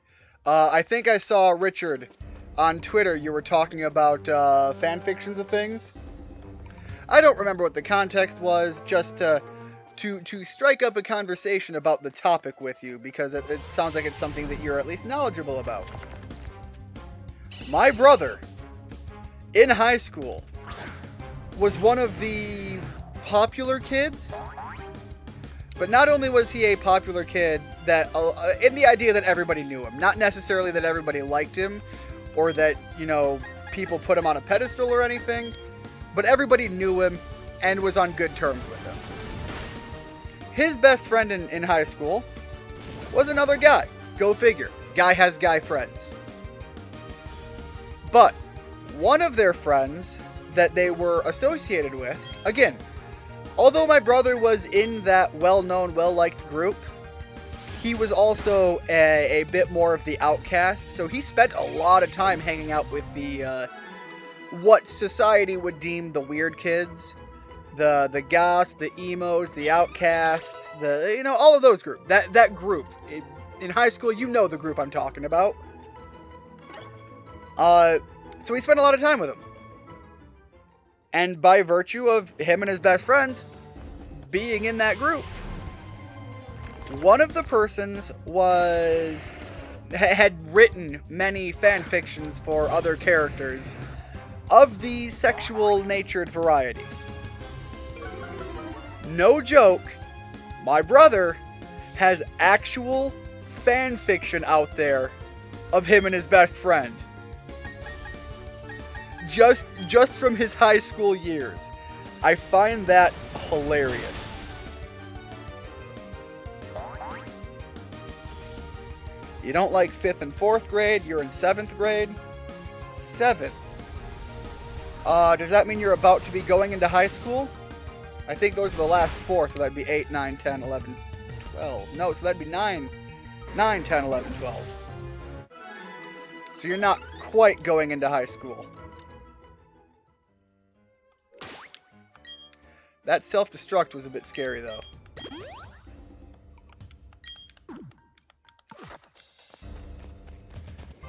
High school, from what I remember, and I'm digging deep in the brain memory holes. From what I remember of my time going through grade schools, you know, that's all the way from your 1st grade up through, all the way through high school. So you've got your elementary, your middle, and your high school. I might be wrong on the generalization, but going off of what I remember from my brother going through school, and what I remember through other people I know still going through school, elementary school was a time that teachers were probably potentially unnecessarily involved with certain things, and it created issues there. Middle school was a weird time where I swear there was a substantial number of teachers who legitimately hate either their job, kids in general, or both. I don't understand why middle school was always that way for everybody I've spoken to who remembers the distinction difference. High school, you had teachers like that, but they were the exception to the rule, not the rule. More often than not, high school teachers more didn't give a damn. They were doing their job, they were there doing what they had to do, but they really just didn't care. That seemed to be more plausible at the high school level. So, I'll say this, if you're a clever kid, and you can use the knowledge of that into your favor, high school is going to work out pretty good for you. If you aren't, and you can't make use of that information to its fullest, you're going to have some bumpy moments, but just remember, high school is limited, and when you get out, things do get a bit better. Usually. That's certainly not a guarantee, you know, life does what life does.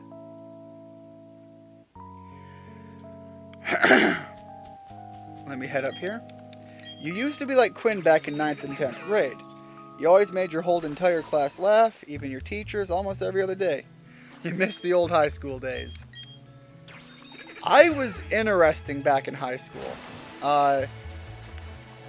In elementary school, I was a wimp. In middle school, I was a wimp. In high school, I barreled on through and ditched the wimp status outright. I was very much liked by most people. The problem is the people that didn't like me, there was no indifference. You either liked me or you hated me.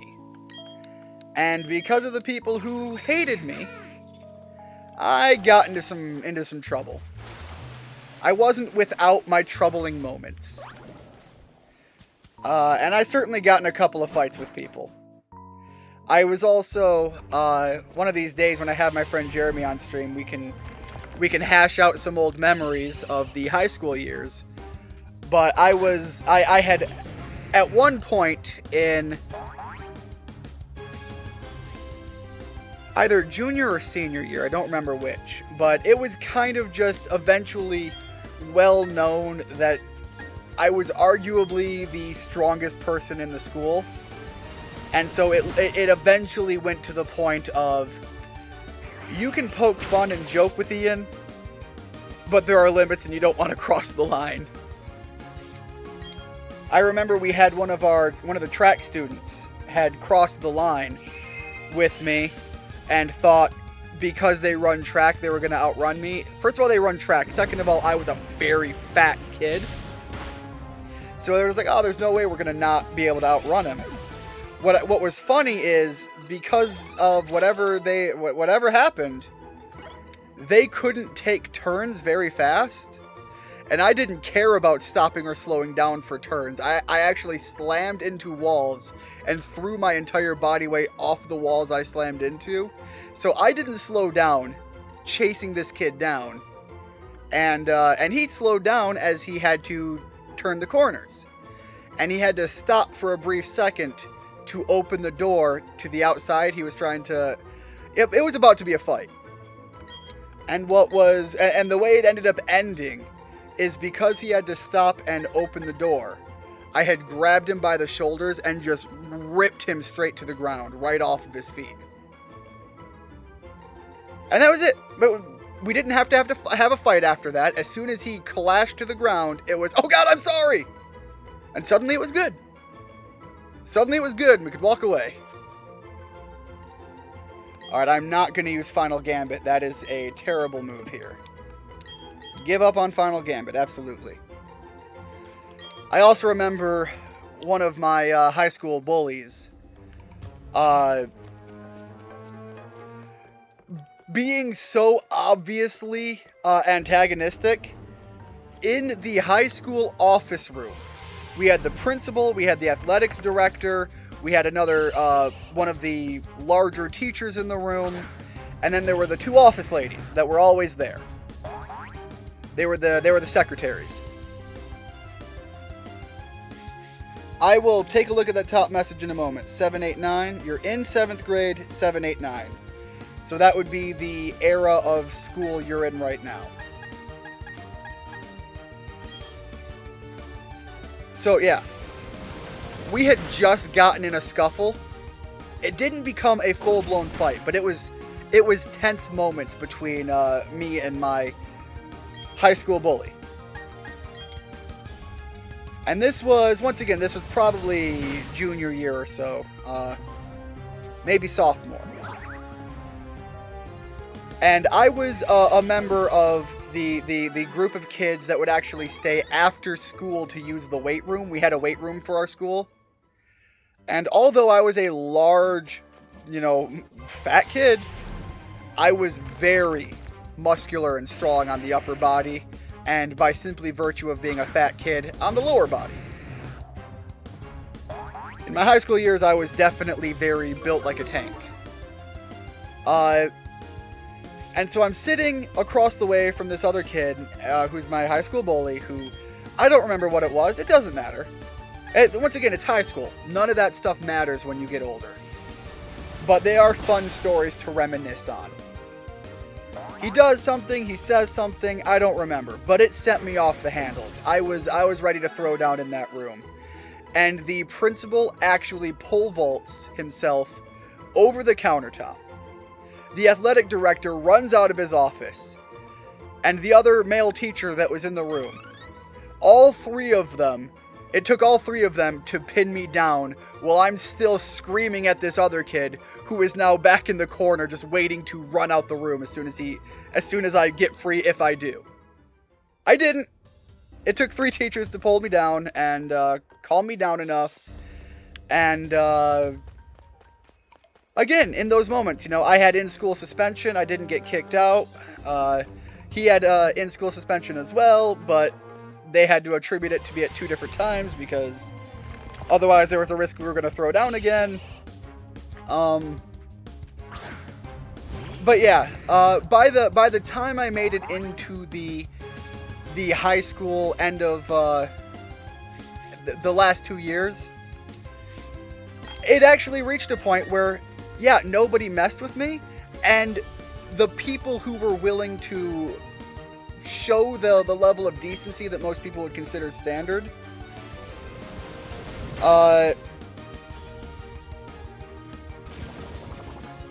it's like what Syndrome said to Mr. Incredible. They only say sorry when you become a threat to them.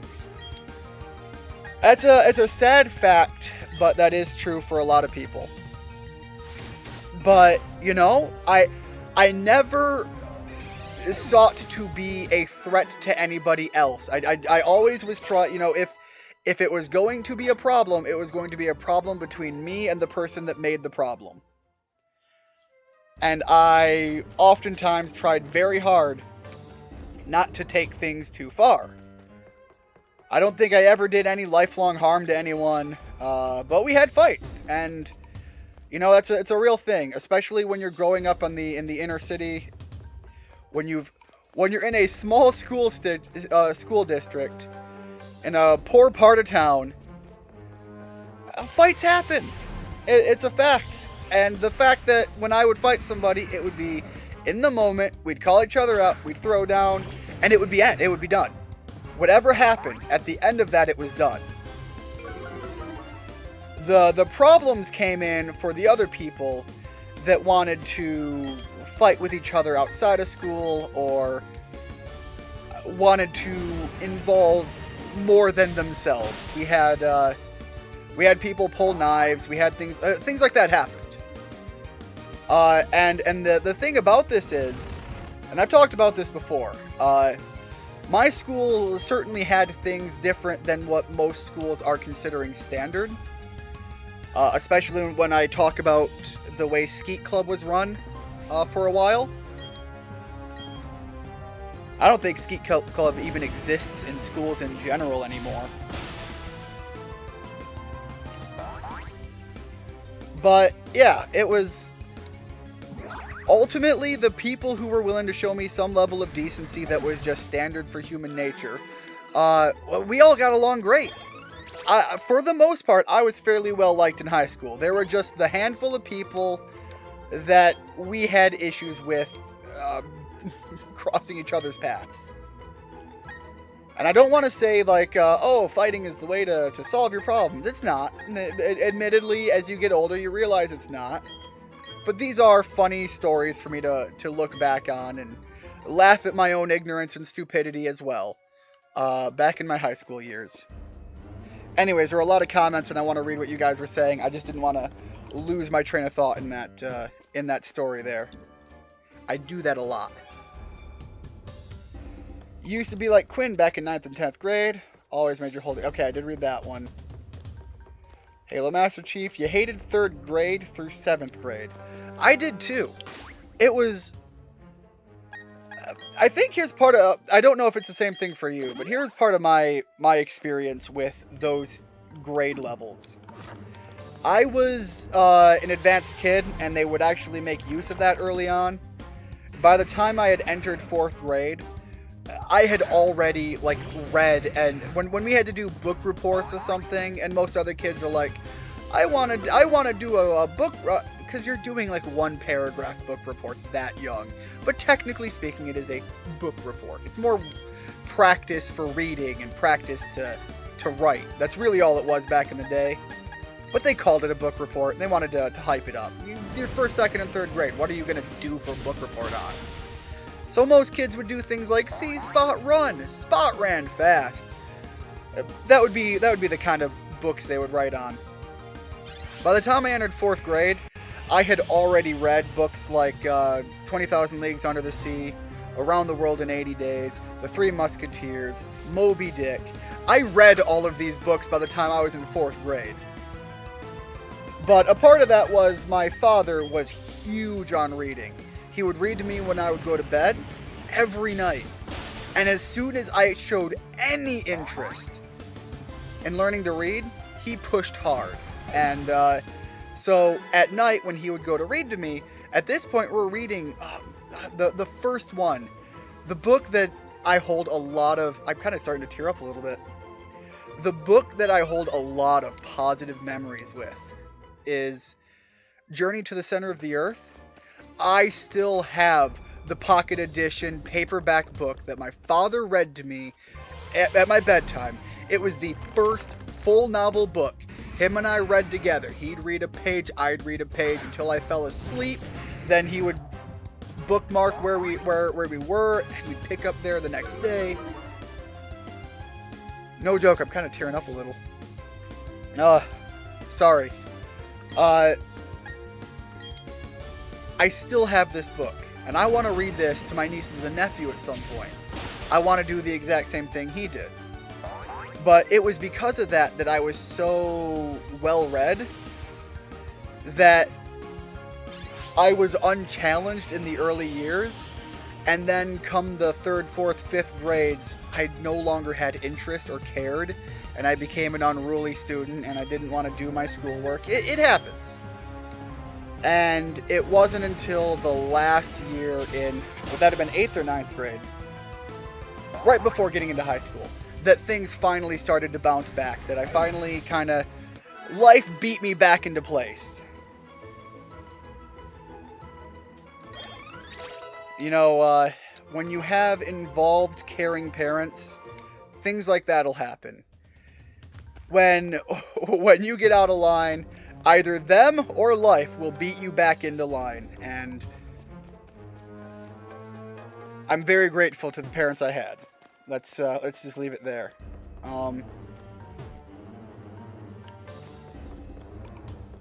If you have girls as your friend, 5 or 4 every time. I told my friends that thought it was a girlfriend, so that's why I hit 5 and 4. Alright, I don't fully understand that. Something about you must have had some female friends and people thought you must have been further than friends or something. Not quite fully realizing what you meant by that comment. But yeah, that's a thing. And there are age ranges where people might even pick on you for that, but here's the realization. You're the one with female friends. That matters. Take that as the win. If you mean shipping himself with his best friend and the sexual nature, a lot of people do that, although in many cases they do change the names, but some acknowledge it. My brother didn't write this. My brother didn't write this fan fiction. One of their friends who shipped, there were people in Quinn's high school who legitimately thought Quinn and his friends were gay. And he didn't care. None of them cared. Because they weren't, and they were very comfortable in their sexuality, who they were as a person. So, when we found out that this person had written fan fiction about him and his friend, everybody just laughed it off, and it became a good joke, and people would even reference it as existing as an inside joke within their friend base. They didn't bully this person for making a fan fiction about them. Again, that's what confidence in yourself will help you do. When somebody does something that might be a little on the weird side, you're just gonna ride with it with pride. Somebody thought you were interesting enough as a person that they dedicated time to write a story about you. I think that's pretty awesome too. Like, I joke about it, but I give a lot of props to my brother that in high school, people thought he was that interesting of a guy. And admittedly, he was. He did a lot of really cool stuff in those years. But yeah, he himself did not write that. He had another person had written that about him, and apparently had several entries of this thing before he was even fully aware it existed. He is actually legitimately upset that with all the people that thought him and Caleb were gay, I said his name, but Caleb's been on our videos before. He was, if Halo's still here, he will remember Caleb from doing our early Halo streams with us. And Caleb and Quinn actually made a legitimate effort to do a run of this. You know how in high school you have those like most likely to succeed in the yearbook things for your senior year? Most likely to succeed. The one that they were pushing for is they wanted to win cutest couple. And legitimately, There is to this day, people talk about how many votes Quinn got for cutest couple, and that it was a stolen casing, that somebody else got the nomination for that. The running theory for it is one of the teachers who was involved with having to write up the yearbook didn't like that they possibly had won cutest couple, and so they gave it to somebody else. But it is well known by a lot of people that a substantial number of the student body went along with the joke and voted for them as cutest couple. And I admit, it would have been hilarious to see that come out and pull that out in his yearbook. But, again, didn't happen, so it is what it is. See, like, what... Oh, yeah, what Syndrome said. Now I'm finally catching back up with the total chats going on. But yeah, there's a lot of good stories between my brother and I of the high school years. The problem is me trying to tell stories on Quinn's behalf. I probably get a lot of factoids wrong and so on and so forth, but I'm gonna go heal up to get all of my moves back.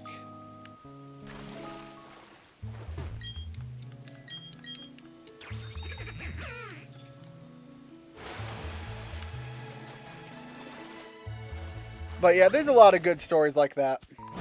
I'm pretty sure I've told recently the somewhat hacking story we had at the skill center we went to. I think I'll save that one for another time. I'm more than willing to bring these stories up anytime anybody has interest in it. Not gonna lie, that is one of the best stories I've ever heard.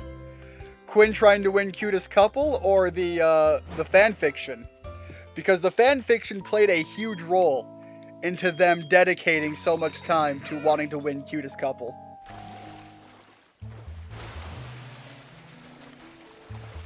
But yeah, the confidence the two of them had with who they were themselves, their self-confidence, their ego. And that's the thing. Quinn has an ego that would rival Vegeta. And Caleb, not quite as egotistical, but definitely as self-absorbed. Whereas with Quinn, I would say it's more like Vegeta in the idea that there's at least a little bit there to back it up, even though Quinn takes it to an extreme, sometimes as a joke, sometimes seriously. Caleb oftentimes fell a little bit more short on the being able to back it up, but he had the confidence and the swagger to legitimately make you think. Whatever pedestal he was putting himself on, he deserved to be there. So that was it. They both were very complimentary in the idea that they were comfortable in who they were. They loved playing along with the general humor of the population at large, so the student body, and they had confidence to carry them through the joke. So much so that they played into it to an extreme. There's a funny one that is referenced from time to time when we're telling this story, where Quinn had, for whatever reason, he had to go to Caleb's house for something. Maybe they were on a school project together or something. And Caleb was it was early morning. It was like on a Saturday or something. And Caleb was in the shower. Quinn, without even batting an eye, goes into Caleb's room, and he's sitting there waiting. He's waiting for Caleb to get out of the shower. Caleb's taken forever, as the story was told to me, as I'm recalling it. And if we need to, next time Quinn's on here, he can tell the story in a more proper way, because I might be doing that thing where you fill in gaps with things that might not have happened just because you seem to recall that it was said that way. Anyways, whatever the circumstances played out as, Quinn thought it would be funny, because he knows when Caleb gets out of the shower, he does that tie the robe around your waist, kind of put on your cologne or whatever, prim yourself up. He knows that's Caleb's habit. So Quinn goes into his goes into the hallway closet, grabs a towel, takes his jeans and his shirt off. He's leaving his boxers on, from what I understand. And he does the exact same thing and kind of tries to fix up his hair a little bit. And he sits in Caleb's gaming chair. Caleb was one of the few people that had a gaming computer in his high school career. Remember, we're from a fairly poor area, so somebody having that kind of disposable cash was kind of a thing not a lot of people had. Anyways, so Quinn is sitting in his legitimate gaming chair, wearing a towel just wrapped around his waist, as Caleb comes walking in, legitimately just getting out of the shower, and it literally just became like a classic locker room scene of the two of them just like, hey, what's up? Nah, nothing, what's up? And Caleb just being like, turn around, I'm gonna get dressed. Like, that was the level of confidence they had with each other doing dumb things like that. And if they're doing that with nobody around, you can imagine what they do when they're kind of trying to play it up for a show as part of the joke. You can imagine why it would be pushed that way in the high school. The fact that they found out about the fanfiction and ran with it to try and win the cutest couple. Yeah, it's both of those details together that make for such an interesting story in that singular aspect.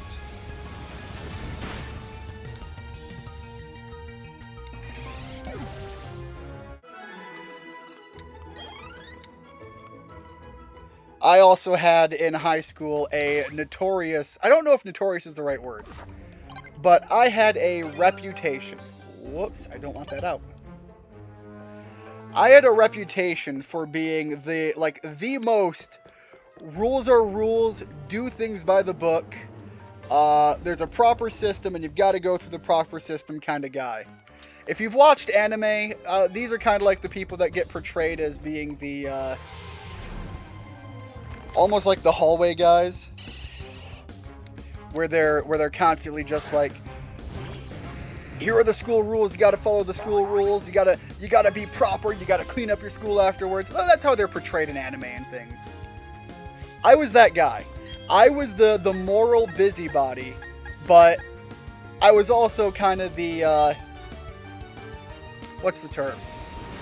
I carried that weight because I lived that weight, if that makes sense.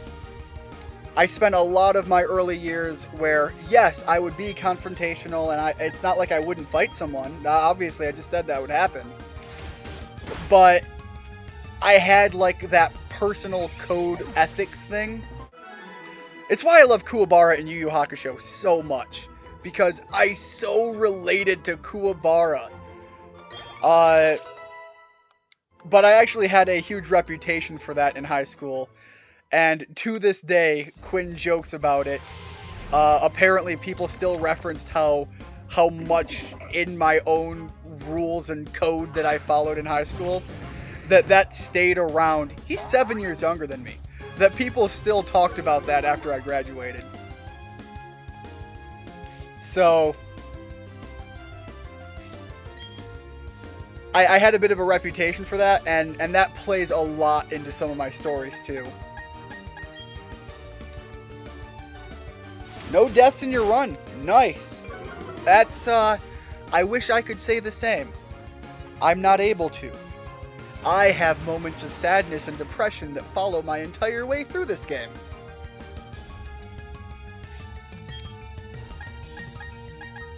But yeah, Quinn still to this day will reference me as the, what's the joking term he uses from time to time?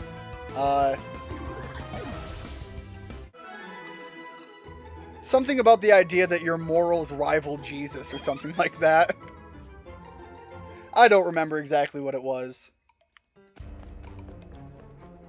It's one of those things that he just says to me in a snarky attitude anytime I'm returning to that, anytime I'm acting on that mindset. It's not that I went to people and I said, you have to live this way. It was that I lived that way, and I wanted to have the decency to assume that other people would try to live that way, and they don't. They don't. You have to live with it. I don't have the right to tell anybody how to live their life. all I can do is do the best I can do and go from there. But it's led to a couple of funny outcomes.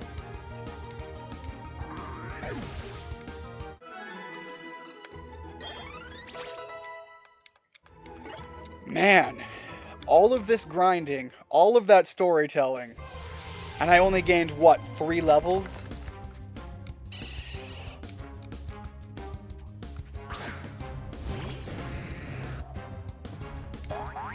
I suppose I could go to the underground and see if there are higher level enemies.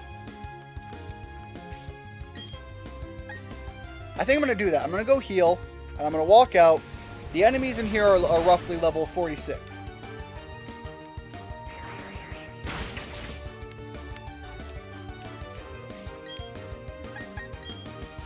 So I'm going to go heal, I'm going to go to the underground, and I'm going to compare the level difference. I'm hoping in the underground they're going to be more like level 50. But everybody else is coming up close to that 60 range. So I'm thinking by the time Arthur's 70, they might be 62, 63. That's fair. That's a fair point for me to go. I can work with that.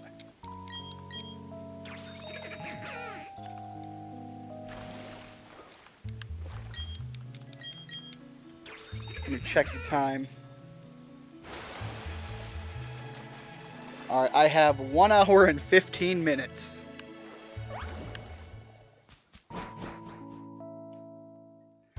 Your first death is Abra because you were training it, and he was level 5. That's something to be aware of in this game, is you don't have to put weak Pokemon up front. The experience share is automatically on. So even though I'm training Arthur, everybody else is getting experience.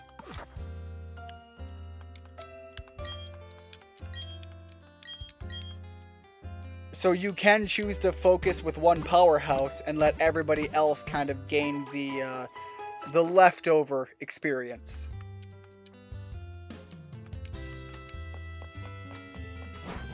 Yeah, you forgot that. That's the thing. Nuzlocke will punish you for forgetting things. They have certainly done that for me a lot.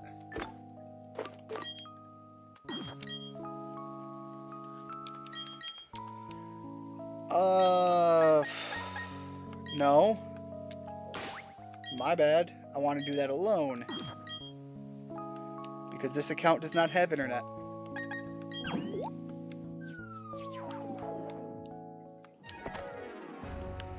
Alright. Have they leveled up at all? Or are they still the same lower level?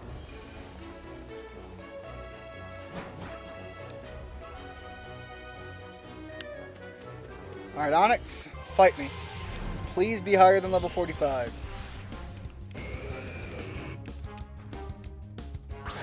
Be great if they were level 60, my god. The experience I could reap from that.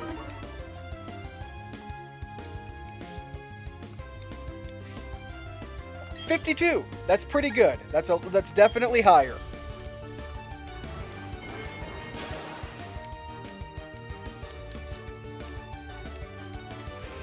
The level of the Pokemon I'm fighting go a long way to the experience I actually get.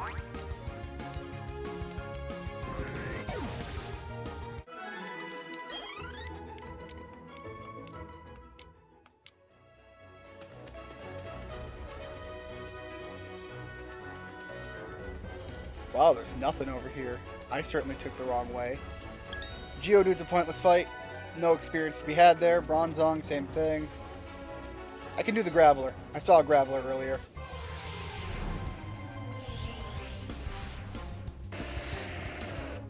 So given that this is the level of the Pokemon I'm fighting down here, wouldn't be a bad idea for me to go to one of the other rooms where they're more tightly packed. And I can run through and fight what I see there.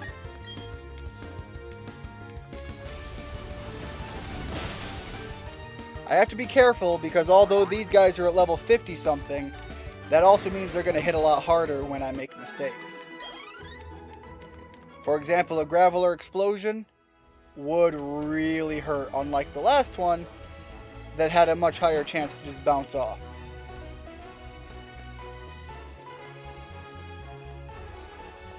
Wish me luck on getting some good experience farm opportunities, because we're running low on time.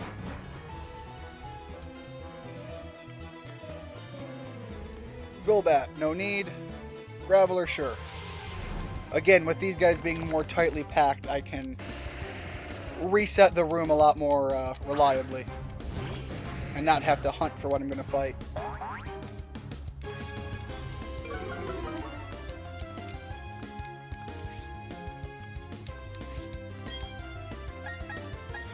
$55.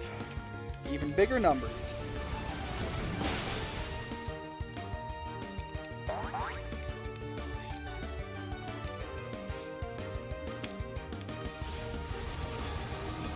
Curse is an interesting add-on. Speed go down, but power go up.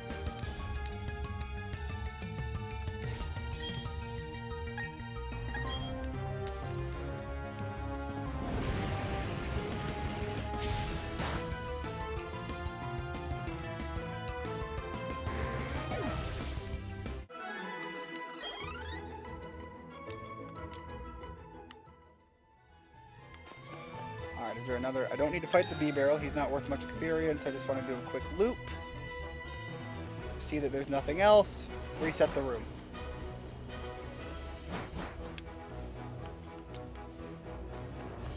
But yeah, that Graveler is giving me good numbers. The more of them I can fight, apparently that's going to be the one to go with right now.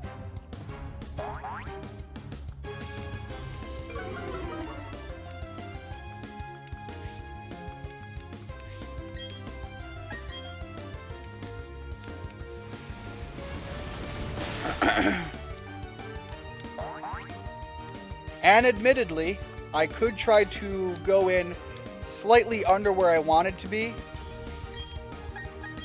and hope that I crossed the threshold fighting the other trainers. But that puts me in a position of a lot of hopeful.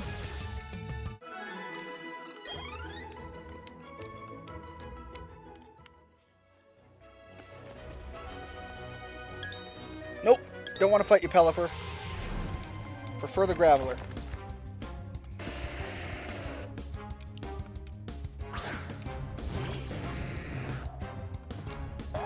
There is another strategy in gaining experience I can focus on to round out my numbers a little bit better, while still hopefully doing a little bit of good work.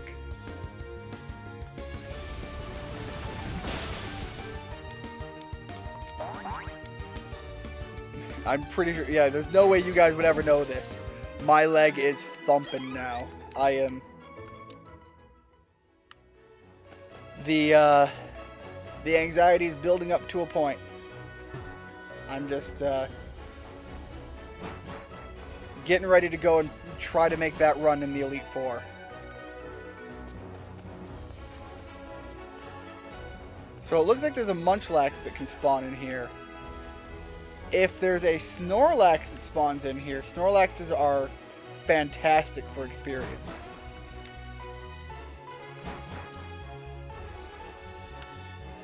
I don't know how they compare to, let's say, the Blissey I fought earlier. I know that Blissies are also amazing for experience. For the level they are, for the experience they give, it is fantastic. Chansey's used to be a big one back in the day.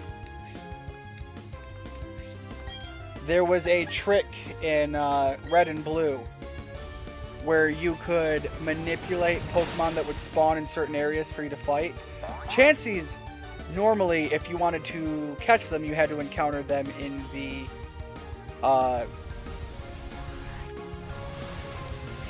Safari Zone. But there was a way you could manipulate the game in such a way that you could force them to spawn on the far right side of the island. I think that was Cinnabar Island.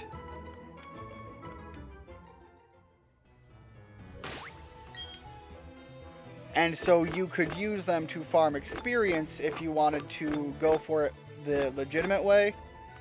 But through that trick, you could also sometimes run into missing no, and you could duplicate items. And a lot of people would duplicate rare candies.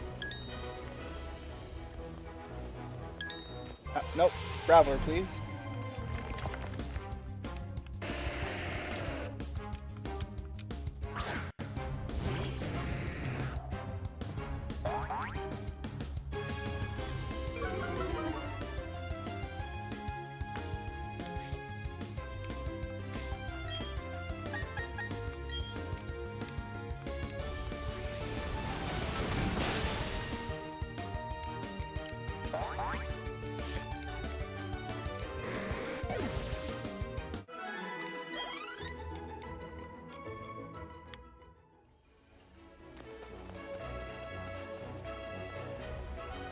Big loop.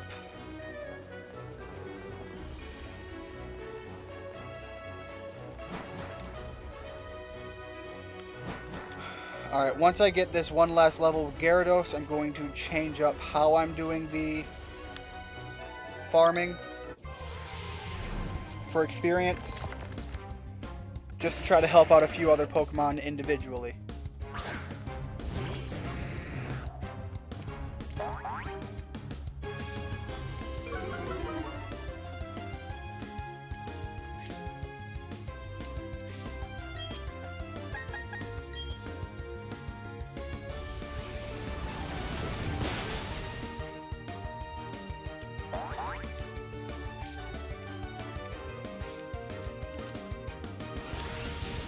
Alright, double-edged.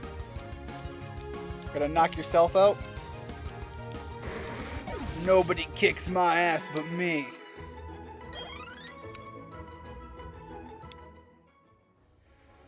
I make a joke about that. A while ago, when I got sick, I worked myself really hard while I was sick and prone to getting lightheaded. And so while I was getting super lightheaded, I continued to work back in the laundry room, and I knocked myself out. I got lightheaded and I fell and beat myself up with the drying machine. It hit my head right on the corner of it. To this day, I reference it as me kicking my own butt. Long since healed, but when I woke up, head injuries have a tendency to do a lot of bleeding, even if they're not super serious. So it wasn't a bad cut. I didn't need to go get stitches or anything. But I had fallen on some towels, and when I hit my head on the side of the dryer, I cut my head a little bit. But because it was a head injury, it bled like crazy, and I was unconscious on top of some towels. And so it looked like I had bled all over the blankets. Like I was just gushing blood is how it looked. It wasn't really that bad. I wiped the blood away, cleaned it up a bit, put a bandage on. By that time, the blood had stopped flowing for the most part. It looked a lot worse than it was, but it's kind of a funny thing to look back on and think about. And of course, when it happened, Quinn was sick and he was staying somewhere else because that's where he got sick, and he was trying to minimize who he spread it to. And nobody else was in the area. So I was alone, unconscious, in the basement, bleeding on the floor.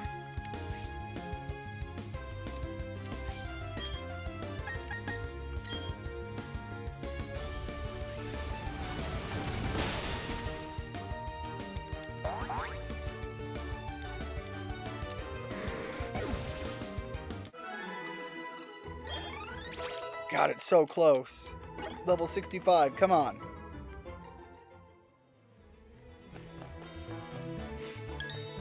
Sure, I'll fight the skunk. Let's see what experience he gives me. He's gonna blow up on me after I knock him out, though.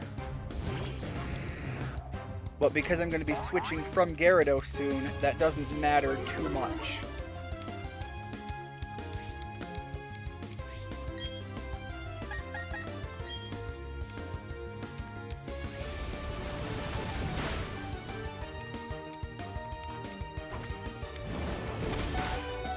Oh! Oh boy!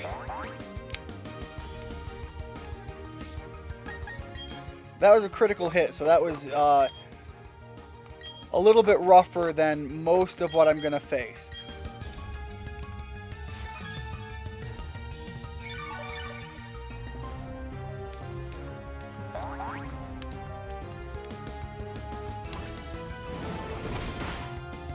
Yeah, you're not going to get that critical hit a second time.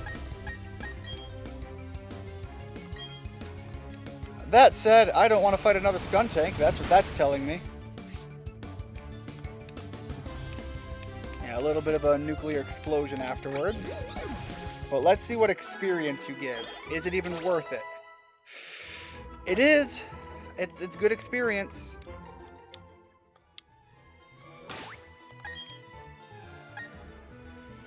Alright, Elvis is still a little low. I need him to be up to level 60. Erdrick 2. So I'm going to put Erdrick up first and see what happens with Elvis.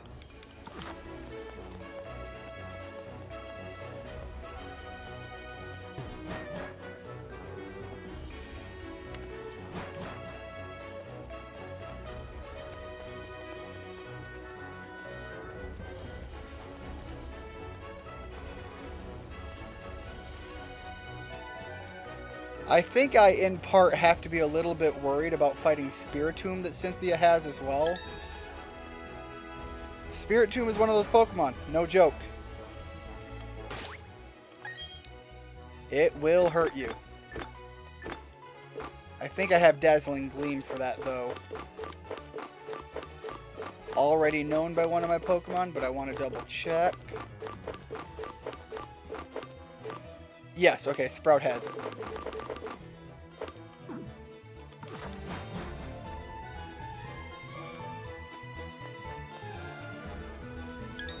Oh! Oh, that was close.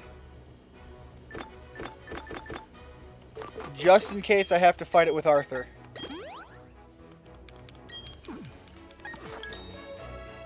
Alright, I got away.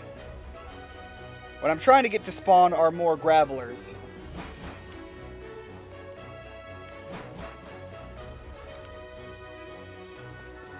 There we go. Got a Swablu up there. That's not good experience, but if it was an Altaria, that'd be amazing.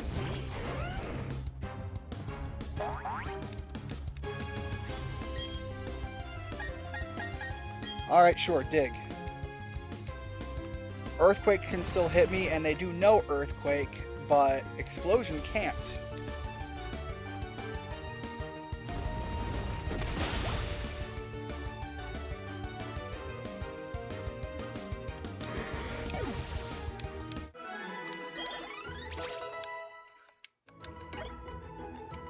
There we go. Erdrick 58. Elvis is almost at 59.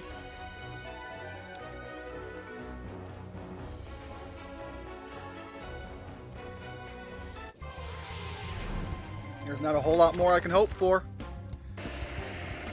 Just because the timeline is getting to where it is.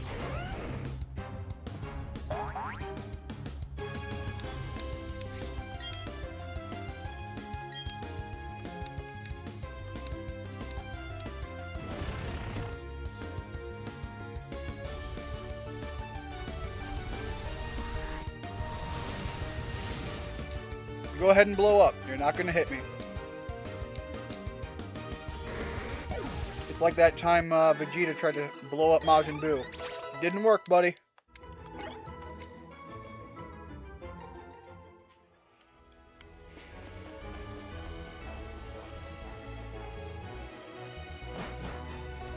Got to check up on the time again. 11:05. I think I might be out of time.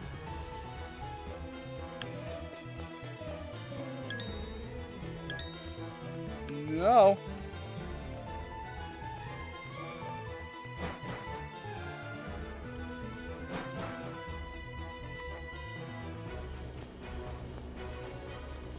Machop, Pelipper, Geodude, nothing. Nothing I'm willing to fight.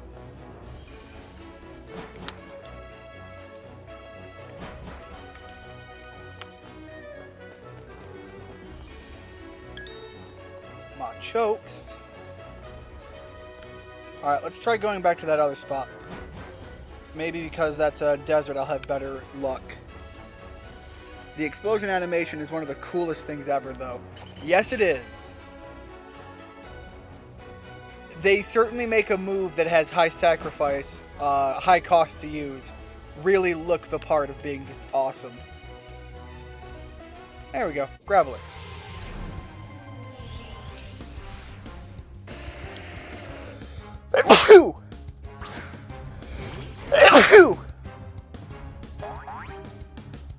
Excuse me, sorry about that.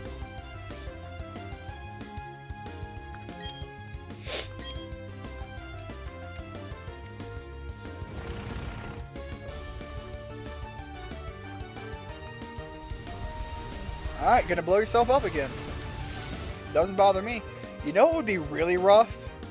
Is if, when they blew up, if they had access to the to their skill that lets them survive an attack. So you blew up, but you end up still having 1 HP left. I know a lot of people would think it would be overpowered, but if you made, like, Explosion or Self-Destruct a 1 PP move that can't be PP upped, that'd be a really cool trade-off. Because now whatever you send in is going to beat your Graveler. More than likely. But it gives a much more tactical advantage to using it. Also, thank you very much, Richard Forrest.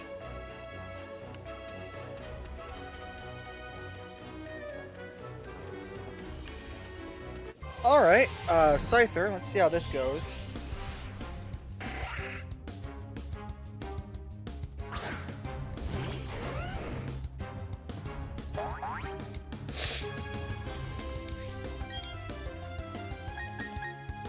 He's a bug type. We'll try Aerial Ace.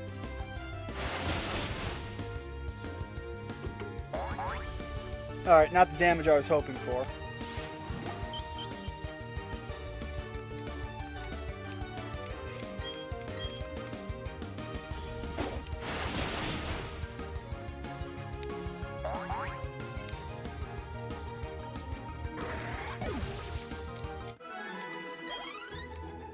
Alright.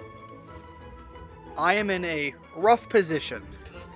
The timeline I gave myself is a hard rule. Like, if I don't complete it at that time, in my opinion, per what I've wanted to set up for myself as the self-challenge, I will have failed my Nuzlocke. Technically speaking, I could put in the time and grind the experience and get to where I want to be to fight. Here's my question to you guys. Do you think it's a fair compromise with myself to say that beating Cynthia within the next hour is going to be hard to time appropriately? So as long as I am in there to fight her by the midnight hour. Sound fair? You think that's a fair compromise? Unfortunately, I'm still kicking myself in the rear end. I am missing out on 2 hours that I had to spend medicating myself before a stream because of some food poisoning.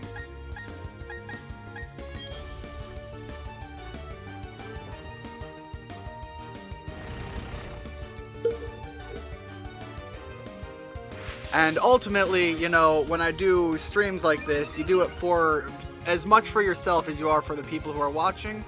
So I want to make sure that I'm following something that is a compromise that both sides are okay with. Ash Piplup? Nope. You think as long as I'm in the Elite Four in general, it's fine, since you had to start late? And Ash, as far as you'd be concerned, it wouldn't be midnight for you yet.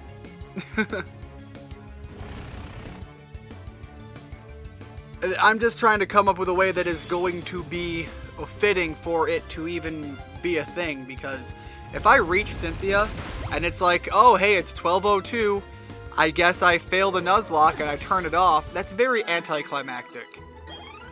I mean, and you guys have been here for, God, what has it been, like 8 hours? 9.5 hours. It would really suck for me to just turn it off and say, I failed the Nuzlocke.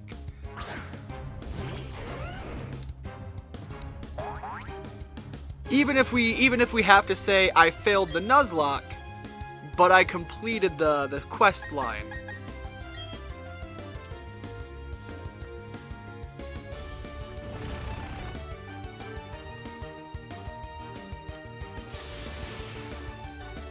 So I think that's the compromise I'm going to make. I'm going to try to get a few more levels here.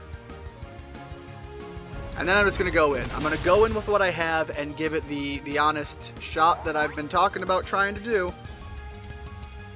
And the chips will fall where they may.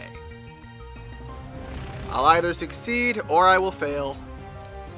No in-betweens after that.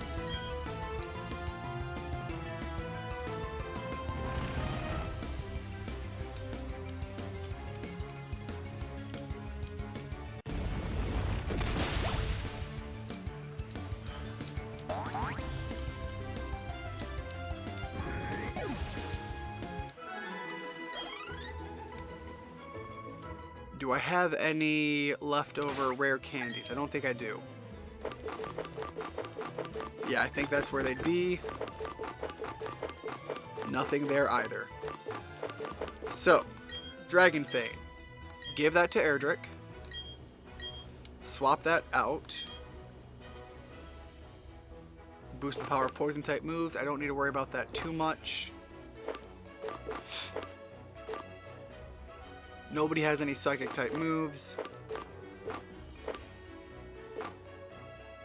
That does really kind of suck, but right now our party is what it is. PP up here. I think I want to use this on Crunch. Crunch is the only move I don't have a TM for.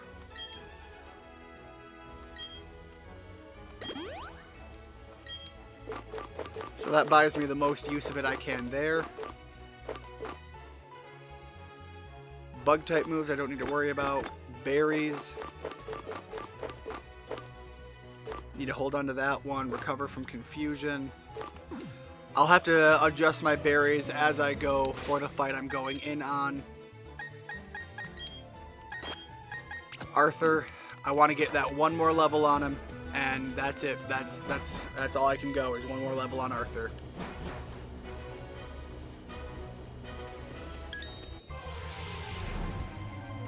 I can certainly see myself fitting one more level in. And I want to go check on those citrus berries before I go in, because I find it almost hilarious that I planted those things, I think, after the stream yesterday. And here we are, more than 24 hours away now, and for some reason they still hadn't grown. I said that while I was reading that chat that came in that I had to block for spam.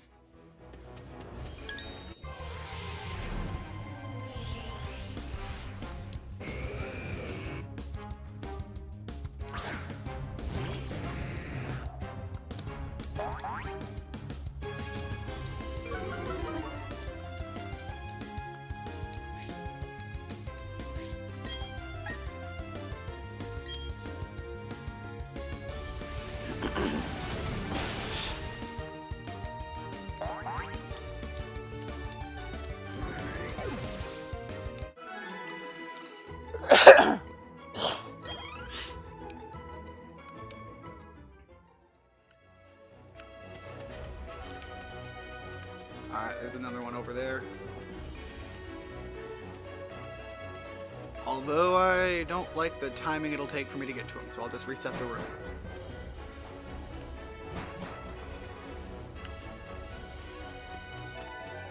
Brings one a lot closer. Onyxes aren't as great as the Gravelers were for the experience, but they're pretty close and they're a lot easier for me to get to spawn in. Near the end there, I was waiting so long to get a Graveler to spawn, I probably could have been fighting 2 or 3 Onyxes. Oh! Alright. Can't do anything without the attacking points for it. So let's top off at the center.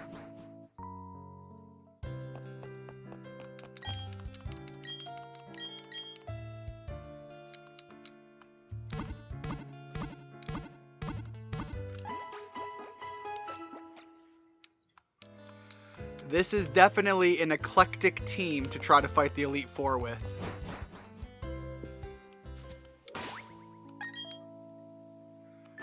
Alright, back to the key items, Explorer Kit, use, play alone, drop down,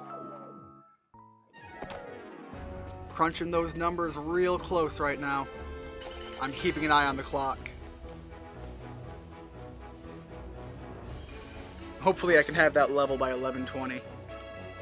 I'm worried about the possibility of one last fight with Barry, because if that takes a few minutes for me to actually take him out, that's a few minutes that eat into my attempting to end the to get in to the Elite Four by the time before noon, before midnight, before 12, whatever the time of night is. And I am not putting myself in a good position going in this tired, apparently. Ah, there's nothing here. No more Onyx, no more Graveler. Let's go try the other spot.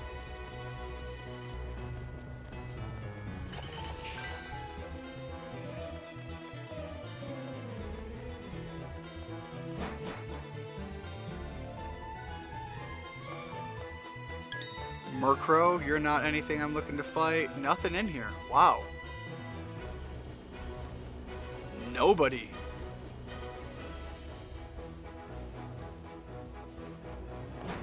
Wonder what happened.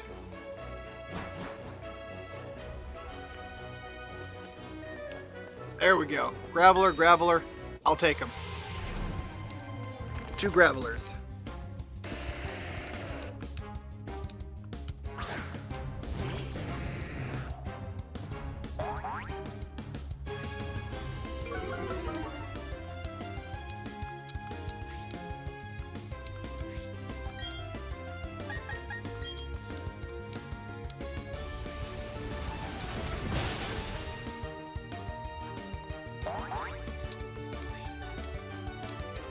Yeah, I know you're sturdy, but you flinched.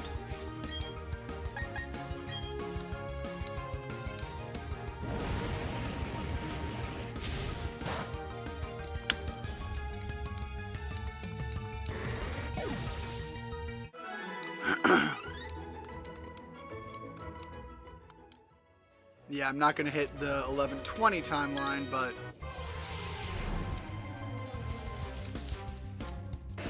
I just don't trust that I could do it at...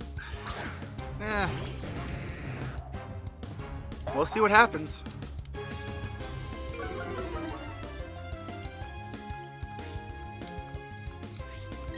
Legitimately, a few lucky or unlucky crits are going to be a big difference maker, and I need to accept full well that the game is going to punch me in the gut.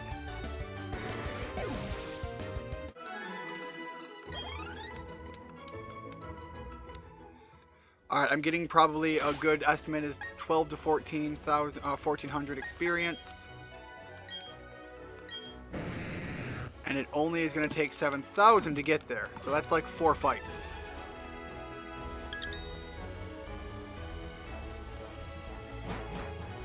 Four good fights.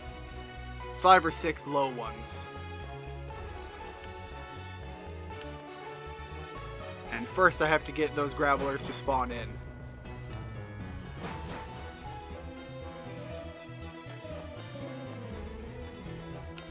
Nothing. Do not waste time fighting a Pachirisu.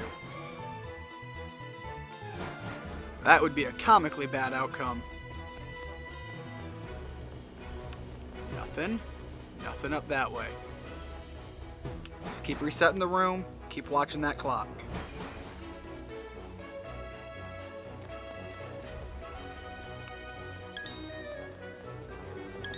Man, okay, I saw one.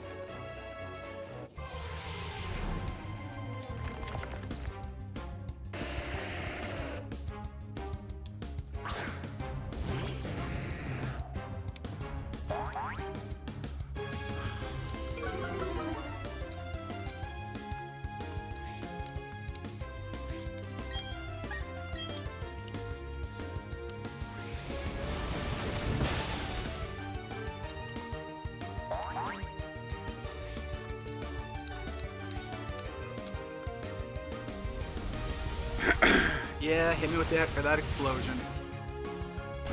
I'll be honest, a critical explosion would be terrifying. If I saw my health drop like that, I don't think I could take that beating.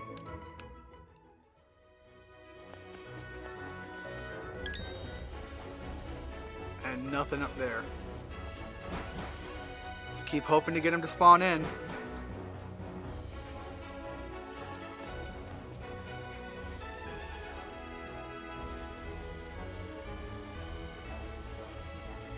Trying to keep my eyes on all of the corners.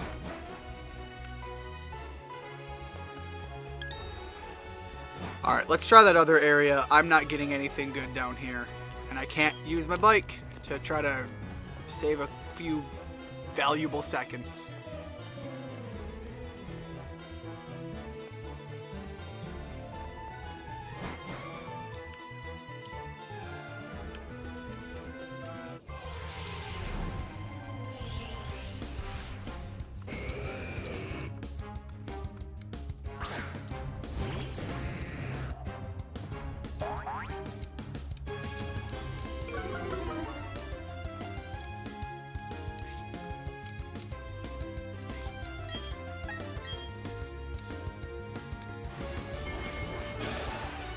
Sorry, I've started talking a lot less. I'm just doing a lot of that moment where you look at the clock, you look at the game, you look at the chat, you look at the clock, you look at the game.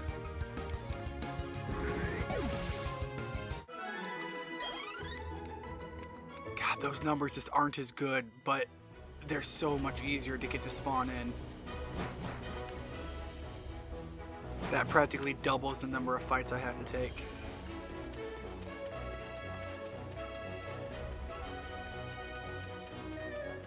Wow, okay, here we go. I'm gonna say, did nothing spawn in?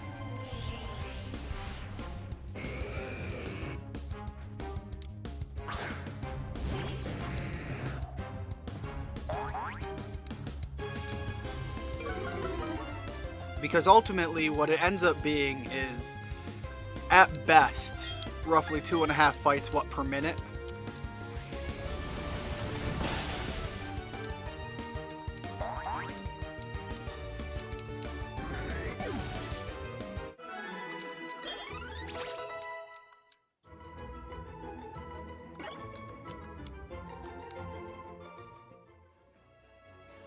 Alright, I have a couple of potential goal lines that if they happen, I'm calling it there. I don't need to get everybody up, but it's going to result on doing math that I don't necessarily have the time to dedicate to right now.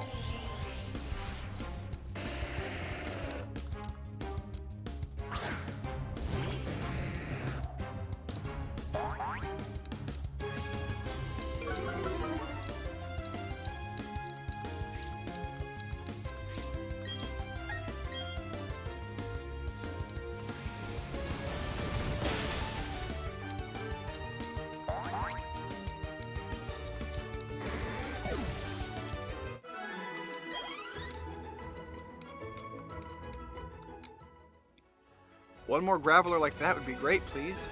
Awesome. That might be it. If it's a high enough level, that's it. We're done.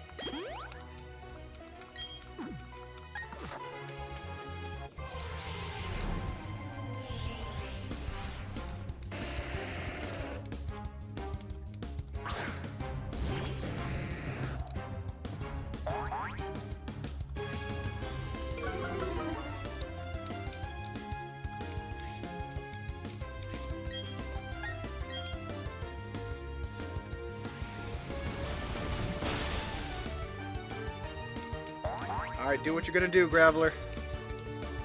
Blow up or something. Or flail. That's an odd choice. I didn't see that one coming.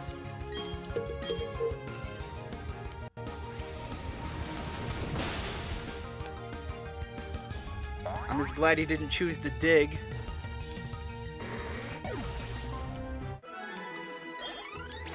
Alright. Oh, Erdrick didn't hit it. Alright, we gotta do one more. That's what I was looking at, is the two that were close to leveling up. When they both win, I was going to call that good. The total party level of my team is pretty halfway decent. Gotta get a Graveler. Graveler would be ideal. I'll even take a Onyx, although that's not necessarily what I want. Onyx it is.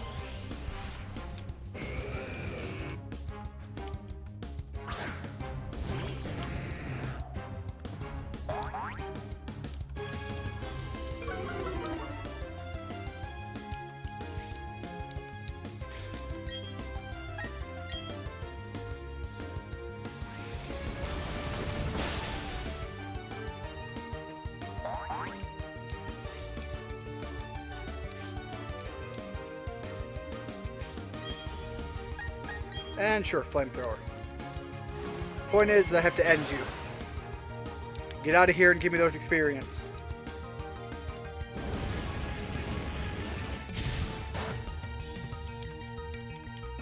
Level 50. I think that's one of the lower ones I fought. Erdrick leveled up. That's it. That's a cutoff point. I'll take it. Alright. Why? Go up. Like to return to the surface. Yes. Alright, guys. This is it. I'm gonna go. Not in the ideal position I wanted to be in, but it's not impossible odds. So hopefully this will work out. Hopefully purely only good things will happen.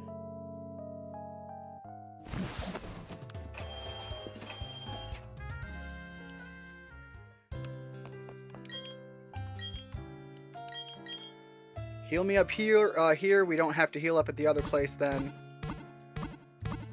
I can just run straight through and Barry can do whatever he's going to do if he does.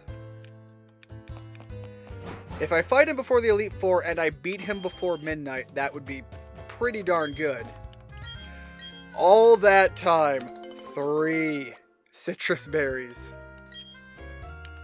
I'm not sure I necessarily agree with the idea that that is worth the time to get citrus berries, but citrus berries are heckin' good.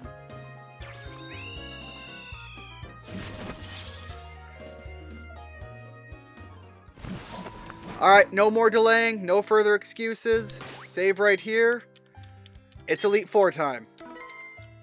Whether I am ready or not, it is Elite Four time.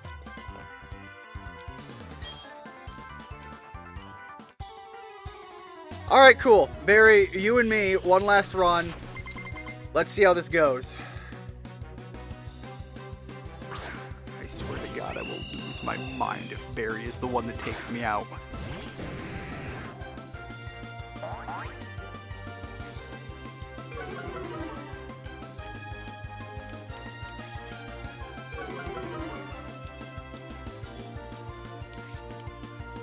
I do not like the idea of getting my attack power cut like that, Barry.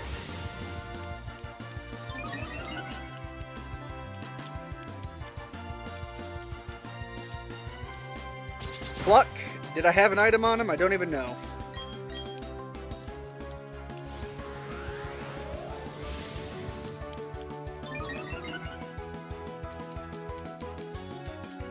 Losing my attack power like that does really suck, though, so I'm going to pop 3 of these Dragon Dances. I think that was the second.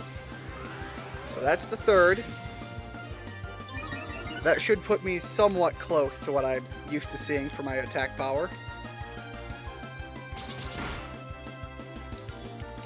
You know what? I don't want to wait for it. We'll do a 4th one. Halo's still here. Ash is still here. I have 30 minutes, which is plenty of time, in theory, to fight and defeat Barry.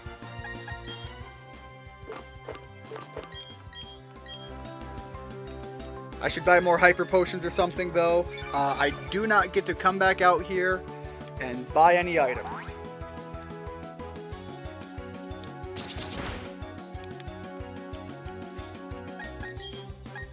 Let's take that stab damage on the waterfall. Oh, he held on. Oh, with a focus sash. Okay. He's gonna pluck me again. You had to focus sash, so I'm willing to bet he's going to potion up himself. But because he had to use a focus sash to survive the last attack, that means I should be able to take him out easy. No, he is just all in on the offense. Fair enough, Barry. I'm going to save my waterfall and flamethrower you, though. Alright, it looks like everyone's been here for the long haul, and you're seeing it through. Thank you very much. Means an awful lot. And there's that level 66 I was waiting on for Arthur, so I guess on that note, we got there. At this point, you guys have put too many hours listening to me ramble about dumb stuff for you not to be here, right? This is like that gambler's paradox or whatever, the gambler's trap. You've put the hours in, now you've got to see either the payout or the disappointment.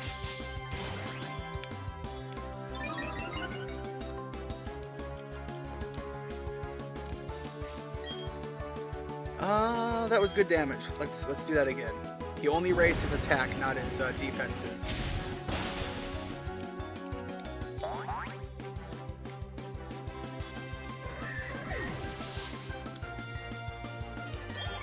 Alright. Elvis might actually hit level 60 going in. Floatzel, we're sticking in. Keep it going. Keep tearing him apart. Quick Claw, alright, gonna crunch me. Hopefully that doesn't lower my defense.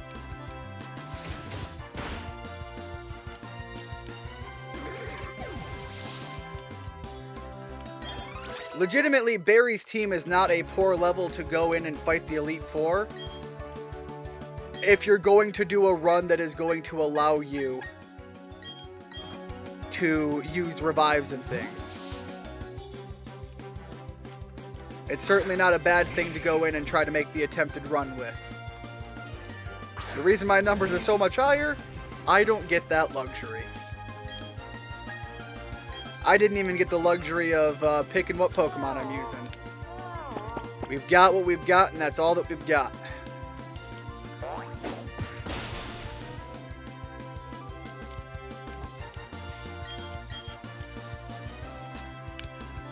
Ooh, Hammer Arm. That's a good move.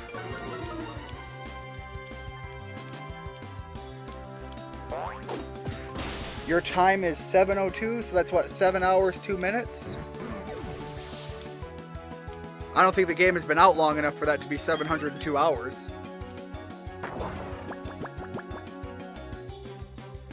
Alright, Randy's asleep. Gonna switch to Infernape. Arthur, come back out, buddy.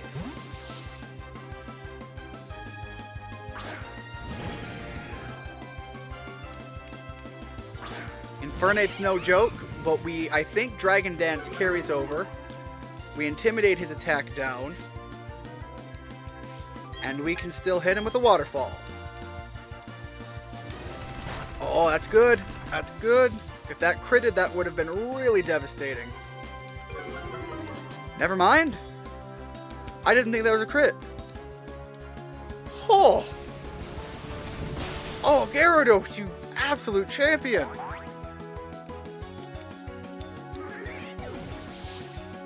Because it didn't pop up as quickly as I thought it would, I didn't think that was a crit.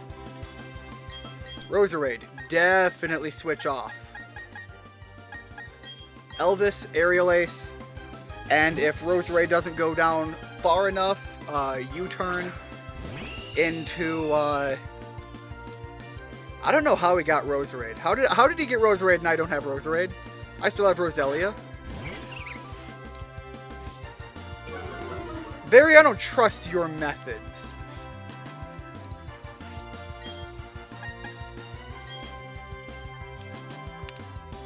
My Rose Pokemon is a much higher level. How did yours evolve and mine didn't? Do I need to use like a Leaf Stone or something? I don't think I ever got one of those.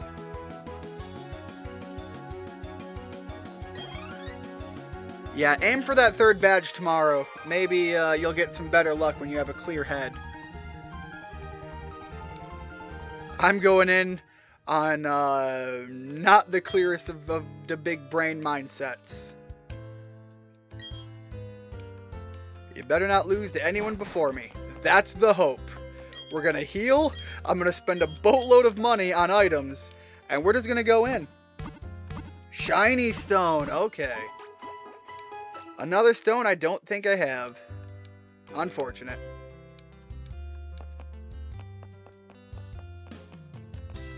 Ma'am, please sell me your entire stock of healing items. Hyper Potion. I'll buy 12.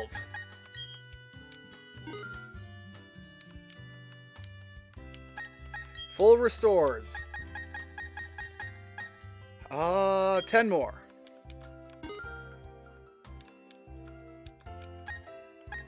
Max potions. No, I want 2 more. Blow all this cash. It's my only shot to go through anyways. 25's good there. I'll buy more max potions.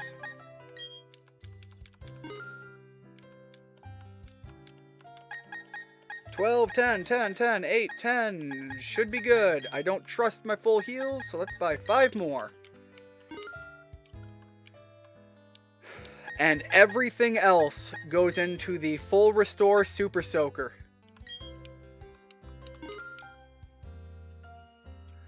That's it. That's my money. It's gone. All of it's gone. Saving. And we are getting in at 1140. I highly doubt we will beat the game by 12. But we're going to make a pretty good showing. Cool, look over my very dirty gym badges.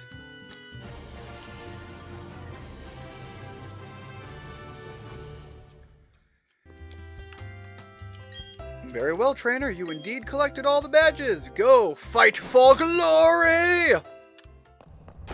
That's it. We're in. It's official.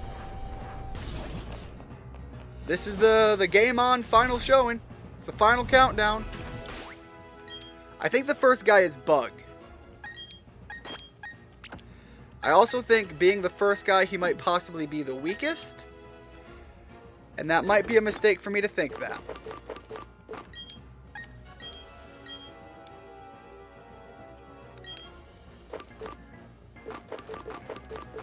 As a Bug type, he has a lot of options for status ailments. So I am going to hand my items out with that in mind. I'm going to leave Randy with the paralysis heal, poison heal on those two, and Elvis just for healing from a little bit of damage.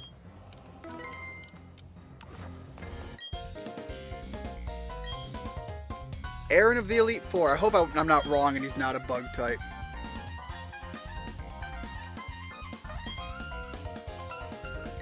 Just like Bug. Okay. He is a Bug type trainer.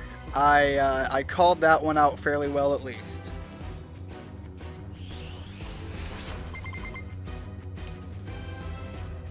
You got a Chingling? I don't know how good that'll be for a Nuzlocke, but it is a fun Pokemon to have access to.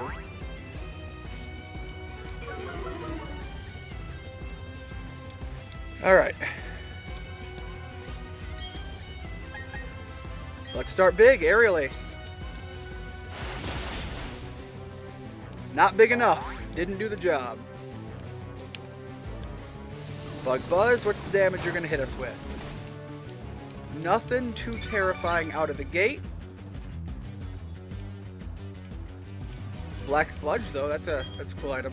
I really, really wish I found a Leftovers. That would have been fantastic for me to have given to Arthur. Bananas the Chingaling. It's pretty fitting, he's yellow.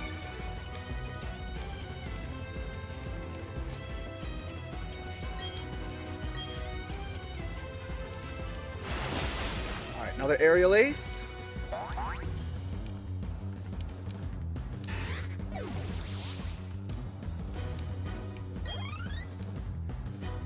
Erdrick would be a good one to fall back on if I had to. If only because he does have Aerial Ace himself.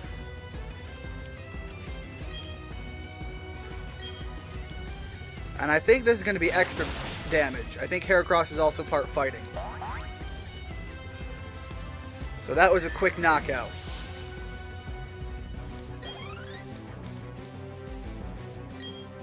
Beautifly, keep it going. The first one, the first Elite Four member is not going to be a joke because he's going to still be able to hurt me quite a bit. I don't think I'm going to have to fear a team wipe here, but it's not to say things can't go wrong. His levels are going to be low enough that he's not devastatingly terrifying.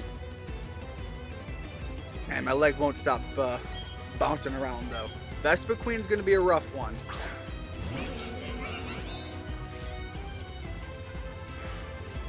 And now we can't eat our berry. Luckily we aren't super hurt, but we are a little hurt.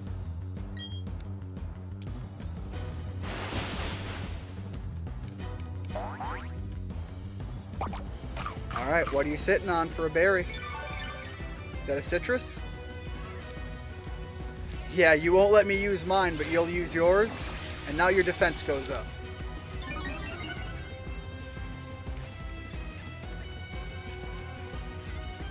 So, by how much? I think it goes up by quite a lot. Not enough to keep you alive.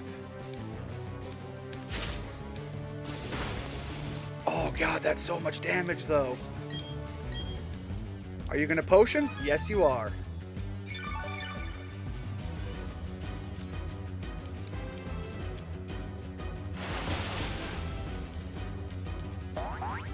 Alright. Let's bust out the Super Soaker.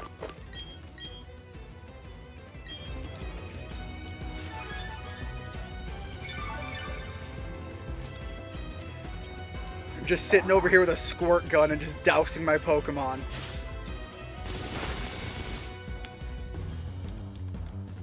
Right now, the first critical hit is going to devastate anything. If I get it, his Vespiquen might be going down. If they get it, Staravia goes down. Oh, we're so close. So, not worth the risk. Gonna Hyper Potion. I bought my Super Soaker for a reason.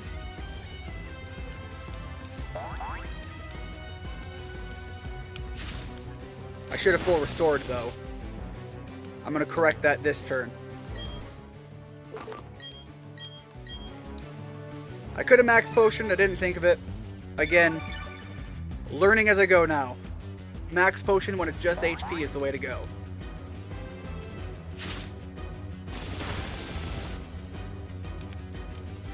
Now, Aerial Ace.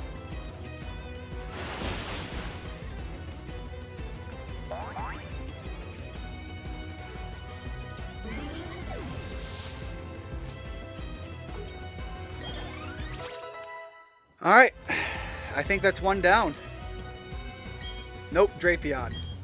Drapion is ground type as well as bug. Skywalker Ice Beam might be good.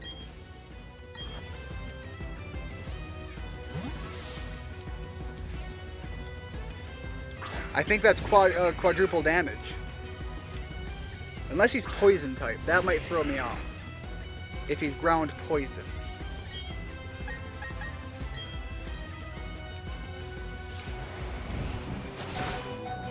Oh! Okay, but a critical hit explains why.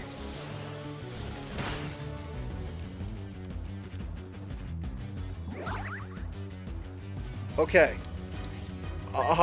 Back to the Super Soaker. Max Potion.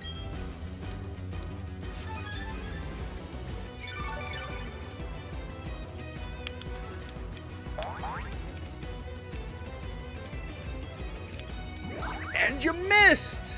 Beautiful.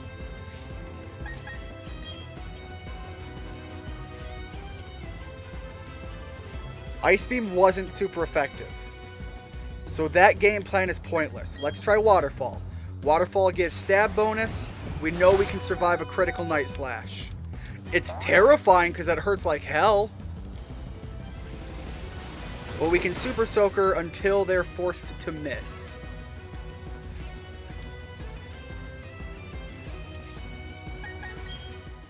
Your first Pokemon League victory doesn't come easy, kid. It's not easy, man. There was a lot of preparation that went into this.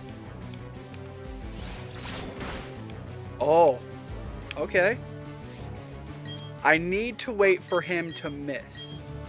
The next time we either dodge an attack or an attack misses, that's my opening.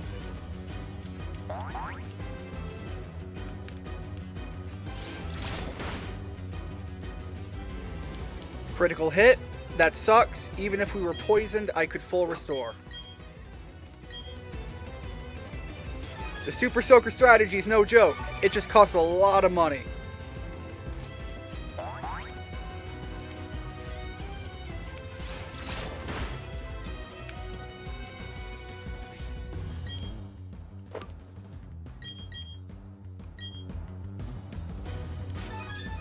My problem is I don't have anything super good to switch into. Realistically, Gyarados can take the hit. But I don't want him to be at risk. I might have to make that decision at some point, though. Because otherwise we're going to spend too many items. And that's also not good.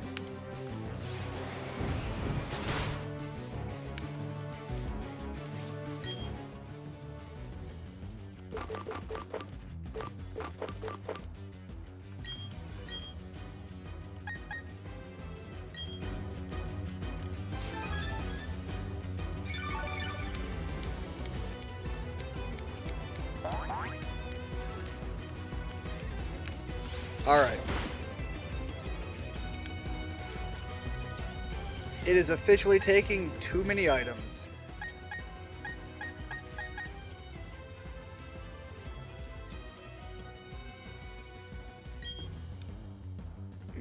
Yep, it is what it is. I gotta send him in.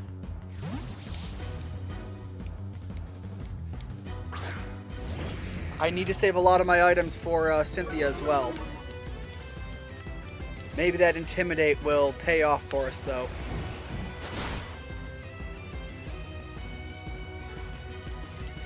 Alright, so now the game plan is I only have to wait for a non-critical hit.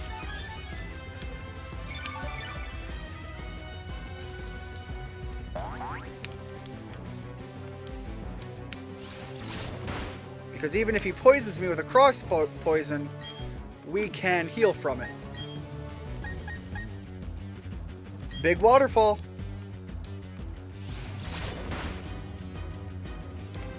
So yeah, critical hit, not poisoned. That's a victory.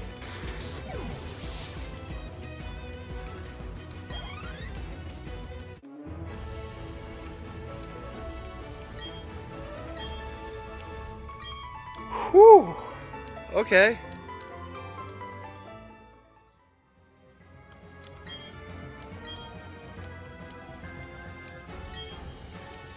All right. Super Potion up.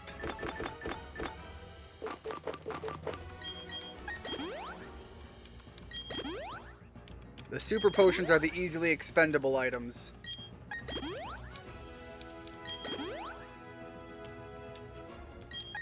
What's the next gym leader? Or not gym leader, the Elite Four member. Is it the fire guy?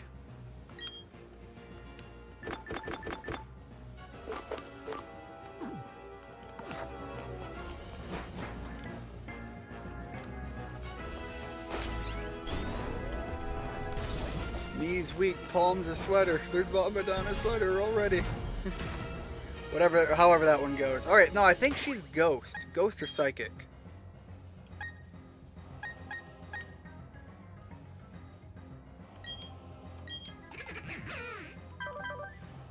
Is she Ghost or is she Psychic?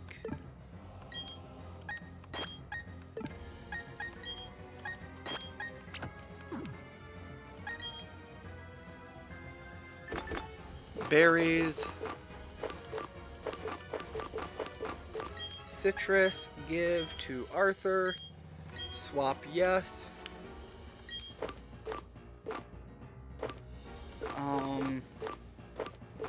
Wakes from sleep. Which one is that? Do I not have that one? Paralysis, poison, sleep.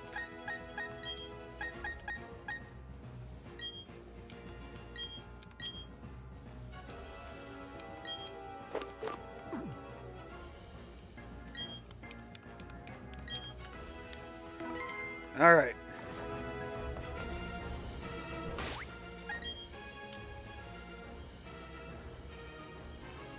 I don't know what she is.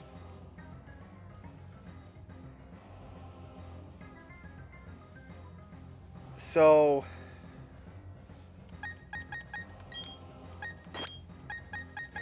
I might regret this. I'm gonna go up. I'm gonna go open up with Skywalker.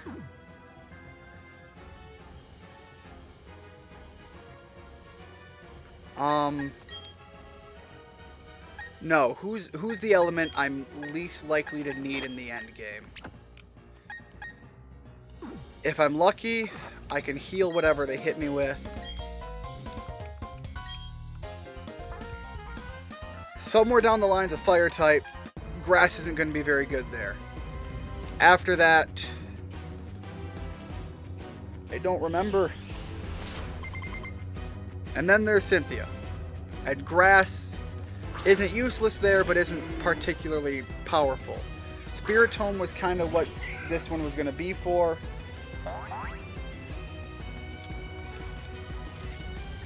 Is she neither? Okay. I'm big time confused.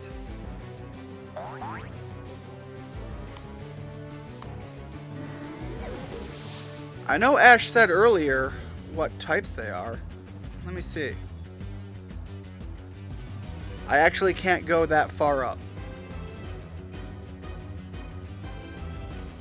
So I can't tell what you had mentioned earlier what they were. Is she ground? Is that sand in the background?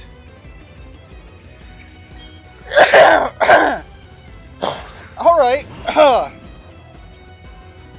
I guess that'll be something for me to look at in the next one for the hint. I didn't think that. She looks so much like Agatha. I couldn't remember if Agatha was psychic or ghost. Although she was a leader from the an Elite Four from the second gen, I think.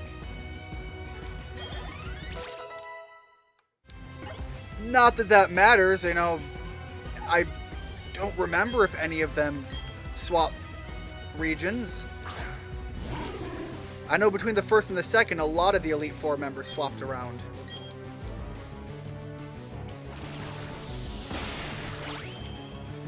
That was a great, happy mistake. Sprout came in to do some work.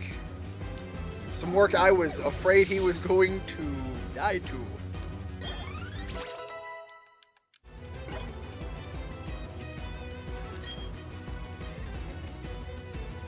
Alright, Golem. We're going to keep it going. Healing against everything we fight is a good thing.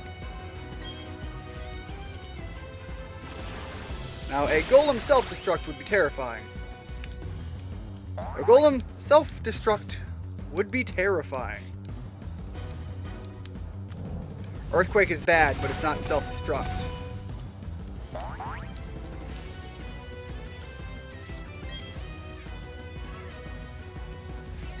Yes, we go first.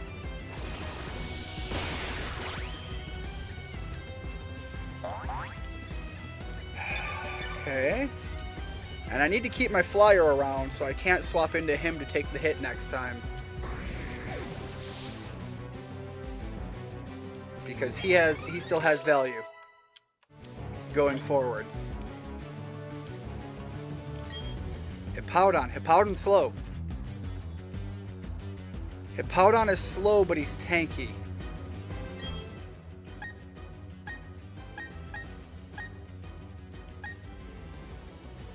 Hippowdon is slow, but he's tanky. We could lower his physical attack and hit him with Waterfall. I think that'll be super effective.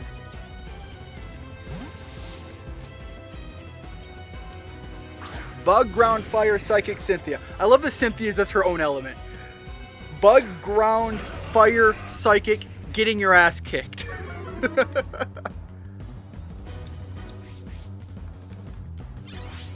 Bug, Ground, Fire, Psychic, Wall.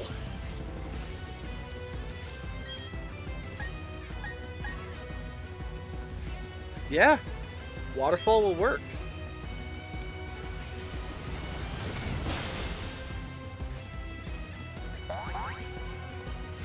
That's what they are in order. That really does help, knowing what's going to be coming up.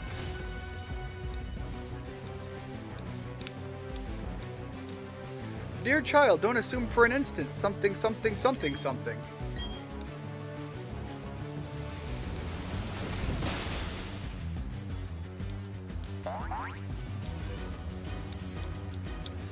Oh, that's great. We didn't have to use too many items because we burned through a lot of them in the first one.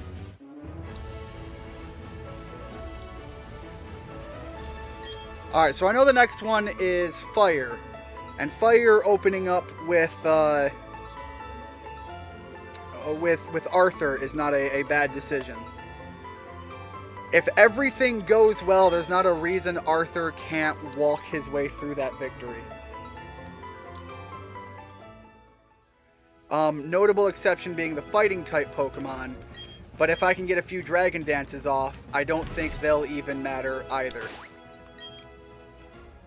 Sprout. You beautiful, beautiful boy. Let us just potion the heck out of you. Take all the love.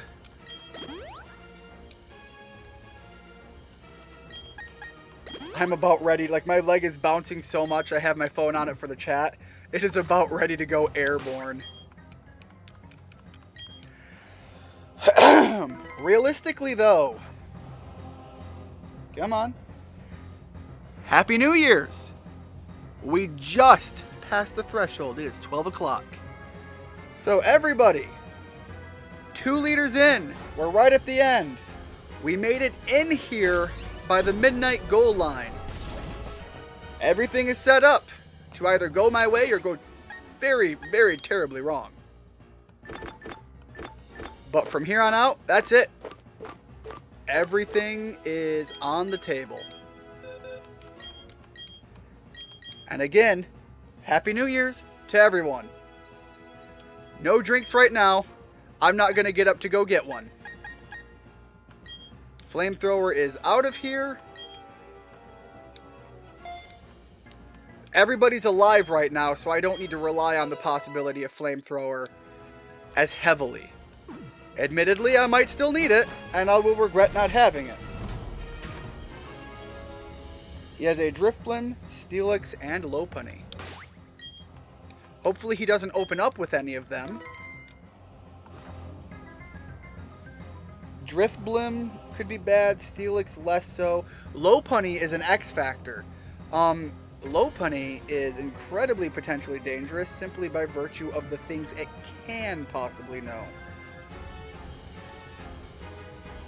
If I had to guess, he would probably account for type coverage. Knowing that he's going to be a fire type, Lopunny might have Thunder Punch. Did I save? I don't know. Definitely save now. Are we healed up? Don't know. We're definitely healed up now. Do I have moves? Don't know. I'm a little nervous. Yeah, we've got enough moves.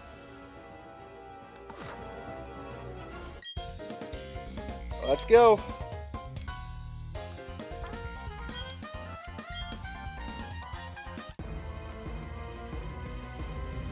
I think we fought a Driftblim, so we will have the listed type advantage. I don't remember if Crunch was super effective or not. Again, Richard, thank you very much. And once again, Happy New Year's.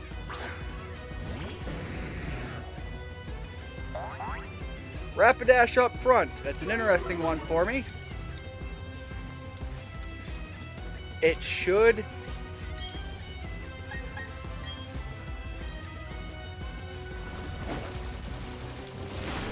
Sorry, I had to make sure that those were fireworks going off in the distance and not gunshots. Apologies.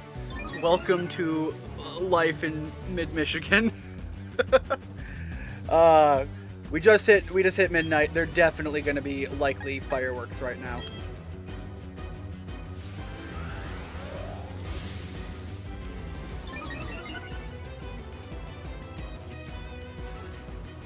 I was literally about ready to throw my entire stream table on the floor and go arm up if that's what it took.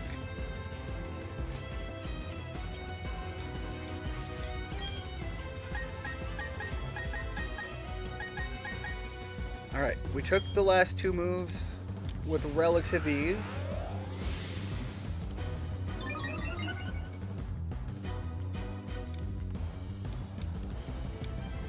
Oh, he's going to try to speed up now. He doesn't like being slower than us.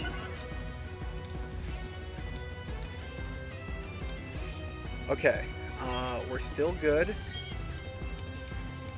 I think this is our last possible Dragon Death. I think that was 5 of them.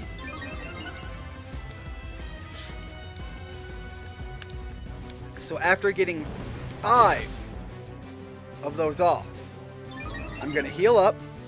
Hopefully we still outspeed him. And, come on. Pull up the chat again.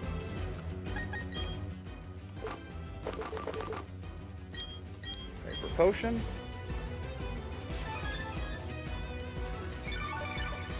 Bug, Ground, Fire, Psychic. Next one's Psychic. And again, we have some good Dark type moves. Not sure how much I need to fear on the Psychic. Ugh. Waterfall. I'm getting poisoned right now would suck.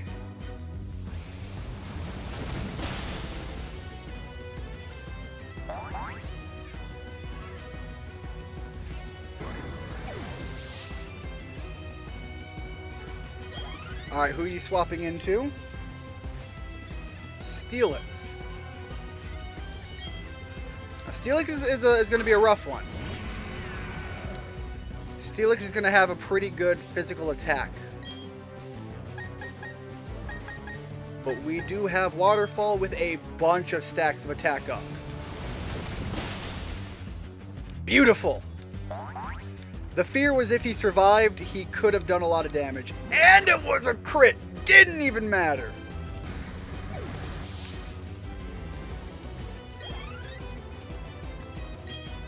Alright, Lopunny's the odd one out. I need to see what attack hurts more. Waterfall or Crunch. I think it's going to be Waterfall. And if Waterfall doesn't take her out, Avalanche is the move to use, because she would be injured.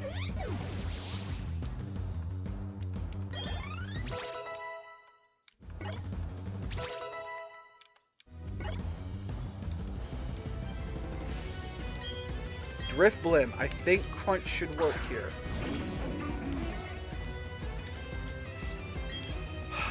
Yes, it does!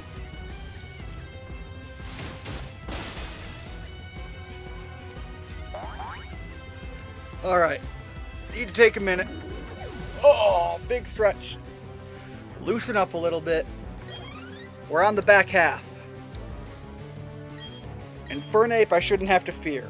We are going to outspeed it with our growth. Damage is too good. You can't take it on right now. I liked that Pokeball effect, though. Those stickers that he used.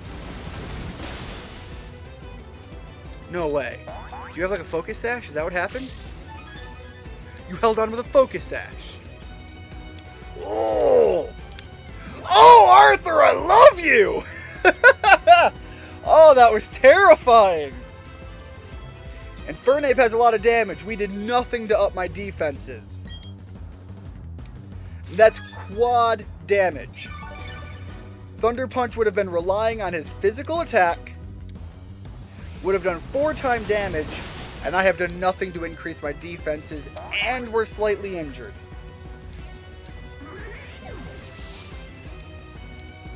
That would have hurt like heck. And I knew something in there was going to have Thunder Punch. I just would have thought it would have been Lopunny, because that's an odd one out.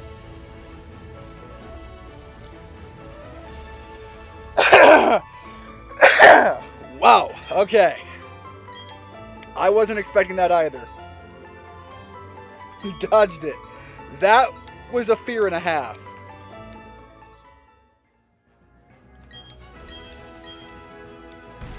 Burnt right down to cinders. No. That was a Gyarados. You got drowned. Waterfall after waterfall after waterfall.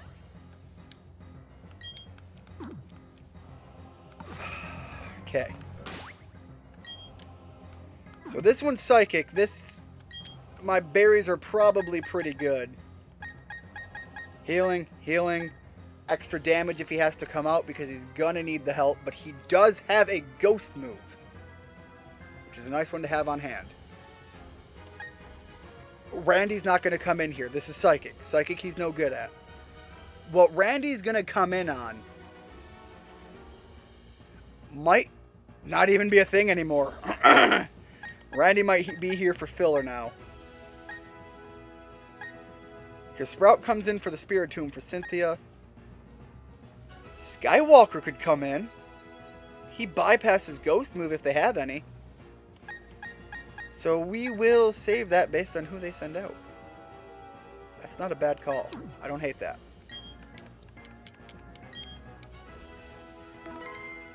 That's literally the shit that terrifies you. Especially with a Nuzlocke, where everything's on the line. And Gyarados is my ace right now. He is my big card. He's my big guy go-to. He is my do not mess with Papa Gyarados. King Arthur isn't coming to play right now.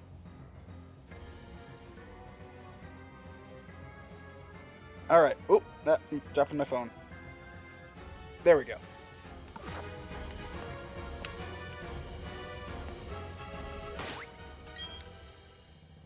Let me go through this. Let me do one last double check here. Let me check my numbers. Let me make sure things look okay. You know what would be funny? I know she has an odd one out that is a Roserade. Right now I don't have a lot of fantastic answers to Roserade, but you know what's an oddball to throw into the equation? Randy. The possible guy that if someone's going to be lost, he's an acceptable loss. I've already gone through the loss of Randy Savage once before.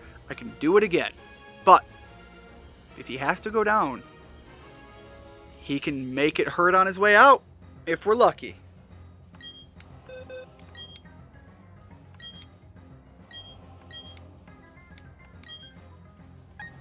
This is one of those decisions I didn't see coming, but is interesting.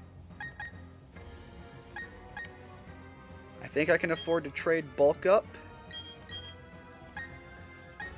No, I have a dragon type. I have a dragon type. I don't need dual chop anymore. You guys want to play with funny moves on funny Pokemon? I can do the same thing. And to make sure he gets a good opportunity to get that off, where are my berries?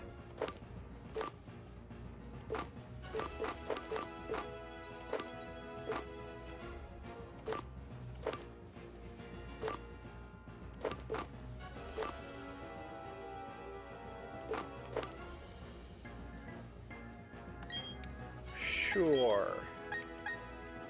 No. He's going to be going up against a Roserade. Preventing status ailments is a good one to go with. Which one for paralysis? He's already got it. Boom. That's the game plan. Allow me to introduce myself. I am Lucian. I am a user of a psychic type Pokemon.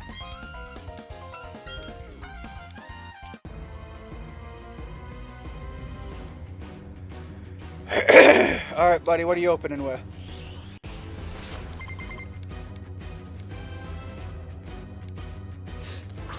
Ooh!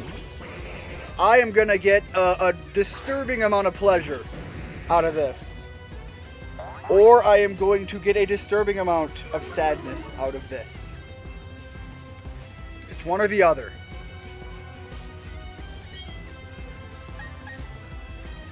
Oh, Crunch is not going to be super effective, though. Alright, Dragon Dance it is.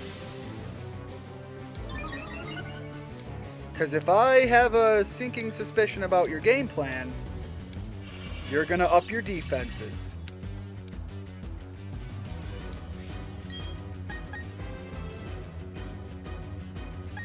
Crunch isn't super effective, so realistically, Waterfall is a stronger move. We stacked one Dragon Dance. I don't necessarily need to pop a second. I probably should have popped a second. You flinched! You're gonna heal.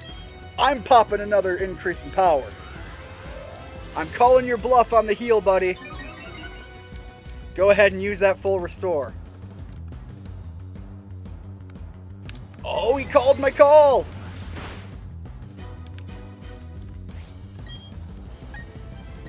Alright. Fair enough. You weren't ready to turn to the items. I get you.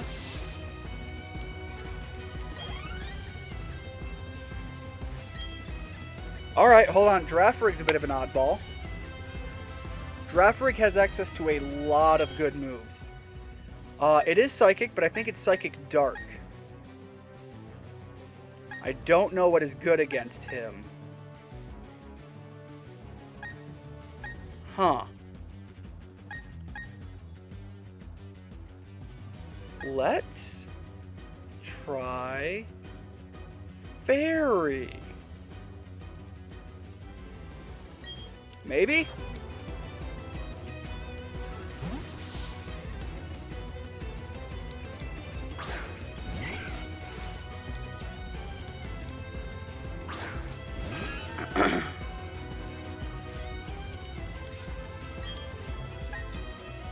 Would not do the job. Got it. So let's try to pop a status ailment. Oh, you dick. Oh, you absolute dick. Okay, but now slower Pokemon go first.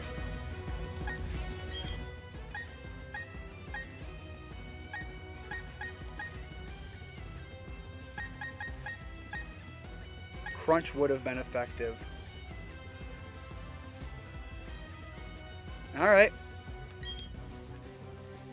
Let's try this out. Your attack went up. That sucks. This is the final run. Skywalker can do his part and go out in a blaze of glory if that's what happens. But let's hold on. Hold on to the faith.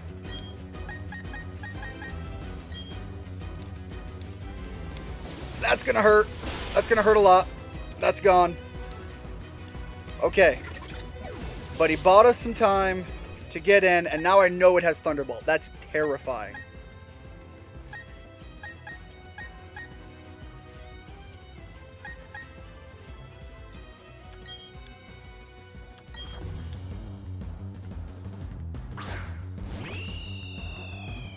I agree, I hate Sap Sipper. Never would have saw that coming.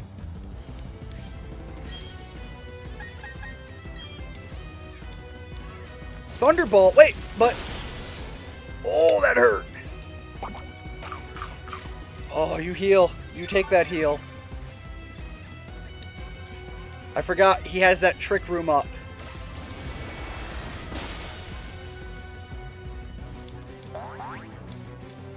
So I need something super slow.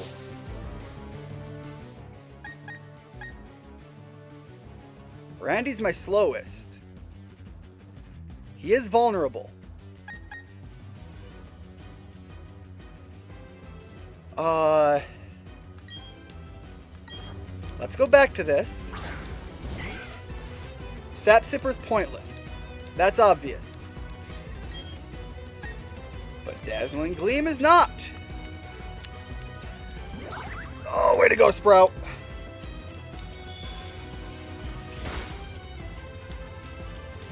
Are you going to heal up now? Is that where you're going, buddy? No? Well, you're not getting your Trick Room back. That's gone. Now it's not out of the question for me to return to Arthur.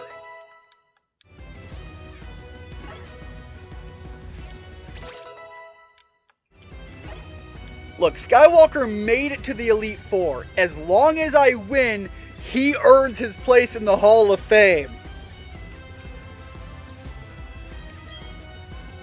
Alakazam. Big hard swap into my big bitey crunchy boy.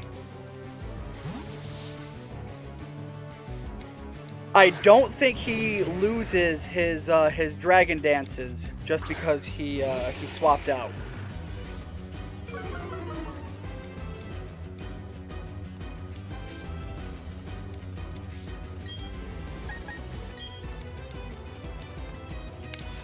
Oh no! That's it. That's game. That critical hit, that did me in. That was it. Oh damn!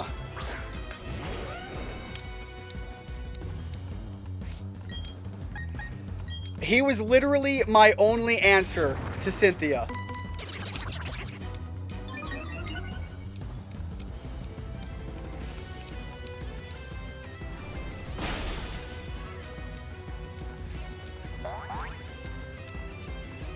That crit, I think I could have survived that if it wasn't a crit. The level gap was very high. I can't say for certain, but it's not outside of the realm of possibility. But that was it. That was the moment that ended this entire thing.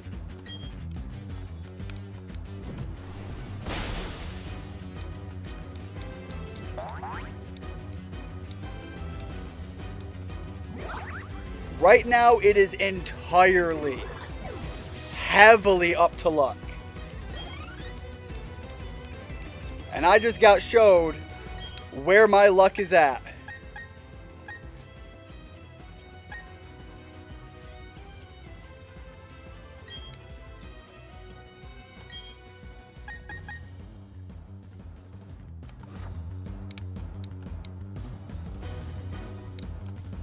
I think Lucian might have just given me my game over, not to him, but to Cynthia in the future.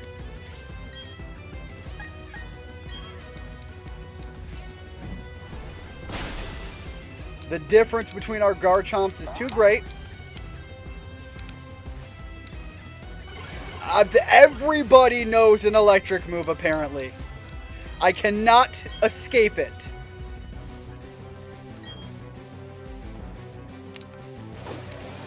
Steel is gonna hurt.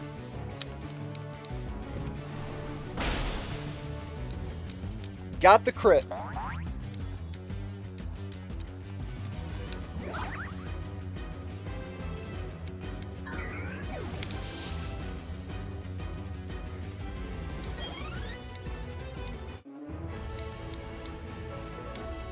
Man, that is the most devastating hit I could have taken.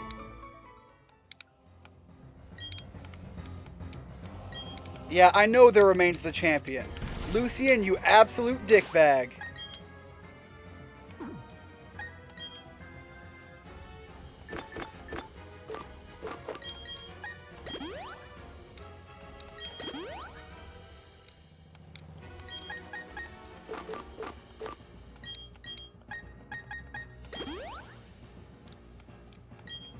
All right. Let me take stock here and give this some thought. Obviously, right now, Arthur's item I got to put back in the bag. Randy's item I got to put back in the bag. Sprout is keeping his item. That just makes sense. Erdrick so far is keeping his item. That makes sense.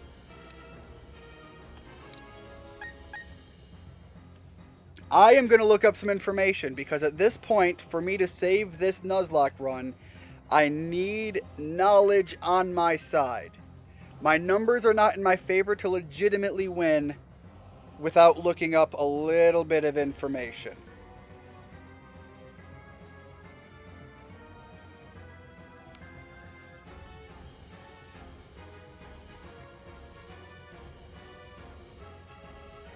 So bear with me while I look this up and I take stock of my options.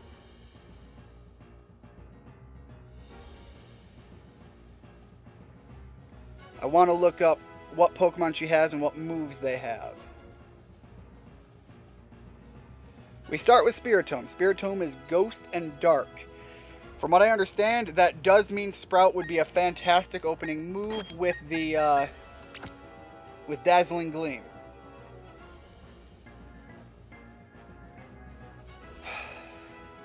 It knows Psychic. Psychic would hit Sprout pretty hard. But Sprout does have 5 levels on Spiritomb. Spiritomb is a powerful Pokemon. From there, Lucario. High level once again. Very devastating.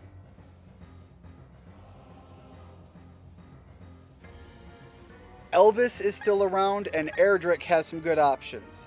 Elvis is the opening move when they switch out to Lucario. And if I have to send him in, Erdrick comes in to try to clean it up. Then we have Gastrodon, Water Ground. Again, that's Sprout territory. Sprout takes out Gastrodon. There's not even a question after that.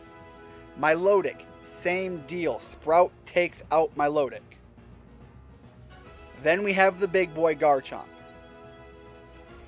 Garchomp is the danger zone. A poison jab would be super devastating to Sprout. But it's also ground type. Assuming we get that far, Sprout and Elvis are still number 1 to take them on. Randy doesn't have much of a hope at all in any of these fights. If Randy's going to have a place anywhere, his best shot is somewhere against Lucario, and that is only viable if Elvis goes down and it's weak. I can send Sprout in afterwards.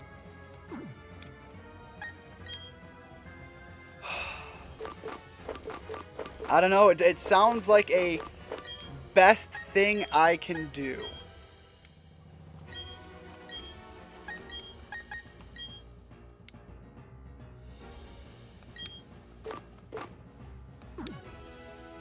If there's a world in which Erdrick can survive a hit,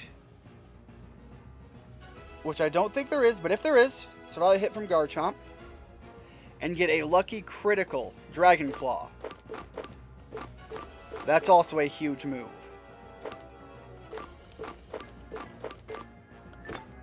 So knowing where I'm at, I need to use this on Giga Drain. Giga Drain is my saving grace here.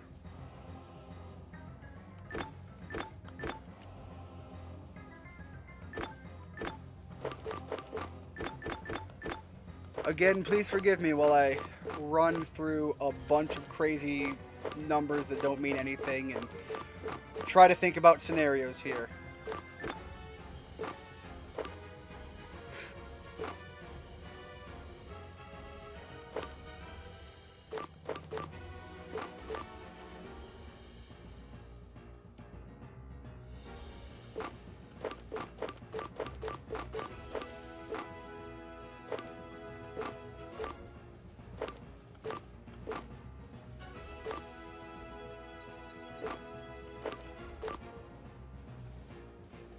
Poison. Is poison good against anything? She has a Roserade.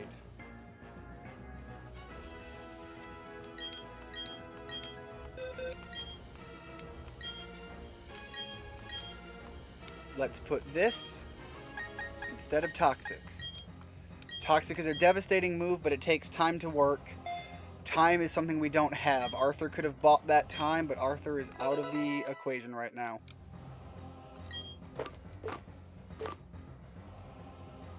Oh, I could also try to double team and hope to get desperately lucky.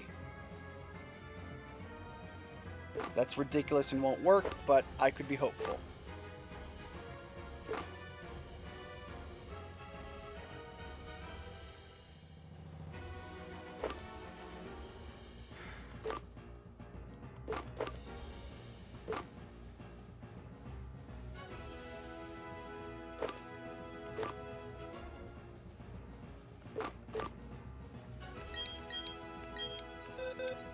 Here's the depressing thing. I don't even think I can use Sprout's big, I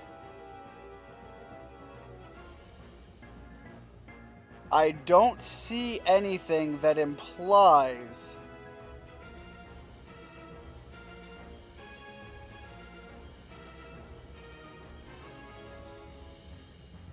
oh man. Alright. I think I've got it set for my best possible chance.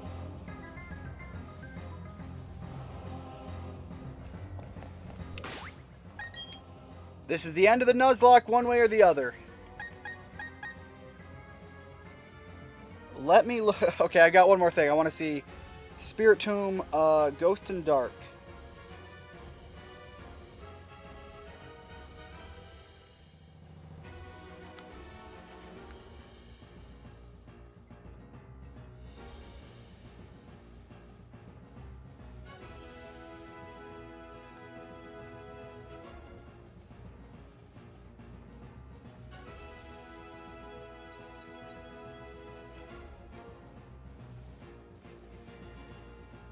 Okay. Spirit Tomb is only weak to fairy type moves. This is my only fairy type move. If Sprout can defeat Spirit Tomb,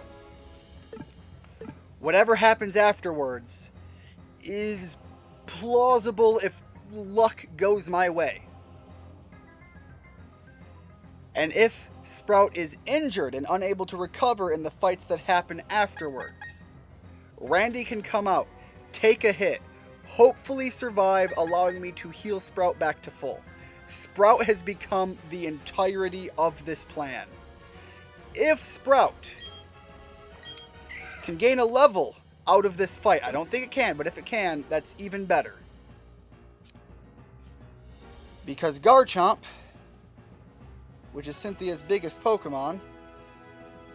Let me pull this back up.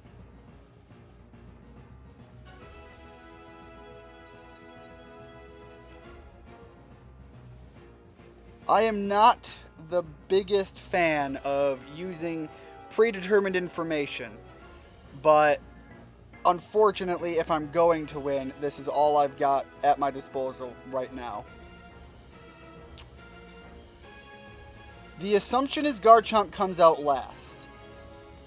That is the assumed effect of the AI. Everything else is up in the air. We might not outspeed Milotic, but we should be able to outspeed a Gastrodon. I don't know about a Lucario. That one's up in the air. Our speed's not terrible. Our special attack is high. Roserade's a terrifying one. Roserade is an unknown factor in all of this.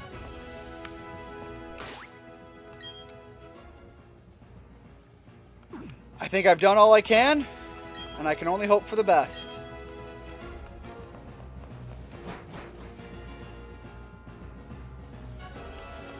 This is for all the marbles. If I lose, it's a failed Nuzlocke, but at that point I can try to fight her as I would normally.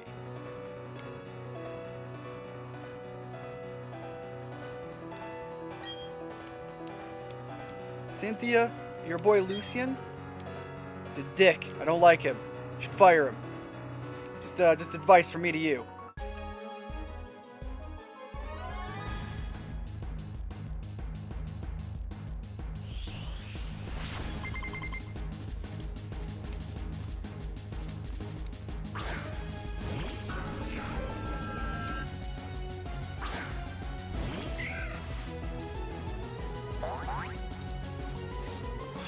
Spiritom's a terrifying start. And is only weak to Fairy.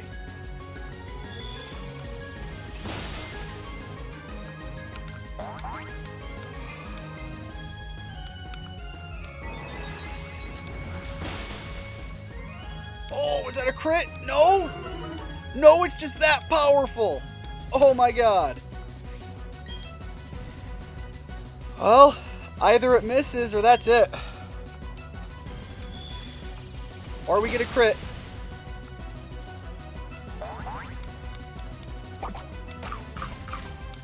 What is that? What do you have? Don't do that!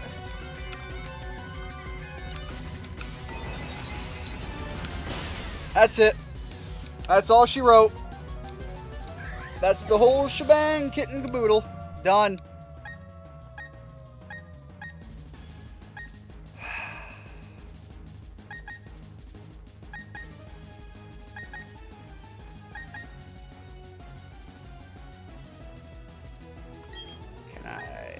Check their summary. You are quite literally the fastest Pokemon I have.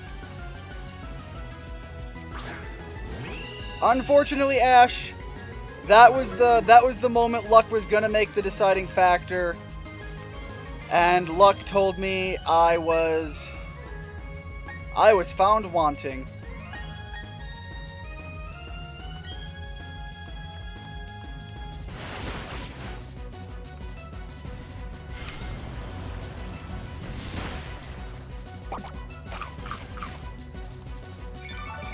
I'm going to give it my honest to gosh best shot, but I think that's it. I think that's all she wrote.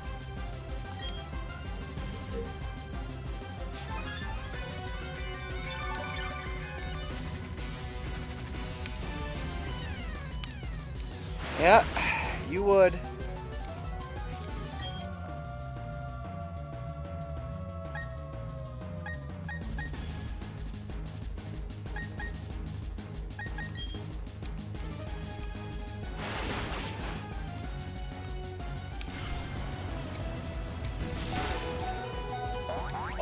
Oh! All right.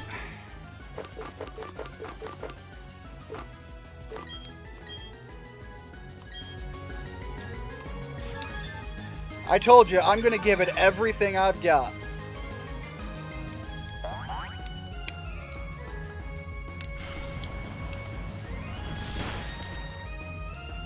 There is always the uniquely rare possibility the game will take pity on me and let a move miss. Due to the whole friendship thing, a Pokemon can have the opportunity to dodge an attack.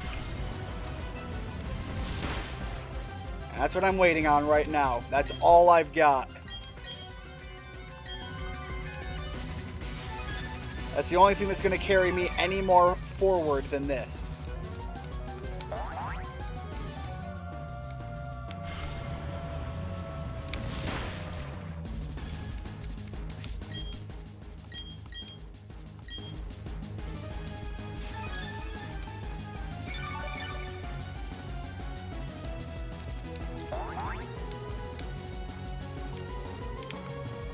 Yes! Okay.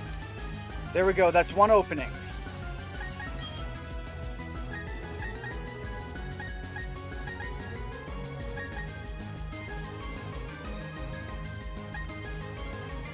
I need to maintain some aerial aces.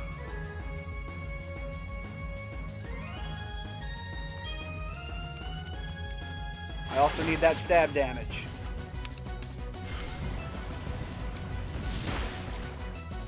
Now, so far, we have moved first on everything.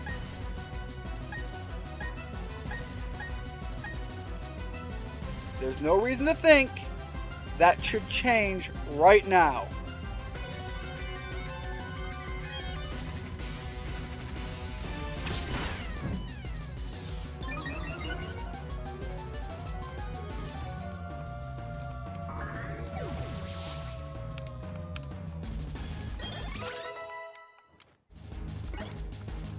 Alright.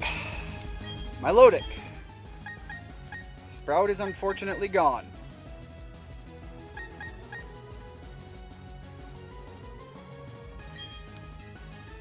Milotic has access to, or moves.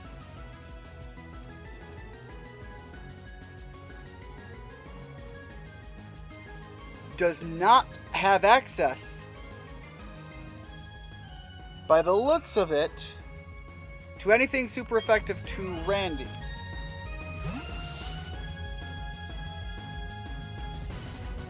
So if we can bulk up, and if we can get into a cycle of bulking up and potioning, Randy can get very powerful.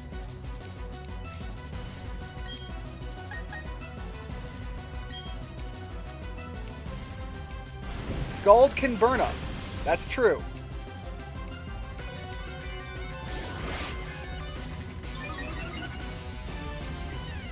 But I have full restores for that.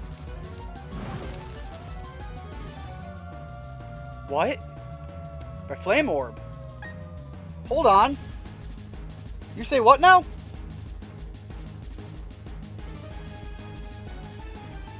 Why? What?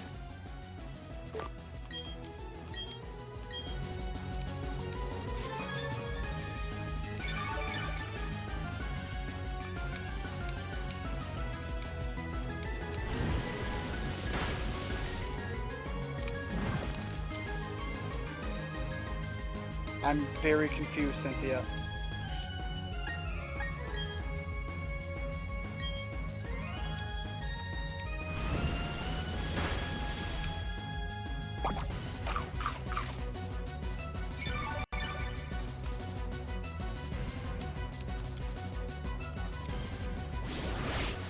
That's 2 bulk ups.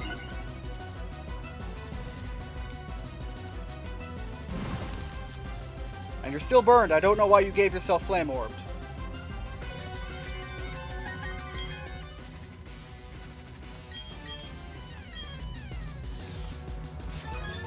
All right, Ash. If you're on your way out, have a blessed one. Have a good night. I'm not ready to call it quits here. There's a world where this goes. I just don't necessarily see it.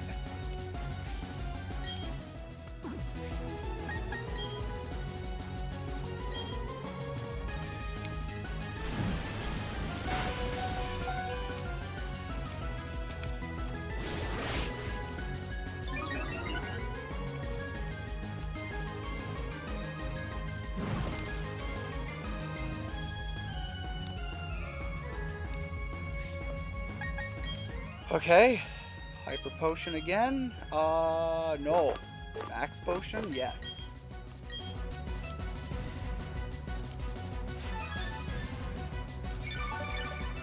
Cynthia, I am not going to make this easy for you.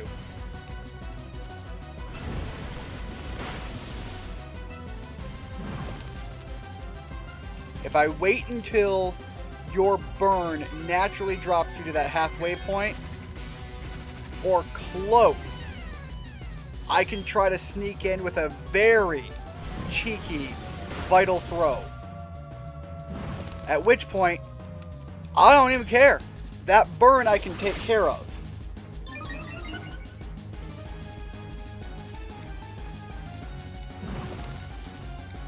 And then suddenly, our stat buffs put us in a unique position.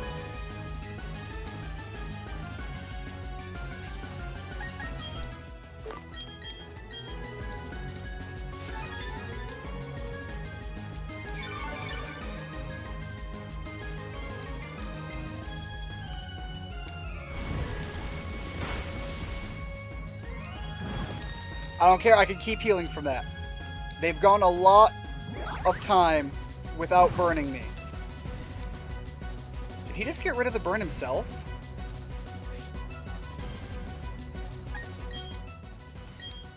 Let me check the summary here. Whoop. I don't know why it went there, but okay.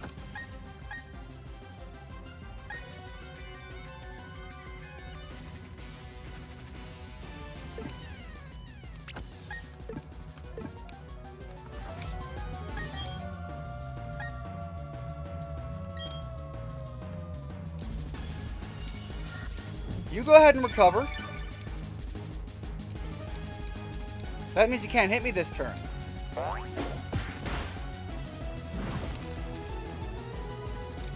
Okay, we've seen some math here. Let's try another bulk up.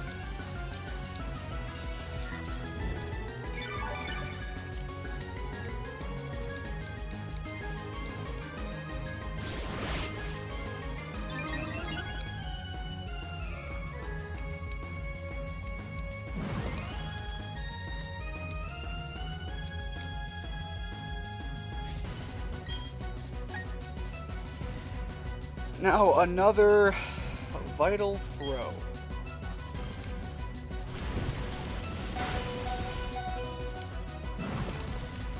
And that makes our attack hit less. Maybe she won't recover.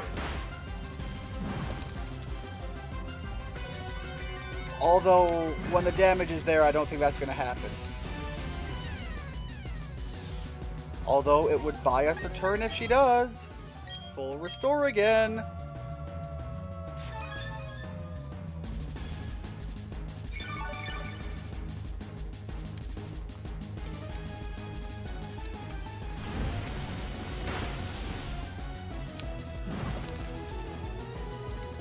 You're letting yourself get low.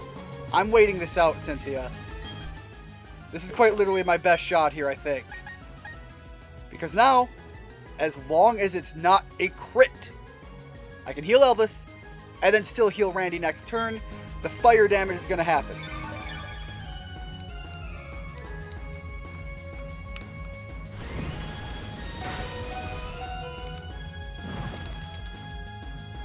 Yeah, okay, we're burned, but you're burned. You're taking burn damage. You haven't healed anything yet. You still have the fire orb. Even if you full restore, you are going to take fire orb burn eventually.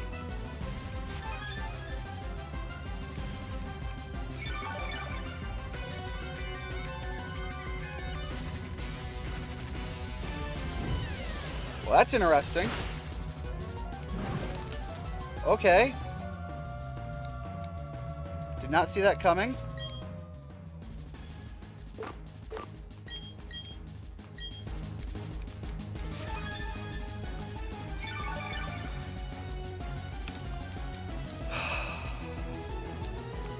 Okay, you did have another recover.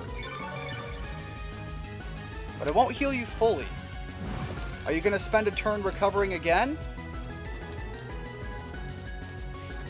Because don't think I can't match your Super Soaker energy, Cynthia.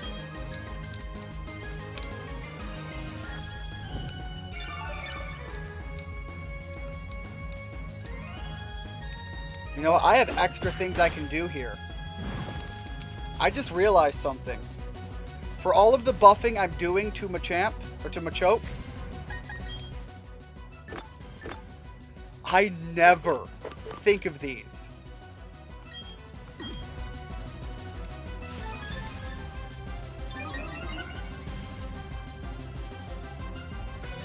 These wear off when I retreat the Pokemon.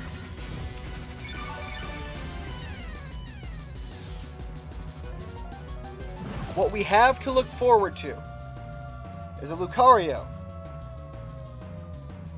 with Dazzling Gleam. I don't know if Dazzling Gleam is very strong against fighting. That could be rough.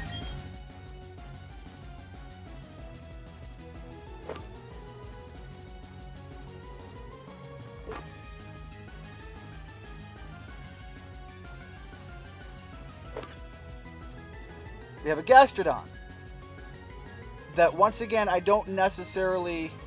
That's not the big threat.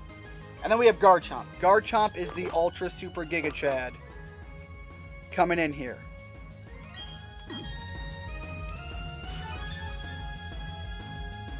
We might not be out of this, though. Those special defense buffs, that worked. That was a sizable gain.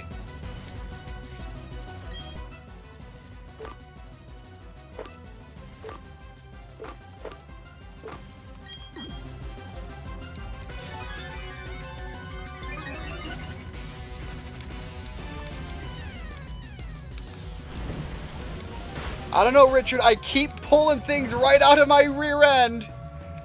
Things are happening that I didn't even conceive of.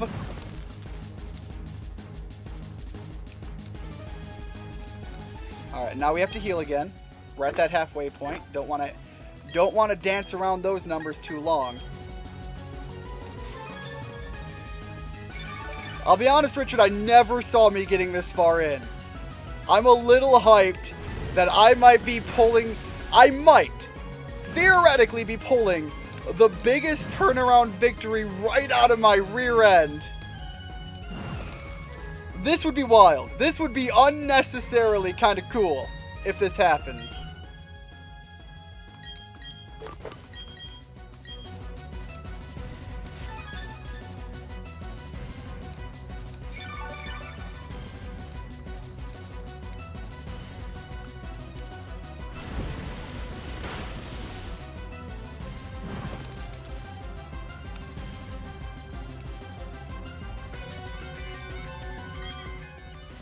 Lastly, an X attack. I might as well do the guard spec while I'm at it in case the next Pokemon that come in have status reduction abilities.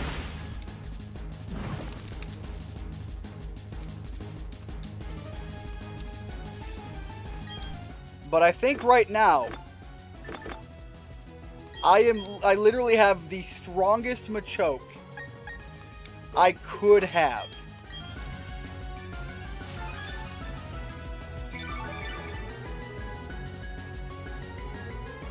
Let me check one more thing here.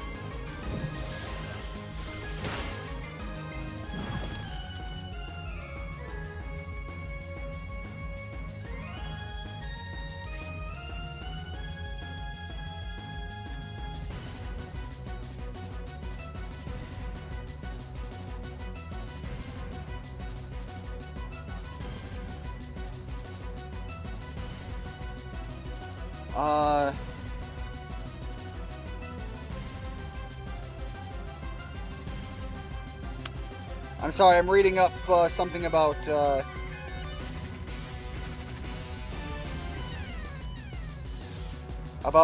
boosting stats.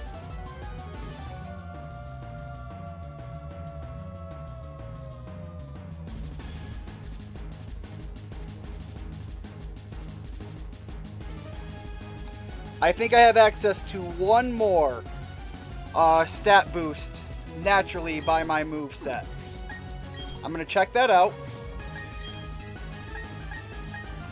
with one last bulk up. I think this would be the 6th one.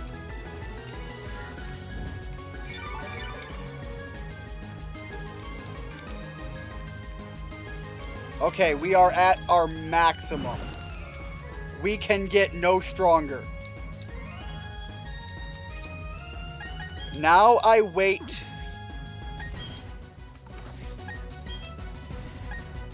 For me to turn around. I mean, I'm going to hit a Vital Throw. But I'm waiting for... No, I think this might be it. This might be my shot. You're going to recover. I'm going to hit you again. Hopefully we're going to find ourselves in a crazy loop of you doing exactly that. Oh, that crit was good. If you don't recover, you're done. The fire attack alone will take you out. I can try to outspeed you. I don't think I can. I can try, though. Yeah, it wasn't going to happen.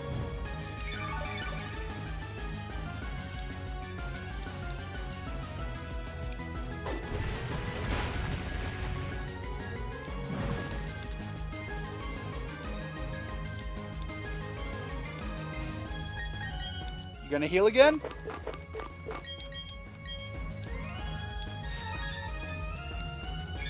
I'm gonna heal. Where are you at, Cynthia? Me and you playing that Super Soaker game.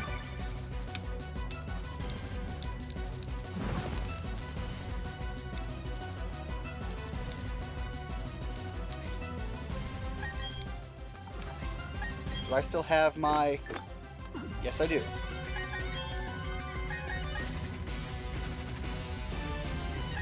I gotta save Vital Throw. I'm gonna switch over to this.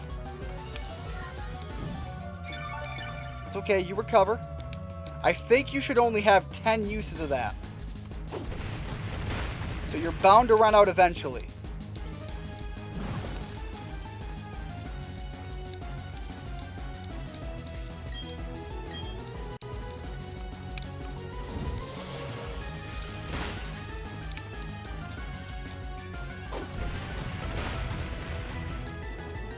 Done! That's one down.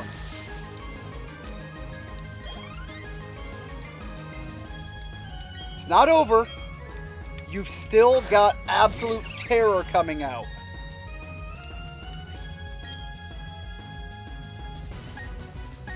At this point, our flamethrower is pointless.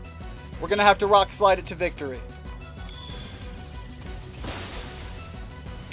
And hope the Super Soaker can carry us all the way through.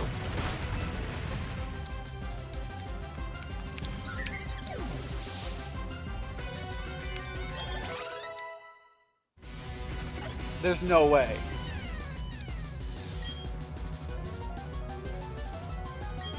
There's no way.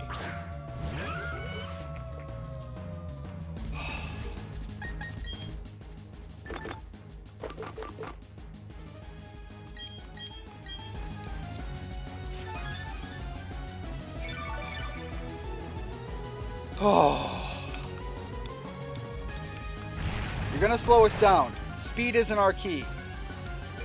We don't do that speed game.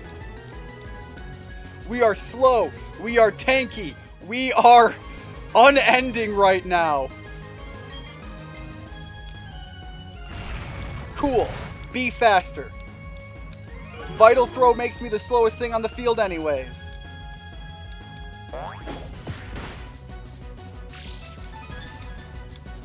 Yeah? You do that. Leftover's gonna heal you back to back a little bit. You know what? I'll take it. Vital Throwing.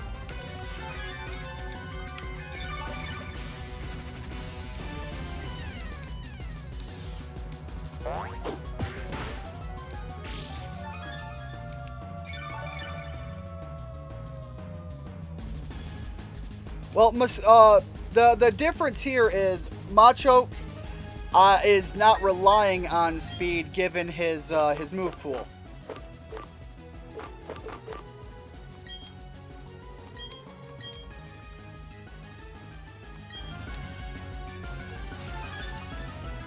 Vital Throw makes me the slowest thing on the field anyways.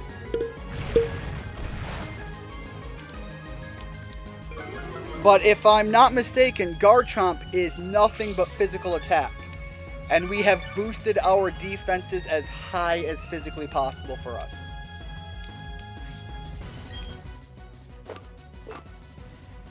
Lucario could be an issue. I'm going to Super Potion, and then I'm going to Guard Spec. If Lucario drops my abilities, I'm hurting. If he doesn't, that doesn't matter. Okay, I've gotta get rid of the burn. That's guarantee. And I also have to keep healing right now until they drop out of using that move as a preferred.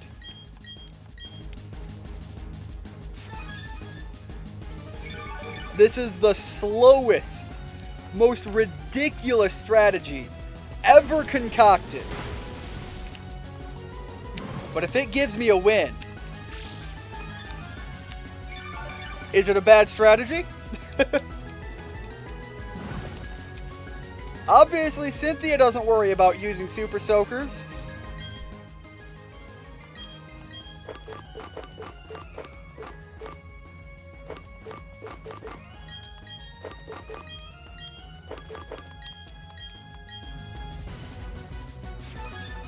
Now is not the time to be cheap on items. Come on, Machoke, you were built different. You were made for this. The heat of the battle.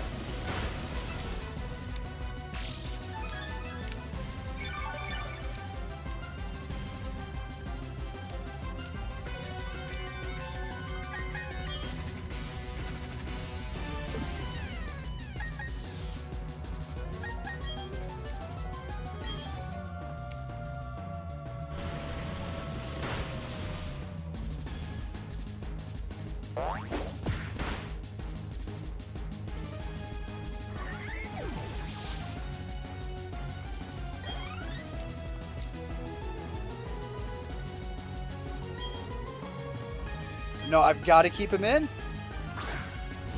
We don't get the luxury of swapping.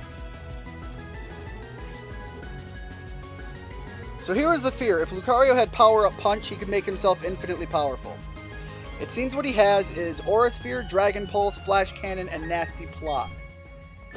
I'm hoping we can take a hit here. So I'm going to Guard Spec, and then I'm going to heal. I'm going to heal like a madman.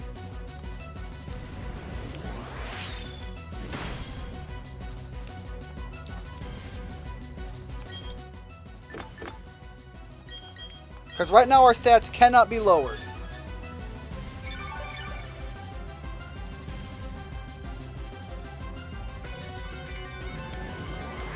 These moves hurt. They're special attack moves.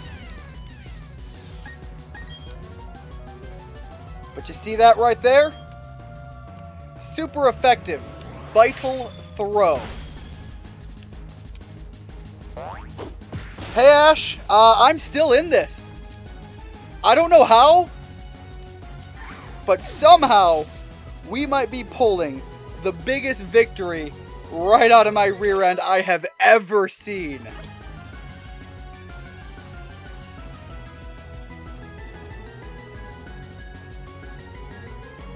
Oh my god. Sandstorm, we don't need that. It's not going to happen. Keep the old moves.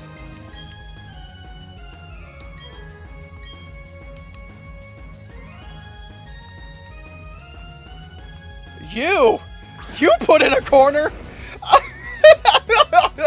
What?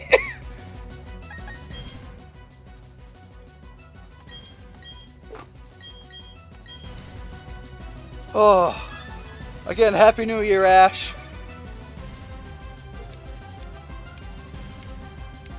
Swords Dance is a big attack buff, but you've got to work towards that. Mines are already here. And our defenses are through the roof. We have a shot. That's big damage. But we took it! But we took it! We could take another one! Yes! Oh! Rough skin! Oh no, that hurt on the way out! Done! Oh, I'm sorry I'm screaming. That was big! There was no way that should have worked! I don't know where that came from. Oh, I am so hyped. It only took 1 hour.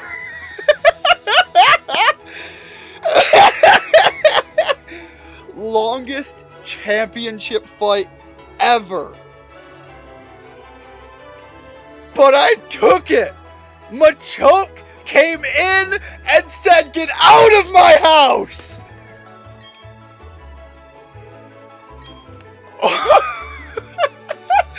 Machoke built different. The Intercontinental Champion, Macho Man Randy Savage, coming in for the big win.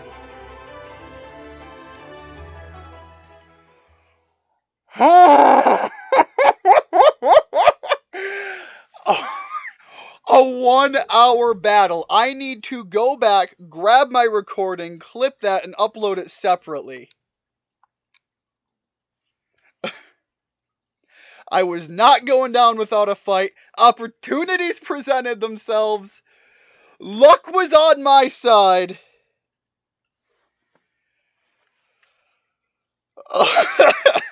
That's the biggest win in any Pokemon thing I've ever done. You gave the support your Pokemon needed to maximize their power. And you guided them with certainty. Cynthia, was real rough at the start. It wasn't until I saw those numbers going up that things changed around.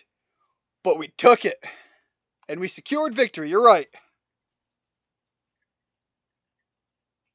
I would have lost that quickly, not thinking of any of what you did. Holy shit.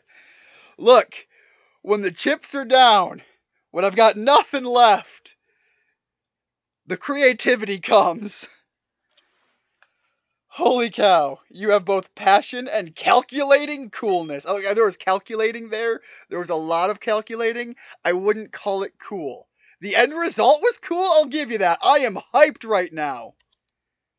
That's one hell of a way to bring in the new year. The biggest victory pulled right out of my rear end I have ever seen, at least personally. Together you and your Pokemon can overcome any challenge that may come your way. Those are the impressions I got from our battle. Cynthia, I don't even know what to do with what just happened. Holy cow. I'm glad I got to take part in the crowning of Sinnoh's new champion. Now then, step onto the lift.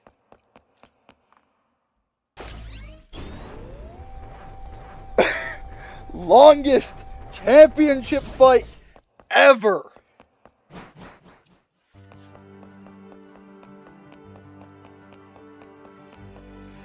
And my Bidoof, or my B-Barrel, all the way in here. Skywalker saving this run. He's earned his place in the Hall of Fame.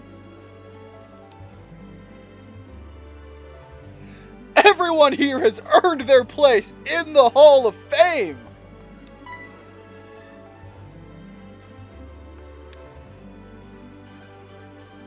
A child I enlisted for my Pokedex project has come this far? It's only natural that I come and witness their crowning achievement.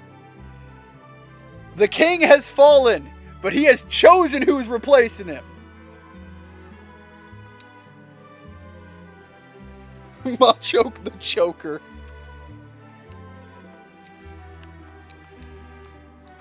I have no idea how that ended up flipping so much in my favor. It's been a long while since I last entered this room. If the last time you were here was when I became champion, then yes, that would be quite a long time ago. Ragnar, welcome to the Hall of Fame. Your names will be recorded for posterity here. Posterity. Or posterity. You know what? Bow before. That was awesome. Machoke, just put a big old statue of Machoke right here. What you are leaving are the memories of your adventure so far. It's time to record your names, you and your Pokemon. Remember, your Pokemon are partners that grow with you. Through many challenging battles, I almost got rid of Bulk Up. Remember that? God, that would have been a dumb decision. Murkrow, Luxio, Machop, Staravia, Prinplup, and Magikarp.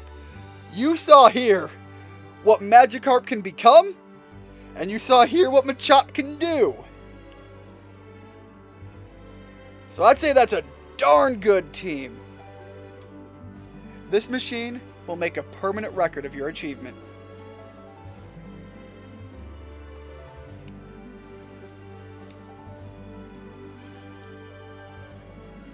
Holy cow.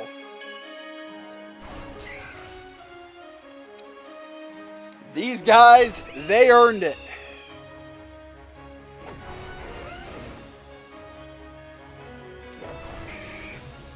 Randy, Erdrick,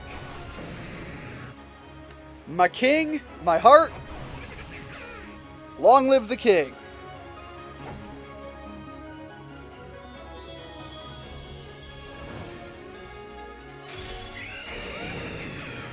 So as I understand it, the survivors are Macho Man Randy Savage, Erdrick the Dragon Quest champion, and my brain is fried. Why can't I think of Staravia's name? Staraptor's name. I can't even remember that it's a Staraptor. It's 1 in the morning on the new year. Cut me a little slack. Also, that time is not 100% accurate. There is a lot of downtime when I'm setting up for streams and I leave the game running, or anytime I leave it running through the weekends or whatever when I was grinding off camera. Staraptor. Who was it? What was Staraptor's name?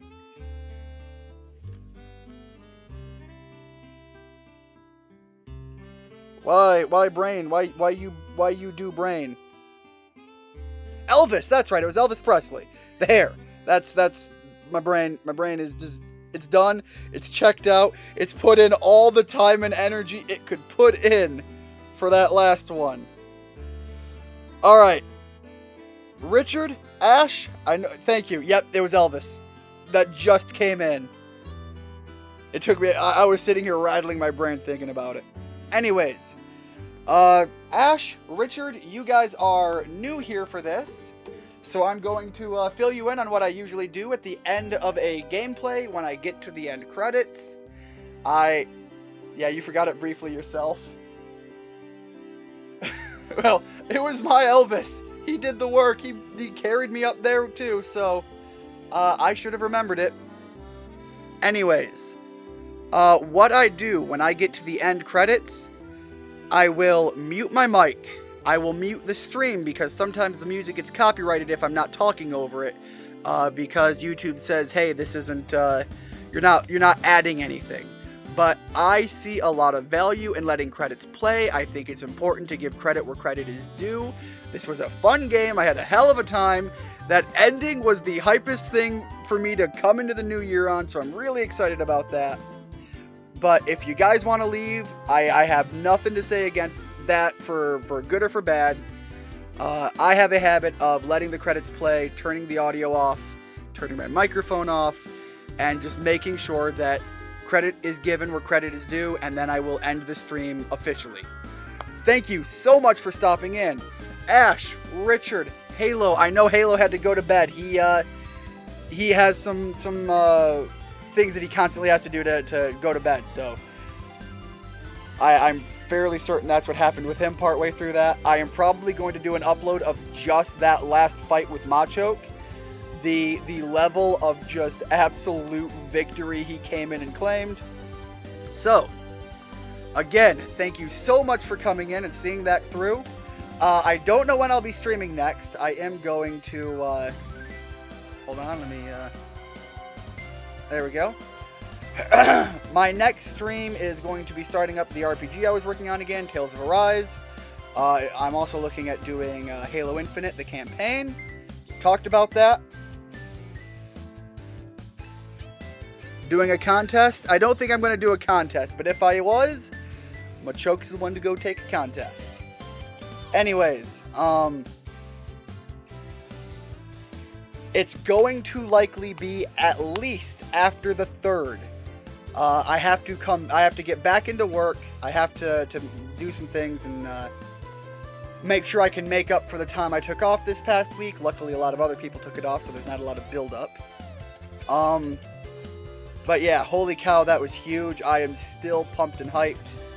But thank you so much. I hope to see you next time. What else do I have to say? God bless and Happy New Year.